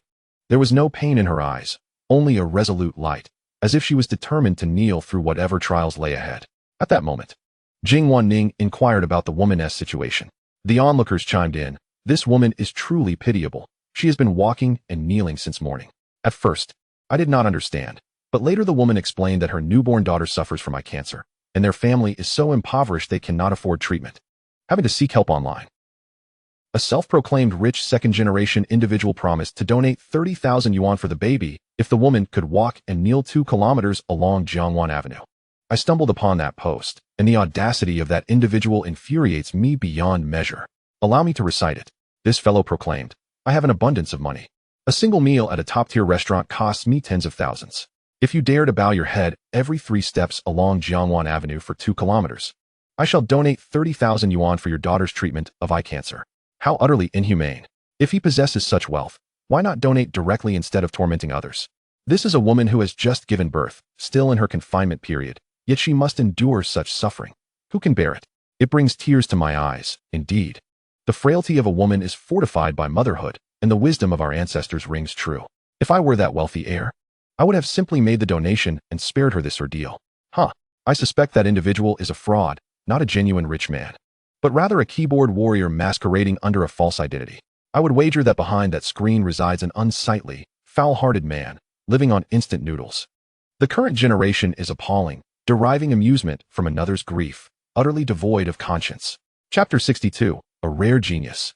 Someone recorded a video and shared it online, vehemently condemning the self-proclaimed wealthy heir's actions. Others in the comments lambasted him, labeling him inhuman for bullying an unsuspecting woman, urging him to follow through on his outrageous claims. A few astute media outlets swiftly arrived, armed with cameras, capturing the unfolding story. The incident quickly gained traction online, spreading like wildfire, and soon, a significant portion of Jiang City was aware, garnering immense attention. Jing Wanning was equally incensed, muttering in fury, "That man has already inflicted wounds. Must he pour salt into them as well? What a despicable creature. I hope he follows through. Otherwise, I shall expose him and unleash my wrath." Cheng Dama's eyes blazed with fury, exclaiming, "Isn't this just bullying the innocent? He reminds me of a former supervisor. I would love to deliver a punch to him." Both were consumed by anger, empathizing deeply with the trembling woman still kneeling. They attempted to persuade her, but to no avail, resolute in her determination for her daughter. She remained steadfast in her kneeling. Eventually, after a while, the woman completed the task outlined in the post, barely able to stand, and had to sit on the ground, leaning against a flowerbed wall. Ignoring the gazes of onlookers, She retrieved warm water from her thermos and prepared formula to feed her infant. She did not glance at the post, simply sitting there as the crowd grew larger. Some spectators could no longer hold back and urged the wealthy heir to fulfill his promise. Consequently, the braggart, who had just been boasting, vanished without a trace, nowhere to be found. Unsurprisingly, the woman had been deceived. Her plight turned into a source of amusement for others. Upon the news spreading, the ordinary citizens of Jiang City were instantly engulfed in outrage, and the story began to resonate across other parts of Huaxia, swiftly trending online. Increasingly, voices rose in condemnation, vowing to unmask that fraudulent heir and expose him completely. Jing Wanning's brows furrowed in anger, declaring that she would ensure this scoundrel faced consequences. Cheng Dama clenched his fists. Resembling a hammer, his eyes aflame with rage, like a ferocious tiger baring its teeth. I shall crush him. Meanwhile, Zhou Yun remained composed, appearing far calmer than the two, a look of admiration gracing his face. Truly remarkable, an extraordinary genius. His expression radiated excitement, unlike the others who were merely enraged. It was as if he had stumbled upon gold, his eyes shimmering with anticipation. The previously furious Jing Wanning, witnessing Zhou Yun's reaction, was momentarily taken aback. Her curiosity piqued as she inquired, "Young master, what are you saying? I do not comprehend it all." Zhou Yun smiled and replied, "Inquire of this woman, and you shall understand. This is not the place for discussion. Inform her of my true identity, then have a car sent for her. Remember, make it clear that we harbor no ill intentions. We are here to assist her, and her goal has already been achieved. You should go, Jing Wanning. Cheng Dama, keep your distance," Zhou Yun instructed. Cheng Dama's imposing figure could be intimidating. Standing there, he resembled a fierce thug, and the woman would hardly dare to approach the vehicle. Though Jing Wanning was filled with questions, she was more than willing to assist. Upon reaching the woman, Jing Wanning's demeanor transformed into unprecedented gentleness as she softly spoke. "Greetings. I am the secretary of the chairman of Yuchen Group. You may understand that Yuchen Group is one of the wealthiest companies in Jiang City. Please do not be anxious. I mean you no harm. Our chairman has learned of your difficulties and is genuinely sympathetic, thus intending to assist your daughter in her treatment. Please follow me. Do you see that? That is our company's vehicle. Let us discuss inside." The woman was momentarily taken aback, tightly clutching her daughter, staring blankly at the beautiful and elegant Jing Wanning. Whether it was the allure of Jing Wanning or the astonishment of her words, she found herself at a loss for how to respond. To be honest, the woman was indeed nervous, being the center of attention for the first time. Yet for her daughter's sake, she dared not leave. Until nearby onlookers recognized Zhou Yun and the luxury vehicle, they began to shout encouragement. "Good heavens! That is indeed Yuchen Group's car. Their headquarters is nearby. It cannot be mistaken. No one would dare impersonate them here. I recognize that license plate, and this young, handsome gentleman. He frequently appears in local news. He is undoubtedly the genuine wealthy heir. With him involved, the child will surely receive treatment. This woman is incredibly fortunate to encounter Zhou Yun. It is a blessing for her persistence. Hurry and get in the car. What are you waiting for? Do you not wish for your child to receive medical care? This gentleman is not a fraud. He is indeed a man of wealth, and your daughter has hope." The onlookers were ecstatic, relieved that the child might be saved. Seeing the woman still dazed on the ground, they urged her to quickly enter the vehicle and not waste Chairman Zhou's time. It is a rare occurrence for a top-tier wealthy individual to show kindness. Missing this opportunity would be regrettable. The woman, having overheard the discussions around her, felt her doubts dissipate, replaced by surprise. With no other options, she thought that even if it turned out to be a scam, she had nothing of value to lose.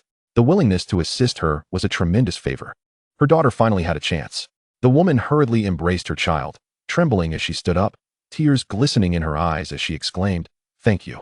Thank you for your kindness. May heaven bless you. I shall get in the car right away." Guided by Jing Wanning, she entered the luxurious vehicle.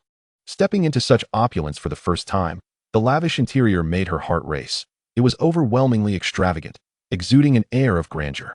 She hunched over in the back seat, too intimidated to sit fully. The very air within the car was infused with the scent of wealth, accompanied by a refreshing fragrance of perfume. The woman remained hunched, hesitant to sit on the leather seat, her face betraying her apprehension. Zhou Yun occupied the front passenger seat, while Jing Wanning and the woman settled in the back. Jing Wanning reassured her, "You need not do that. Bending over is not good for your health." The woman, in a state of panic, responded, No, this seat is far more precious than I am. If I were to dirty it, I could not repay that. How about I place a cloth over it first?"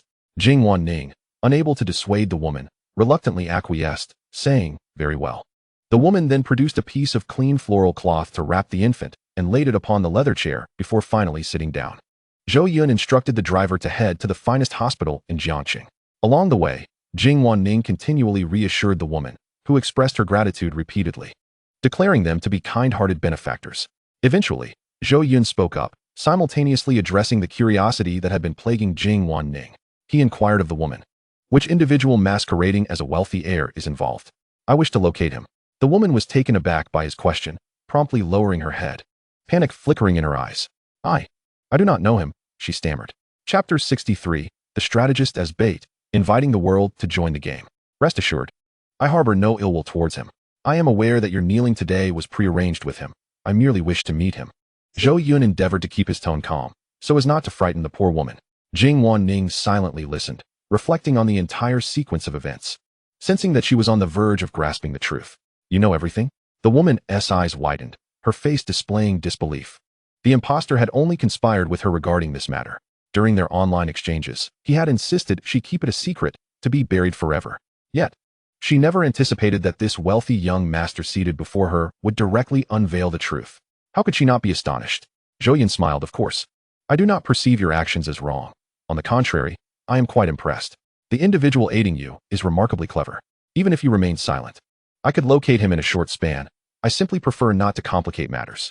The woman felt considerably reassured, yet still inquired, May I ask, benefactor, what is your intention in seeking him?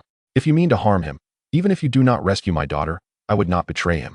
The woman recalled the admonitions of that person, emphasizing the necessity of confidentiality, as it involved deception that could lead to imprisonment. Thus, she was constantly weighing the balance between saving her daughter and her benefactor.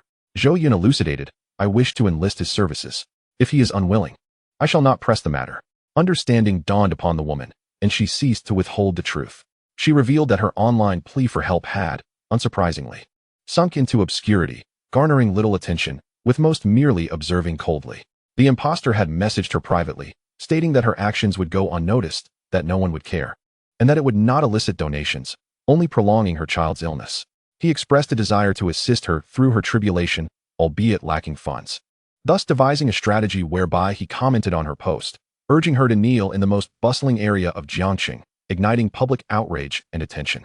While the woman did not comprehend the intricacies of the plan, she complied for the sake of her daughter. As anticipated, more and more people became aware of her plight. And after the impostor withdrew his financial support and faded into silence, public sentiment reached a fever pitch. I knew in advance he could not provide the funds, but he asserted that this was the only way to attract more eyes. Only when many were aware of my daughter's ailment would kind-hearted individuals be moved to contribute. He is a good man. If not for his ingenious plan, I might never have encountered you. Yet, I hear the surrounding crowd continuously berating and insulting him. And I cannot reveal the truth, which pains me deeply. I feel for him. He has sacrificed so much, likely to endure a lifetime of slander, which may impact his future. I feel utterly remorseful. But I am powerless, truly powerless. Inside the vehicle, the woman wept profusely, ultimately breaking down in sobs, while the infant in her arms remained undisturbed, peacefully asleep. Upon hearing the truth, Jing Wanning's eyes shimmered with tears, her chest heaving violently, clearly unsettled. Suddenly, she recalled having recently condemned that individual as a scoundrel based on incomplete information, and guilt washed over her. Countless pleas for assistance circulate online. To stand out among them necessitates some stratagem. Only when an issue garners significant attention can one hope to find compassionate souls willing to donate in this indifferent world. Even the most callous individuals, in a bid to oppose him, might contribute a token amount. Yet, the price of such actions was his complete ruin. Jing Wanning sighed deeply. The strategist uses himself as bait, bearing the weight of countless accusations, inviting the world into the fray. This gentleman's methods are profoundly noble. I am ashamed to compare. Enlightenment dawned upon her, admiration swelling within her. This individual was truly remarkable. He dared not gamble on the goodness of humanity, but he wagered that within every heart lies a shadow, that all wished for his demise. After a moment of reflection, Jing Wanning turned to Zhou Yun in the passenger seat, her eyes sparkling with stars.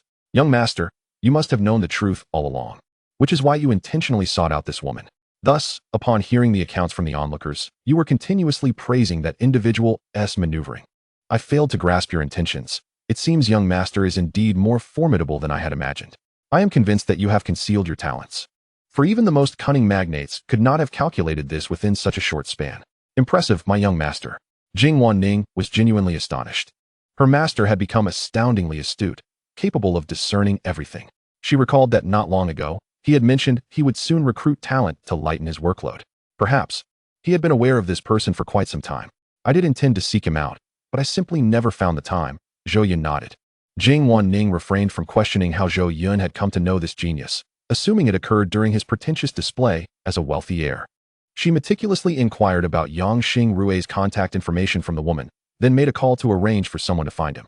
After ensuring the woman was admitted to the hospital and the necessary paperwork was completed, the subsequent medical expenses for the infant would be covered by Yuqin Group, amounting to several $100,000, a mere trifle for Zhou Yun. In comparison to Yang Xingrui, Zhou Yun was the true heir of immense wealth. Notably, the infant's eye cancer was a benign tumor and would not recur. Upon concluding this matter, Zhou Yun did not hasten to seek out Yang Xingrui. Instead, he visited the Jiangsheng Rongguwei Hotel, designated for business negotiations, to discuss factory establishment with officials. Upon entering the hotel, Zhou Yun greeted each individual politely, addressing them as uncle. The attendees were all of advanced age, having frequently interacted with his grandfather over the years, some even having cradled Zhou Yun in their youth. The officials regarded this matter with utmost seriousness. The technology for the new foaming agent was pivotal to national interests. Although it was merely the tip of the iceberg, it had been many years since Xia country had experienced such a resurgence of pride. Thus, the higher authorities were keen to support Zhou Yun in establishing the factory. The Jiangxing officials were also quite accommodating towards Zhou Yun, providing numerous conveniences and extending maximum benefits as long as regulations were not violated. Ultimately, when the location for the factory was discussed, the officials directly allocated an excellent piece of land to Zhou Yun, signing a 30-year contract at an exceptionally low price. They were not foolish. As long as the production of the foaming agent operated smoothly, it would not only resolve employment issues, but also yield substantial tax revenue annually. In contrast to the short-sighted approach of selling land for residential development, the authorities now prefer to establish industrial parks, seeking enduring growth. Indeed, many cities have begun to decelerate their real estate ventures. The industry has reached a saturation point, prompting officials to allocate more resources towards the development of alternative sectors. Zhou Yun shares this perspective, and it is inevitable that he will pivot soon, as the real estate market becomes increasingly challenging. The future belongs to technology. Chapter 64. The bewildered Yang Xingrui in Jiangsheng. At an advertising agency named Dingyue, Yang Xingrui clutched a box containing his office supplies. Upon exiting the company, he turned around to see his supervisor glaring at him with an intimidating expression. Yang Xingrui defiantly raised his middle finger at the supervisor. "You stole my proposal and reaped the rewards. After I leave, this company will surely collapse. I've long wanted to quit. Enjoy your game, huh? Luckily, I've left a contingency in the project. Without my contributions, it will utterly fail. You, fat fool, just wait for your misfortune." Dismissed from the company due to the pressure of public opinion online, Yang Xingrui felt no sorrow. Rather, he wore an expression of relief. Upon returning home, he planned to activate his contingency plan to render the company's advertising efforts futile. His dismissal stemmed from a collaboration with a distressed mother, the plan of which finally came to fruition today. This matter has already surged to the forefront of trending topics, and his identity has been exposed to the public.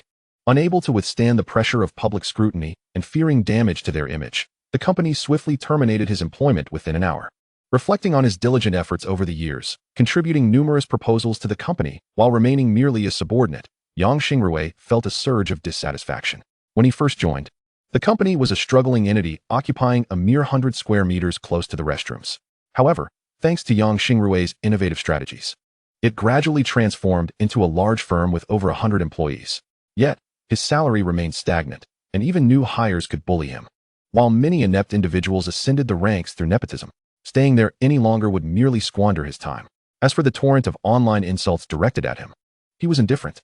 Even the barrage of calls from relatives and friends scolding him when unanswered, all he cared about was the health and safety of that mother and daughter.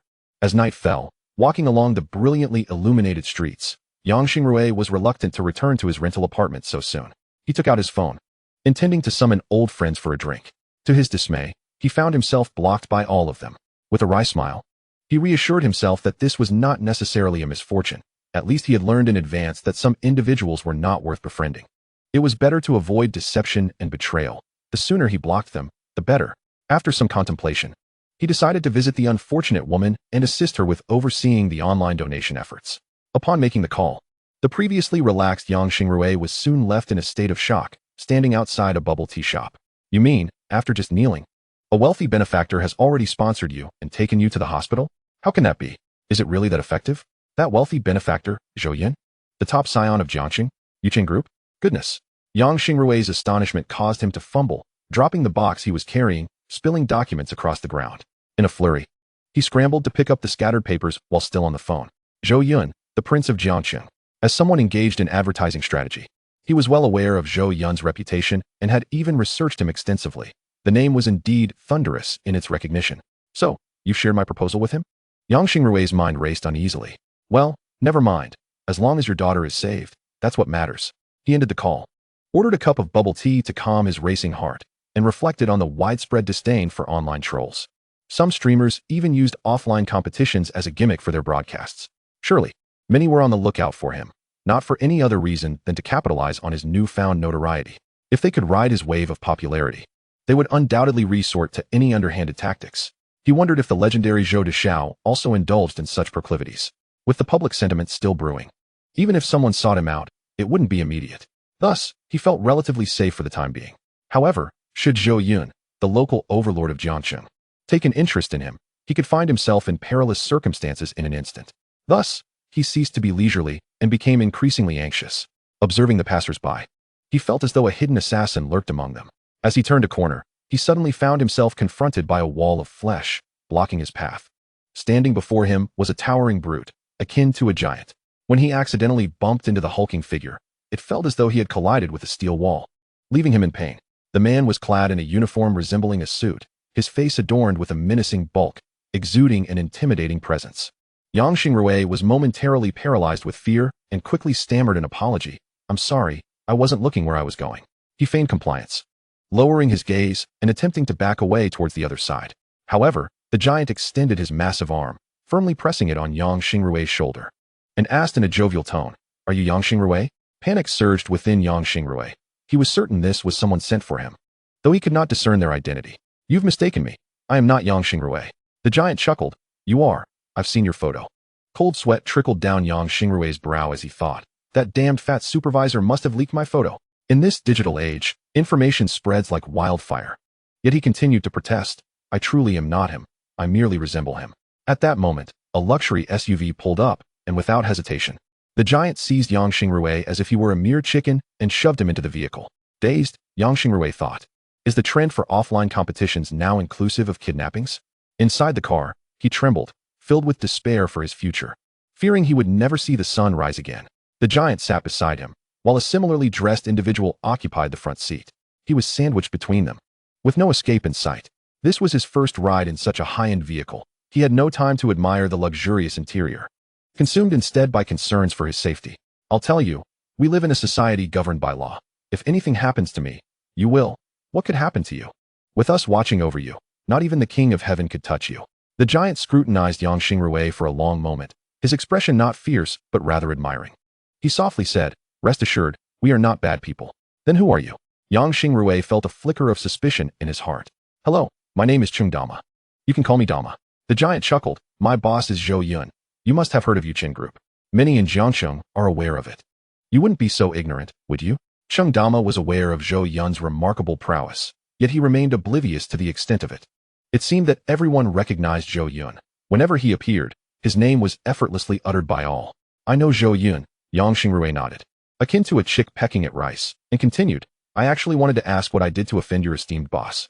I'll change, I admit my mistake." Chung Dama looked at him in astonishment. "How could you think that? My boss is the finest person in the world. He would never harm you. Zhou Yun is a good person, right?" Yang Xingrui was filled with questions. Chapter 65. It feels like entering a grand garden. Fortunately, Chung Dama finally displayed some wisdom. Recognizing Yang Xingrui's concerns, and kindly explained, "Do not fret. Our boss appreciates your capabilities." "What does that mean?" Yang Xingrui was still utterly perplexed. Despite his cleverness, he found himself momentarily dazed in such situations. "When you meet our boss, you'll understand. I'm not entirely clear on the real circumstances myself." Chung Dama had a favorable impression of this benevolent individual and was inclined to converse further. "The boss is well aware of the good you've done for that woman. He admires you greatly. People as kind-hearted as you are exceedingly rare these days. Should we become colleagues in the future, feel free to ask for assistance. I am acutely aware of my own limitations. I am not particularly astute and tend to be straightforward, which often leads to my disadvantage." Let us assist each other in the future. I wonder if I could consult you when issues arise. Perhaps you could offer me some advice. Chung Dama endeavored to appear amiable, showcasing a gentle demeanor. However, Yang Xingrui found his demeanor somewhat awkward. Nonetheless, he grasped the underlying message. Zhou Yun sought to recruit him.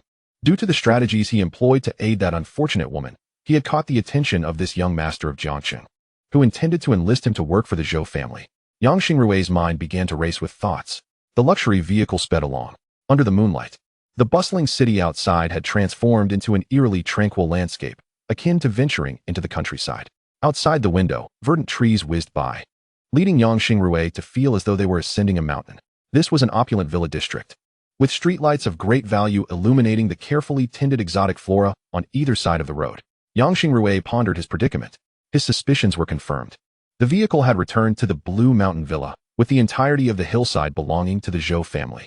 Upon entering the villa, Yang Xingrui felt like a country bumpkin, gazing around at the private pool, various high-end entertainment facilities, and the meticulously manicured gardens, where even the grass would fetch hundreds outside. Not to mention the plants were thousands. A serpentine railing encircled the hillside, winding gracefully, while the adjacent walkway was paved with cobblestones, resembling a park. Yang Xingrui felt dazzled. The air itself seemed different, notably fresher than that of the city below. This was indeed a residence for the affluent. In the corners of the garden lay numerous antiques, each object seemingly more valuable than himself. Accompanied by bodyguards, Yang Xingrui stepped into the villa, feeling unworthy of stepping upon the luxurious carpet. The hallway was adorned with authentic oil paintings, each one worth a fortune. A wave of inferiority washed over him. Entering through the side door to the rooftop of the villa, he was greeted by an ambience reminiscent of a lavish vacation home, exuding a refined bed-and-breakfast charm. The first person he encountered was a striking woman, reminiscent of a cold-faced female CEO from a television drama. Her warm smile enveloped him like a gentle spring breeze, easing much of Yang Xingrui's tension. The rooftop featured a barbecue area, rocking chairs, and several yoga mats, with a solid wood long table at the center. At the table's end rested a wine glass filled to a third with red wine, held by an elegant gentleman who gently swirled it. The moment Yang Xingrui laid eyes on the man, a name surfaced in his mind: Zhou Yun, the head of Yuchen Group, the Prince of Jiangqing, and the young master of the Zhou family. His appearance differed from the photographs he had seen online. Witnessing this legendary figure in person left him momentarily astounded. In the night, Zhou Yun seemed to radiate light, the moon casting a halo around him, as if he were the son of the moon itself. Zhou Yun was strikingly handsome, with chiseled features, a jawline as sharp as a knife, thick black hair, steady eyes, and a well-proportioned physique. He wore a white shirt, the top button undone, revealing a refined collarbone and an alluring Adam's apple. A unique aura surrounded him, inexplicably captivating, and as he lounged with one leg crossed, he effortlessly commanded attention. Yang Xingrui mused that had he been a woman, he would undoubtedly fall for him. Indeed, he was a scion of a wealthy family. Despite the less than favorable reputation he held outside, in truth, he was undeniably handsome. Yang Xingrui stood frozen, flustered, clutching the box from his dismissal, looking rather foolish and bewildered. Zhou Yun smiled warmly. "Mr. Yang, please take a seat." "Ah, yes, yes." Yang Xingrui hastily settled into a position at the long table. Careful not to sit too close to Zhou Yun, feeling timid, Zhou Yun attentively remarked, "You haven't had dinner yet, have you? What do you like to eat? My chef is quite skilled and can prepare anything." "Ah, aye. There's no need to trouble you. I'm not hungry." In truth, Yang Xingrui was indeed hungry. Having only consumed a piece of bread for breakfast and skipped lunch, engrossed in online matters, Zhou Yun disregarded his refusal and regardless of Yang Xingrui's protests, instructed Jing, wanting to inform the chef, "Mr. Yang is from Chuan City. I'll have the chef prepare some Sichuan dishes." Yang Xingrui was taken aback, his mouth agape. Unsure of what to say. Is this what it means to be a domineering CEO? It felt as though he were about to be served a sumptuous feast. Zhou Yun sipped his red wine, his gaze fixed on Yang Xingrui, and stated, "I won tea beat around the bush. Mr. Yang, your actions for that mother and son have earned my admiration. From this matter, it is evident that you are both capable and kind-hearted, not a person of ill repute. I hold you in high regard. I am also aware of your experiences at the advertising company. They are fools, incapable of recognizing your brilliance. Had you been in a suitable environment, you might have already ascended to an executive position, earning an annual salary surpassing that of most ordinary individuals. Yet here you are, still a planner with a monthly salary of 4,000, with even some newcomers earning more than you. I find this deeply unjust. Mr. Yang, a talent like you deserves a brighter future and broader horizons. Thus, I have invited you here with the hope that you might work for me." Yang Xingrui, a half-creator of the Yechen commercial empire, was still a humble figure. Zhou Yun did not underestimate him. Akin to Qingdama, he understood that once Yang Xingrue's confidence was cultivated, the value he could create would be immeasurable. Yang Xingrue was entirely unaware of how highly Zhou Yun regarded him. At this moment, he felt overwhelmed, as if caught in a dream. The events that transpired within this brief hour felt surreal to him. Upon entering the Blue Mountain Villa and witnessing the opulent abode of the affluent elite, a sense of absurdity washed over me. Now, the extravagantly wealthy Zhou Yun had directly stated his intention to employ me. It felt as though a pie had fallen from the sky, utterly surreal. That young Master Zhou. The chairman Zhou, my mind was in a whirl. Could he grant me a moment to gather my thoughts? Yang Xingrue pleaded, wishing to comprehend the situation more clearly. Zhou Yun, nonchalantly crossing his legs, smiled, and said, "No rush. The chef will need some time to prepare the meal. Take your time to think it over." Chapter 66. A Conspiracy of Siblings. Zhou Yun's proposition was an immense stroke of fortune for Yang Xingrue, no matter how one viewed it. It was a far better opportunity than his current position in the advertising firm. Yang Xingrue found himself at a dead end. Due to the vitriol spewed online, his reputation had taken a severe hit, rendering him undesirable to any company. He would need at least 2 years for the storm to pass, until people forgot his name, before he could hope for new employment. Thus, Zhou Yun represented the optimal choice. After some contemplation, Yang Xingrue realized that Zhou Yun was not as terrible as the internet portrayed him. In person, he sensed an undeniable aura of authority emanating from Zhou Yun. If he were merely a spoiled rich kid, he could not possibly exude such calmness and poise. Yang Xingrue could discern that Zhou Yun possessed both cunning and magnanimity. Saving that mother and daughter indicated that he was, at heart, a benevolent individual, with a decision forming in his heart. Yang Xingrue sought further clarification. "May I inquire what opportunities would await me at Yuchen Group?" Zhou Yun replied, "I have reviewed your resume. You hail from a background in business management, but pivoted to advertising out of necessity. I am preparing to launch a new real estate company, and I intend for you to serve as the president, managing the entire enterprise and overseeing the bidding process. Are you truly establishing a company for me?" Yang Xingrue was taken aback, astonished by Zhou Yun's proposition. "Indeed. Do you doubt your own capabilities?" Zhou Yun rested his hands on the table. "I believe I can manage it," Yang Xingrue affirmed, harboring a flicker of confidence within him. Despite having faced significant challenges post-graduation, he had not relinquished his inner pride. "Then there is no issue. We can sign the contract today, with a starting monthly salary of 1 million, uncapped, contingent upon your performance." Zhou Yun gestured dismissively, noting that even Qingdama's salary was merely 1 million, while the value Yang Xingrue could generate would far surpass that amount. Jing Wanning promptly placed the prepared contract before Yang Xingrue, whispering, "You handled the matter with that mother and daughter exceptionally well." "Thank you," Yang Xingrue replied humbly. Signing the contract without a second glance, someone of Zhou Yun's stature had no need to deceive him. Nor did he possess anything of value for Zhou Yun to gain from lying. His life was of little worth. With the contract signed, Yang Xingrue officially became an employee of Zhou Yun. Instantly, he transformed, his demeanor serious and upright, as he declared, "Thank you, Master Zhou, for this opportunity. I will dedicate myself to my work and will not disappoint your expectations. This job is vital to me. It signifies a turning point in my life, a new beginning. Without you, I might have faded into obscurity. Please believe in me. I will seize this opportunity with all my might." Yang Xingrue, being astute, felt a surge of determination after signing the contract, vowing to aid Zhou Yun in elevating his enterprise to unparalleled heights, both domestically and internationally. Zhou Yun, remaining unflustered, urged him to relax and shared some of his plans. "The real estate sector is merely a temporary venture. Shortly, I intend to pivot towards technology and innovation. Prepare accordingly." "Understood." Yang Xingrue nodded earnestly. The servants soon brought forth an array of delectable dishes, a feast that left Yang Xingrue salivating. "But Master Zhou, I cannot possibly consume all this alone," he said, flustered. Zhou Yun stood, chuckling, "No matter, take your time. If you cannot finish, feel free to take it with you." He added, "By the way, should you find yourself in need of funds, you may request an advance on your salary from Miss Jing, my secretary. She will assist you. I have matters to attend to and may be out of Jiangxiang for the next few days. If you require anything, consult Miss Jing." With that, Zhou Yun approached Yang Xingrue, patted his shoulder, offered a few encouraging words, and departed the rooftop. Qingdama discreetly gave Yang Xingrue a thumbs up, casting him knowing glances. But Yang Xingrue remained oblivious, assuming his eyes were merely dry. Jing Wanning escorted Zhou Yun out, leaving Yang Xingrue alone on the rooftop with a few security personnel and some waiting servants.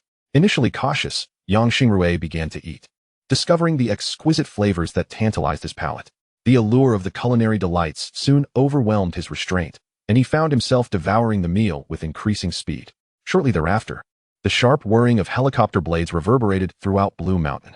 Yang Xingrui looked up in bewilderment to see a helicopter descending from the mountaintop. The aircraft flew low, and through the villa's illumination, he glimpsed Zhou Yun inside, donning noise-canceling headphones, accompanied by the imposing bodyguard, Chengdama. Good heavens, half the mountain belongs to him, and he possesses a helipad atop. Yang Xingrui marveled, envisioning a day when he too might soar through the skies in a helicopter, reveling in the experience. He sensed that such days were not far off. With Zhou Yun as his ally, diligent effort might lead him to fulfill his aspirations. In the helicopter, Zhou Yun waved at him. Yang Xingrui immediately rose, bowing respectfully, watching as the aircraft vanished into the night. Jing Wanning returned, burdened with responsibilities regarding Yuqin Group. Unable to depart with Zhou Yun, her expression tinged with regret. Yang Xingrui, having nearly finished his meal, hurriedly bid her farewell. As he reached the ground floor, Jing Wanning called out, "Mr. Yang, please wait a moment. You've forgotten something." Turning, Yang Xingrui realized that the box containing his fried squid remained on the table, and he felt a wave of embarrassment. He quickly retrieved the box and hurriedly exited the villa complex. Zhou Yun had thoughtfully arranged for his bodyguard to escort him back to the entrance of his old, dilapidated apartment complex.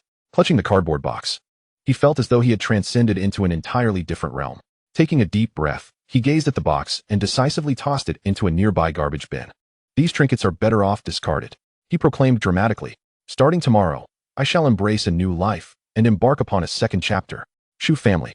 Shu Yanran, who had remained silent throughout the day, watched as her parents busily packed their belongings in preparation for their flight. Unable to contain herself any longer, she finally spoke up. "Dad, Mom, can we please not associate so closely with Yichen? He has truly lost his mind, daring to oppose Zhou Yun. He will surely meet a grim fate." Her father retorted sharply, "You were the one who chose to be with Yichen, and now you wish to distance yourself from him? What do you truly want?" Shu Yanran hastily responded, "No, it's just that this situation is becoming increasingly bizarre. Don't you both feel it?" Her mother frowned. "What nonsense are you spouting now?" Shu Yanran explained, "I find it quite suspicious. Yichen is fully aware that I am Zhou Yun's fiancée, yet he still dares to pursue me. What gives him the audacity to do so? At first, I truly believed that he and I were soulmates. But later I was met with a devastating turn of events when I was jilted. Upon encountering Zhou Yun again, I realized that my affections still lay with him. It was Yichen who sabotaged my relationship with Zhou Yun. In this world, which woman is infallible?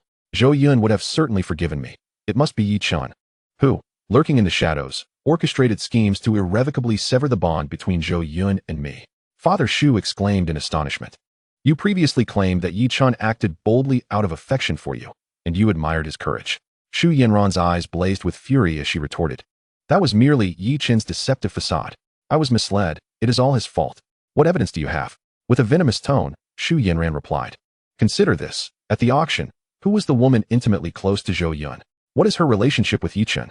They are siblings. Hence, it is unmistakably Yichen who is paving the way for his sister, coercing me into being jilted by Zhou Yun, allowing her sister to approach him. Consequently, the two of them could leverage the Zhou family to indulge in boundless wealth and luxury." Chapter 67. I am merely the discarded pawn.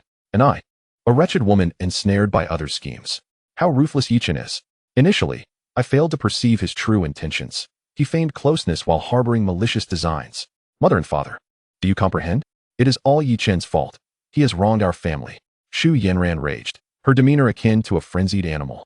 Shrieking and using a nearby cushion as an outlet for her fury, her long nails shredding it, sending white fluff swirling through the air. She appeared deranged, madness glimmering in her eyes. Father Shu restrained her, his gaze icy as he commanded, "Cease this at once. You usually need to watch fewer court dramas. Your mind has clearly gone awry. If that were the case, Yichen would have already succeeded. Why would he seek collaboration with our family? It makes no sense. In my view, Yichen's sister is merely a spy embedded beside Zhou Yun. It is not as exaggerated as you believe. Regardless of the truth, our family is now irrevocably tied to Yichen. We can only proceed down this dark path, with no turning back. Understand this clearly. I do not care what you think. Until the family crisis is entirely averted, do not create trouble." Father Shu remained calm, believing himself to be the only rational individual amidst the madness surrounding him. Shu Yanran, defiantly, shouted, "Father, trust me. If we reveal this secret to Zhou Yun, he will surely forgive me and cast aside that wretched woman named Yi Qingsheng." Zhou Yun will undoubtedly love me again, and we can restore our previous relationship. This is the most prudent course for the Shu family. At that time, my heart of the sea god and everything I once lost will be returned to me in abundance. He will come to realize that I am the woman truly worthy of his lifelong devotion. In due time, I need only to lift a finger, and he will come running to me like a loyal dog. Just a word from me, and Zhou Yun will bestow upon our family countless business opportunities. Father Shu struck her across the face, his voice thunderous. Stop dreaming. Go take a cold shower to cool down. We are set to fly to Yun City with Yi Chen shortly. Do not cause any disruptions, or I swear I will make you regret it. Mother, keep an eye on her. Do not let her turn off the cold water until her emotions stabilize. In Yun City, on the outskirts, lay a secluded estate. This grand estate, vast in expanse, was patrolled by individuals in off-road vehicles, moving in small groups. The interior boasted luxurious amenities, a blend of concrete and timber, adorned with a unique ethnic style, abundant with fruit trees, and equipped with a football field and basketball court. At that moment, a buzzing sound resonated above, revealing a helicopter that continuously flashed its lights downward, resembling a twinkling star. The estate's guards retrieved their walkie-talkies, confirming the helicopter's identity, and the previously heightened alertness was relaxed. The helicopter smoothly entered the estate and gradually landed on the helipad, where dozens of individuals awaited. At the forefront stood a young man with dyed blonde hair, donning gold earrings, a pendant of the Buddha on his chest, dressed in a floral shirt and crocodile leather shoes. This individual was Zhou Yun's childhood companion, Jin Xinghu. Leaning casually against a group of men in black, he held a cigar, his eyes radiating a rebellious glint. His demeanor was strikingly unique. His features bore a hint of mischief, yet he was not unattractive. If not clad in designer attire, he could easily be mistaken for a local ruffian. Upon spotting Zhou Yun disembarking from the helicopter, Jin Xinghu opened his arms and ambled over with a broad grin. Brother, damn, it's been ages. I've missed you to death, he boisterously exclaimed. The moment Zhou Yun laid eyes on him, he was reminded of a character from a film notorious for breaking legs. Zhou Yun reciprocated with a smile, feeling an involuntary relaxation wash over him at Jin Xinghu's presence. Despite his reckless demeanor, this lad was genuine. He was willing to risk everything for himself, never yielding to Yi Chen. Old glass, Zhou Yun playfully teased as they embraced, then casually draped his arm over Jin Xinghu's shoulder, striding confidently towards the estate. My father specifically mentioned that I must introduce you to him. It has been far too long, Jin Xinghu remarked, snapping his fingers to summon someone to present a $1,000 cigar, the kind wrapped in a large white leaf. As they enjoyed their cigars, exchanging clouds of smoke, they reminisced about their childhood antics and discussed the changes between Jiangxing and Yun City over the years. After we meet the old man, you won't be getting any sleep tonight. It's rare for you to visit, so we must make the most of it, Jin Xinghu exclaimed cheerfully. All right, I'm here. I'll follow your lead, Zhou Yun replied without objection. The estate was expansive, necessitating a 5-minute drive from the helipad to the main house. The elderly patriarch, Jin Laozu, who had suffered severe injuries in his youth, now sat in a wheelchair, his hair graying and his demeanor weary.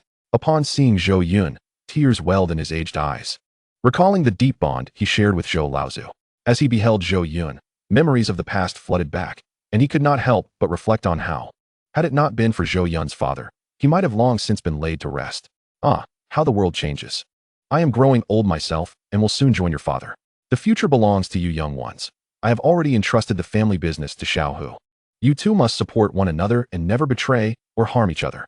The old man sighed deeply, his gaze dimmed, lacking the brilliance of his youth. Jin Xinghu solemnly replied, Old man, my bond with Zhou Yun is akin to that of brothers. Even in death, I would never harm him. You need not worry. Do not speak such morbid words. You have many years ahead of you. Living a long life is well within your grasp. Zhou Yun added, Old man Jin, as long as I am here, the Jin family will not falter. Jin Laozu nodded, waving them off.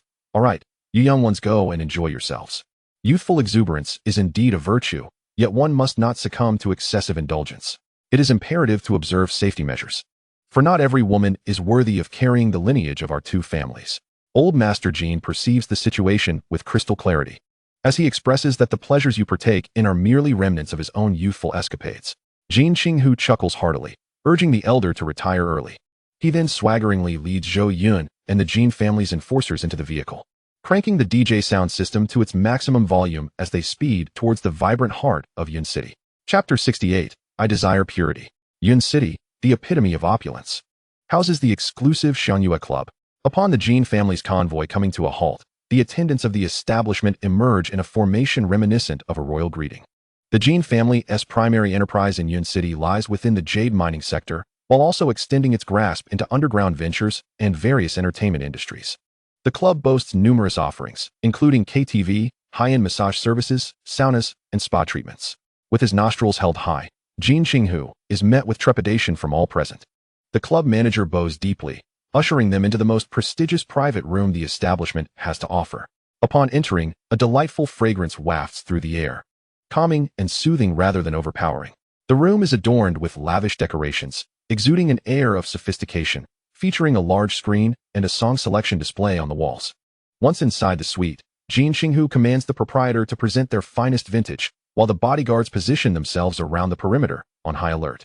Subsequently, the manager begins to usher in a procession of women, each more alluring than the last, adorned with vibrant makeup.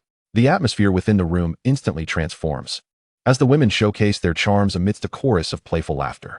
Though this is not Zhou Yun's first venture into such establishments, it is his inaugural experience since arriving in this world.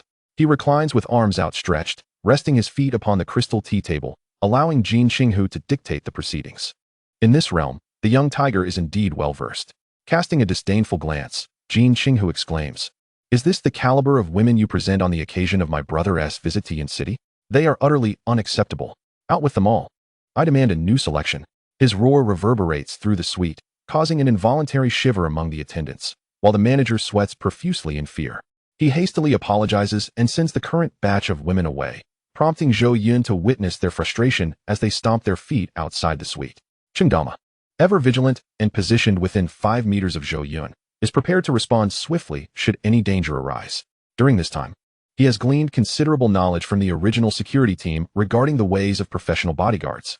However, having not yet encountered much of the world, he crouches down, curiously inquiring, "Boss, I think these women are quite lovely. Why does brother who deem them unsuitable?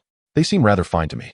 Just as Zhou Yun is about to respond, Jin Qinghu leans in with a grin, saying, "Big brother, I've noticed you since you disembarked from the plane. You're new here, aren't you? Your physique is remarkable. Your muscles are as hard as iron. You could easily take down those champions in MMA.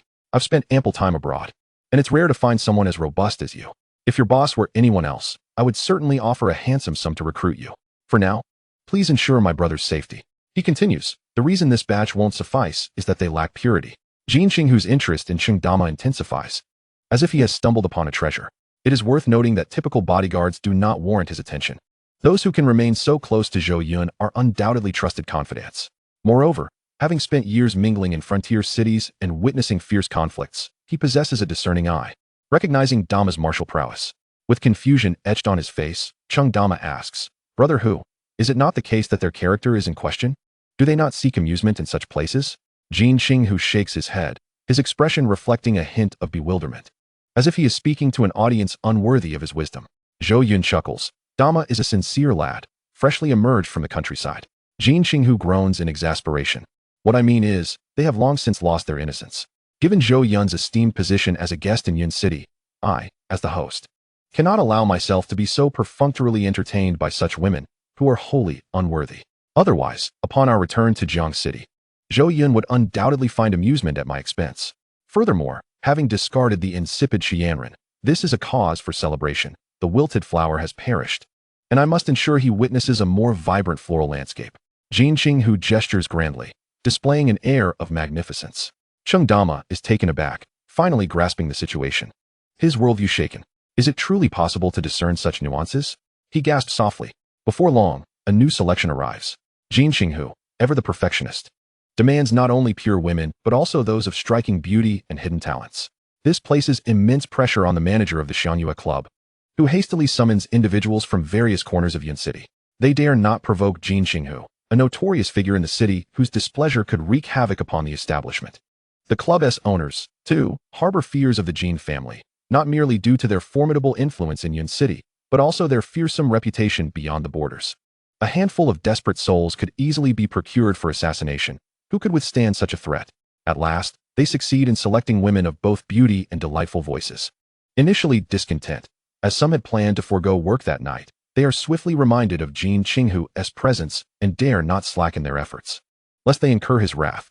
Their eyes, though filled with trepidation, maintain a semblance of professionalism, as they engage in games and drinking, creating a lively atmosphere within the suite.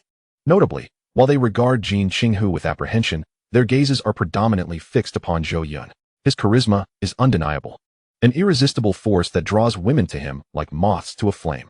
This causes those initially meant to attend to Jin Qinghu to risk his ire, stealing glances at Zhou Yun and sending him covert signals of interest.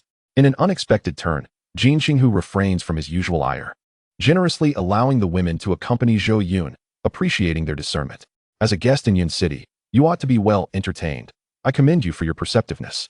However, he muses internally, it is curious. It seems you have recently become quite the ladiesman. Could it be that a breakup truly transforms a man? Amidst the revelry within the suite, outside, one of the bodyguards accompanying Jin Qinghu discreetly informs a colleague of his intention to use the restroom. Once inside, he retrieves his phone, dialing a private number and, after concluding the call, promptly deletes the record, appearing exceedingly cautious. Yet, unbeknownst to him, his actions have not gone unnoticed. Upon exiting the restroom, he encounters two former colleagues standing coldly at the entrance, their expressions devoid of warmth as they seize his arms, rendering him helpless. Realizing his predicament, he understands that his fate is sealed. He is escorted to the suite's entrance, where laughter, playful banter, and melodious singing can be heard within. While the atmosphere outside remains as frigid as a winter's day, trapped at the door, he finds himself unable to escape. Surrounded by watchful bodyguards whose cold gazes pierce through him, separated by merely a door, the divide feels insurmountable. Each passing minute becomes a torment, and he longs for a swift resolution. An hour had passed, and at last, the young ladies inside the private room emerged one by one, their expressions lingering with unfulfilled desires. Scattered across the floor were an array of wine bottles and glasses, and the cacophony abruptly ceased. Jin Qinghu's voice resonated like a haunting echo from the depths of the underworld. Bring him in. Chapter 69, A New Choice, the Queen of Flowers. The bodyguard was ushered inside and forced to kneel upon the ground. The door closed, casting the room into dimness. The bodyguard, who had been covertly making a phone call, trembled with anxiety, his entire being quaking, nervously swallowing his saliva. On the black leather U-shaped sofa, Jin Qinghu, flushed from drink, puffed on a cigar, the smoke curling around him as he reclined, his gaze indifferent. Zhou Yun feigned sleep with his eyes closed, adopting the pose of an elderly sage, slightly intoxicated, while a woman remained beside him, gently massaging his temples. Chengdama, resembling a statue of a celestial being, stood close to Zhou Yun, the shifting light occasionally illuminating his face, akin to a fierce statue in an ancient temple. The three figures, silhouetted against the light, exuded an overwhelming sense of oppression, as if they were seated atop a great mountain, while he was merely an ant at its base. Mao, I have treated you well, and this is how you repay me. Jin Qinghu exhaled a ring of smoke. The bodyguard, named Mao, quivered and replied, Brother Hu, I do not understand what you are saying. Jin Qinghu inhaled deeply and commanded, Make that call again. Brother Hu, I have not made any call. Mao stubbornly defended himself. Jin Qinghu, incensed, seized a wine bottle and hurled it fiercely at his head. Mao was struck, his head snapping back, pain radiating through him. Jin Qinghu, still unsatisfied, exclaimed, Damn it, movies are all lies. How can the bottle not break? Dama, you try it. I refuse to believe this. Jin Qinghu chuckled mischievously, handing an XO bottle to Chengdama. Dama glanced at Zhou Yun, who nodded in assent before taking the bottle and striding towards Mao. Mao felt the ground tremble beneath him, blood rushing to his eyes, straining to keep them open. Then, before him stood the beast, brandishing the bottle, which came crashing down upon his head. He felt as if his skull might split, a mixture of alcohol and blood drenching him, eliciting a scream of agony. Subsequently, the phone concealed in his waistband was extracted. Zhou Yun observed with an impassive gaze as Jin Qinghu fiddled with the phone, curiously inquiring, Is there still anyone in Yun City daring enough to place a spy by your side? Jin Qinghu replied, fuming, Yes, a woman, ruthless and immensely capable. Although my Jin family is the strongest force in Yun City, we cannot truly dominate every aspect. There are still several formidable families beneath us. Among them is the Shen family, which, like my Jin family, rose through the jade and stone trade. The Shen family's ascendance coincided with my father's downfall. This woman is the most formidable figure in the current Shen family. Even the legitimate sons are no match for her. During the power transition within the Shen family, she employed some unknown means to make all the male heirs relinquish their claim to the position of family head overnight. As a result, she ascended to become the head of the Shen family, wielding substantial power and establishing herself as the preeminent figure in Yun City's elite circles. Over the years, she has consistently sought to encroach upon my family's business, engaging in both overt and covert battles with us, having clashed numerous times. Jin Qinghu cursed, "Damn it. This woman is truly sinister. I have employed various tactics, yet I cannot gain an advantage over her." A glint of sharp intrigue flickered in Zhou Yun's eyes. Upon hearing Jin Qinghu's description, he suddenly recalled the woman from the original narrative who fit this description, Shenlei, a woman of extraordinary strength and ferocity. In the original tale, after Yi Chen faced several failed kidnapping attempts by Jin Qinghu, he returned to Yun City seeking vengeance.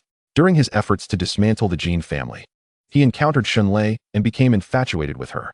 Eventually, through a series of meticulously orchestrated heroic rescues by Yi Chen, Shenlei became one of his women. Following the fall of the Jin family, she leveraged Yi Chen's strength to become the sovereign of Yun City, continuously providing him with funds to establish a commercial empire.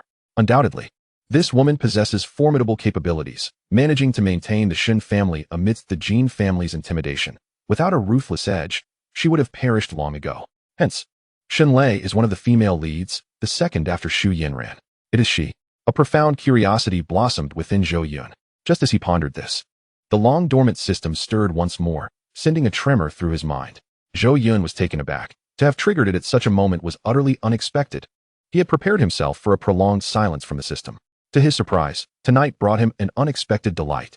This journey to Yun City, not merely to suppress Yi Chen, had yielded a system-triggered choice. This was far from a loss. Indeed, engaging in matters related to the male lead was essential for garnering rewards. Zhou Yun, brimming with excitement, hastily examined the options. The system detected that the host had unlocked multiple original characters from the most powerful tycoon, meeting the conditions to initiate a choice. Choice 1. Assist Jin Qinghu in annihilating the Shen family, resolving his friend's troubles, and receive a reward of 10 billion in cash. Choice 2. Remain apathetic, allowing the plot to unfold naturally, refraining from interfering in the conflict between the Jin and Shen families, as well as Shenlei's life trajectory, to obtain a skill enhancement reward. Choice 3. Intercept Shenlei and engage in a liaison, severing her predetermined narrative with Yi Chen, and receive a reward of divine gambling skills. Zhou Yun scrutinized the descriptions of the system's choices with great care, astonished by the revelations. He finally comprehended one method to trigger the system selections, engaging and interacting with the original narrative or characters, unlocking numerous hidden achievements to activate choices. This also validated a previous conjecture of his. The most powerful tycoon refers to the original title of the book, centering on Yi Chen's evolution into a figure of immense wealth and influence. The first choice, to eradicate the Shen family and enable the Jin family to dominate Yun City, appeared quite appealing. For Zhou Yun in his current state, achieving this was relatively simple. However, the reward seemed paltry, offering a mere 10 billion in cash. With Zhou Yun's godly investment capabilities, such an amount seemed insignificant. Thus, the first choice would remain as a backup option. The second choice, to allow the plot to unfold without interference in the Jin and Shun family's conflict, nor in Shenlei's personal life, implied that should Shenlei become Yi Chen's woman, he could only observe passively. Due to his transmigration, the narrative had shifted, and Yi Chen had arrived in Yun City to gamble earlier than anticipated, inevitably coming into contact with Shenlei. Should she fall under Yi Chen's sway, it would mean the Shun family would serve as Yi Chen's foundation, with their resources bolstering his endeavors. When it came time to bid on billion-dollar projects, with the Shun family aiding Yi Chen, Zhou Yun would undoubtedly have to pay a hefty price to compete. Thus, all his previous efforts to impede Yi Chen would be rendered futile.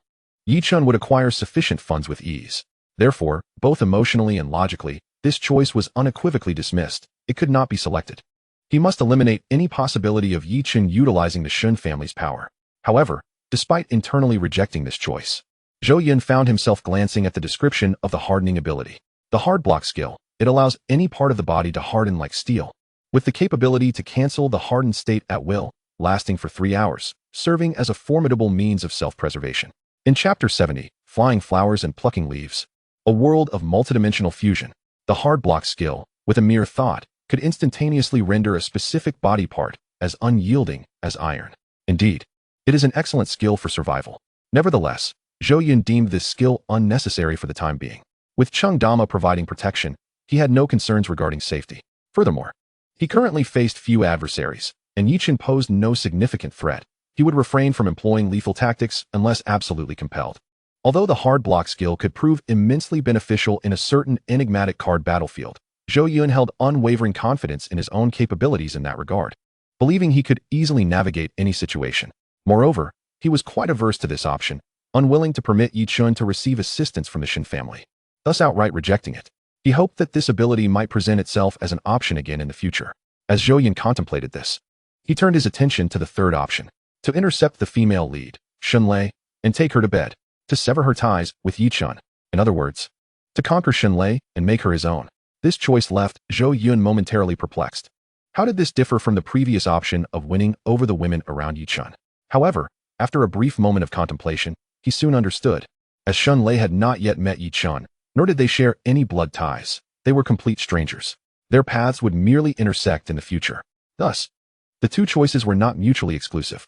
For Zhou Yun, intercepting Shunlei was not particularly daunting. With his charm maxed out, radiating an almost supernatural allure, he was a formidable force to all women. He was a man capable of guiding others towards redemption. As the female lead, Shunlei was unlikely to be lacking in beauty, and her character in the original work was commendable. Though she appeared domineering, she was, in truth, a delicate woman at heart, having never encountered a man worthy of such vulnerability. Furthermore, it would serve to annoy Yi Chun, making it, from any perspective, the optimal choice. Zhou Yun mused to himself, soon solidifying his decision, and then turned his gaze to the rewards. Divine gambling skill. It significantly enhances perception, allowing one to memorize the sequence and face of each card amidst a chaotic pile, improving adaptability and enabling the discerning of cards by sound. It augments dexterity, such as controlling dice outcomes and executing card switches at speeds imperceptible to cameras. It also enhances sleight of hand. Any method of deception would be fully understood, allowing for calm responses. Acquiring the flying flowers and plucking leaves ability would turn any playing card in his hands into a sharp blade, capable of striking down enemies with unerring precision. It also bolsters psychological resilience. Zhou Yun gazed at the description of this skill, feeling immensely satisfied. The divine gambling skill could be applied not only at the gambling table, but also enhanced his physical prowess, with many techniques applicable to daily life. The flying flowers and plucking leaves ability would further elevate Zhou Yun's personal strength. This reward was excellent. He would choose it. At that moment, Zhou Yun silently recited his choice in his mind, and the system swiftly locked in the entry, causing the other two options to dissipate, leaving only this one in his consciousness. Once Zhou Yun completed the task, the selected entry would vanish. After making his choice, a vast array of knowledge regarding gambling flooded into his memory, a familiar sensation that Zhou Yun began to adapt to. His body experienced changes. He could see through darkness, clearly observing the pores of the bodyguard standing in the corner, while his hearing was significantly enhanced, allowing him to discern even the intentionally subdued breaths of those around him. Quietly, he reached into Jin Qinghu's pocket, retrieving a square set of motion gear, still bearing small bumps. "Little tiger, you're quite the schemer, having this ready." Zhou Yun couldn't help but mock inwardly. He felt a wave of disdain and returned it to the pocket. Throughout this process, the woman beside Zhou Yun, massaging his shoulders, Jin Qinghu, and even the surrounding bodyguards, all remained oblivious to his actions. Even in a brightly lit room, no one would have noticed. The surveillance could not capture it, as his speed was too swift, employing numerous forms of misdirection. Jin Qinghu, holding a blood-stained phone, directed the illuminated screen towards a Mao and coldly stated, "I do not wish to personally contact the Telecommunications Bureau. I am giving you one last chance. Reveal the number, and I will grant you a swift end." A Mao, now devoid of bravado, understood the consequences. He did not want to experience being dragged back to the manor and subjected to torturous interrogations. The manor's dungeon was synonymous with hell. "No, it's not my fault. She forced me. I did nothing wrong. I merely informed her that young Master Zhou had arrived in Jiangqing. I swear, Tiger Brother, I didn't divulge any useful information. I'll tell you. Her phone number is 152. A Mao, in a state of panic, repeatedly banged his head against the floor, producing dull thuds. Jin Qinghu ignored him, instead beginning to dial. "While speaking to Zhou Yun, our family has secured some valuable goods from Myanmar." This woman couldn't contain herself, wanting to know the source. "Recently, my movements have been inexplicably known to her, with numerous spies appearing around me. I have been investigating in secret, and now, I have finally caught this rat. Give me a few minutes. I need to handle some personal matters." Jin Qinghu's demeanor towards Zhou Yun was genuinely sincere, markedly different from his approach with his subordinates. Zhou Yun waved his hand dismissively, saying, "You do your thing. I also want to see just how formidable a woman can be to operate under your nose." Jin Qinghu sighed. "She is truly exceptional. If she were merely an ordinary member of the Shin family, I would have dealt with her long ago. However, it is rumored that this woman has connections with the forces of the Dragon Hall in the borderlands. Compared to such a colossal entity, my Jin family is but a mayfly." Although it is merely a rumor, it cannot be disregarded if the Dragon Hall intervenes. My Jin family would likely pay a considerable price. Dragon Hall. Zhou Yun responded with mild surprise. The name of this force sounded so familiar, as if he had heard it somewhere before. He felt a vague suspicion in his heart, but whether it was as he suspected remained to be seen. If it were true, it would be astonishing. The world he had traversed seemed to encompass more than just a single narrative. It was highly likely a world blended with multiple elements. Moreover, due to his transmigration, certain plot lines had deviated slightly, differing entirely from the original work. After all, in the original text, there was no mention of the Dragon Hall at all. The Shen family had no backing before encountering Yichun. Now, however, the emergence of the Dragon Hall explained why the usually ruthless Jin Xinghu had refrained from eliminating Shenlei. It turned out he feared the power behind her. If it were indeed true, then this Dragon Hall could rival the financial magnates of the capital, possessing a might that could not be underestimated. What exactly is the situation with this Dragon Hall? Zhou Yun pondered softly. Jin Xinghu shook his head. I do not know much. I only understand that this force possesses formidable strength beyond the borders, having participated in foreign coups, engaged in military operations in the Lighthouse Nation, and has even held a king hostage while obliterating notorious terrorist organizations.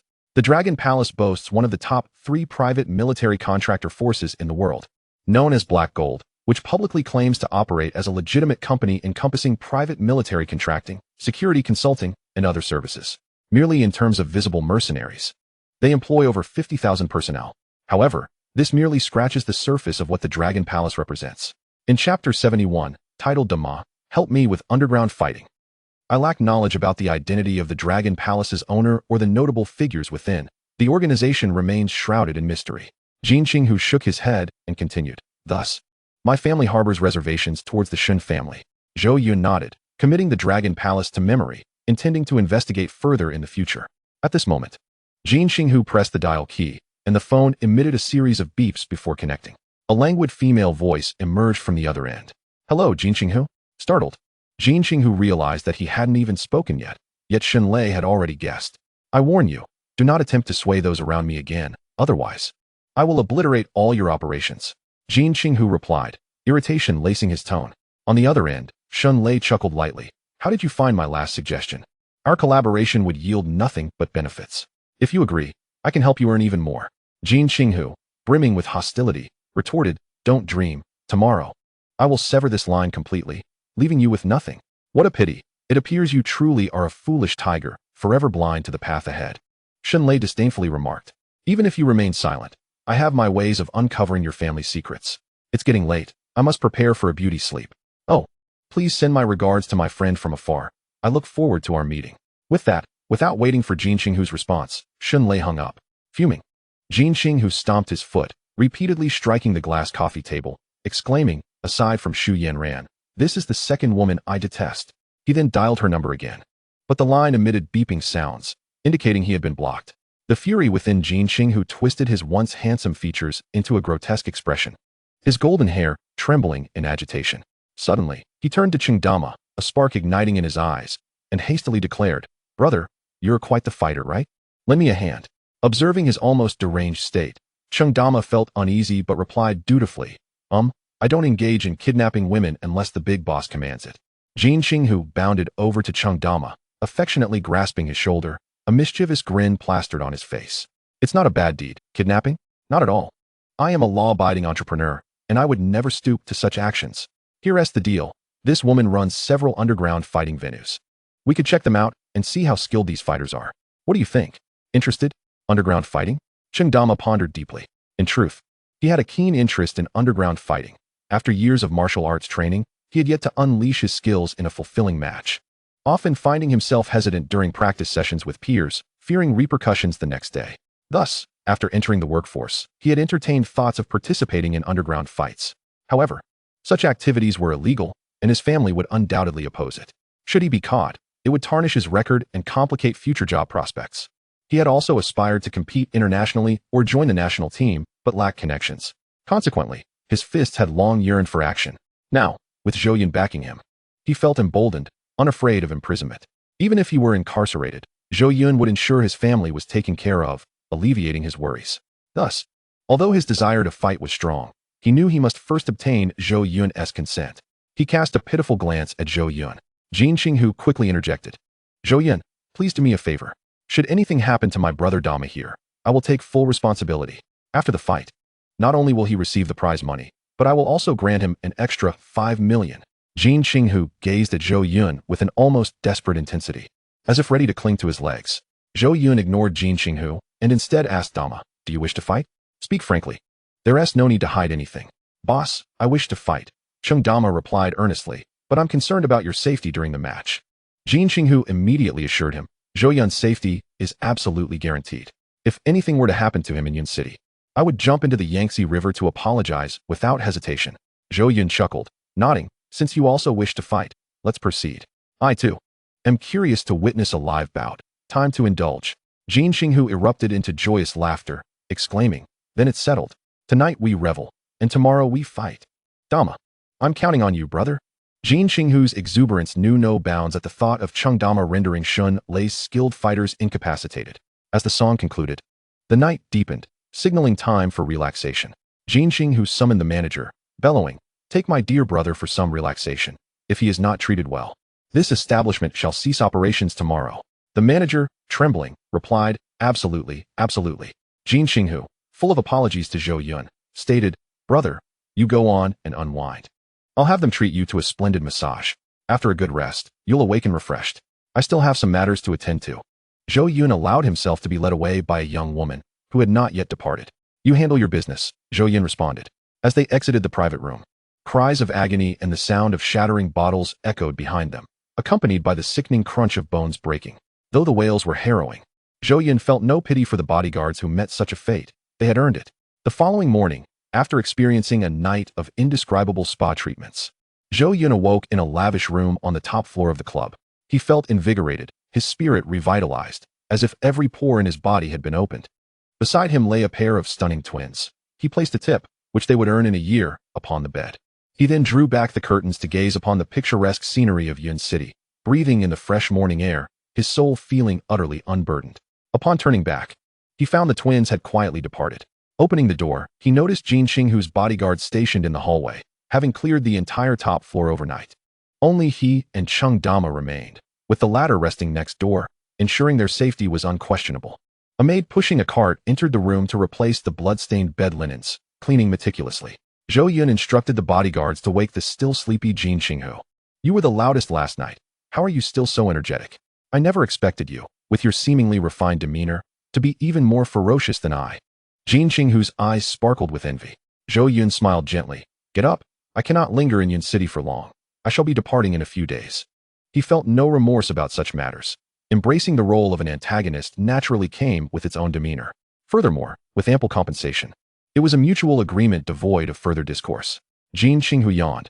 All right. I shall be your assistant for the next few days. Let me just get dressed. Chapter 72. Finally, it's my turn to show off. At Yun City International Airport, Yi Chun, donning sunglasses and pulling a suitcase, emerged from the terminal with the Shu family in tow, hailing a taxi. In the city of Cloud, they were devoid of acquaintances and transportation, relying solely on taxis.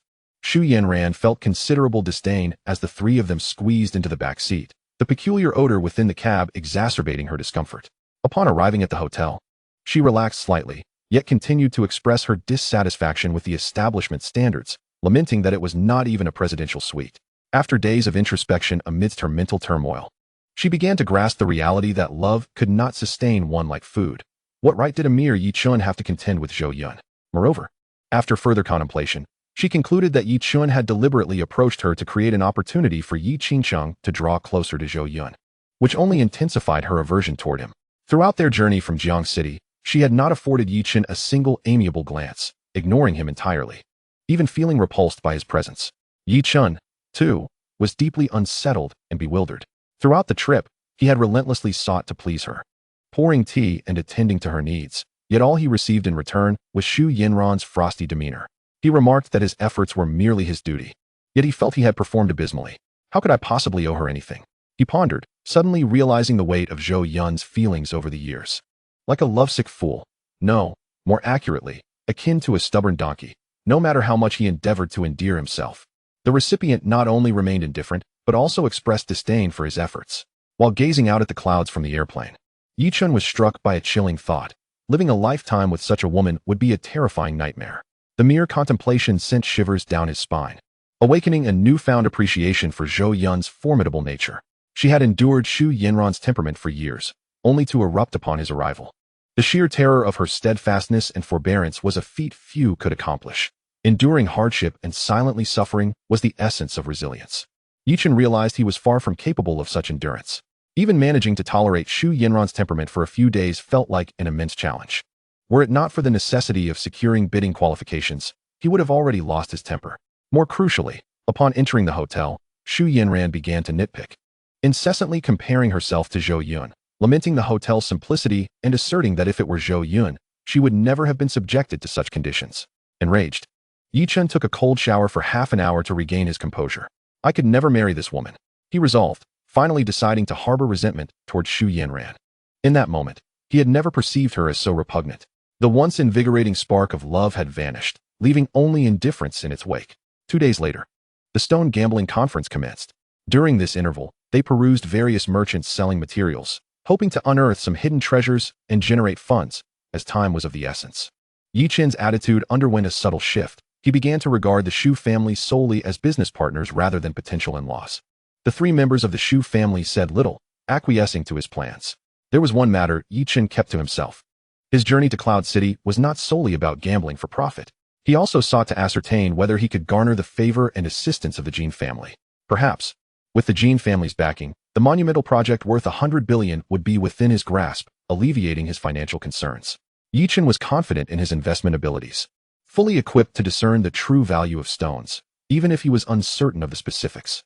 The Xu family was likewise intrigued by stone gambling, expressing a desire to partake, hoping to unearth exquisite jadeite and exchange it for some spending money. Thus, at noon, the 4 of them eagerly made their way to the Jin family shop specializing in jadeite materials. This area was a hub for stone materials, cutting, carving, and trading, with the Jin family shop being the most comprehensive and diverse, offering everything from sales to after-sales services, showcasing exceptional professionalism. The second largest stone merchant was the Shen family. Upon arriving at the entrance of the Jin family's store, the group stepped inside and began to leisurely explore the first floor. The Jin family's offerings were of remarkable quality, their prices significantly higher than those outside, starting at a minimum of 10,000. As one ascended to higher floors, the selection dwindled and the prices escalated. Some of the finest materials were rarely brought out for sale, only publicly auctioned on special occasions. Yichen held no disdain for the stones on the first floor. As long as he could profit and capture the Jin family's attention, he was content. He had inquired prior to his visit, discovering that the Jin family's rising star in power was Jin Qinghu, a somewhat unscrupulous individual who was solely motivated by profit. He believed that if he demonstrated sufficient value, the Jin family would take an interest. Activating his investment skills, Yichen swept through the first floor, acquiring all the valuable stones available, spending nearly 500,000 to purchase over a dozen pieces. Most of the remaining stones were bound to be losses. This realization left Yichen astounded. Out of the thousands of stones on that floor, only a handful could yield profit, with a mere 1% success rate. What a ruthless game. Yet, as he reflected, Yichen found solace in the understanding that if all the materials were of good quality, the Jin family would have already secured them. Many would come to gamble on stones hoping for sudden wealth, yet often left empty-handed. It was exceedingly rare to exit this place with winnings. Yichen's rapid acquisition of so many materials drew the attention of numerous customers perusing raw materials, who flocked to the cutting area to witness the spectacle. Many began to mock him, noting that he had failed to use professional lighting to inspect the stones, merely glancing at them before purchasing, leading them to believe he would surely incur losses. However, when the stones were cut and all yielded remarkable results, the onlookers were left in awe. Yichen felt a surge of emotion, nearly brought to tears. After so many days, he finally had a moment to shine. Finally, others began to express astonishment and admiration for him. This was the way a true fortunate child with a system should unfold his story. He yearned for that overwhelming sense of superiority. Since activating the system, he had constantly felt diminished in Zhou Yun's presence, leaving him frustrated. He had gradually begun to reclaim a fragment of his lost confidence. The stone gambling on the first floor, with an initial investment of 500,000, had netted him over 3 million, yielding a 6-fold return. He then ascended to the second floor, where the materials started at a minimum of 50,000, with better options reaching into the hundreds of thousands. Yichen once again selected over 1 million worth of materials. Unsurprisingly, all the stones he cut were of excellent quality, leaving all the customers in shock. News of the Jin family's significant haul spread throughout the gambling area, drawing many to join the excitement. The Jin family promptly purchased these materials, and Yi Chun did not refuse. His goal was the potentially billion-dollar materials at the gambling conference, alongside Jin Qinghu. Selling the stones back to the Jin family, allowing them to profit off the difference, was a way to demonstrate his goodwill, which Jin Qinghu would surely recognize. After earning over 10 million, the sky darkened. Yi Chun chose not to continue to the third floor, but decided to leave instead. He believed that by the time he returned the next day, the Jin family's manager would undoubtedly notify Jin Qinghu, allowing him to select materials on the third floor. Showcasing a bit of his skill to astonish Jin Qinghu, he envisioned being treated with utmost reverence. He had mapped out his strategy, feeling confident. However, several days later, events unfolded in a manner he had not anticipated, for he had never fathomed that Jin Qinghu and Zhou Yun shared an almost fraternal bond. In hindsight, his earlier decisions felt foolish, leaving him filled with frustration and regret. The Shu family, unaware of the intricate ties between the Jin and Zhou families, would undoubtedly have advised Yi Chun against such actions had they known. During her relationship with Zhou Yun, Xu Yanran held herself in high regard, often dismissing Zhou Yun and never inquiring about Jin Qinghu's identity, who appeared only a few times a year. Hence, Xu Yanran always believed that Jin Qinghu was merely an irritating distant relative. Even now, she continues to think of Zhou Yun as an only child, unaware that he has a sister who, in their early years, departed for the lighthouse country with their mother. Chapter 73, I Won't Hit You. In Yun City, within a dimly lit alley, several small shops remained open late into the night, their flickering lights casting an eerie glow. The road was dilapidated, littered with debris dancing in the wind, yet it was populated by a throng of aimless youths. A drunken man, thoroughly inebriated, carelessly rolled an empty bottle along the ground. The bottle came to rest at the feet of a group, only to be shattered beneath the boot of a nearby individual, sending shards of glass scattering across the pavement. The drunken man, with ill intentions, gazed at the group with bleary eyes. In the midst of them stood a man with slicked-back hair, adorned with gold-rimmed glasses and dressed in an English suit, his hands casually tucked into his trousers. This man possessed striking features and a commanding presence, exuding an air of superiority that was undeniably captivating. Such a person did not belong in this alley.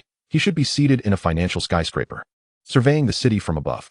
Beside him was a young man with tousled blonde hair, dressed in a flamboyant shirt and crocodile leather shoes, a tattoo visible at his throat. The sight of him sobered the drunkard significantly, sending chills down his spine and a wave of unrestrained fear washing over him. He recognized the blonde youth as the notorious scion of the Jin family, a figure of immense power in Jiang City. On the opposite side, the towering figure known as Cheng Dama loomed like a monstrous shadow, instilling sheer terror as his presence blotted out the light at the alley's entrance. The weight of his presence felt as if the very ground were trembling beneath him, transforming the narrow alley into a suffocating void. Accompanied by a dozen henchmen from the Jin family, the atmosphere was charged with intimidation. Anyone who crossed their path instinctively sought to evade them. The drunkard, gripped by fear, staggered and nearly regurgitated the liquor he had consumed, scrambling away in a frenzied panic. The thugs outside, who had been smoking, were equally terrified and hastily discarded their cigarettes, retreating with expressions of fright. The Jin family on the territory of the Shin family. Was a conflict about to erupt? News of Jin Qinghu's arrival with his men spread like wildfire, but the true source of confusion lay in the presence of an unfamiliar young gentleman at the forefront, exuding an air of refined authority that none had ever encountered before. The night had turned turbulent. It was prudent to leave before this street turned into a river of blood. In an instant, the alley was vacated, leaving only the night wind rustling a newspaper as it fluttered down from a rooftop. The shops continued to flicker with dim light, and the proprietors sensed something amiss. Hastily stepping outside, upon seeing Zhou Yun and his entourage, their pupils dilated with fear, and they quickly began to relay messages over their walkie-talkies. Leading the charge, Jin Qinghu unceremoniously clasped the shopkeeper's shoulder, grinning, "No need to be alarmed. I'm not here to cause trouble. Just brought my brothers to witness some boxing. Why the panic? Open the door." The shopkeeper's scalp prickled. Loyalty to the Shin family urged him to shake off Jin Qinghu's grip, yet rationality restrained him. Resistance could lead to dire consequences. Zhou Yun watched with a beaming smile, relishing his first-hand experience of the underworld's flavor, akin to watching a film. The shopkeeper swallowed nervously, stammering, "I must inform Sister Shun. Go ahead, she might as well come too." Jin Qinghu replied nonchalantly, "But first, open the door. Look, I've only brought a handful of people. What threat could we possibly pose? The fighters here could easily handle my men. What are you afraid of?" He smirked. The shopkeeper attempted to voice his objections, but as Cheng Dama's ominous shadow loomed over him, he fell silent, trembling as he pressed the button on his remote. The wall of the shop, dedicated to selling adult merchandise, slowly rotated to reveal a narrow passage, accompanied by the raucous sounds and the pungent aroma of cheap cigarettes wafting through.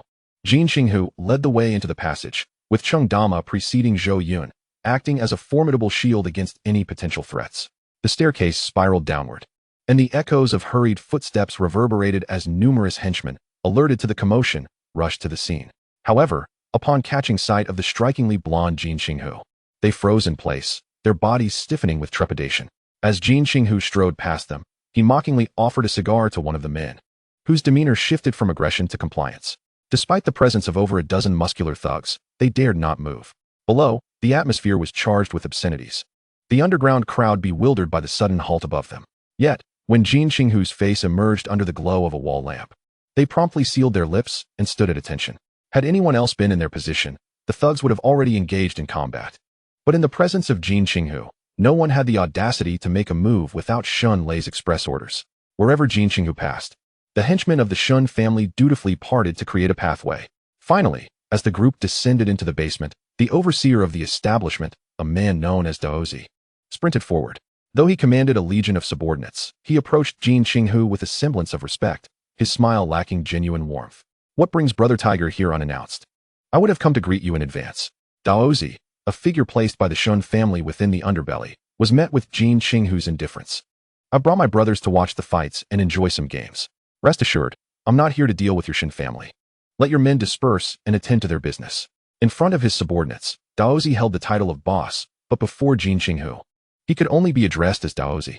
Despite Daozi being significantly older, nearing 40, he felt a wave of relief wash over him as he gestured for his men to disperse and then turned his attention to Zhou Yun. Instinctively, he recognized the extraordinary aura that Zhou Yun exuded. He did not belong to their world, but rather resembled someone wielding immense power, a figure looming over them. "You must be Brother Tiger's comrade. I'm Daozi, the overseer here. Please, this way." Daozi extended his hand toward a side passage, his smile genuine as he escorted Zhou Yun to a seat. Jin Qinghu cast Daozi an approving glance, acknowledging his perceptiveness. Soon, they arrived at a platform shielded by expansive glass windows, overlooking a vast octagonal fighting arena. Inside the iron cage, two dark-skinned, muscular men battled fiercely, bloodied and relentless. While outside, a raucous crowd shouted and waved betting slips, their necks flushed and eyes bulging with excitement. These slips served as proof of their wagers. The arena below was a cacophony of voices, incredibly noisy, with a throng gathered around the octagonal cage, yet there remained a semblance of calm, avoiding any outright brawl. Above, the sole VIP lounge was situated on a platform. Typically, this space functioned as Daozi's office, allowing him to oversee the entire event. Occasionally, Shun Lei would come to sit, taking a moment to relax and enjoy the spectacle. Jin Qinghu and Zhou Yun occupied the spot where Shun Lei usually sat, while Daozi stood nearby, grinning as he inquired, "Brother Hu, how should I address this esteemed boss?" With a renewed puff of his cigar and legs crossed in a relaxed manner, Jin Qinghu replied with a smile, "You may refer to him as Director Zhou." Chapter 74. These fighters are truly useless. Greetings, Director Zhou. It is a pleasure to meet you for the first time. I look forward to your guidance.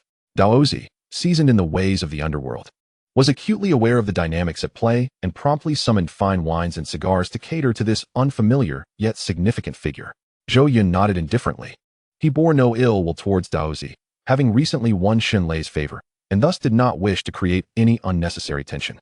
However, Jin Qinghu remained oblivious to Zhou Yun's sentiments, a glimmer of amusement in his eyes as he contemplated how to undermine this underground fighting arena. Daozi, sensing the gravity of the situation, insisted, "Director Zhou has traveled a long way. I must ensure your comfort. Lest Sister Shun hold me accountable for any displeasure that could tarnish the Shun family's reputation. Please, feel free to indicate any requests." Zhou Yun merely nodded in acknowledgement, choosing to remain silent, and instead took an interest in the fighters below as they clashed. Meanwhile, Jin Qinghu and Daozi engaged in a light, inconsequential conversation. Until after 2 matches had transpired, Jin Qinghu finally revealed his true feelings with a yawn, exclaiming, "Daozi, the quality of fighters in this establishment is abysmal. What is this? Street brawling? Childish skirmishes? Utter nonsense. This is dreadfully dull, Daozi. After finally finding time to bring my brothers here, you subject me to this?" Daozi's heart sank as he forced a smile, replying, "Brother Hu, you are a man of discerning taste. The fighters here are merely amateurs, naturally unworthy of your attention." Feigning anger, Jin Qinghu retorted, Today, my brothers are present, and you must ensure their satisfaction. If I am displeased, that is one matter. But if my brothers are not entertained, then this place shall cease to exist." Zhou Yun remained silent, quietly observing Jin Qinghu's performance. Daozi broke into a cold sweat. "Brother Hu, what would you like to see? I will immediately arrange it."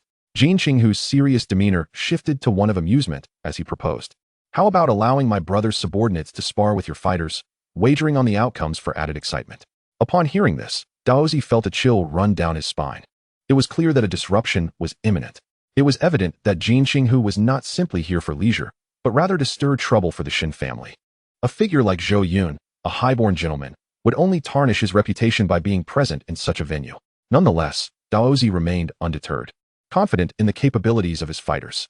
Each individual, when considered alone, was a formidable contender, capable of besting many. Their training was rigorous, primarily focused on honing their skills in the ring to earn extra income.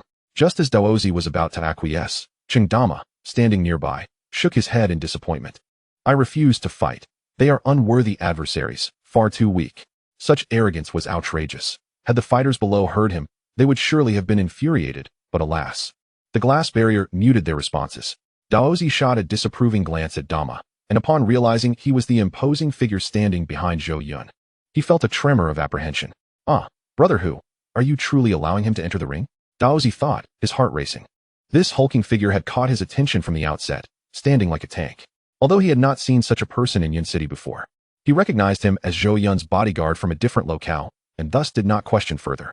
Now, this beast had audaciously declared that he deemed the fighters beneath him. This was undoubtedly a slap in the face, a public humiliation.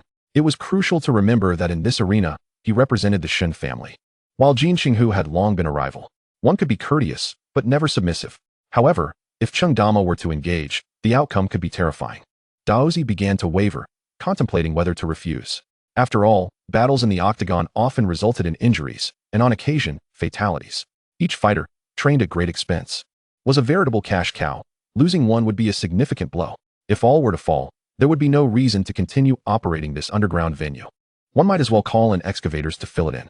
Jin Qinghu grinned wickedly. "Surely, he must be one of my brother's men. Do you think I could step in and handle him?" "That was not my intention. Since this formidable individual appears eager to compete, I must confer with Sister Shun." Daozi stammered, perspiration streaming down his face. "Without her consent, I cannot make a decision." "Make haste. You have 1 minute. Delay a moment longer, and I shall break your legs." Jin Qinghu barked with extreme arrogance. Daozi hurried away, nearly running, to inform Shun Lei of the situation in the venue. Shortly thereafter, he returned, looking considerably more at ease. "Brother Hu, we may allow Director Zhou's man to enter the ring." Jin Qinghu sank into the leather chair, clapping his hands with glee. "Excellent. Arrange it quickly. I can hardly wait. By the way, summon your best fighters. We wouldn't want someone to be knocked out with a single blow, as that would be rather tedious." Daozi straightened his posture. "Brother Hu, you underestimate them too much. While this man named Dama is indeed robust, success in combat is not solely reliant on physical stature. My fighters train rigorously, honing true skills that inflict real harm. Lethal consequences. If Brother Dama becomes injured, I hope you can understand," he added. "Enough with the excuses." Jin Qinghu shouted. Chengdama cast a forlorn glance at Zhou Yun, murmuring, "These fighters are genuinely pathetic." Zhou Yun smiled faintly. "Just have fun." With permission granted, Chengdama ceased further discussion and followed Daozi down to the arena. Jin Qinghu, still feeling unsatisfied, shouted for Chengdama to place a bet of 50 million. Daozi objected, asserting that the venue could not sustain such a loss, as the maximum betting limit was 1 million per match. Jin Qinghu was about to protest further when Zhou Yun intervened. "That's enough. Just incapacitate the fighters in the venue. Don't go overboard." Jin Qinghu, deflated, remarked, "Are you concerned about a potential clash with the Shin family? Very well, it's merely to relieve some pent-up frustration. I will defer to your judgment." Internally, Zhou Yun scoffed, recognizing that his true concern lay in avoiding any complications with winning Shin Lei's favor, as they were destined to be family in the future. The Underground Fight Club faced discontent from many spectators due to the last-minute changes. But under Daozi's direct intervention and Chengdama's entrance, the crowd's enthusiasm surged. Chengdama, bare-chested, entered the octagon, lazily leaning against the metal fence. The audience outside, as if intoxicated, glared at this beast, their blood boiling in anticipation, the atmosphere electrifying as they screamed for an impending clash, eager to witness this creature being torn apart. Soon, as the excitement reached its zenith, a fighter with bandaged hands, dark skin, and numerous gruesome scars entered the octagon. The announcer declared an opportunity for fresh bets, prompting a flurry of wagers from the audience. On the stands, Zhou Yun and Jin Qinghu couldn't help but chuckle at the betting results. This group was utterly clueless. Surprisingly, only a modest fraction of 1/5 had wagered on the formidable Dama. Were the spectators blind to the truth? This powerhouse was akin to a mere feather in the presence of Dama. How could there be such a disparity in the stakes? Jin Qinghu, fidgeting with impatience, secretly hoped that everyone would place their bets on Cheng Dama, thus ensuring a financial loss for the Shin family. Chapter 75, Still Protecting My Esteemed Boss. Zhou Yun remained silent, a smile playing on his lips. The spectators' preference for betting on the canon was rooted in their ignorance of Cheng Dama. Although Dama possessed an imposing physique, whether he was truly formidable could only be determined through actual combat. Those audacious enough to face Dama in a bloody confrontation had undoubtedly honed their skills to a remarkable degree. Unlike ordinary fighters, these were the elite of the Shin family, adept in lethal techniques, striking with deadly intent. Thus, Dama's bulk offered little advantage against them. Their cheers stemmed from an almost frenzied anticipation of witnessing Dama being torn to shreds. Within the octagonal cage, as they faced each other, the canon felt an unsettling fear emanating from Dama. He was far from a mere facade. Unlike the spectators who reveled in excitement, he was burdened by a palpable sense of dread, as if confronting a martial arts master, one who was both formidable and unpredictable. This sensation was unprecedented in his underground fighting career, instilling in him a newfound seriousness. If I can defeat you, grant me $1 million. Money doesn't come easily, the canon gravely remarked. Cheng Dama sighed. Resigned, you might as well abandon that thought. You won't be claiming that money. My esteemed boss forbids my defeat. And I have no intention of mocking you. I simply don't wish to harm you. In the past, the canon had often derided his opponents, unleashing threats before matches to rattle them. However, this time was different. The weight of impending danger was too great to ignore. I haven't heard of you before. What was your previous occupation? He inquired, hoping to gauge Dama's background. I was a bricklayer on construction sites. Now, I serve as a bodyguard for my esteemed boss. Cheng Dama replied candidly. Bricklayer? The canon was momentarily speechless, feeling as though he had been played for a fool. How could someone who exuded such terrifying pressure have once been a mere bricklayer? The betting had reached its conclusion. The door of the octagonal cage was firmly shut, devoid of a referee, allowing for unrestricted, indiscriminate combat. Any means were permissible as long as they incapacitated or eliminated the opponent. The rules were brutally simple. As the sound of the iron gate slamming shut echoed through the arena, the canon wasted no time, launching an immediate assault. Taking advantage of the element of surprise against Cheng Dama, he unleashed his full power, darting forward with the speed of a cheetah. Claws poised to crush Dama's throat, his apparent weak point. Given Dama's towering height, striking the back of his head was unfeasible. However, Dama, despite his seemingly clumsy demeanor, displayed remarkable agility in combat, his eyes glinting with an intensity rarely seen. In a thunderous moment, he thrust out his palm, delivering a crushing blow to the cannon's head. Precise, swift, and brutal, with a resounding thud, before the audience could even register the commencement of the bout. The cannon was sent sprawling against the iron mesh of the octagonal cage like a kite severed from its string. The entire structure quaked violently as the cannon's body slowly slumped to the ground, his head twisted grotesquely, breathing heavily, eyes bulging in disbelief.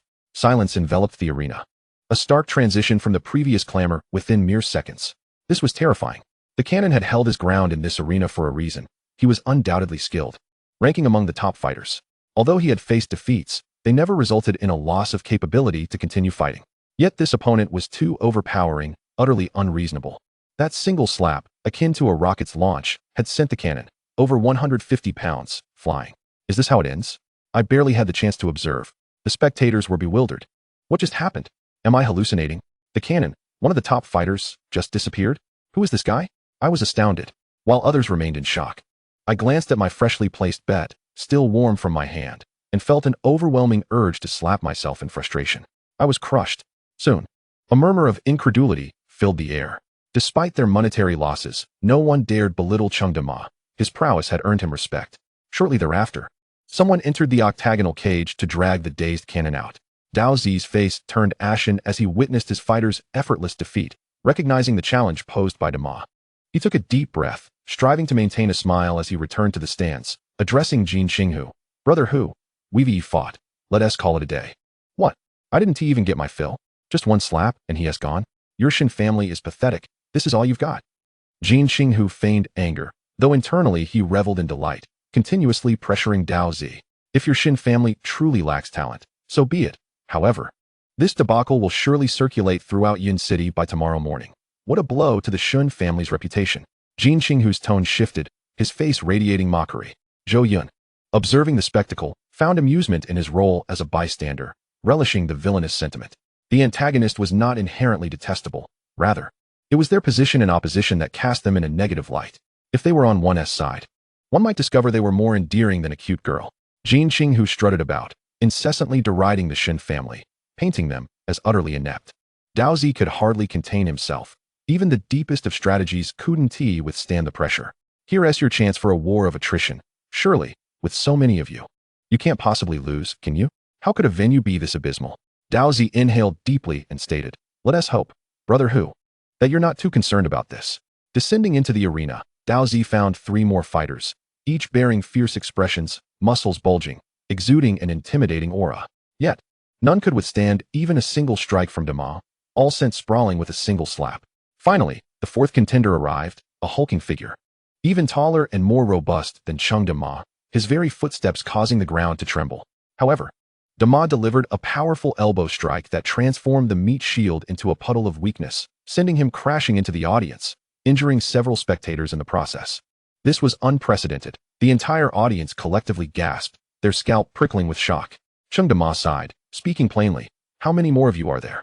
Let us not waste time. I still have to protect my esteemed boss. You're all too weak to even be worth my time. Were it not for my boss's orders, I wouldn't bother with any of you. You're all worthless."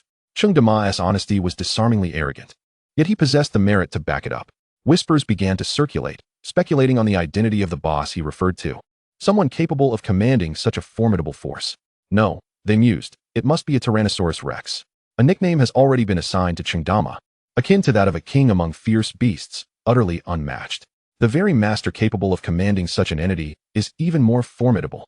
Dao Zi was drenched in sweat, feeling utterly humiliated to face Jin Qinghu on the platform, overwhelmed by the sense of disgrace the Shun family had incurred. Since he had declared a collective confrontation, they would indeed confront him together. Damn it, if I don't incapacitate him today, how could I still have the audacity to navigate these streets? Chapter 76, a smile more wretched than tears. Dao Zi was seething with rage. These fighters were akin to celebrities in the underworld, wielding immense influence, and now rendered useless. It was as though they had lost a golden goose. Who would come to this underground boxing arena to watch and wager now? The losses were catastrophic. Dao Zi gritted his teeth, filled with a burning desire to eliminate Chung Dama, yet he dared not act openly. For the 2 powerful figures in the stands were beyond his reach. The young man named Zhou Yun unmistakably bore an extraordinary lineage, a local tyrant in his own right. Undoubtedly connected to the Jin family. If they joined forces, the Shun family would not be able to withstand it. Ultimately, a group of 13 surrounded Chung Dama, beginning to circle, awaiting a moment of vulnerability from him. The spectators retreated to the corners, fearful of being caught in the chaos. The battle commenced. With ominous sounds and roars filling the air, in mere moments, all the fighters were ruthlessly dispatched, unable to approach Dama. His palms moved with divine prowess, akin to the legendary Buddha's hand, sending one opponent flying with each strike. What appeared to be a fierce battle was, in fact, an overwhelming slaughter that concluded swiftly. No one could withstand even a single blow. Some fighters had their chests caved in, others had their legs shattered, and a few lost their arms entirely. Blood spilling profusely as terror engulfed the blood arena in utter disarray. In the end, only Chung Dama remained standing, a veritable war god, exuding an aura of despairing strength. Dao Zi too fell into despair. This was no mere human. He had never encountered such a vicious entity. Previously, many boxers and skilled martial artists had come to him for extra income, yet none were as formidable as Dama. Could this truly be the legendary martial arts prodigy? A once-in-a-millennium talent. How fortunate it would be if such a powerhouse were on his side. They would undoubtedly rake in vast fortunes. However, the truth was that the other party was merely a bodyguard beside Zhou Yun, leaving Dao Zi filled with astonishment and regret. A single bodyguard had incapacitated all his henchmen. Dao Zi lamented and wept, realizing that this underground boxing arena was irreparably ruined. He hid in a dark room, calling Shun Lei to inform her of the situation. What to do now? All his capable fighters were incapacitated? By one person? Are you joking with me? On the other end of the line, Shun Lei's voice brimmed with skepticism. Dao Zi forced a bitter smile. Sister Shun, it's true. This guy is like a monster. You worthless fools. All of you are useless. I've spent so much money supporting you, and yet you've all been taken down by a single individual. Don't talk to me about monsters. How could such a formidable person exist in this world? Do you think this is a movie? He is just a bodyguard. How could there be such a vast disparity among subordinates? What kind of figure is Zhou Yun? The bodyguard beside him could probably protect the higher-ups of the Xia country with ease. Daozi could only listen, too afraid to reply, his heart heavy with helplessness. Eventually, Shenlei calmed herself, saying, "You stall them for now. I'm on my way." That damned little who. Bringing Zhou Yun to wreak havoc on my turf. This is simply intolerable. I must make him pay.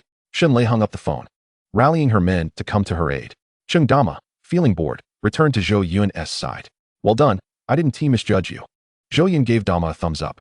Cheng Dama scratched his head, grinning foolishly. They were simply too weak. Even my junior brother could easily crush them. "How are your senior brothers faring now?" Jin Xinghu's eyes sparkled with desire to recruit. Cheng Dama was unattainable. But if he could possess even half of Dama's strength, securing those senior brothers would make Jin Xinghu very eager. Dama replied innocently, "Some are farming at home. Some are helping to butcher pigs in the market, and I heard one senior brother is working as a security guard." Zhou Yun understood Jin Xinghu's intentions. Yet he too desired them, so he could only apologize. "I've already made arrangements. Little who, you'd best not hope for them." Jin Xinghu's previously excited demeanor immediately wilted, akin to a love-stricken soul. "Fine, fine. However, Zhou Gu, if I ever need help from Brother Dama in the future, please do lend him to me. Since I can't have him, I'll have to borrow him instead."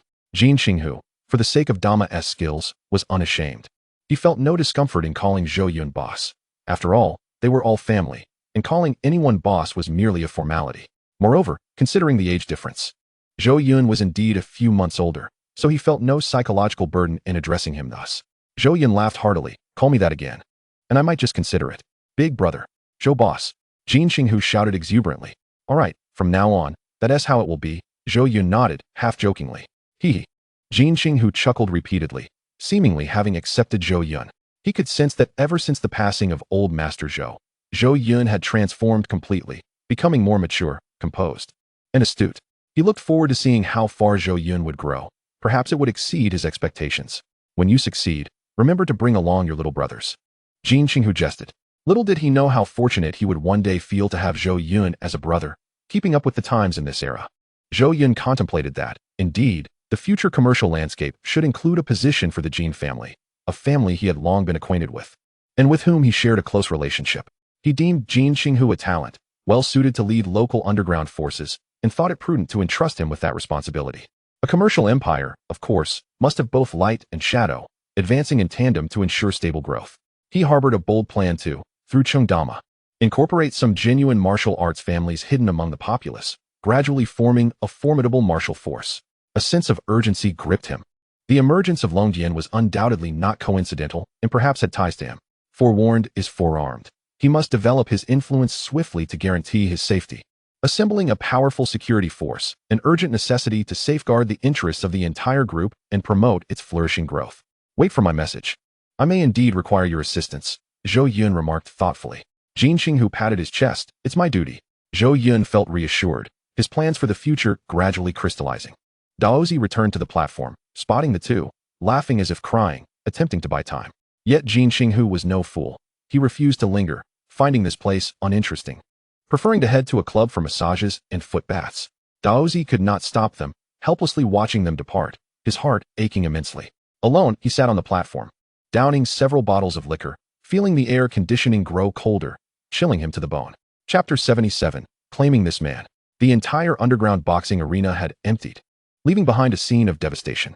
The skilled fighters had been taken for treatment. They had sustained severe injuries from Cheng Dama's onslaught, and upon discharge, they could no longer box, effectively rendered half-disabled. They could only be demoted to ordinary thugs, able to scrape by for a living. Ultimately, in accordance with what Cheng Dama had stated, the promised reward of 1 million would remain unattainable for them. Shenlei arrived, accompanied by over 20 individuals, all mounted upon sleek black motorcycles. With but a fleeting glance, she commanded her entourage and departed, instructing Dao Zai to select new participants, intent on reviving the fight scene. This underground boxing arena contributed tens of millions to the Shun family's coffers each month, serving as a vital cog in the myriad of illicit enterprises. Its loss would be profoundly felt. As the lengthy night unfolded in Yun City, along the expansive Yunjiang Avenue, the hour had grown late. Apart from a handful of freight trucks on their routes, Only one convoy remained, moving at a leisurely pace.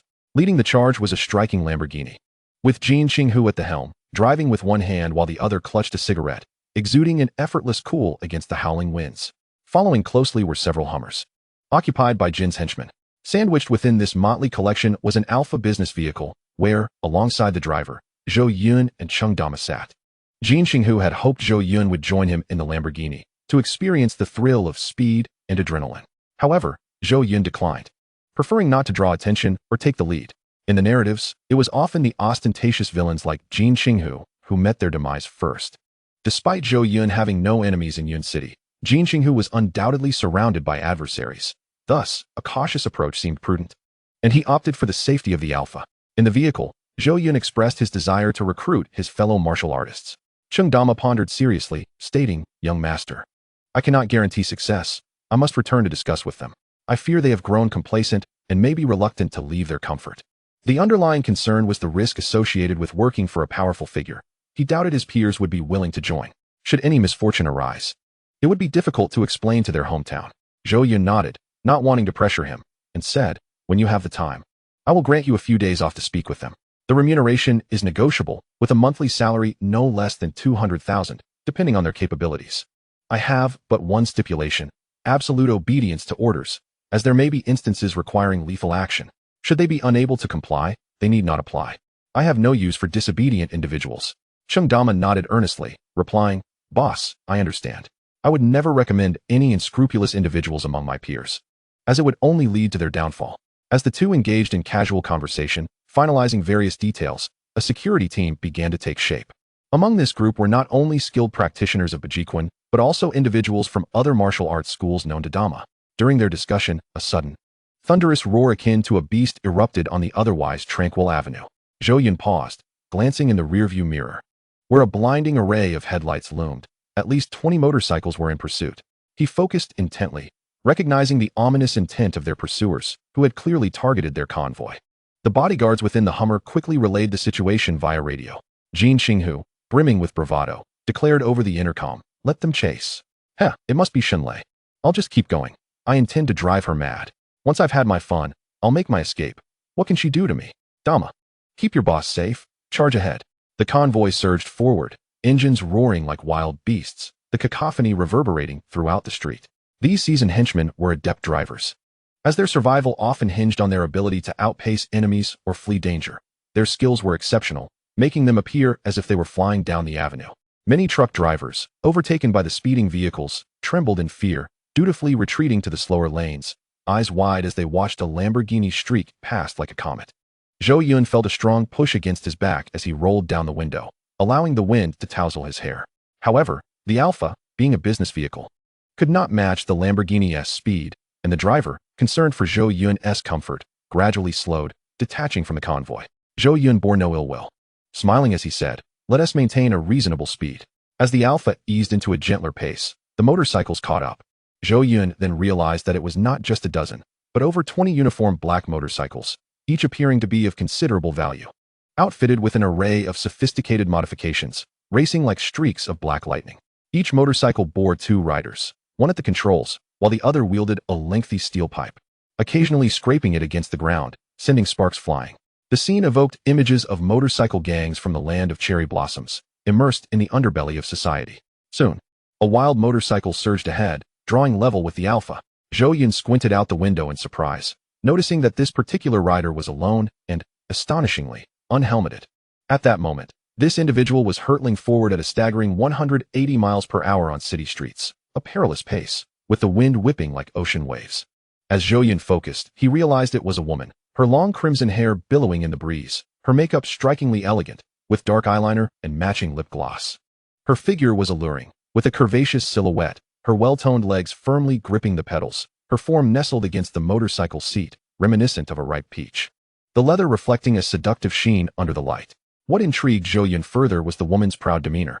Her right arm adorned with intricate tattoos of thorny roses cascading down to her throat. He couldn't help but think that if she were to ink an eye in her forehead, she would embody the mature version of a punk princess. His first impression of her was one of wildness, dominance, and fierce independence. In that instant, Zhou Yun, drawing from the original narrative, recognized her as Shun Lei of the Shun family, this audacious and decisive woman. Shun Lei's expression was indifferent, her hair dancing in the wind as she turned her head, locking eyes with the window of the Alpha. What followed was a moment she would never forget, a man with his elbow resting on the window frame, his chin supported by his palm, his features delicate and refined, exuding a tranquil aura akin to a serene lake. A smile graced his lips as he returned her gaze. In that shared moment, Shun Lei felt as though she had been transported to a wondrous realm filled with indescribable emotions.